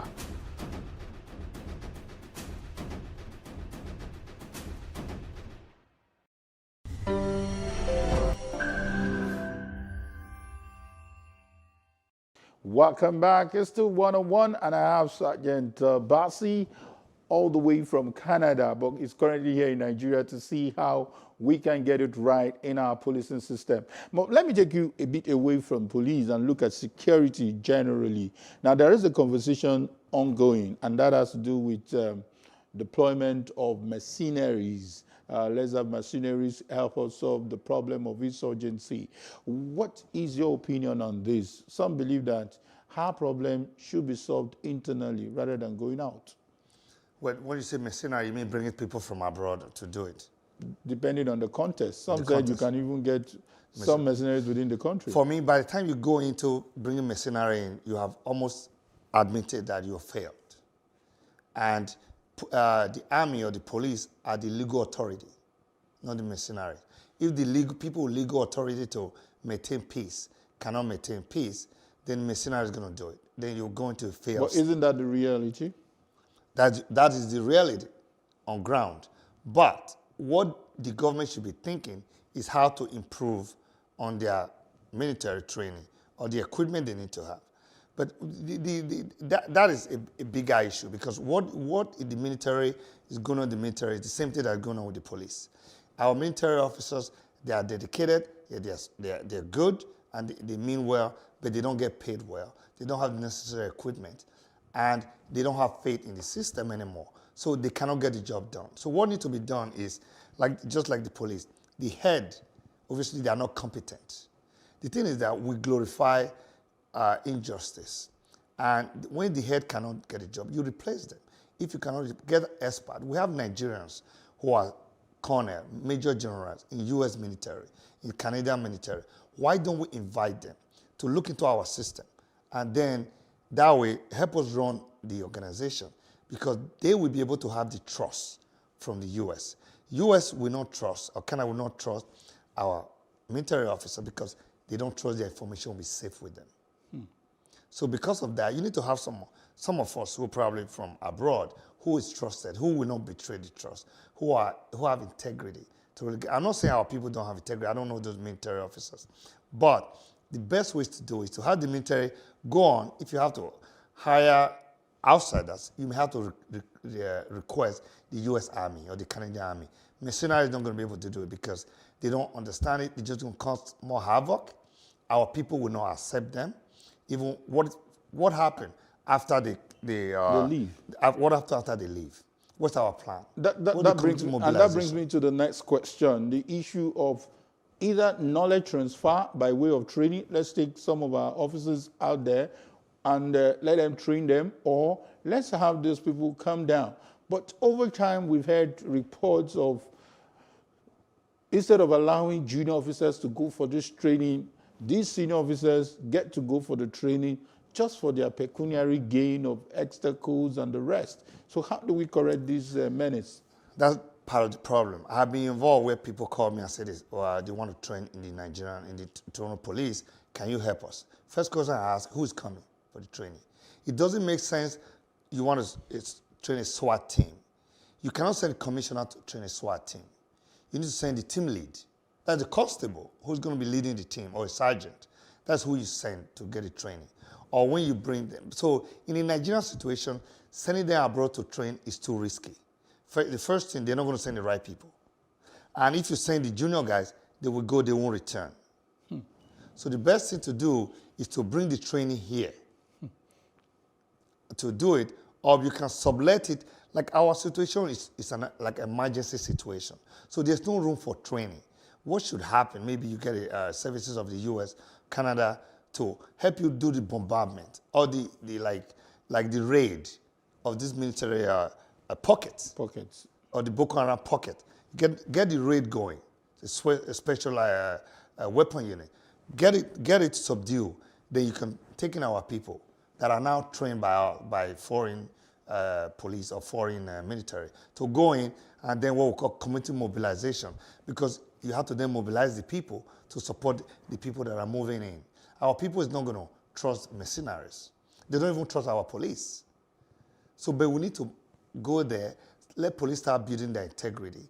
Let police start showing to our people that they care about them. Because police cannot do their job without the people's support. Okay.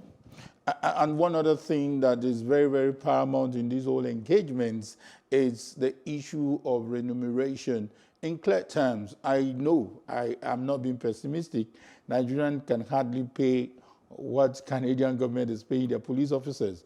But what do you think it's sizable amount that should be the minimum wage for the police officers? Because this current administration had done that once, but even then, the full implementation was yet to take place. So what would you recommend? I think that, I believe that our government, our leadership, they are not serious about reforming the police. Because it doesn't take more than 2 minutes for the president to make an executive order to say, I believe the minimum any constable should make should be about 100,000 naira a month. We start with that.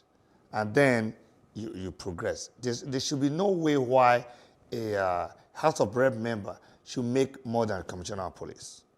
Because what's going on is that you have the House of Rep member make millions. So it's not that we don't get the money. We have the money. The people can cut the budget of the, say, House of Rep by 50% and say, we're going to use that 50% to pay for the police for the next 3 years. But they are being protected by police. And so why would they want to deprive themselves of that? And here the IG said no more protection of the VIP. The IG cannot enforce it because the IG depends on those politicians to keep his job. To keep his job. So the IG tenure should be term limited. It should be 5 years, you get a job. That way he's not afraid to make changes. But the IG cannot make both change because when the president sneezes, the IG is here to say, excuse me, because his job depends on the politician. So, but we need to appoint a competent Inspector General of Police. You don't have to be from the police, from the rank and file. We have to look around the country. And maybe that aspect of the Constitution have to change, that have to come from within the police force. Because I don't believe there's someone in the Nigerian police right now who is competent to lead us and put our police force in where we want it to be. Our people are too civilized and too sophisticated for what we have. I don't believe the present leadership can provide it. So they have to look elsewhere and get someone who is competent, who can get the job done, and give that person a term limit, say 4 years, 5 years. Make it 5 years so that they can outlast 2 administrations. That way, they have more discretion to make decisions. They'll be able to do things. Thank you so much, Sergeant Detective Bassey Osagie, for your time. And it's quite insightful, some of the things you've shared. We sincerely hope that lessons are learned and things will be done rightly, the protest will be peaceful, and the aim will be achieved in coming days. Thank you once again. Thank you so much. Thanks for having me. Yeah. And this is how far to wrap it up on 101. 101 comes up another time with an interesting topic. This is where we say bye for now. I am Kayode Ladeinde.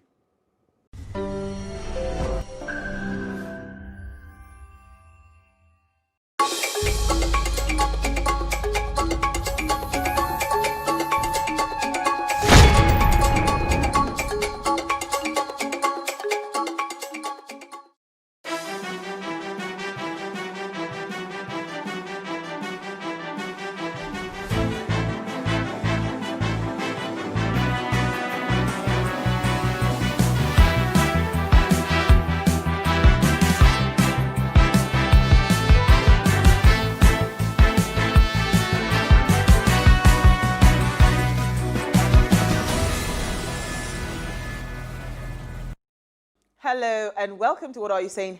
#Ways, where we talk about topics in the news as it affects us all. I am Osayiwa Mesale, and today I have one virtual and one reality. My ride or die. She's back.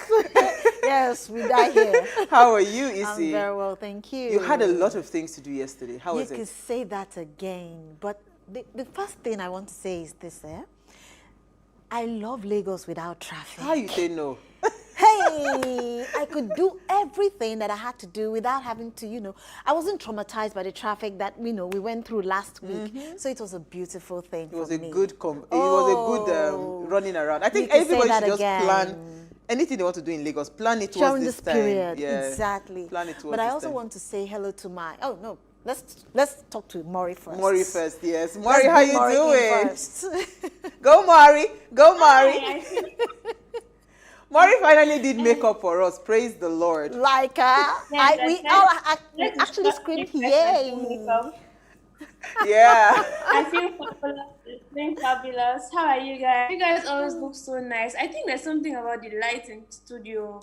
You always look take away and But it's also look take away with or without makeup. But we actually had to force you to actually do this for us, And look at how scrumptious looking you are right now. The thing with Maury is that she knows she's pretty. So you are just using it to do Totori our throat, right? As in, because you know you're pretty. Some people dare not. like that, though. Absolutely. But how are you? Hi, Spicer and her daddy. They're good. Well, we're doing fine, taking it one step at a time, not Absolutely. going anywhere. And if we have to go, we use our masks as responsible citizens of the Federal Republic. Absolutely. This second wave of COVID-19 is not funny, so we really must be responsible. Then there was something that I wanted to say earlier before we called Maury in. I wanted to give a shout out to a friend of mine.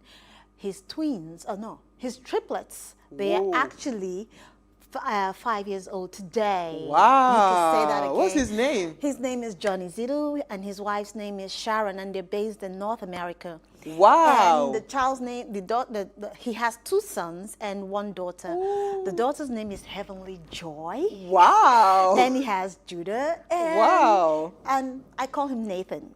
Nathan is his name. So he actually waited on the Lord before he actually got them, and imagine triple blessings from the Lord. Oh, yes. So happy birthday to them. Wow, I can imagine. Much love 5. from us. Absolutely, 5 years. Wow, happy birthday. Heavenly Joy, that's the girl's name, right? Heavenly Joy, and she's so pretty. Oh, happy birthday. I wish I could see their pictures. Oh, I should have done that, but anyway. No problem. Does he watch the show? Oh, he does. Wow, okay. He Heavenly does. And Joy he's even watching it right now. Nathan, Heavenly Joy, and Judah. Oh, all right. Happy birthday to you guys. And congratulations to mommy and daddy. Absolutely. Yeah, so today we're having a very, very, it's actually a mixed feeling for us because we talked, I think it was Maury that took the story last week about the Deeper Life, molestation and sexual abuse allegations for the young boy called Don Davis. So I'm so happy about the conversation today. I thought for us to discuss it from a holistic point of view where we're able to see the responsibilities of all parties. And here is what we found as today's quote. A victim may only reach out for help once. Now, if a child says, I am scared, believe them. That's from Sheldon Kennedy Child Advocacy Center. Right? So this quote is so apt, and I'm so happy about the guest we're having in studio. She's always saying it. Children, once they tell you something and you show a bit of doubt, that is the end. So just believe them when they say it. Then let investigations prove them otherwise. But believe them. And another thing is that when you're interacting with children, you have to be friendly. You have to come down to their level so that whatever it seems that is bothering them at a particular point in time, they can actually open up to you and express themselves. Absolutely. So it was Nelson Mandela that said, there can be no keener revelation of a society's soul than the way it treats its children. So how we protect our children as a society truly reveals who we are. So Don Davis is our son, and we must help him and all others that are going through the same situation rise above the inhumane treatment meted on them by their abusers. Now, Bolaji Gbadamosi and Hussaina Ishaya Audu are here to discuss how we should approach child molestation and abuse. But first, we'll take a break for what's in the news.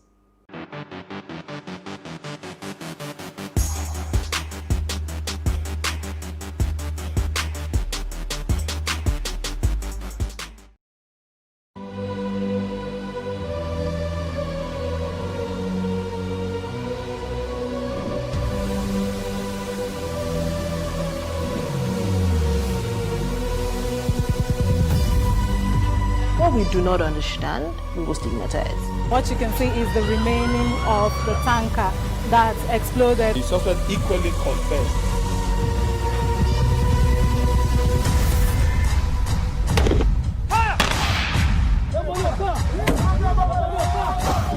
A 500 naira they collect them. If you no talk, then go beat you. Now 2,500 they pay.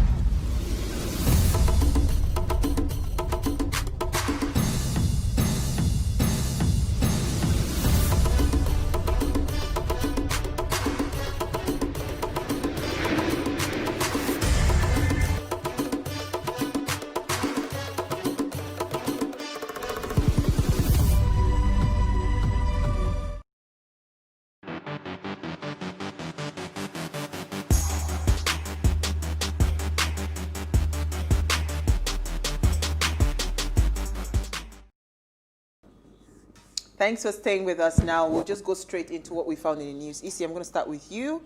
What did you find for us in the news today? See, bullying is not all about individuals, you know, picking on somebody and hitting the person. There are diverse ways we bully.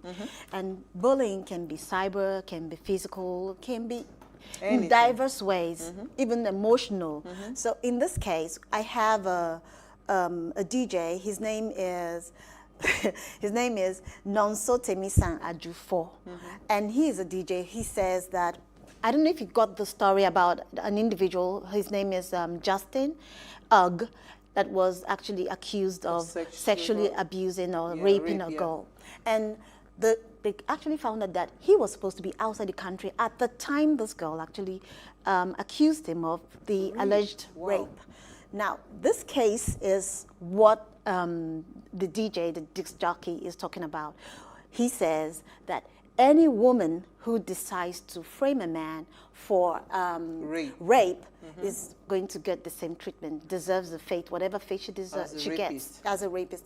Because, and I totally agree with him in this context. I totally agree with him because women shouldn't come out and do that to men.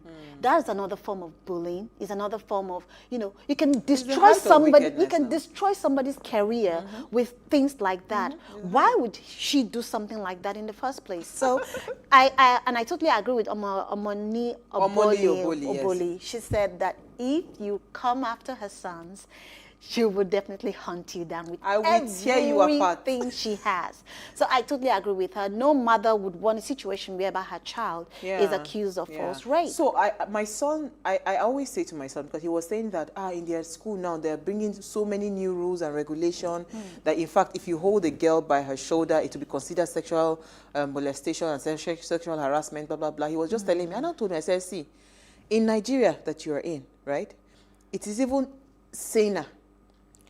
Abroad, you do something to a girl, just, you know, shake her hand. She can, without my consent. Yeah, she can just label you that you have harassed her sexually, and there's nothing you can do. Exactly. You know, I've seen people go to jail. They spend 10 years in jail for a crime they did not commit. Absolutely. You know, so I totally agree with Omonebule. I'm a mother of boys too.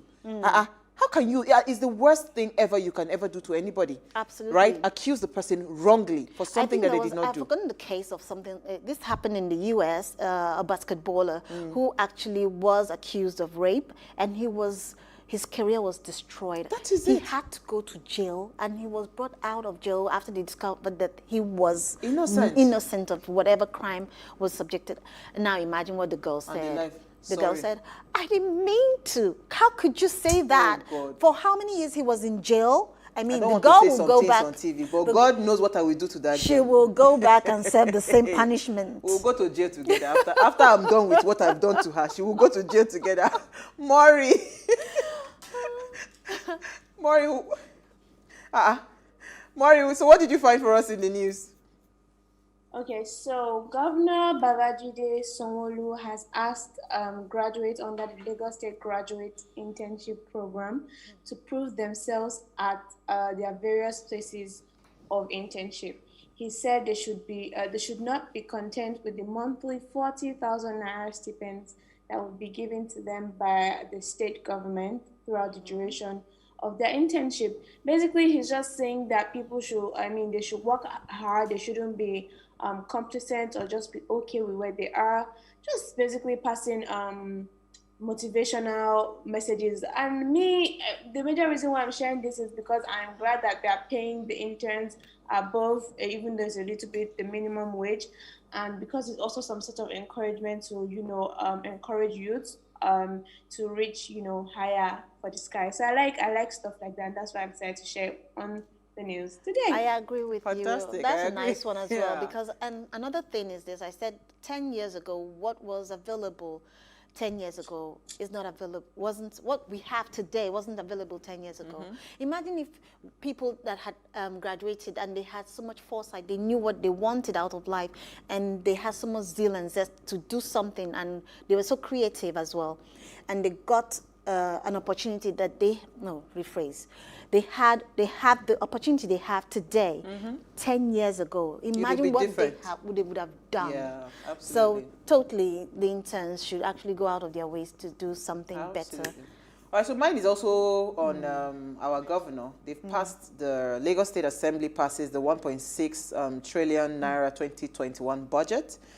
So what just caught my attention, I've not really delved into the budget, but I'm happy that it seems like 460 billion was approved for recurrent expenditure, while 702 billion was for capital expenditure, which is a good one, because at least we know that there will be more developments and all of that.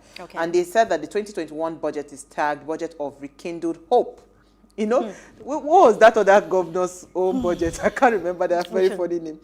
Somewhere in the east or something. He said, so Rekindled Hope. And it's aimed at charting a definite course of change to meet with recent events of global and national proportions, particularly the COVID-19 pandemic and the aftermath of the EndSARS protest. Oh, that's a good one. So definitely, because a lot of destructions happened, public properties that were destroyed and all of that. And so private properties it is only natural for capital expenditure to take a huge chunk of the budget. So we'll continue to talk about the budget as I'm trying to see if we can get maybe the Commissioner for Finance or something to let us really break it down and see, because I hear that.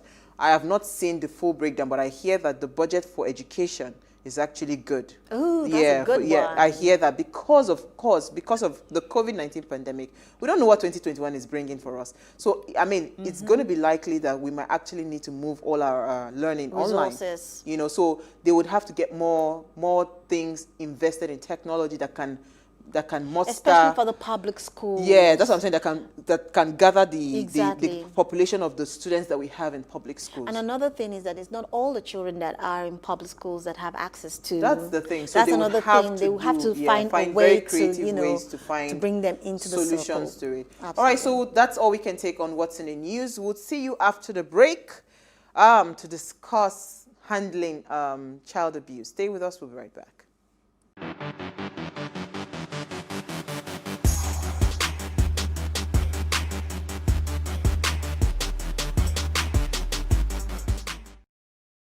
We can't talk about education reform if we don't decolonize our education system.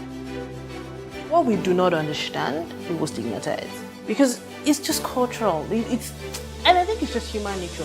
They stop paying us salary. I don't like remembering it. I am angry at Nigeria. I'm angry at this government which seems to be letting us down. I am angry at us as a people. In the process of struggling to free myself from his hand, he tore my pants and he raped me. Yes, I commit offense truly. Young girl, do you know where you are going? I say, I'm going to America. I say, now so that they talk, you are going to Libya. Which America? Accident to mark our place. Some people, they die now. This is Plus TV Africa. Big stories live here.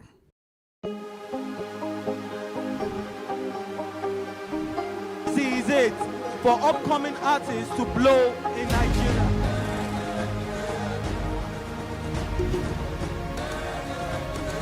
Welcome to Plus Trending.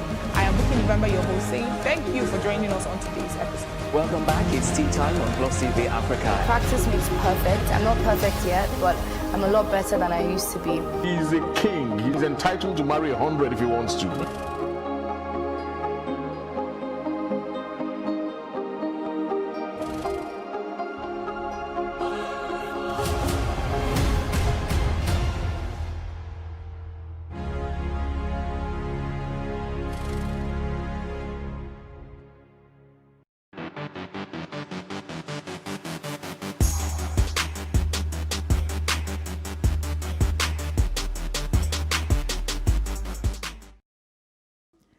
Thanks for staying with us. Now, children are innocent and naive, but sometimes they may fall victim to abusive parents, peers, or adults.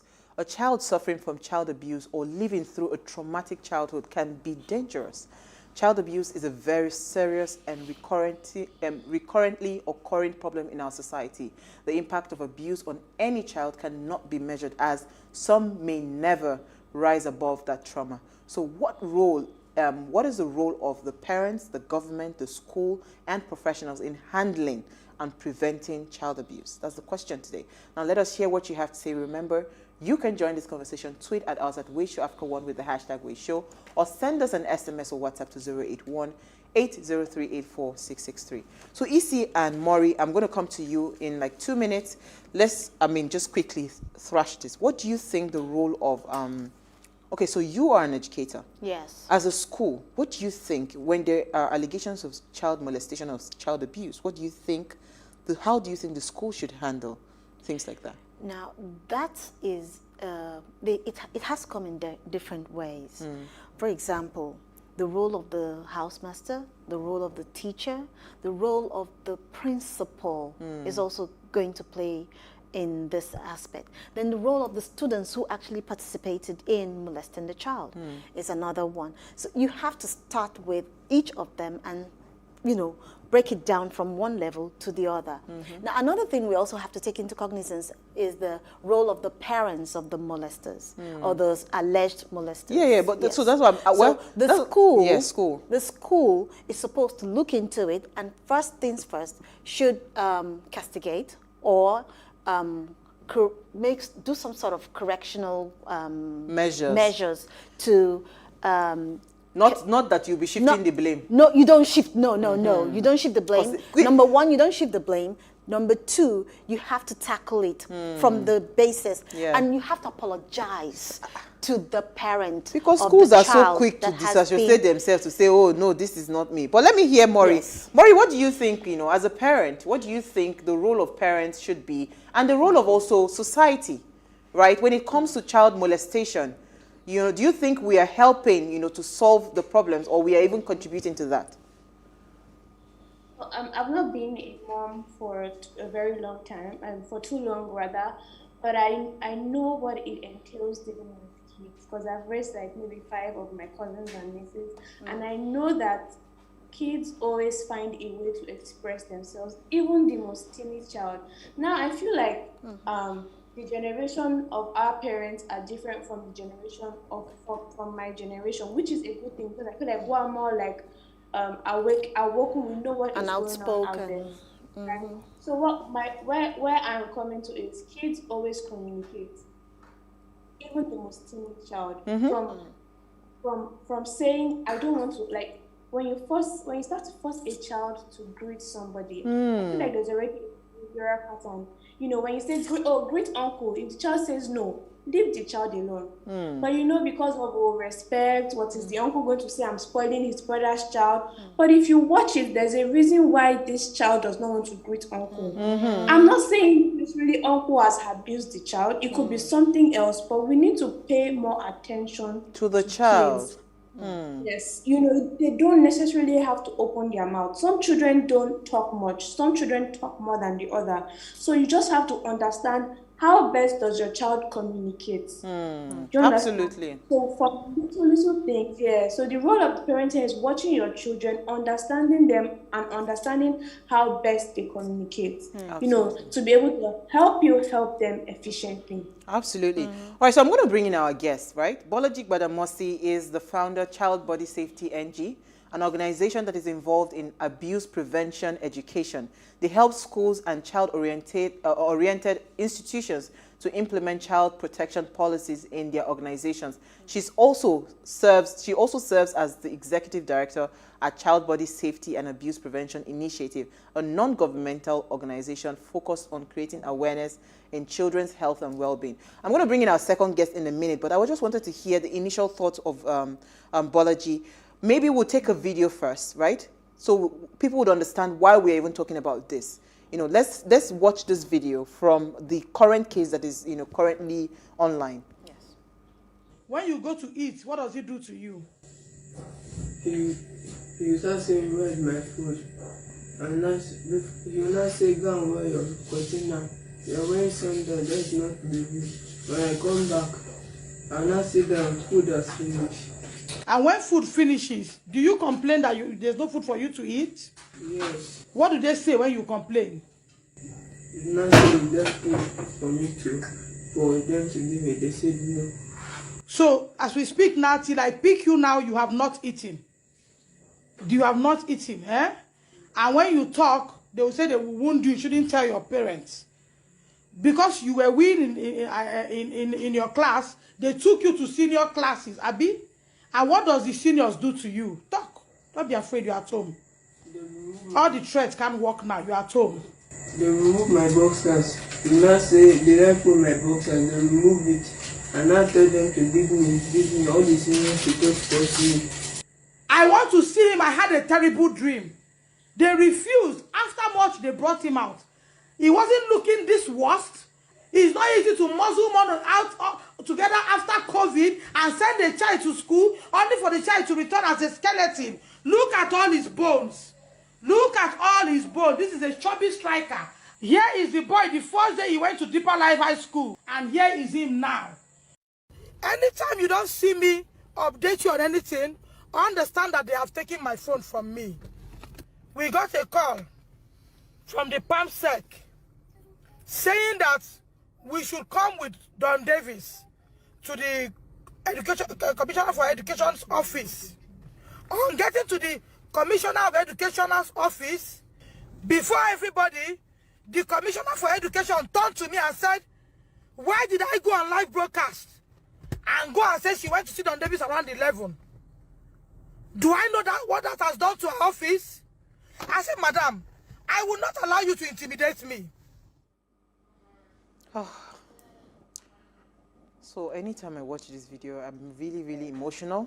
I just try so hard to hold myself because watching that boy. So thank you so much, Bolaji, for joining us this evening. Yeah. You are.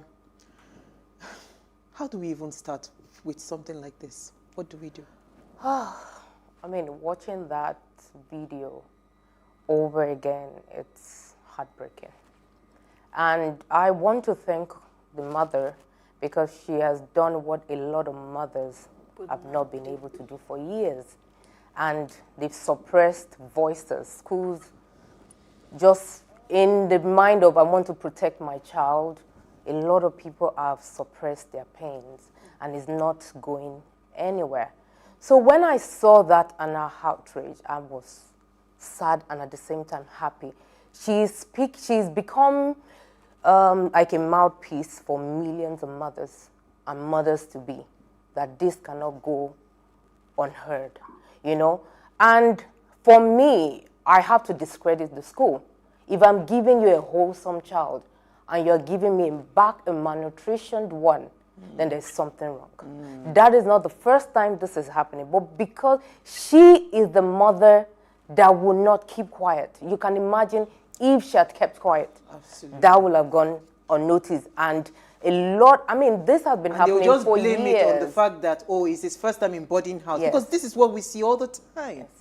You know what? I'm going to bring in our second guest. Hussaina Ishaya Audu is the lead consultant at Leadership Institute for Educators, that's LIFE, an organization that supports schools and educators across Nigeria and Africa to evolve into 21st century institutions and practitioners respectively. She's a certified Build educator, having been accredited by the Center for Entrepreneurial Studies, an affiliate of African Leadership Academy South Africa, and is one of a handful of educators in Nigeria validated as a core skill trainer for teachers and school leaders by the British Council. Thank you so much for joining us, Hussaina.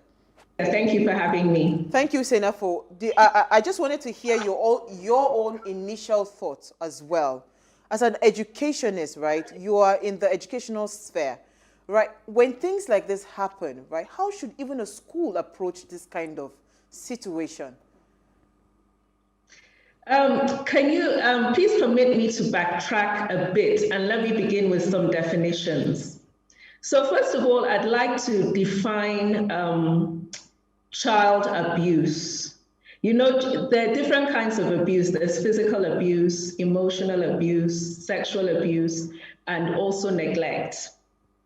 And so when we're talking about child abuse, we're not just talking about the sexual abuse that supposedly happened to Don Davis. We're also talking about neglect in the sense that he was not fed. But when I watched the video, unfortunately, I have a different perspective, because I see neglect on the part of the parent, on the part of the mother. I see a woman who picked up her son who was not in good condition. As a mother, the first thing you should have done, especially after receiving this report, is to take him to hospital. Instead, you were more concerned with making a video interviewing him and castigating the school, humiliating the boy. You know, he was not clothed, he was virtually almost naked. Hussaina, do you think what you're saying is a fair judgment of the mother? Because I don't know how I would have approached that thing, but I know that, I mean, my entire system, I don't know what I would have turned into. So the boy was taken to the hospital, but she didn't, you know, when you are dealing, you know, so now you are a school, right? The first instant of every school is that what they want to do is they want to absolve themselves of the blame, right? So maybe that was the roadblock that she met that made her to do the video. We don't know that. So it will be an unfair judgment. You know, I did say that I'm offering my perspective. So from seeing that video, that was my first, that was my initial perspective. Now, from the part of the school, there have been a lot of failures. You cannot deny that. And I think as it is being investigated, a lot of questions have to be asked. One of the first responsibilities of the school is, number one, to have a child protection and safeguarding policy. So the question is, was there a policy that was published to the parents and to the staff?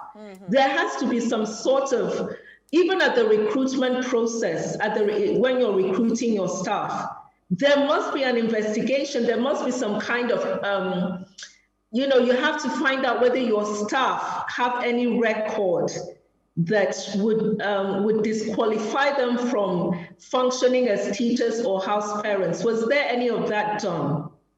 So the school should have had a child protection policy. They should have, the recruitment process should have identified those who do not have the kind of compassion that a child needed. And from the story also, there was the story that because he was bedwetting, he was sent to the seniors hostel. That was completely unacceptable. So I am not in any way absolving the school from responsibility, but I'm saying when we're talking about child abuse, it's a collective responsibility, beginning with the parents, to the school, to the government. Absolutely. And obviously, again, there appears to be failure on the part of the government, because have they done anything to ensure that every school in Akwa Ibom has a child protection policy? We'll come to that. We'll come to that. Let me take Isi.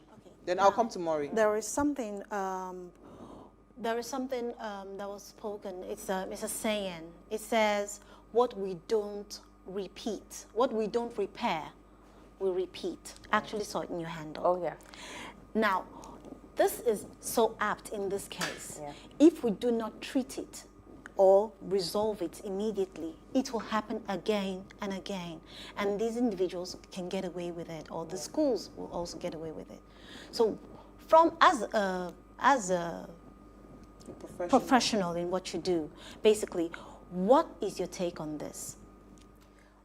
If I get the question right, what the school should have done. Can you come with the question again? If we don't repair, it will happen again. Yes, definitely. So as a professional, would you say that the school handled it properly? Or what should be done to the child right now that the child is going through what he's going through, Don Davis? It is a repetitive event. It definitely happened to the seniors before, and it wasn't taken care of, or nobody paid attention to it, and now it's happening to the junior ones. Oh, definitely the likes of Don Davis that this had happened to will pass it on to the junior ones. So definitely it has to be repaired. And repairing it means, number one, Don Davis' parents, they're doing a good job. Because aside from taking your child to therapy, therapists have limits. You are the one that will give the child the love when they get back home, the resilience that will make them overcome all the traumas. So she's doing such a, I mean, I look at it way past when you take a child to therapy. You take a child to a therapist, you bring them back to the house. Yes. What is the love that the child gets?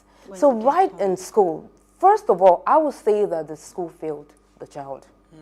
Because you shouldn't have even questioned the fact that the child said, I was molested or sexually exploited. You shouldn't have even questioned it because you have broken the trust the child they have in you as an adult. Talk less over school, a board.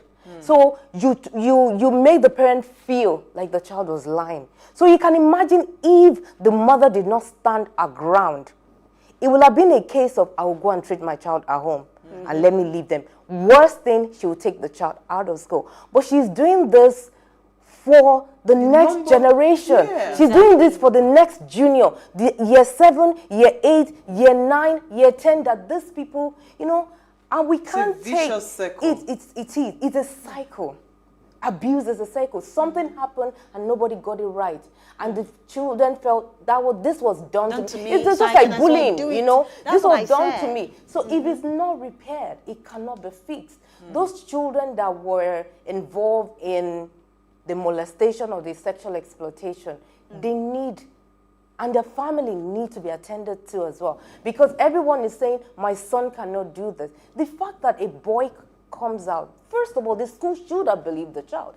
Then question and interview, and before it even went this far. The school, I think, So I agree with you 100%, Bolaji, because I think that if the school had believed the boy and said, you know what, we are going to solve this thing, the mother wouldn't have needed to escalate the situation. Yes. Let me come to Maury quickly because we have 1 minute before we go on the break. Maury, let me hear you first. Maury, are you there? Yeah, I'm here. Okay. Can you hear me? I can hear you now. Yeah. All of this, I've just been thinking about Don Davis himself.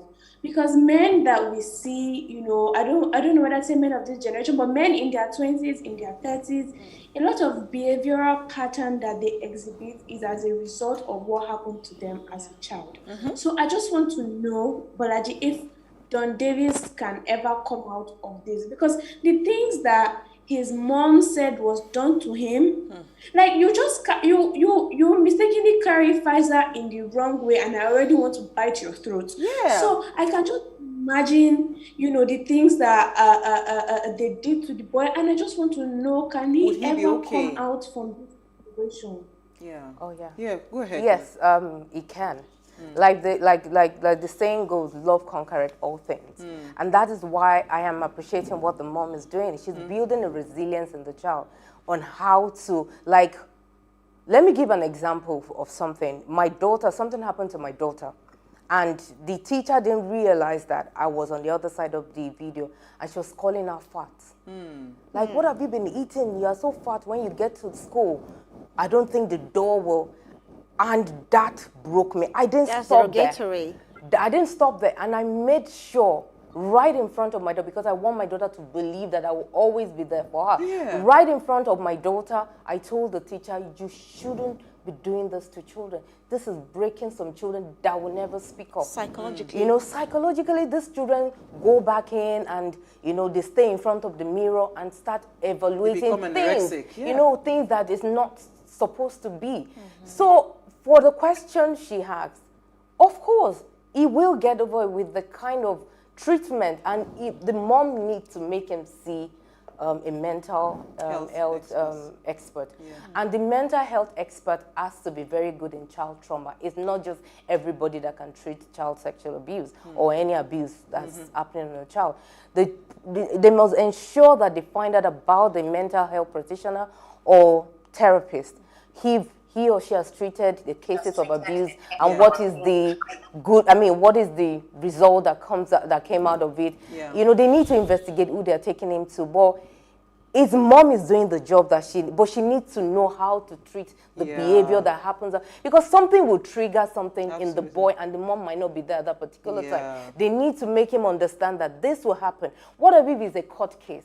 Will Don David be at the court? A therapist needs to make Don David understand that and prepare his mind. His mindset is psychological thing that you need to be prepared. And most of the time, he might not even need to be there. But the fact that he's seeing his parent back and forth is stressing him already, because, oh, what if I didn't speak up? Maybe my mom wouldn't be going through. So we need to encourage what this woman, Don David, what she has done. We need to emulate, we need to congratulate her as well. So it's Maury, it's very possible. Love conquered everything, because the mom needs to show love in the house. The mom needs to show care in the house. So when he or she leaves, when Don leaves, let's assume that he's gone to the therapist. When he leaves the therapist, it is the care of the home. And he has this assurance that my mom will always be there. That is enough. Okay, you know what? Because we've run out of time, let's go on a very, very short break. When we return, we'll continue the conversation. At least we'll talk about society and government. Stay with us. We'll be right back.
A lot of the jobs that exist today will not exist in the next 10 years.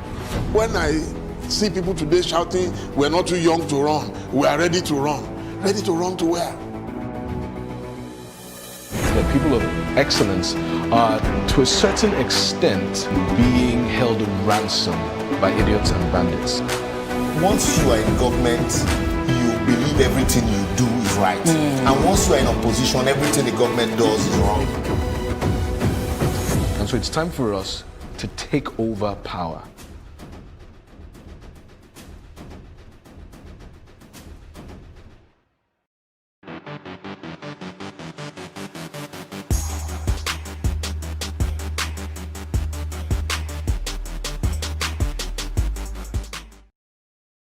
Thanks for staying with us. So if you're just tuning in, we're discussing how best to approach cases of child molestation. Please let us share what you have to say. Remember, you can join this conversation. Tweet at us at WayShowAfrica1 with the hashtag WayShow, or send us an SMS or WhatsApp to 081-803-84663. I think I need to apologize in advance because we have lots of messages coming in. We might not be able to take everything. Maybe we'll have to bring do a part 2 of the conversation. But I want to come to Usaina.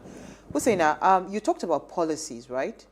So how, Usaina, are you there? Yes, I am. Can you hear me? Yeah, you talked about child protection policies, right? Quickly, if we can keep the answer quite short so that we can get in more questions. How do you think, so who should be in charge of ensuring that these policies come? And what should the government be doing in terms of protection? Because you see, government, there's a problem in this country. Government, we don't have government schools. So we have a lot of private schools and they don't have control over those private schools, right? Lagos State government might be getting it right. Ekiti State government might be getting it right. But other state governments, we don't know how far they are advanced in terms of all these policies in place. Because I know some state governments are actually doing very well when it comes to child protection. So in terms of these policies, how do you think the government should step into the conversation? Because we saw the video of the woman coming again to say, oh, the commissioner and all of that, harassing her to take down the video. How do you think the government should approach cases of this, and how should they implement these policies in schools? Well, Nigeria is a signatory to the Convention of the Rights of a Child, United Nations Rights of a Child. And what happens is after we have signed that, after we have signed onto that, it is up to the federal and state governments to deconstruct and to put in place policies which they now share with the schools. And so let's take Lagos State as an example. Lagos State has gone ahead to even have a child protection law for Lagos State. And they have a child protection policy which mandates every school in Lagos State to have a child protection policy. You cannot be a school in Lagos State and not sign up and not show your child protection policy. Your staff must be trained in safeguarding children. And Lagos State, it is the Quality Assurance Department that ensures that this is done. So it is the responsibility of the state's Ministry of Education to make sure that every school in the state has a policy and is implementing that policy. All right, so before I come to Maury and Isi, let me quickly take a comment. She didn't leave her name. She says, molestation, my thought. A molester, I believe, is a coward and very calculating. He or she is a master strategist. Chooses his victims carefully. Most victims lack self-confidence and low self-esteem. I'm taking this because of Bolaji. I want to ask you a question. Now, parents' responsibility include providing conducive environment to the child's confidence. Has this mother done this? That's the question. I believe she should have managed this boy at home, considering his urine situation. Yeah. An 11-year-old boy that cannot hold urine will have issues with self-esteem. Yeah. The mom should have exposed the boy. The exposure created an avenue that made the boy an easy target. Am I supporting anyone? She's saying no. But you see, this is a very valid contribution. Very valid contribution. Because you see, when a child is urinating on, like, peeing on the bed, already there's a bit of, because words are very powerful. Yeah. So there are low issues of esteem and all of that. So at the point where the boy is now going into secondary school, so many things can play out. So what do you think would have played out? For me, that's why child body safety started, actually, to equip children and parents with the skills that they need to empower the children. Yeah. I'm not going to put blame on anybody. And I like the question she brought up. You can't throw a child into waters to go and fish by themselves without teaching them what they will find or how to expect, do. Yes. So my advocacy is to make sure that parent prepares their children. There are some jobs you cannot leave for teachers. I won't blame, of course, if people want to say they want to blame her, I don't put blames on parents. I look at ignorance.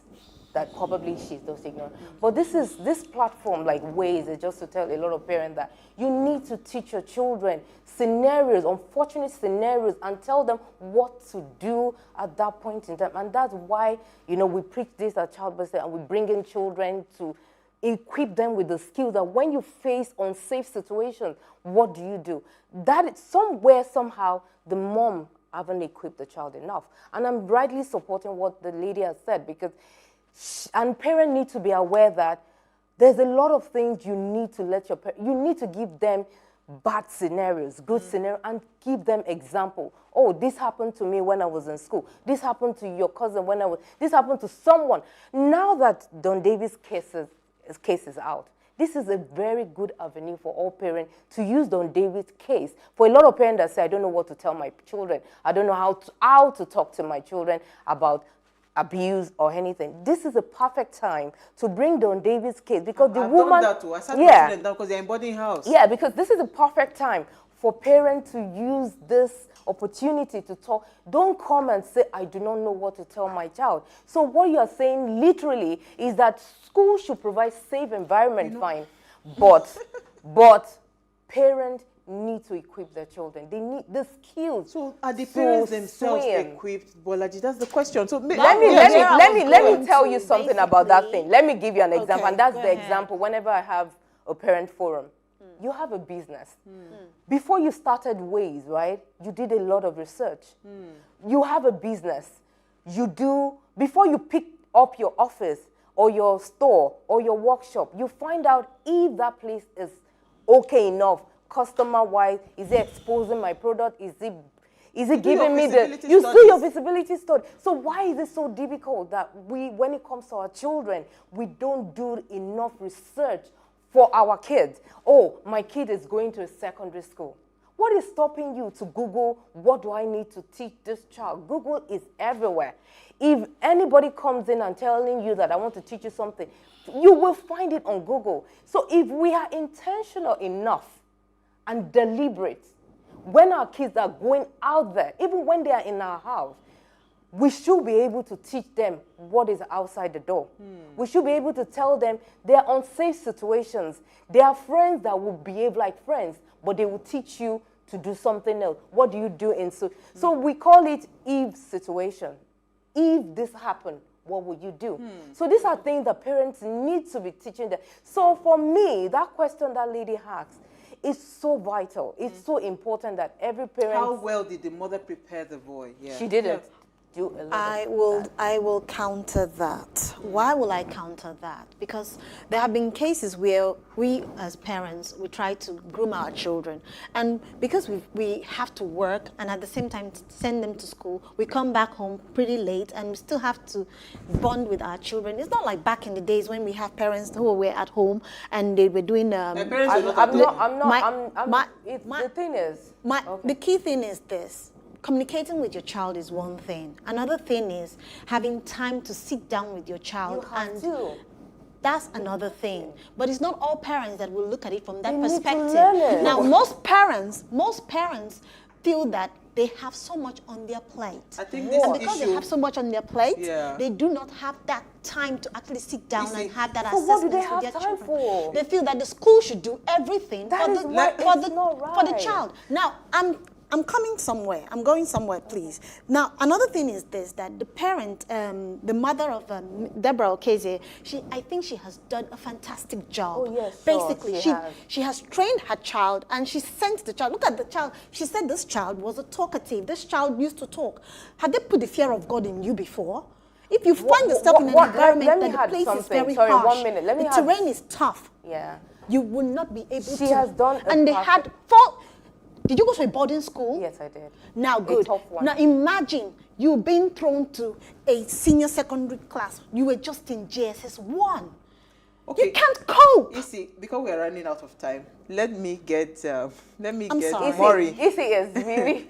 I'm on her side because I know what that child... No, I am on the mom's side. No, let me see. I am on the mom's side. Now, the conversation is not... She has done her part. Isi, calm down. The conversation is not to throw blames at anybody. Yes. The truth is, right, that is why the topic is the role of parent, government, school, and professionals. The truth is that a parent have roles. Now, there's this common misconception where parents think that because it's a religious school, everything will be all right. And they throw their children without doing the research that Bolaji is talking about. Do you understand? So there is a role, there's a responsibility. We must be honest with ourselves if we truly want to find a solution. We cannot whitewash anything. Maury, let me come to you before I will take Usaina.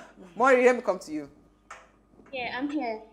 So to be very honest, the last thing I think we need to do now is to blame Don Davis' mom for speaking out, because that took so much courage. Yes. That took a lot of courage to be able to. If we have anything that we want to add, maybe, you should have maybe blurred Don Davis' face, we can, advise her in a very calm way. But to say that her coming out, to try and blame her for it, nobody's blaming her. Because like it or not, they are broken parents as well. Yes. You find, as sick as this may sound, there's somebody's mother somewhere thinking that Don Davis' mom is blowing things out of proportion.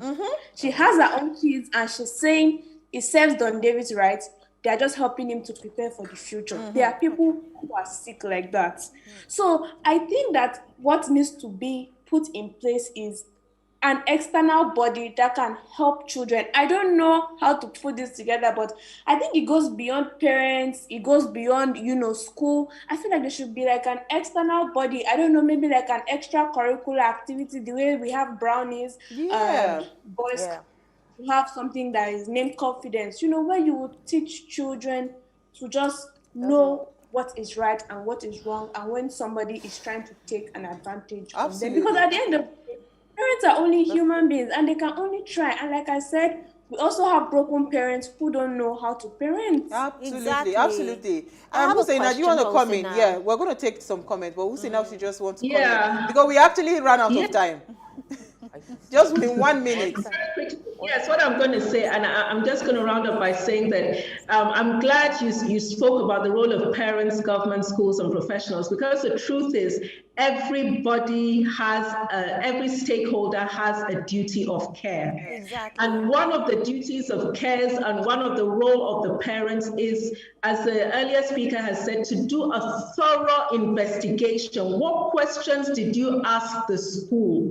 I went onto the website of the school. There was absolutely no information except a one-pager of what boarders should bring to school. That should not, and that does not engender confidence. So what questions did you as a parent ask before taking your child to that school? Nobody is blaming anybody. What we're saying is that everybody should take their share of the blame. Everybody had a duty of care, and everybody failed in that duty of care. Everybody failed on Davis. So hopefully going forward, this should be a case study on how not to do it, from the parents' perspective, to the school's perspective, to the government's perspective. Absolutely. Thank you so much. So let me take some comments here. Okay, Husseina, I have this is from a guest. She said, an interview, a viewer. She says, I disagree with your guest. This was in conjunction with what you said earlier. I disagree with your guest. If you follow through the story, she went through a lot to get the child out of the school. I don't think we can question the mother's action. A voice needed to be heard for change. We cannot question how the voice should come out, but this happens a lot. We are just seeing a brave mother. Her name is Angela. And that's her take on Okay, so someone else is saying that I think we have to stop being a society that keeps forgiving things like this. We should ensure the law takes its course and all the time. So because government right now, nobody is arresting anybody. We are seeing the commissioner for education trying to settle the matter. It's just like the case of abuse in Kogi State, where the governor was trying to settle husband and wife. Where you're supposed to be jailing somebody. So in your final words, Bolaji, yes. So what would you say? First of all, how do we even move forward, with the case at hand? If your child has been molested, you understand, how should you handle it from a professional point? Now just focusing on the child and finding help for that child. Yeah. Well, if you focus, number one, the parent needs to learn about the abuse. They need to understand, at the long run, what sexual development, is going on in the child. So when your child is abused, the first thing that the woman has done, as in case of Don David, believed the child and took him to the hospital. Took him to the hospital. And at the end of the day, Don David is still in the care of, that alone is a lot, because not all cases of abuse will need therapy because of their age, because of the intensity of the abuse. So, but it still boils down to what the parent is ready to give up. And that's why I'm a bit concerned with when you say parents are busy. And so what are we doing? What is our legacy? Our children is our legacy. I don't think I'm not robbing it. I'm just trying to make parents understand that yes, we are all busy. Absolutely. But at the end of the day, therapists will not do all the job for you. Absolutely. You will still come back. This child is still in your care. If you don't show the attention, and there's distrust already, you have to build that back. Distrust doesn't, if you want to build a trust back in a child, it doesn't come under 1 month. Sometimes it takes 1 year, sometimes it takes 2 years, it takes years. And these years means you're paying attention to the child. You're paying attention to what triggers any trauma thing in the child. So if you're saying you're not paying attention, you're losing your child again. So you are saying that he was molested once and you're not paying attention. And that's why when I see the video of Don David's mom take him to, you can see that Don David has changed. He's getting better. He's getting better. He's looking so much handsome. I watched that video. He's cute again. You know, because I have a chubby son as well. So when I see him and the before and after. She took him for pizza and ice cream. And she's televising everything just for us. We should commend her. And at the same time, if Don David's case, she knows the case better than us. If Don David's case, because there will be some triggers that she alone will be seeing behind the closed doors. Exactly. If anything happens, she knows that she needs a mental health practitioner. And like I said, a mental health practitioner that have dealt with children, child trauma, that have dealt with child trauma, that have dealt with child development, and that have done child sexual or abuse before. I didn't know. So all of these things need to be considered when parents are, don't just leave, because we leave things to, she'll be fine. Abuse doesn't show. Don David's case was one of many because it showed on him. Sexual abuse or other abuse, emotional abuse, doesn't show on the child. And it ends up showing in the child's future life. So we need to be very, very particular, intentional, and deliberate about taking care of the children. Okay, thank you so much, Bolaji Batamosi. I didn't know that it was going to be like this. But we'll definitely need to do a part 2. Absolutely. And keep the cover. Thank you so much, Usaina. I mean, your contributions was really apt. We hope to bring you back again for another part because we need to keep talking about these things. This kind of conversations, we cannot sweep it under the carpet. We need to keep on talking about it, bring it on the front burner, and we must tell ourselves the truth. We must be ready to tell ourselves the truth. Accept our faults, where we're wrong, where the government is wrong, where the school is wrong, where the professionals are wrong, so that everybody can find a solution. To help the child. Yeah. Thank you, Maury. Thank you, Isi. Thank you again, Bolaji and Usaina. It's been a very insightful conversation. Keep all the conversations going on all our social media platforms. At Wayshow Africa 1 on Twitter, at Wayshow Africa on IG, at Wayshow on Facebook, as we continue to hear what you are saying. Now, in case you missed today's quote, here it is again. A victim may only reach out for help once. So if a child says, I am scared, believe them. It's so simple. We'll see you live tomorrow at 8 p.m. as we bring another great conversation to your screen. Enjoy.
Good morning to you and welcome to The Breakfast this very beautiful Thursday morning. It's officially the last edition of The Breakfast on Plus TV Africa for the year 2020. And we're going to see how much we can do this with a smile all through the program this morning. Okay, that's a surprising one for me. How is it the last? Isn't it? It's the 31st. This is the 30th.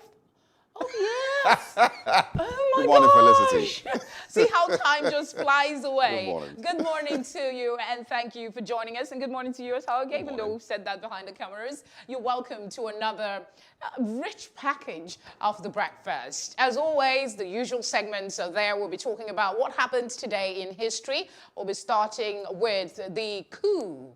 There was a coup today in history. Yes. And I tweeted that funnily enough, we're having a national conversation about what a bishop said and what a bishop didn't say. But on this day, there was a coup in this country. We'll tell you the year, the players in it, and the impact it had. There's a particular detail of that story that I'm looking forward to talking about. A guy called Bamidele, but we'll talk about it when we get there. There's also, conversations on the NIMC and, of course, Nigerians besieging them to extend the time even further because apparently it seems it's not going to be possible for as many people to get registered in the time given. So we will have a conversation about that. If you remember, this was meant to be the deadline for lines to be blocked for not registering. But a lot of experts have always insisted that it's impossible and impractical for government to put a deadline for the registration because some people, we are over 200 million people and you give 2 weeks. We'll be talking about that and, the plans going forward to ensure everybody continues with the pace to,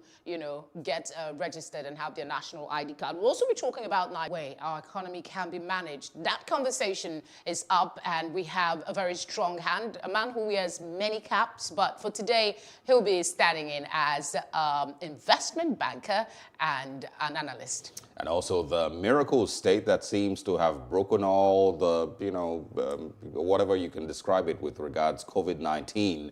Apparently, they have tested everybody testable. They have maybe even, created their own vaccine. So don't exaggerate. They've not tested everybody. We're talking Kogi State this morning, and it's going to be part of our conversation. How well they've done, according to claims by the governor, that there is no COVID-19 in Kogi State. So some of those things will come up as part of our conversations this morning. It's looking like it's going to be a very interesting Thursday. I certainly look forward to it, and I also look forward to a clear network. In the age of pandemic, we've all resorted to using a virtual conversation.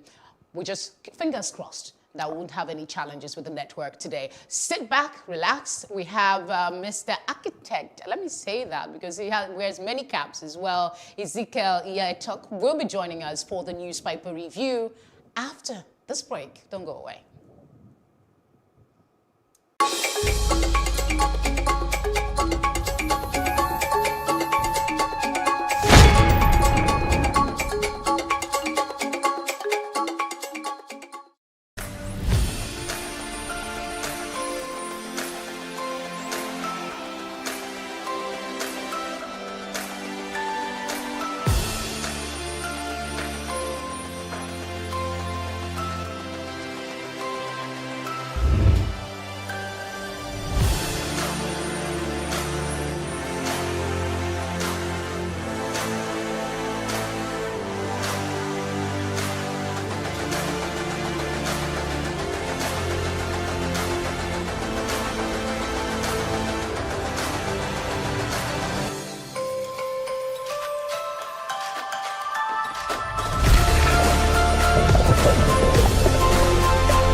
A lot of the jobs that exist today will not exist in the next 10 years. 10 years. When I see people today shouting, we're not too young to run, we are ready to run. Ready to run to where? The people of excellence are, to a certain extent, being held ransom by idiots and bandits. Once you are in government, you believe everything you do is right. And once you are in opposition, everything the government does is wrong. And so it's time for us to take over power.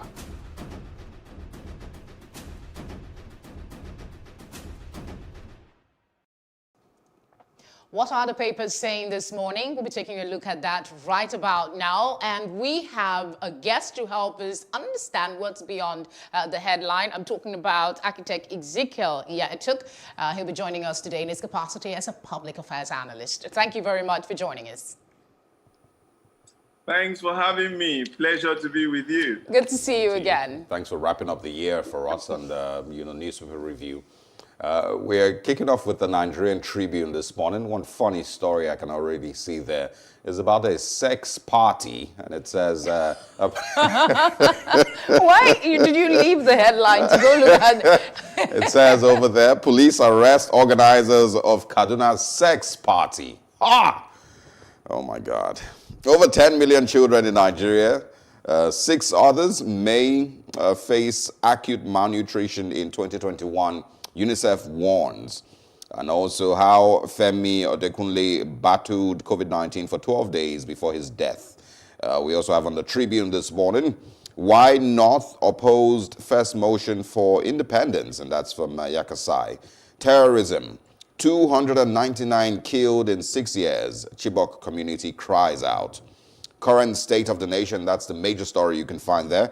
Current state of the nation, worrisome. Anyoku laments wants federal government and leaders to tackle obstacles to political stability in 2021. Gombe state government says Nigeria overwhelmed by kidnapping and banditry crisis. Kuka is right. All is not well with Nigeria. And that is from Autumn. A few others, I think those are the major ones. And of course, there's pictures of 2020, the year that was not normal. All right, so Ezekiel Iyatuk, I think we can probably start with the message from Anyoku saying the current state of the nation is worrisome. Let's get your thoughts on that one first. Yeah. I think he's stating the obvious. As at today, in fact, my wife called my attention to somebody who wrote that 2020 was the year that had only 5 months. You had January, you had February, you have lockdown, you have NSAS, and you had December. And that just wraps it up for so many people. And there are many things, the state of the nation, all is not well. All is not well, and we cannot pretend.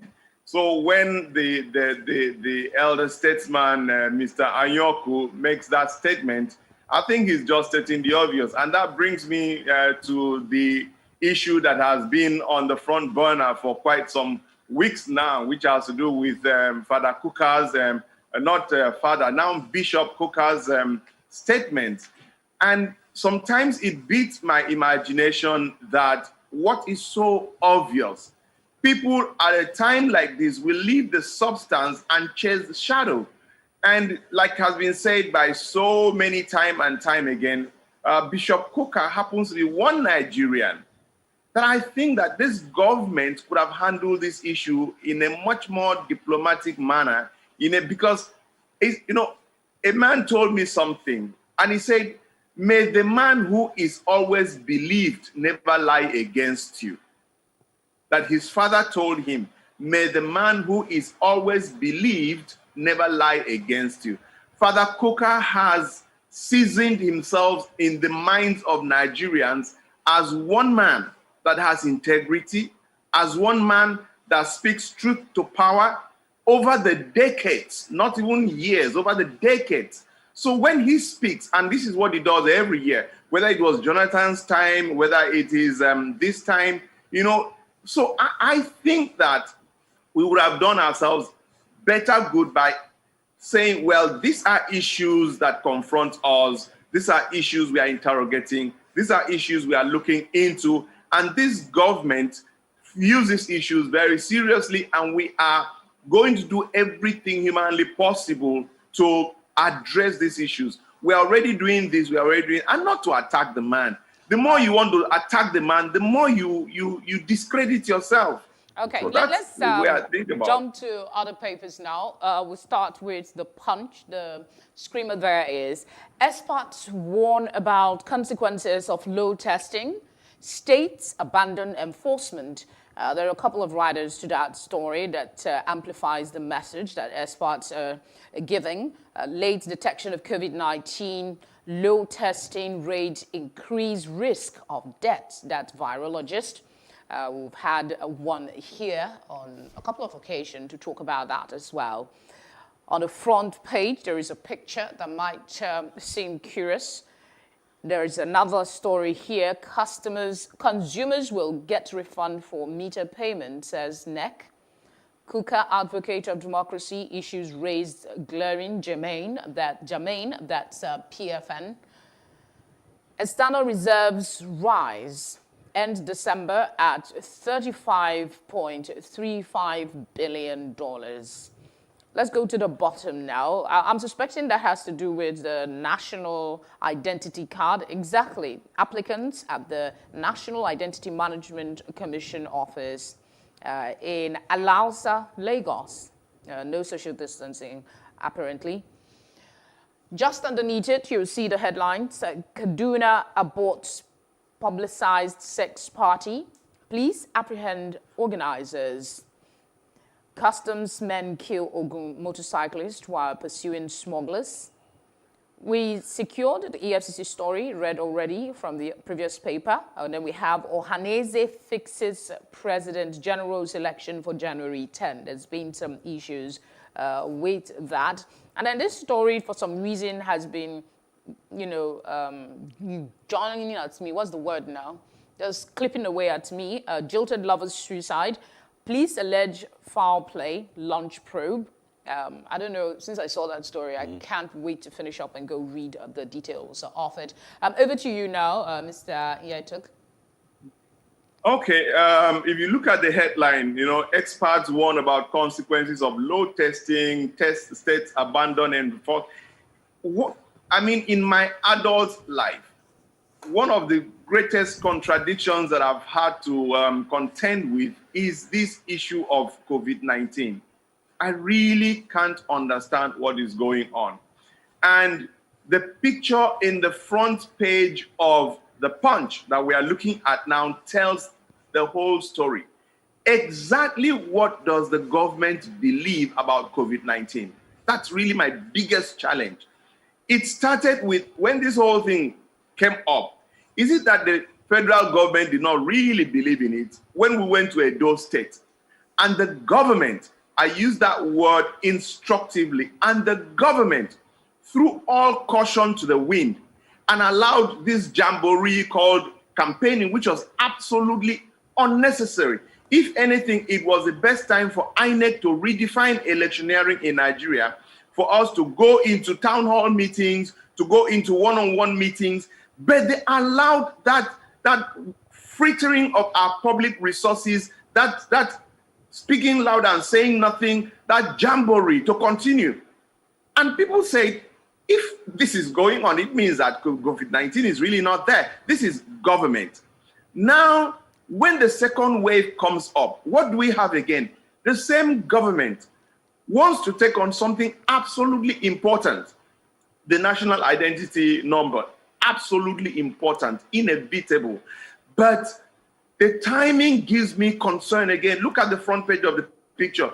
In the supposed second wave, they are now telling, don't have crossover service, which I would want to align myself with to some extent, though it has holes. But the same you are saying you must go get your national identity number, which is important, but maybe later in the day we will interrogate it. Could there be a more sane, a more cerebral, a more effective, a more electronic-based way of achieving this step one, step two? Look at that picture. It is horrendous, it is horrific, it is horrifying. How can a government encourage this at a time like this? Is COVID-19 really real? And two, like you is said, government we will be interrogating it a little more extensively in the course of this morning. But for now, I guess we should take on another paper. Yeah, let's quickly jump to the Nation newspapers, see what we can find. The first one there says the federal government mounts pressure on states for COVID-19 action. And, you know, it's a follow-up to, of course, the conversation on COVID-19 and the government's efforts so far. Lagos reactivates Disability Trust Fund. Politicians hijack appeal court justice's appointment. Also on the Nation this morning, NCC lifts embargo on SIM replacement. And also, what else can we find? Here, body of ex-Nigerian U.S. envoy arrives. If you remember, the late Justice Sylvanus Nsofo, who passed on not long ago, his body finally arrived in Nigeria. Crossover service role deepens. I think you could also get to share your thoughts on that one. It's been a regular culture for many, many years here in Nigeria. And, you know, what do you think, you know, Nigerians would, or how do you think their reaction would be in the face of a pandemic, mostly because there's been other things that have been allowed to go on, you know, and so it seems hypocritical to be telling people to not go to church or to, you know, go to church and wrap up by 11 p.m. So quickly, you know, I'd like to get your thoughts on that one. But before that, troops rescue 23 in Katsina. Catholic bishop abductors yet to make contact. Those are the major ones of the Nation this morning. So let's start with the crossover service, Ezekiel Nyaitok. Yeah. That of the crossover service is just the double standards that we really can't. Nigerians are so confused, they don't know. It's like turn left, they turn left, then turn right, they turn right. And the next one, they turn. Everybody's like, please, leave me alone. Now, look at the SIM management, what is going on. We are going to our markets. We are going to all sorts of places. We cannot go for crossover service. I think that one night at the crossover service, I don't think is different, much different from the services we've been attending. All that we would have been told is observe certain protocols, because these are things that people have done over the years. And the Bible says, you know, the spirit of man, let me not go into what the Bible says, but the spiritual aspect of man is the most important aspect of man. So religion is the opium of the soul. And because of that, there are certain things you should be careful in trading on when religion is concerned. But when they said people observe certain protocols in church, everybody aligned with those protocols because they saw them as making sense. But when you now come and say, isolate. Yeah, let me just quickly, you know, ask, do you think Nigerians are being overly sensitive towards this? Because if we're being honest with ourselves, we are still in a pandemic. And this should be a time when Nigerians... Tell me, where is the pandemic when I go for my national identity number? Where is the pandemic? So it might seem unfair, you know, and of course it's not disregarding those... We cannot actually say we do tit for tat, that because maybe one group is flouting the rules. Yeah, so everyone should go ahead and do it. I mean, the church should be championing the right behavior and encouraging government policies that help to promote... No. What the church should champion is adhere to protocols and not cancel a tradition. Adhere to protocols. That's what we should be preaching, you know? And please, before we run out of this paper, there's a story of the disabilities, which I want to commend Lagos State government for reactivating the Disability Trust Fund. I want to commend Lagos State government for that because it's very important. The people living with disability and all those things don't have a good accommodation in our nation state. And any government that can do anything positive in that direction has my full support and encouragement.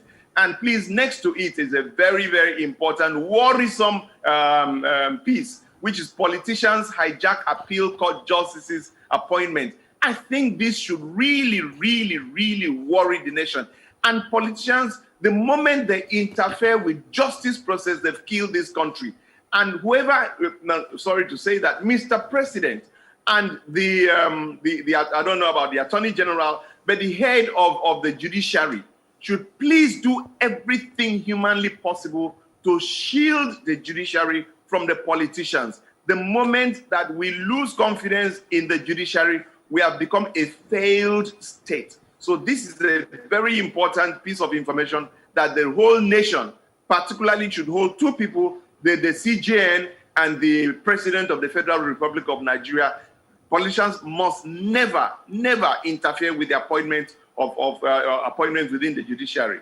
All right, let's move on to the Guardian newspaper and see what we can do with it. The big one here is Buhari's oil ministry reels under corruption allegations. That's it on, okay, it's not yet on your screen. You should see it in a bit. It's just been into that picture. Buhari's oil ministry reels under corruption allegation. There are more than 3 riders to that story as stakeholders demand action on Senate probes. NNPC spends 116 million naira on Biro Paper Inc. That conversation has been controversial. There's a picture there of Governor Sanwo-Olu. There is something underneath it. I think it has to do with the font that we just mentioned. They're a little too tiny for me to read out for you. Women list questions NSAS judicial panels must answer. Why COVID-19 vaccine may lose potency before arrival administration. I'd like you to speak on that as well. NIMC introduces booking system as applicants besiege centers for NIN. Okay, let's talk about this Buhari oil ministry reels under corruption. That ministry has been going up and down. Mr. Nyetok, what are we not seeing? Yes, I'm really concerned for our president. And the biggest, selling point that he has, which is integrity. I'm really, really concerned for Mr. President. Because the ministry, the petroleum subsector and the ministry where he heads as the minister, substantive minister, no honest Nigerian will tell you that there has been any change whatsoever. No honest Nigerian, even his closest political allies and cronies, will not tell him that there is a difference in the petroleum ministry. All the secrecy, all the mysteries, everything shrouded in mysticisms remain, and even not just remain, the ante has been upped in a way, so to speak. And this should not be the record of Mr. President. What will be his scorecard when he leaves office? What will he say will be the justification why he did not allow somebody from the South to be the Minister of Petroleum for whatever reason, or even anybody, a professional that comes and sits there. You have been for one reason.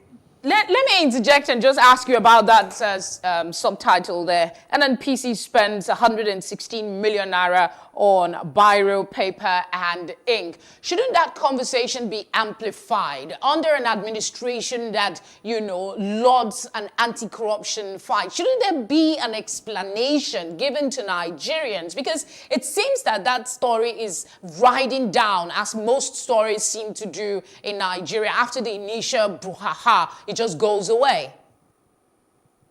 That is because Nigerians have come to say, okay, how soon can 2023 come? Nigerians have completely lost faith, and I think it's not late for Mr. President to do one or two things to say, no, enough is enough. It's not enough to say, I trust people. And by the way, that picture is Pacheli School of the Blind in Lagos. So, because that's still my area of interest, so to speak. But coming into issue of corruption, this administration has unfortunately failed excellently in addressing the issue of corruption. That sounds like a contradiction. Sounds like a contradiction. But let's just when you fail very well, anything very well is excellent.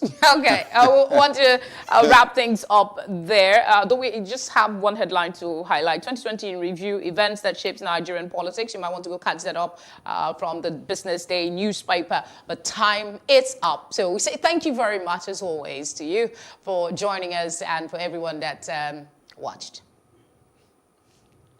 Thank you, and I wish you a wonderful 2021. Same to you, sir. Right back at you, sir. Thanks a lot. Take care.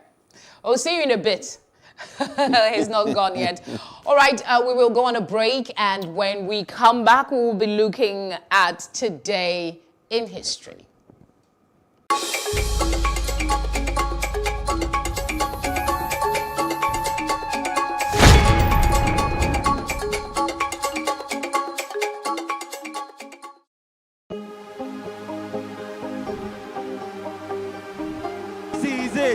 For upcoming artists to blow in Nigeria.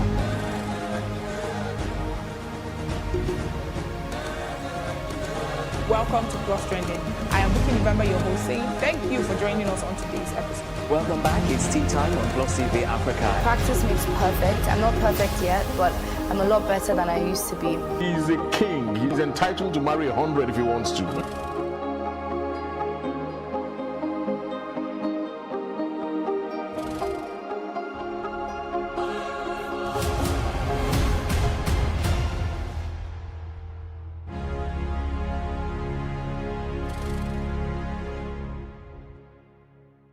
We can't talk about education reform if we don't decolonize our education system.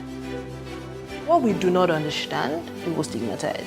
Because it's just cultural. And I think it's just human nature. They stop paying us salary. I don't like remembering it. I am angry at Nigeria. I'm angry at this government which seems to be letting us down. I am angry at us as a people. In the process of struggling to free myself from his hand, he tore my pants and he raped me. Yes, I commit offense truly. Young girl, do you know where you are going? I say, I'm going to America. I say, now so that they talk, you are going to Libya. Which America? As it then do mark our place, some people they die now. This is Plus TV Africa. Big stories live here. Welcome back to The Breakfast. We move now straight into the segment where we share with you some major events that happened today in history. We're going back to 1983 first. And this is a very, very interesting one because, of course, the person who currently holds the seat of president of the Federal Republic of Nigeria. Today, 1983, was the day that the military coup that ousted Shehu Shagari happened, December 31st, and of course brought in Major General Muhammadu Buhari as head of state. It came, of course, with the fallout of some issues between the civilian and military leadership of the country at that time. There were issues, about the style of leadership that the country was dealing with. As always, the civilian leadership was accused of, corruption and, leading the country down the bottomless pit. There's people who would argue that, after the coup, it still didn't, heal or fix anything with regards to corruption or making the country better. And they will also say war against the discipline is on the premise on which he rode to, So his current position. It feels like copy and paste 83, copy and paste, to 2015. But anyway, so it happened in 1983, and the government of Major General Muhammadu Buhari took over then. And like I said, it started really, between tension between the civilian and military aspects of the Nigerian government. One major incident, according to the history books, was when General Muhammadu Buhari, the commanding officer back then of the 3rd Division, cut off fuel and food supplies into neighboring Chad. An action, of course, that was not very, pleasant to President Shehu Shagari back then. It eventually led to issues between the both of them, and then there was, of course, a coup in 83 on this day. One thing that I will quickly mention is some of the major players in that coup that took place. According to the history books and, of course, what you can find online, one of them, and I want you to listen to these names very carefully, was Moshood Kashimawo Abiola. According to the story, he was a business tycoon who financed the coup plot, according to General Babangida. Another person was, of course, Major General Ibrahim Babangida, who eventually had his own coup in 1985 and took over from General Muhammadu Buhari.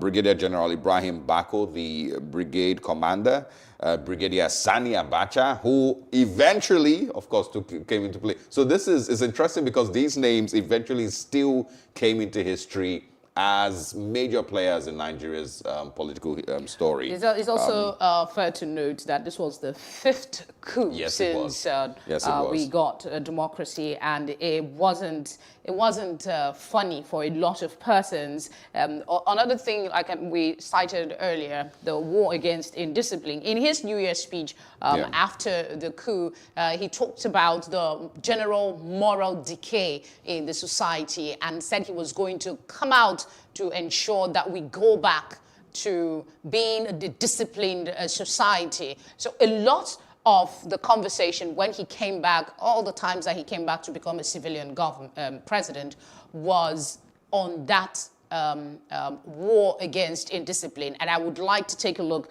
at some of the things that decree, that move had. It was launched on March 20, 1984. It says it's trying to address perceived public immorality and civic responsibility.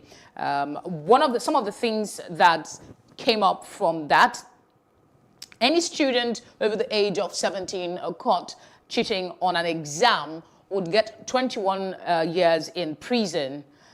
Countering and arson will be investigated, and if you are found guilty, there is the death penalty for you. There is also another decree, 3 decrees actually, the banking freezing of accounts decree of 1984 allotted to the federal military government the power to freeze bank accounts of persons suspected to have committed fraud.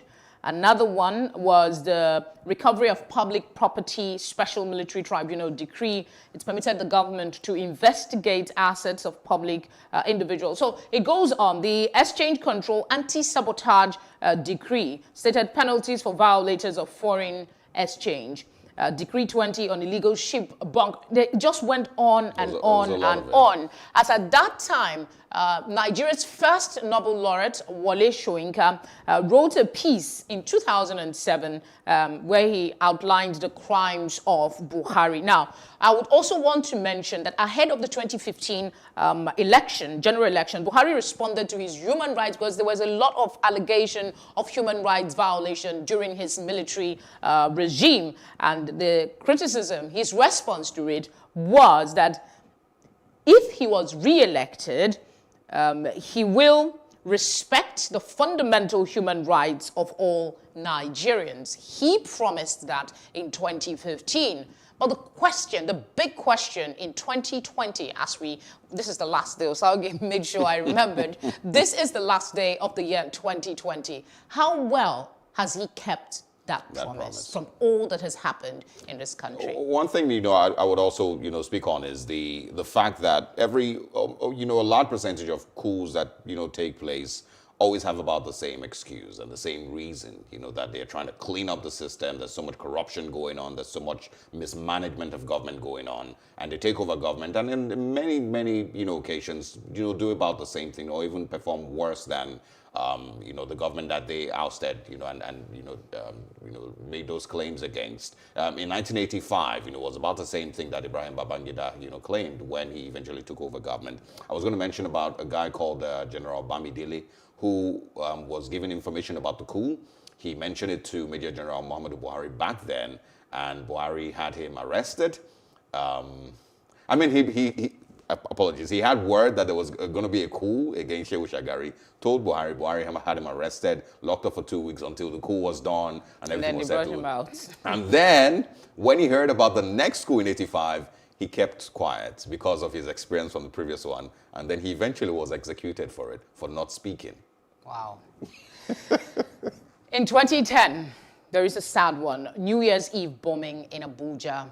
The official figure of the dead was, at the time, 4. The report then is that it went off what we know locally as Mami Market in a police barrack in Abuja on Christmas, on New Year's Eve. 4 people, that was the official figure, even though it's disputed, including a pregnant woman, was killed on this day.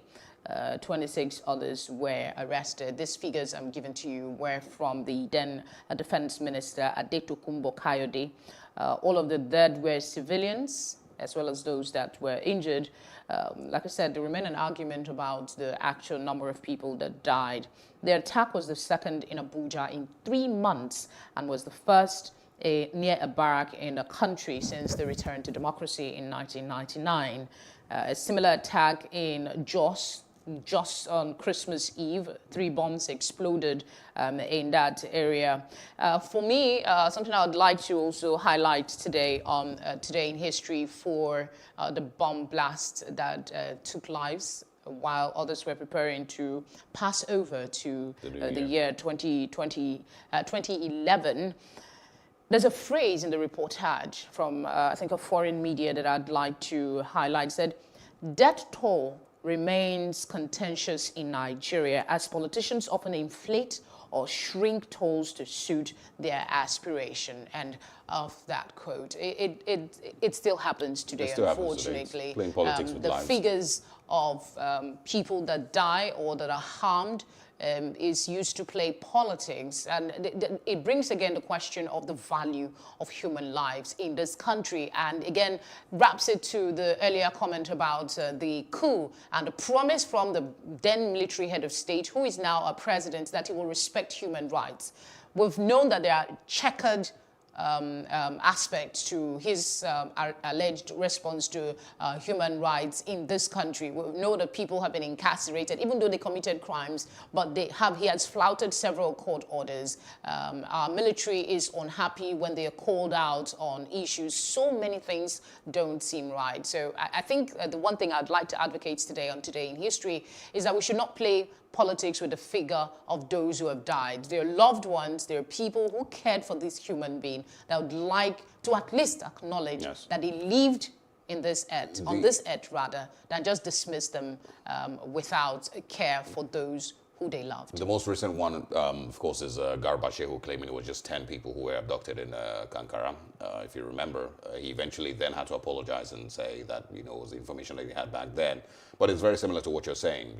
There is an incident, you have to reduce the figures or inflate the figures to suit your narrative or to suit, whatever political side that you're on. Another thing I would mention is the 1983 experience to 85 and 2015 to now have about the, very similar patterns. It is a hard and fast rule to try and change the country. War against indiscipline, was about the same, process.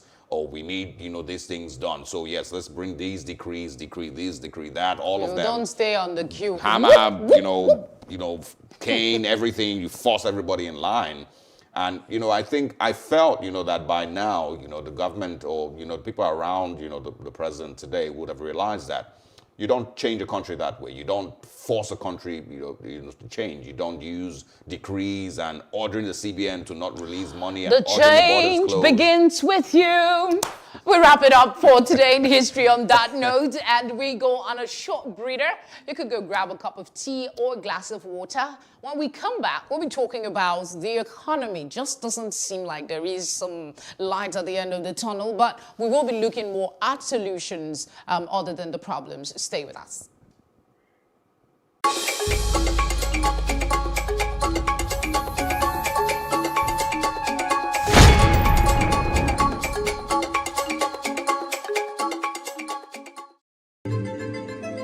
Nigeria, by extension, Africa, is faced with a lot of challenges.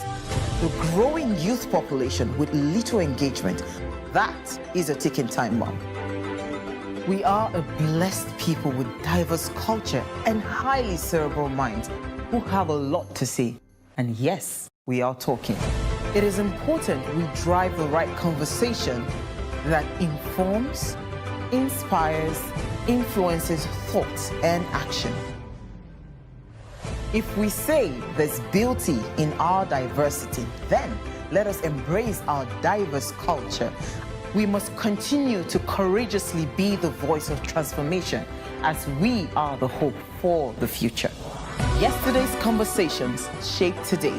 What are you saying to shape your tomorrow? We know you have a lot to say, and we are here to hear you.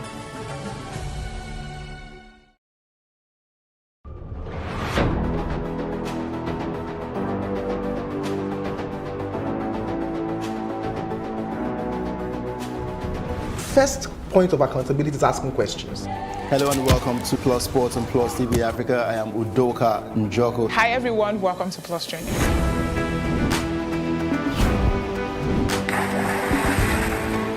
You cannot continue to recycle poverty while you're spending a lot of money on unproductive ventures. The government has to feel the impact. Honorable Commissioner, sir, welcome to the show.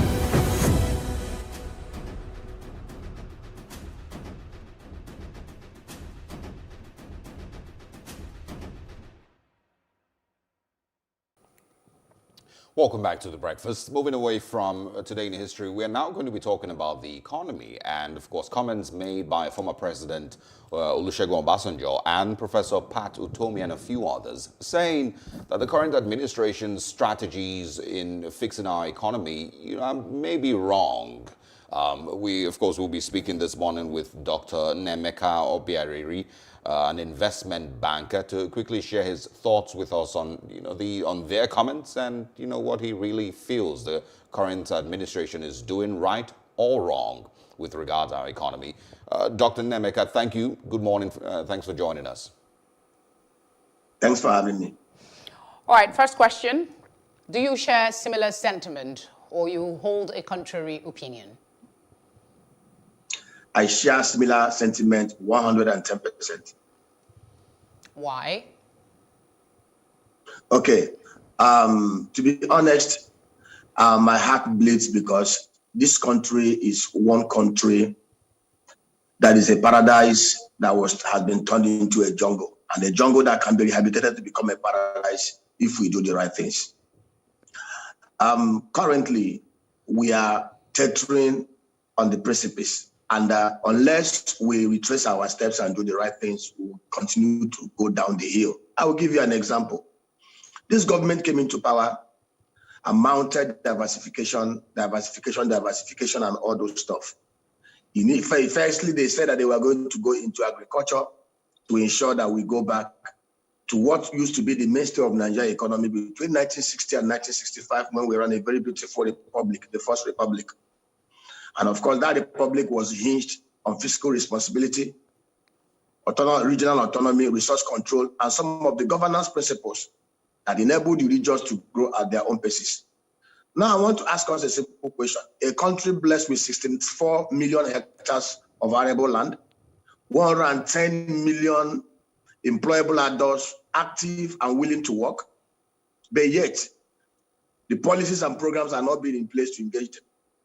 How can we as a nation say we want to go into agriculture, we want to diversify into agriculture, yet the level of insecurity in the land has become so atrocious?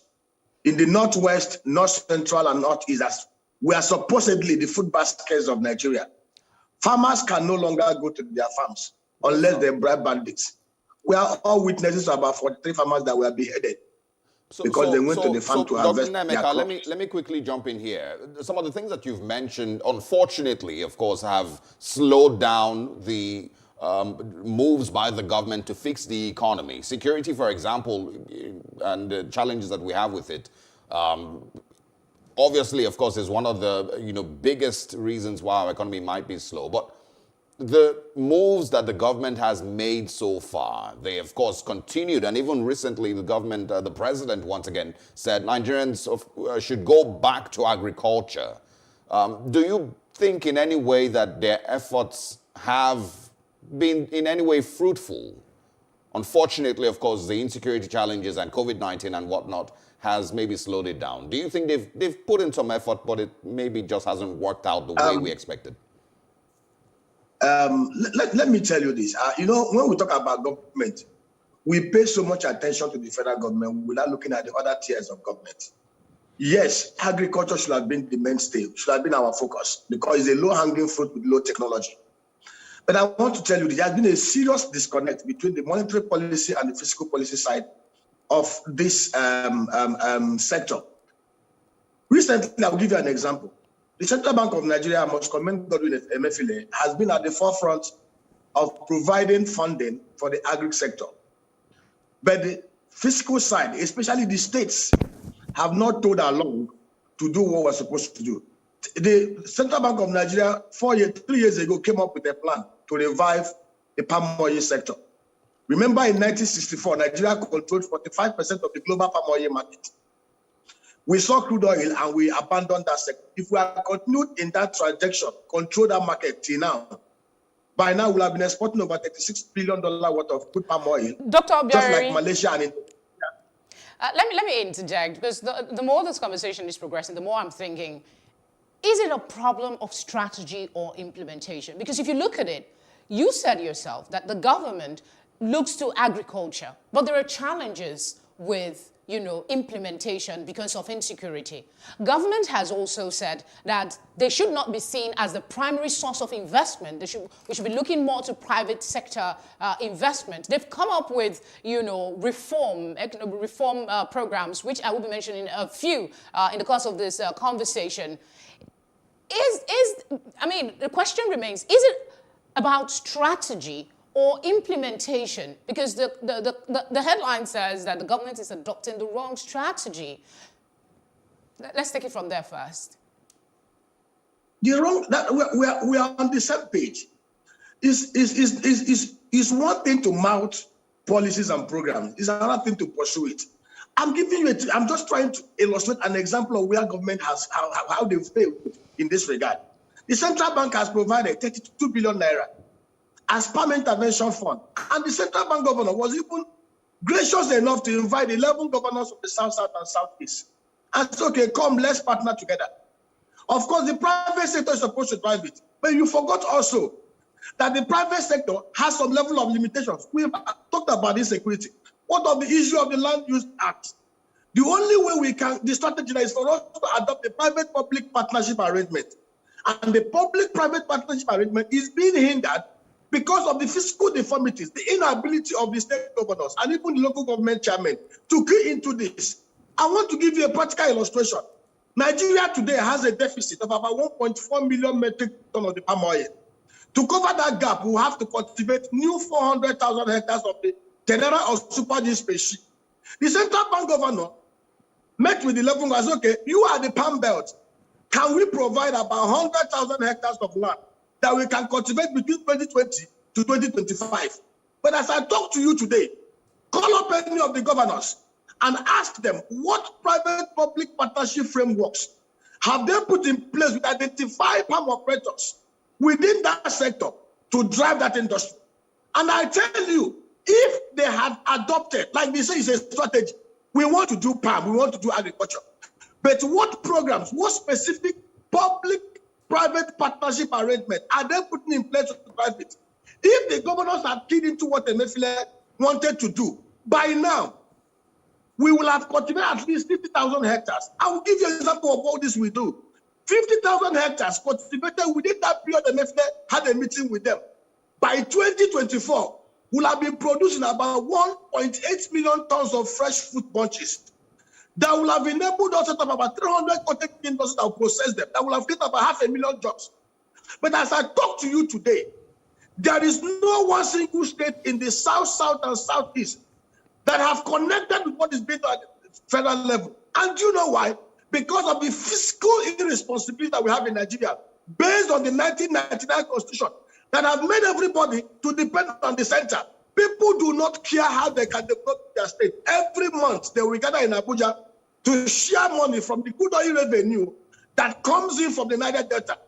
If we had looked at the foundational problem of Nigeria, which is the 1999 Constitution that have centralized everything, and have gone back to 1963 Republic Constitution that allowed the regions to grow at their pace, at their different paces, that will allow them to control 50% of their resources, that will discourage the gathering of every month in Abuja to share money. Most of these states will have grabbed what the Mesila offered and looked inward. The major challenge we have is not strategy. The major challenge we have is we have a constitutional deformity. All right. A constitutional lacuna that will not allow us to do the right thing because we have free money that we will share every month. It's of course one of the sad parts of our country. Like you've said, state governments who have not gotten themselves to be able to think inward on how to generate revenue for themselves or for their states. And of course, like you said, the regular pattern of every month going to Abuja to get their own share of the revenue that is generated from oil. But let's move away from the state governors. I hope that we can get to a point where we can address these concerns, as you've mentioned, with regards to the 1999 Constitution.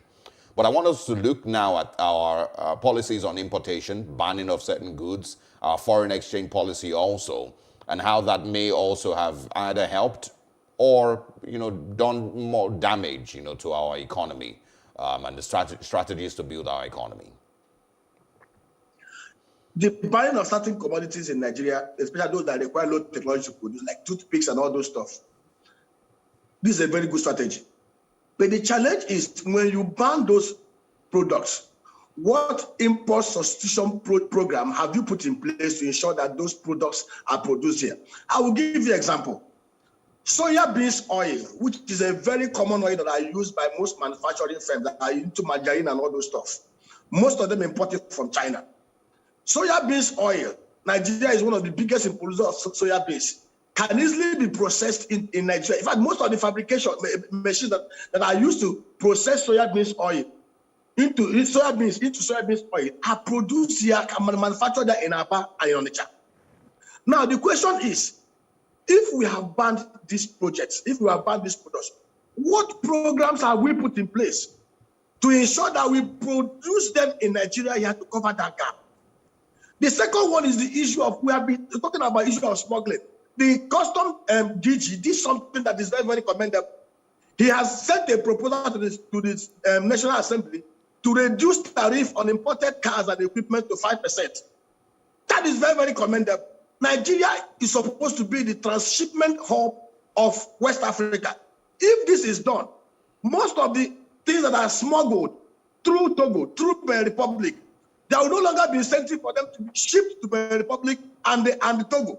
They will come through Apapa Port. They will come through Port Harcourt Port. And it will save us a whole lot of income that we'll have lost pursuing smugglers who diverted goods that should have come to Nigeria into Togo and Benin Republic. And this policy will also help us because once these things are concentrated in Nigeria, the next thing we should do, how do we create a pathway, a railway that links the coastal countries of West Africa and a good road so that most of these countries will be coming to Nigeria to pick those goods through the Apapa Port, through the Port Harcourt Port. Remember, there used to be a time traders used to come from Togo, from Benin Republic, from Burkina Faso, from Gabon, from Cameroon to Aba and Onitsha to come and buy things. Today, they are no longer coming because of insecurity, because of some of these issues that has to do with closing the borders without thinking deeply about the implications. Quickly, if you also look at the volume of Nigeria and West African countries, we have surplus trade with them, but closing those borders destroyed loads of businesses in Nigeria that depend on those cross-border trade. It's a good thing that they removed those border closure, they've opened the border. And it's a good thing they are pursuing this kind of policies that will enable Nigeria to become a hub that we're supposed to be. All right, I understand we have just about 5 minutes left for this conversation. So I want to take your view quickly on federal government structural reforms in response to the economic crisis, which a lot of persons are not happy with. One of them, I would prefer to start with the economic sustainability plan, but let's look at the freshly minted finance bill that is now law. What's your assessment of the impact in trying to, revamp and grow the economy, basically? Of what impact will it be? To be honest, Nigeria has not been short of, drawing up good policies. The problem has been in implementations. You remember in 2017, April to be precise, we launched with fanfare the Economic Recovery and Growth Plan. Yeah. And let me tell you, if you pick that 140, one of the things that the federal government said they would do was that between 2017, 2020, they would facilitate the development of about 2 million housing units to reduce the 20 million housing deficit in Nigeria within 3 years. As I'm talking to you, they also stated that they were going to raise about 1 trillion naira National Housing Development Fund under a private-public partnership arrangement. As I talk to you, we are in 2020. Today is the last day in 2020. Please, can you call Mr. Fashola or Mr. President or anybody in the Ministry of Housing and ask them, where are the 20 million housing units that we promised Nigerians with so much fanfare and glitterity in April 2017? We are in 2020, December 31st. I can bet a finger they will not show you 10,000 housing units. Okay, Dr. Obiari, you've highlighted some of the, the many challenges that we have. The insecurity that's affecting our economic growth, the pandemic, as it were, that has also impacted negatively on the economy. What are some of the strategies? What are some of the, measures you think that in the coming year the government can begin to put in place to show a will to actually move the economy in the right direction? Very simple. You cannot talk about controlling insecurity, banditry, and herdsmen without first of all banning putting in place a ban on open grazing. If you look at what is happening today in Nigeria, most of these terrorists and bandits hide in form of herdsmen and all manner of. I've said it clearly. The only way we can salvage security in the southern part of Nigeria is for us to put a ban on open grazing. Nigeria is the only country in the whole wide world that is still steeped in these archaic ways of animal husbandry. We ban it. And then the issue of Okada riding. I've sent a proposal to Lagos State government. Lagos is sitting on a time bomb. Most of the people that operate Okadas do not have documentations. We don't even know their home addresses. A policy should be put in place to document biometrically every person who is involved in minibus and Okada riding in such a way that we can number them, tag them, provide them with ID card and put agencies that will ensure that we monitor their movement in clock fast, so that we'll be able to show up security. You cannot show up security in Nigeria or drive agriculture without banning open grazing and putting in place an agro-pastoral arrangement that can enable people to grow at their own paces. Quickly. Look at Netherlands. Netherlands, 17 million people. They export over 120 billion. Mr. Obiari. The Netherlands. Mr. Obiari, apologies. I know that you have a lot, that you would love to share. I wanted, you to, in 30 seconds, quickly speak on the economic management team, which has, a lot of very prominent Nigerians. Charles Soludo, former CBN governor, was also one of those people. What do you think, that they might still be able to advise and fix, in the time that they have? In 30 seconds, please. Obasanjo said one thing, which is very apt. It is one thing to advise him. It's another thing for him to listen to your advice. I have no doubt in the abilities of Charles Soludo. If you look at some of his presentations, he has a manuscript, he has a blueprint on how we can transform this country. But the question is, will Buhari and Oshibanjo and co listen to them? Okay. All right. You really kept the time. Thank you very much, Dr. Obiari, for joining us on The Breakfast this morning. Your thoughts and your time is appreciated. You're welcome. Thank you very much. Merry Christmas. Right. Moving on, we are going next to talk about the National Identity Number, the NIMC, and of course the call from Nigerians that the time should be extended. In what ways, can this be achieved without, going through the hassle that it has caused so far? Yeah, I was going to interject and say, I was actually going to interject when he was talking about tagging Okada riders, that's motorcycle riders, with getting their IDs and all of that. I think that's one of the reasons why we are having this push to get better data of the people that live in this country with the NIN. So we'll find a way to chip that in with our next guest. Hopefully, we'll have them as smoothly as we've had the previous guests this morning. Just stay with us.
What we do not understand, we will stigmatize.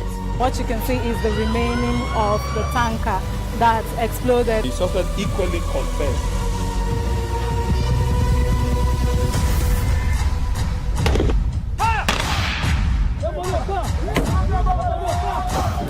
A 500 naira they collect am. If you no talk, dem go beat you. Na 2,500 they pay.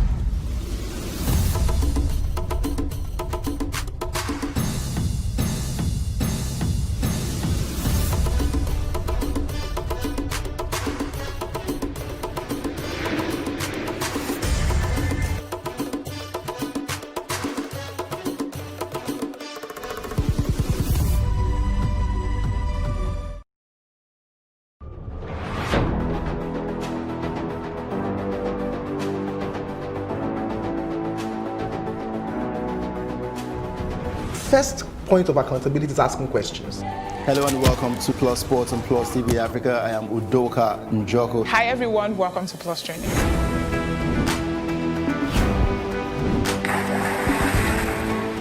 You cannot continue to recycle poverty while you're spending a lot of money on unproductive ventures. The government has to feel the impact. Honorable Commissioner, sir, welcome to the show.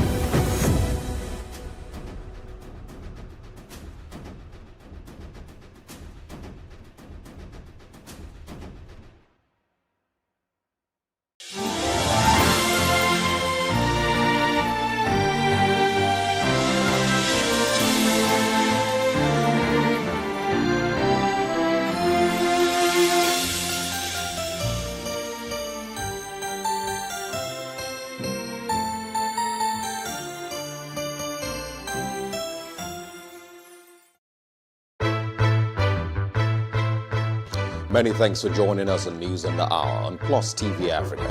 State government has approved a bill for the establishment of State Security Network Agency, Amoteco. We have the highest number of extremely poor people in the world. He's not concerned about lecturers that are raping students that are under their care. He's concerned about them being stigmatized. And I can tell you that he will get the result in full measure. He cannot avoid responsibility. Why the focus on Africa at this point? The news only cover, one side of Africa, so we always felt like the picture is incomplete, so we need the whole picture. 65% of these people, whom we term as the urban poor, live in settlements, otherwise known as slums. This is just the tip of the iceberg of the road situations in Lagos, from the mainland to the island. It's been a closed-door security meeting as the retreat for senior police officers hits day 3. There's this basket or there's this bowl that we all come to the center to pick from. Everybody has to see Nigeria as an investment vehicle, not as a distributive mechanism. Still on the foreign scenes, Russia has flatly denied allegations that is spreading disinformation about the new coronavirus outbreak on social media. Australian Open debutant Coco Gauff defeated defending champion Naomi Osaka in 2 straight sets. Kenneth Okonkwo Kanayo and Bob Manuel Udoku have been conferred with the Veteran Actor of Nigeria Award. This is Plus TV Africa. Plus TV Africa. Plus TV Africa. Big stories live here.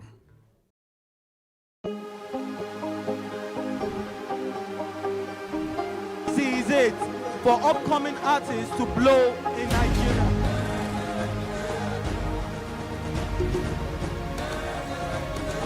Welcome to Plus Trending. I am Buki November, your host, saying thank you for joining us on today's episode. Welcome back. It's tea time on Plus TV Africa. Practice makes perfect. I'm not perfect yet, but I'm a lot better than I used to be. He's a king. He's entitled to marry 100 if he wants to.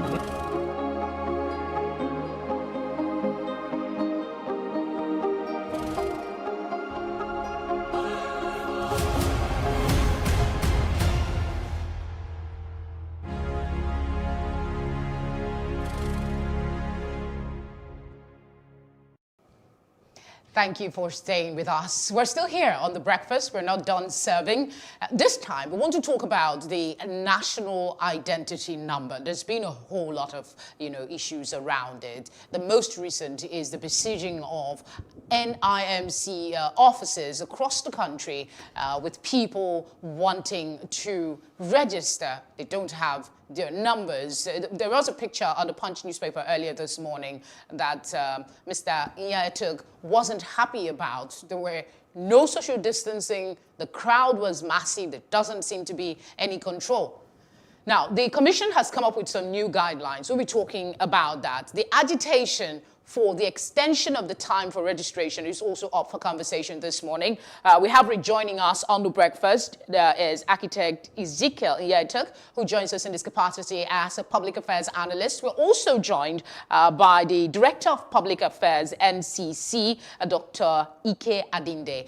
Thank you very much for joining us, gentlemen.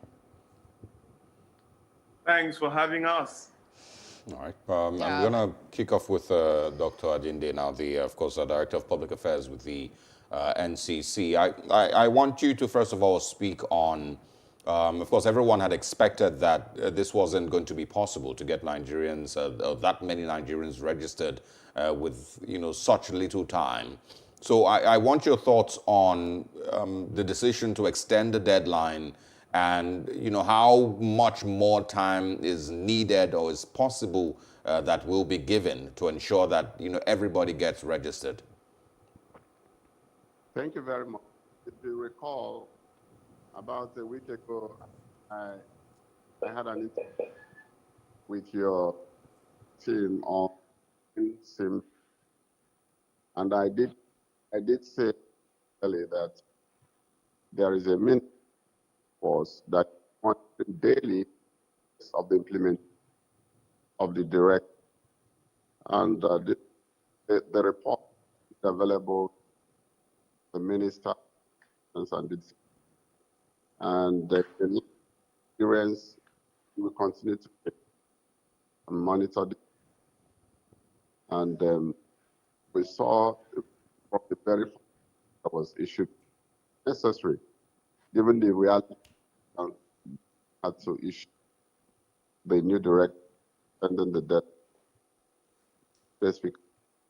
Already. Okay, I think we're having a bit of issue with your audio, sir.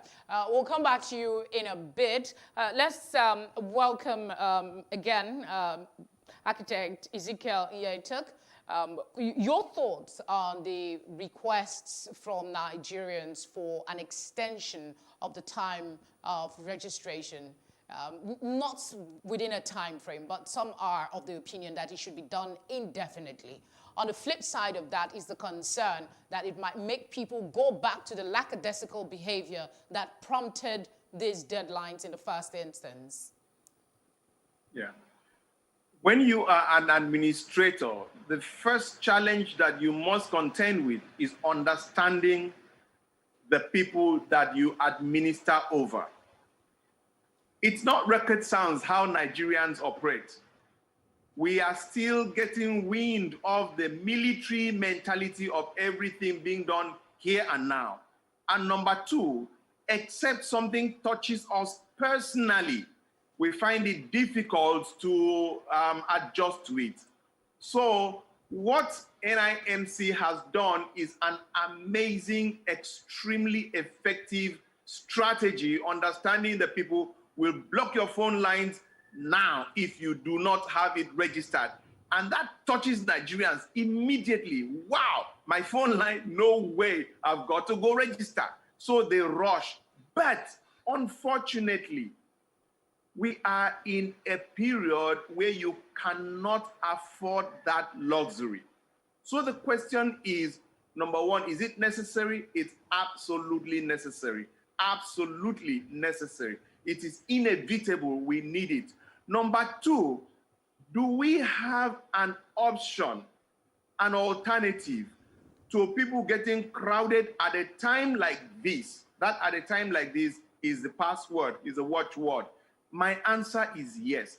So this morning, I would like to take the next 2-3 minutes to tell you what I think is the practical solution because we need it. But before then, I must ask myself one very important question. Is the administration sincere about this? Because data collection is a no-no for people who want to perpetuate corruption. Okay. Data collection. Mr. Nyatuk, we'll come back to you for some of those strategies you mentioned. But let's go back to Dr. Adinde. I wanted to ask your thinking on this. People are saying that the government might have been distracted by the need to collect data to address security challenges, but seem to have forgotten the impact of the COVID-19 with what we see at these offices across the country. Is that maybe the cause of this deadline that we have? And if you could complete your earlier thoughts, we couldn't hear you very well due to the network. Okay, thank you very much. I hope you can hear me clearly. Yes, it's much better now. Okay, great.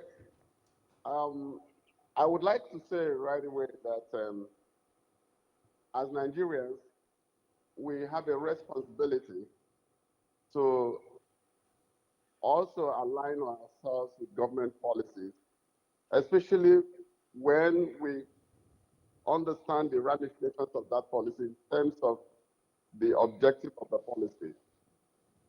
Now, the NIN registration policy is a policy that is meant to address multifaceted issues.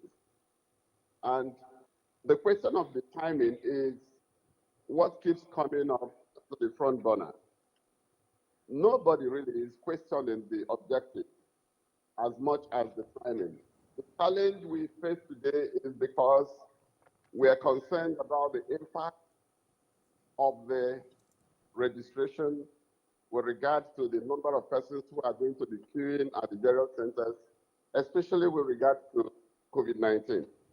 But I did say before now that government has set clear deadlines, clear protocols regarding the behavior of people in respect of COVID-19. And if and only if we can abide by those protocols, a lot of these issues that we are bringing to the fore will be managed. In consideration of the pressure of time, the earlier 2-week deadline, government had looked at that and then given the deadline extension.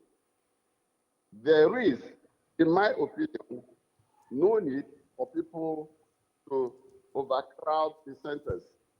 And the National Identity Management Commission is responding because they have now come up with a platform where people can queue, and then progressively everybody will be given a chance to obtain a name. Indeed, the process, if and only if our people will follow the procedures, does not take more than 10 minutes to obtain a name. And as the experience progresses, what we have found is that the National Identity Management Commission, the operators, they are daily improving on the process. Just ensure that they reduce the time that people spend in those locations. All right. And I can tell you the throughput from the experience and the feedback that we are receiving is so encouraging. Okay, That's well, the reason the Minister of Communications and Digital Economy yesterday came out to say, look, the rush at the various centers is because people are afraid that the deadline was coming so close and everybody was eager and anxious to get this number. But that is not necessary. I did say in my earlier appearance at this interview that the progress of the implementation of this exercise is being monitored daily by government. And in the light of experience, if it becomes necessary, government will continue to review and advise on the necessary. You've mentioned, that of course it's from observations and from feedback. It's a process that has been going well, and doesn't have as many issues as others may be describing. I've also, read comments of people saying that they were given numbers, and someone, had his number as far back as 430. and he wasn't sure when he will eventually, get his, NIN. You've also just mentioned that it's a 10-minute process for each person. We're looking at a number of people, millions of people who do not have these NIN numbers. The offices are also open between 9 a.m. and 1 p.m. So there is obviously a lot of adjustments that still need to be made to ensure that more and more people are brought into, the bracket of registered NIN, Nigerians in the time that we have. But we'll get back to that. Ezekiel Nyaitok, I think you had some strategies that you were going to mention before. Quickly, let's go ahead and have them. Okay. Number one, 9 to 1 is 9 to 10, 10 to 11, 11 to 12, 12 to 1 is 4 hours. 4 hours, each person taking 10 minutes means that 6 people per hour. 6 times 4 is 24. It means that about less than 30 people will be registered by a particular person, particular point per day. And I hate to think far on the implication of that, on the number of Nigerians and the number of points they have. That won't work. Number two, we give you an appointment, we give you a time in a system that we really don't understand. When Nyaito can get in there and within about 30 minutes he's registered because of, you understand, he's able to pay his way through. We live in Nigeria. It's not okay, but this is our reality for now. So what is the solution? And I want us to take this very, very clearly. Number one, we need it. Number two, the most important instrument to Nigerians is their bank account. That's the most important instrument. Nigerians have been registered in 1, 2, 3, 4 platforms. The SIM card registration is very important to Nigerians. The BVN, the passport, the driver's license, the voter's card, okay? But the most important and most sensitive is what? The BVN. So what do? This is my own prognosis, what I want the government to do. Number one, the bank should carry this form. I had to print it out. This form from NIN. Send a simple text message to every account holder and say, please fill this form and send back to us in the comfort of your home. They can even say, these are the former information that you have. Now, if there are any changes whatsoever, fill this form and send to us in the comfort of your home. And please do that within the next 2 weeks. When account owners have filled the form, you move the form, which already have biometrics, which is extremely important for every account, move all those forms to NIMC. NIMC will now, because they have the phone number, they now send you in the comfort of your home and say, we have your biometrics, we have your data, this is your NIN. What that means is that sitting down in the comfort of my home, being an account holder, I have an NIN. Okay. That would be for, of course, the number of people across the country who have access to internet facilities and all of that. I was going to ask. Things must always be done methodically. Don't expect that everything can be done. That's a Mr. Nyaitok, sorry to keep interjecting, but there, what you've said now, I would like to get Dr. Adinde's reaction to it. And then on top of that, I'd like to ask your thinking to suggestions that we should have more centers and more machines to do the registration, because we hear that in some centers there are broken down machines that are not, you have a center that has just 2 machines to attend to crowds of people. So while you respond to Mr. Nyaitok's suggestion, I would also want you to take that on. Is that a good call, and should government take it seriously? Well, let me say, even in the post-advanced the world, when you embark on this large scale, you expect to have problems. this is not isolated. If you were to do the same exercise in the United States, Europe, or that country.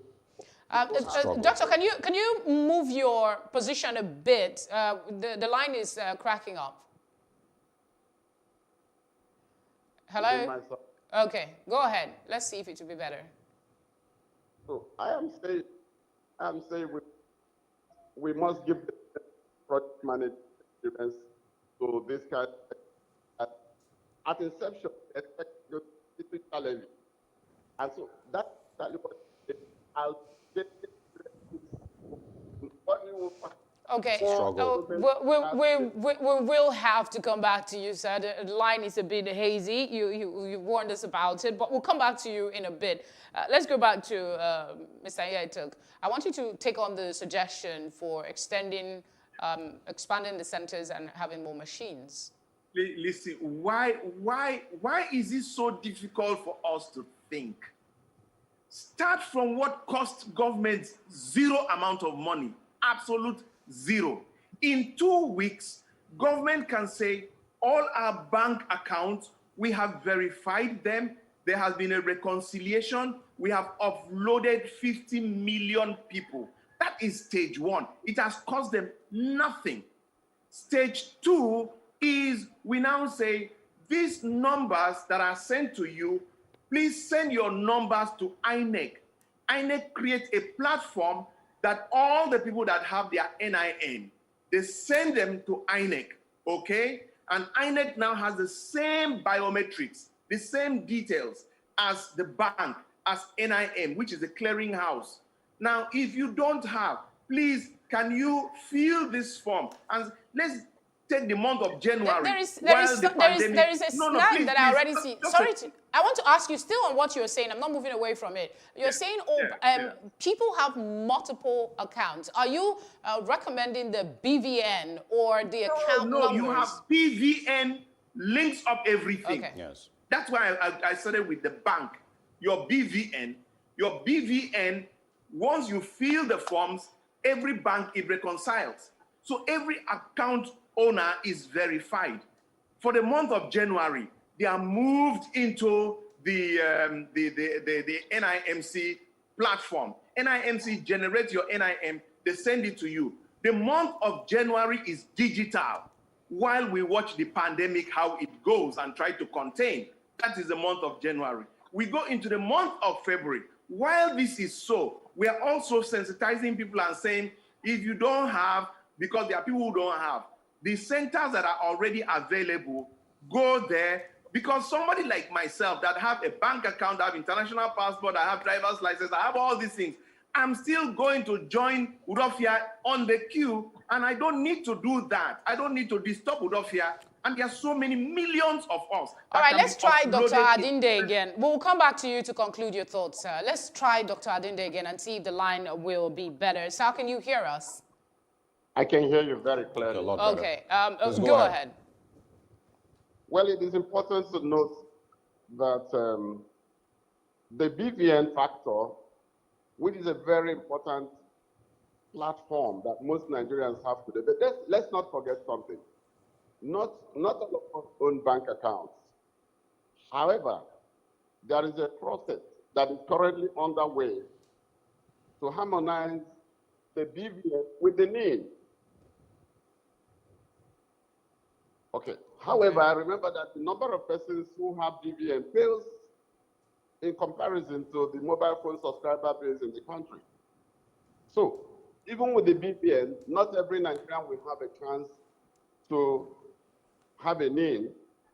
What is going on currently, and if you can also check, some people who have BVN do not have to go and queue to get a NIN.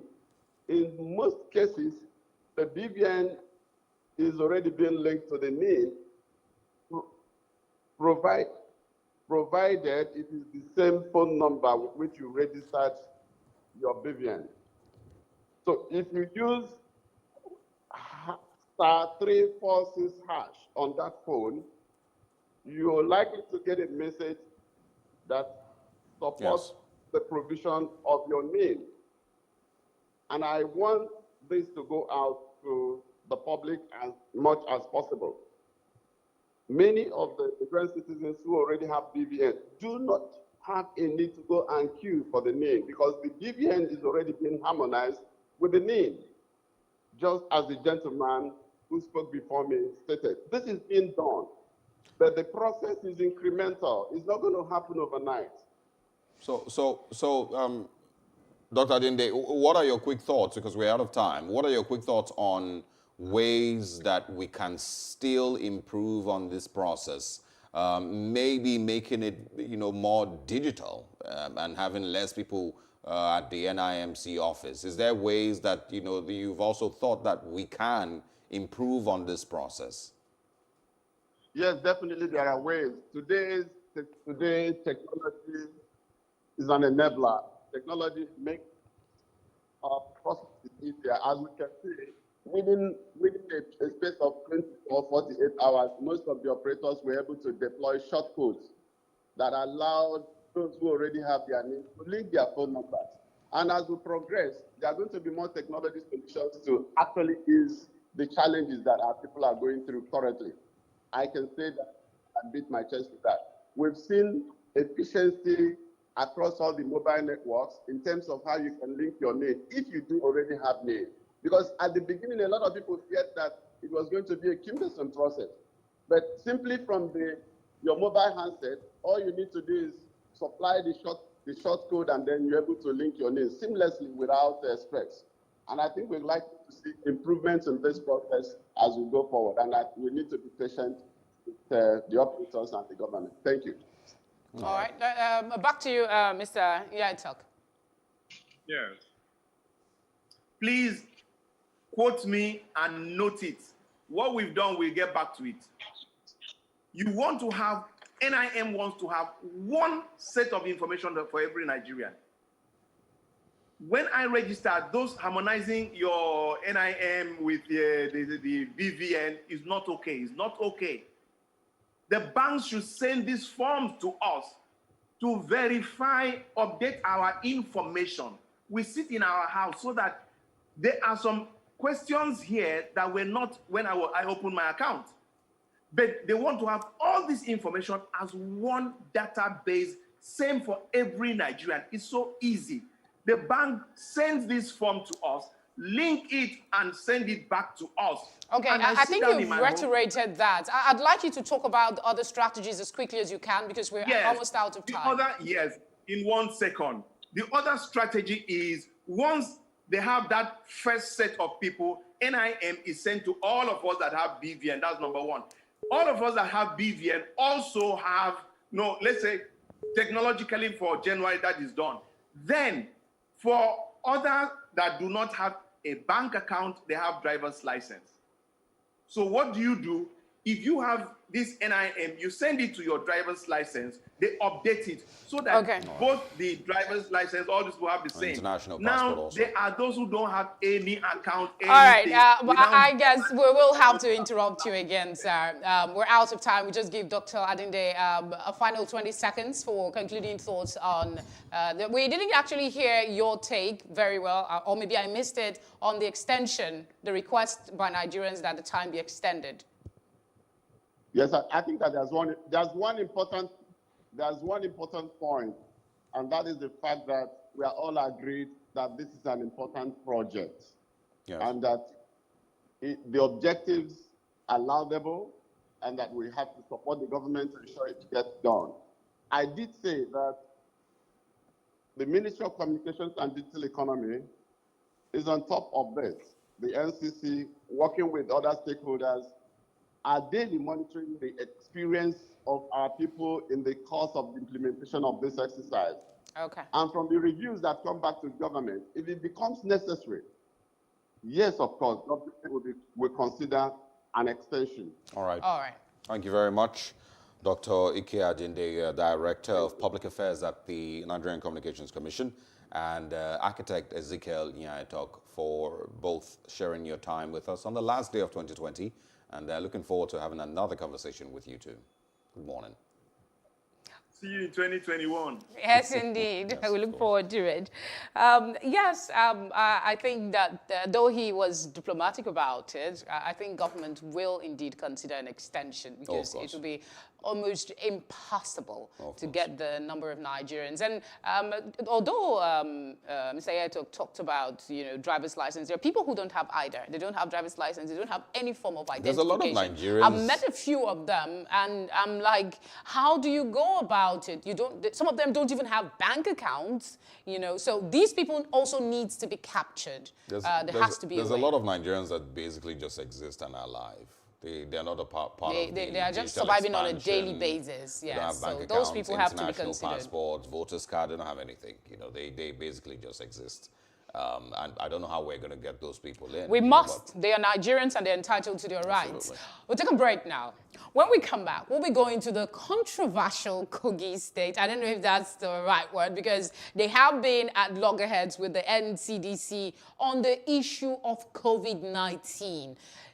At some point, we believe there was conversation around it being a hoax, even by the government. The governor said we have the person who speaks for the government, and the person of the Commissioner for Information, Kingsley Fowle, joining us after this break.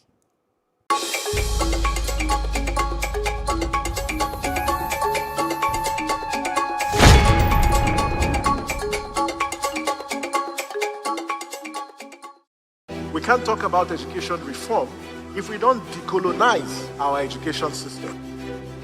What we do not understand, we will stigmatize. Because it's just cultural. And I think it's just human nature. They stop paying us salary. I don't like remembering it. I am angry at Nigeria. I'm angry at this government which seems to be letting us down. I'm angry at us as a people.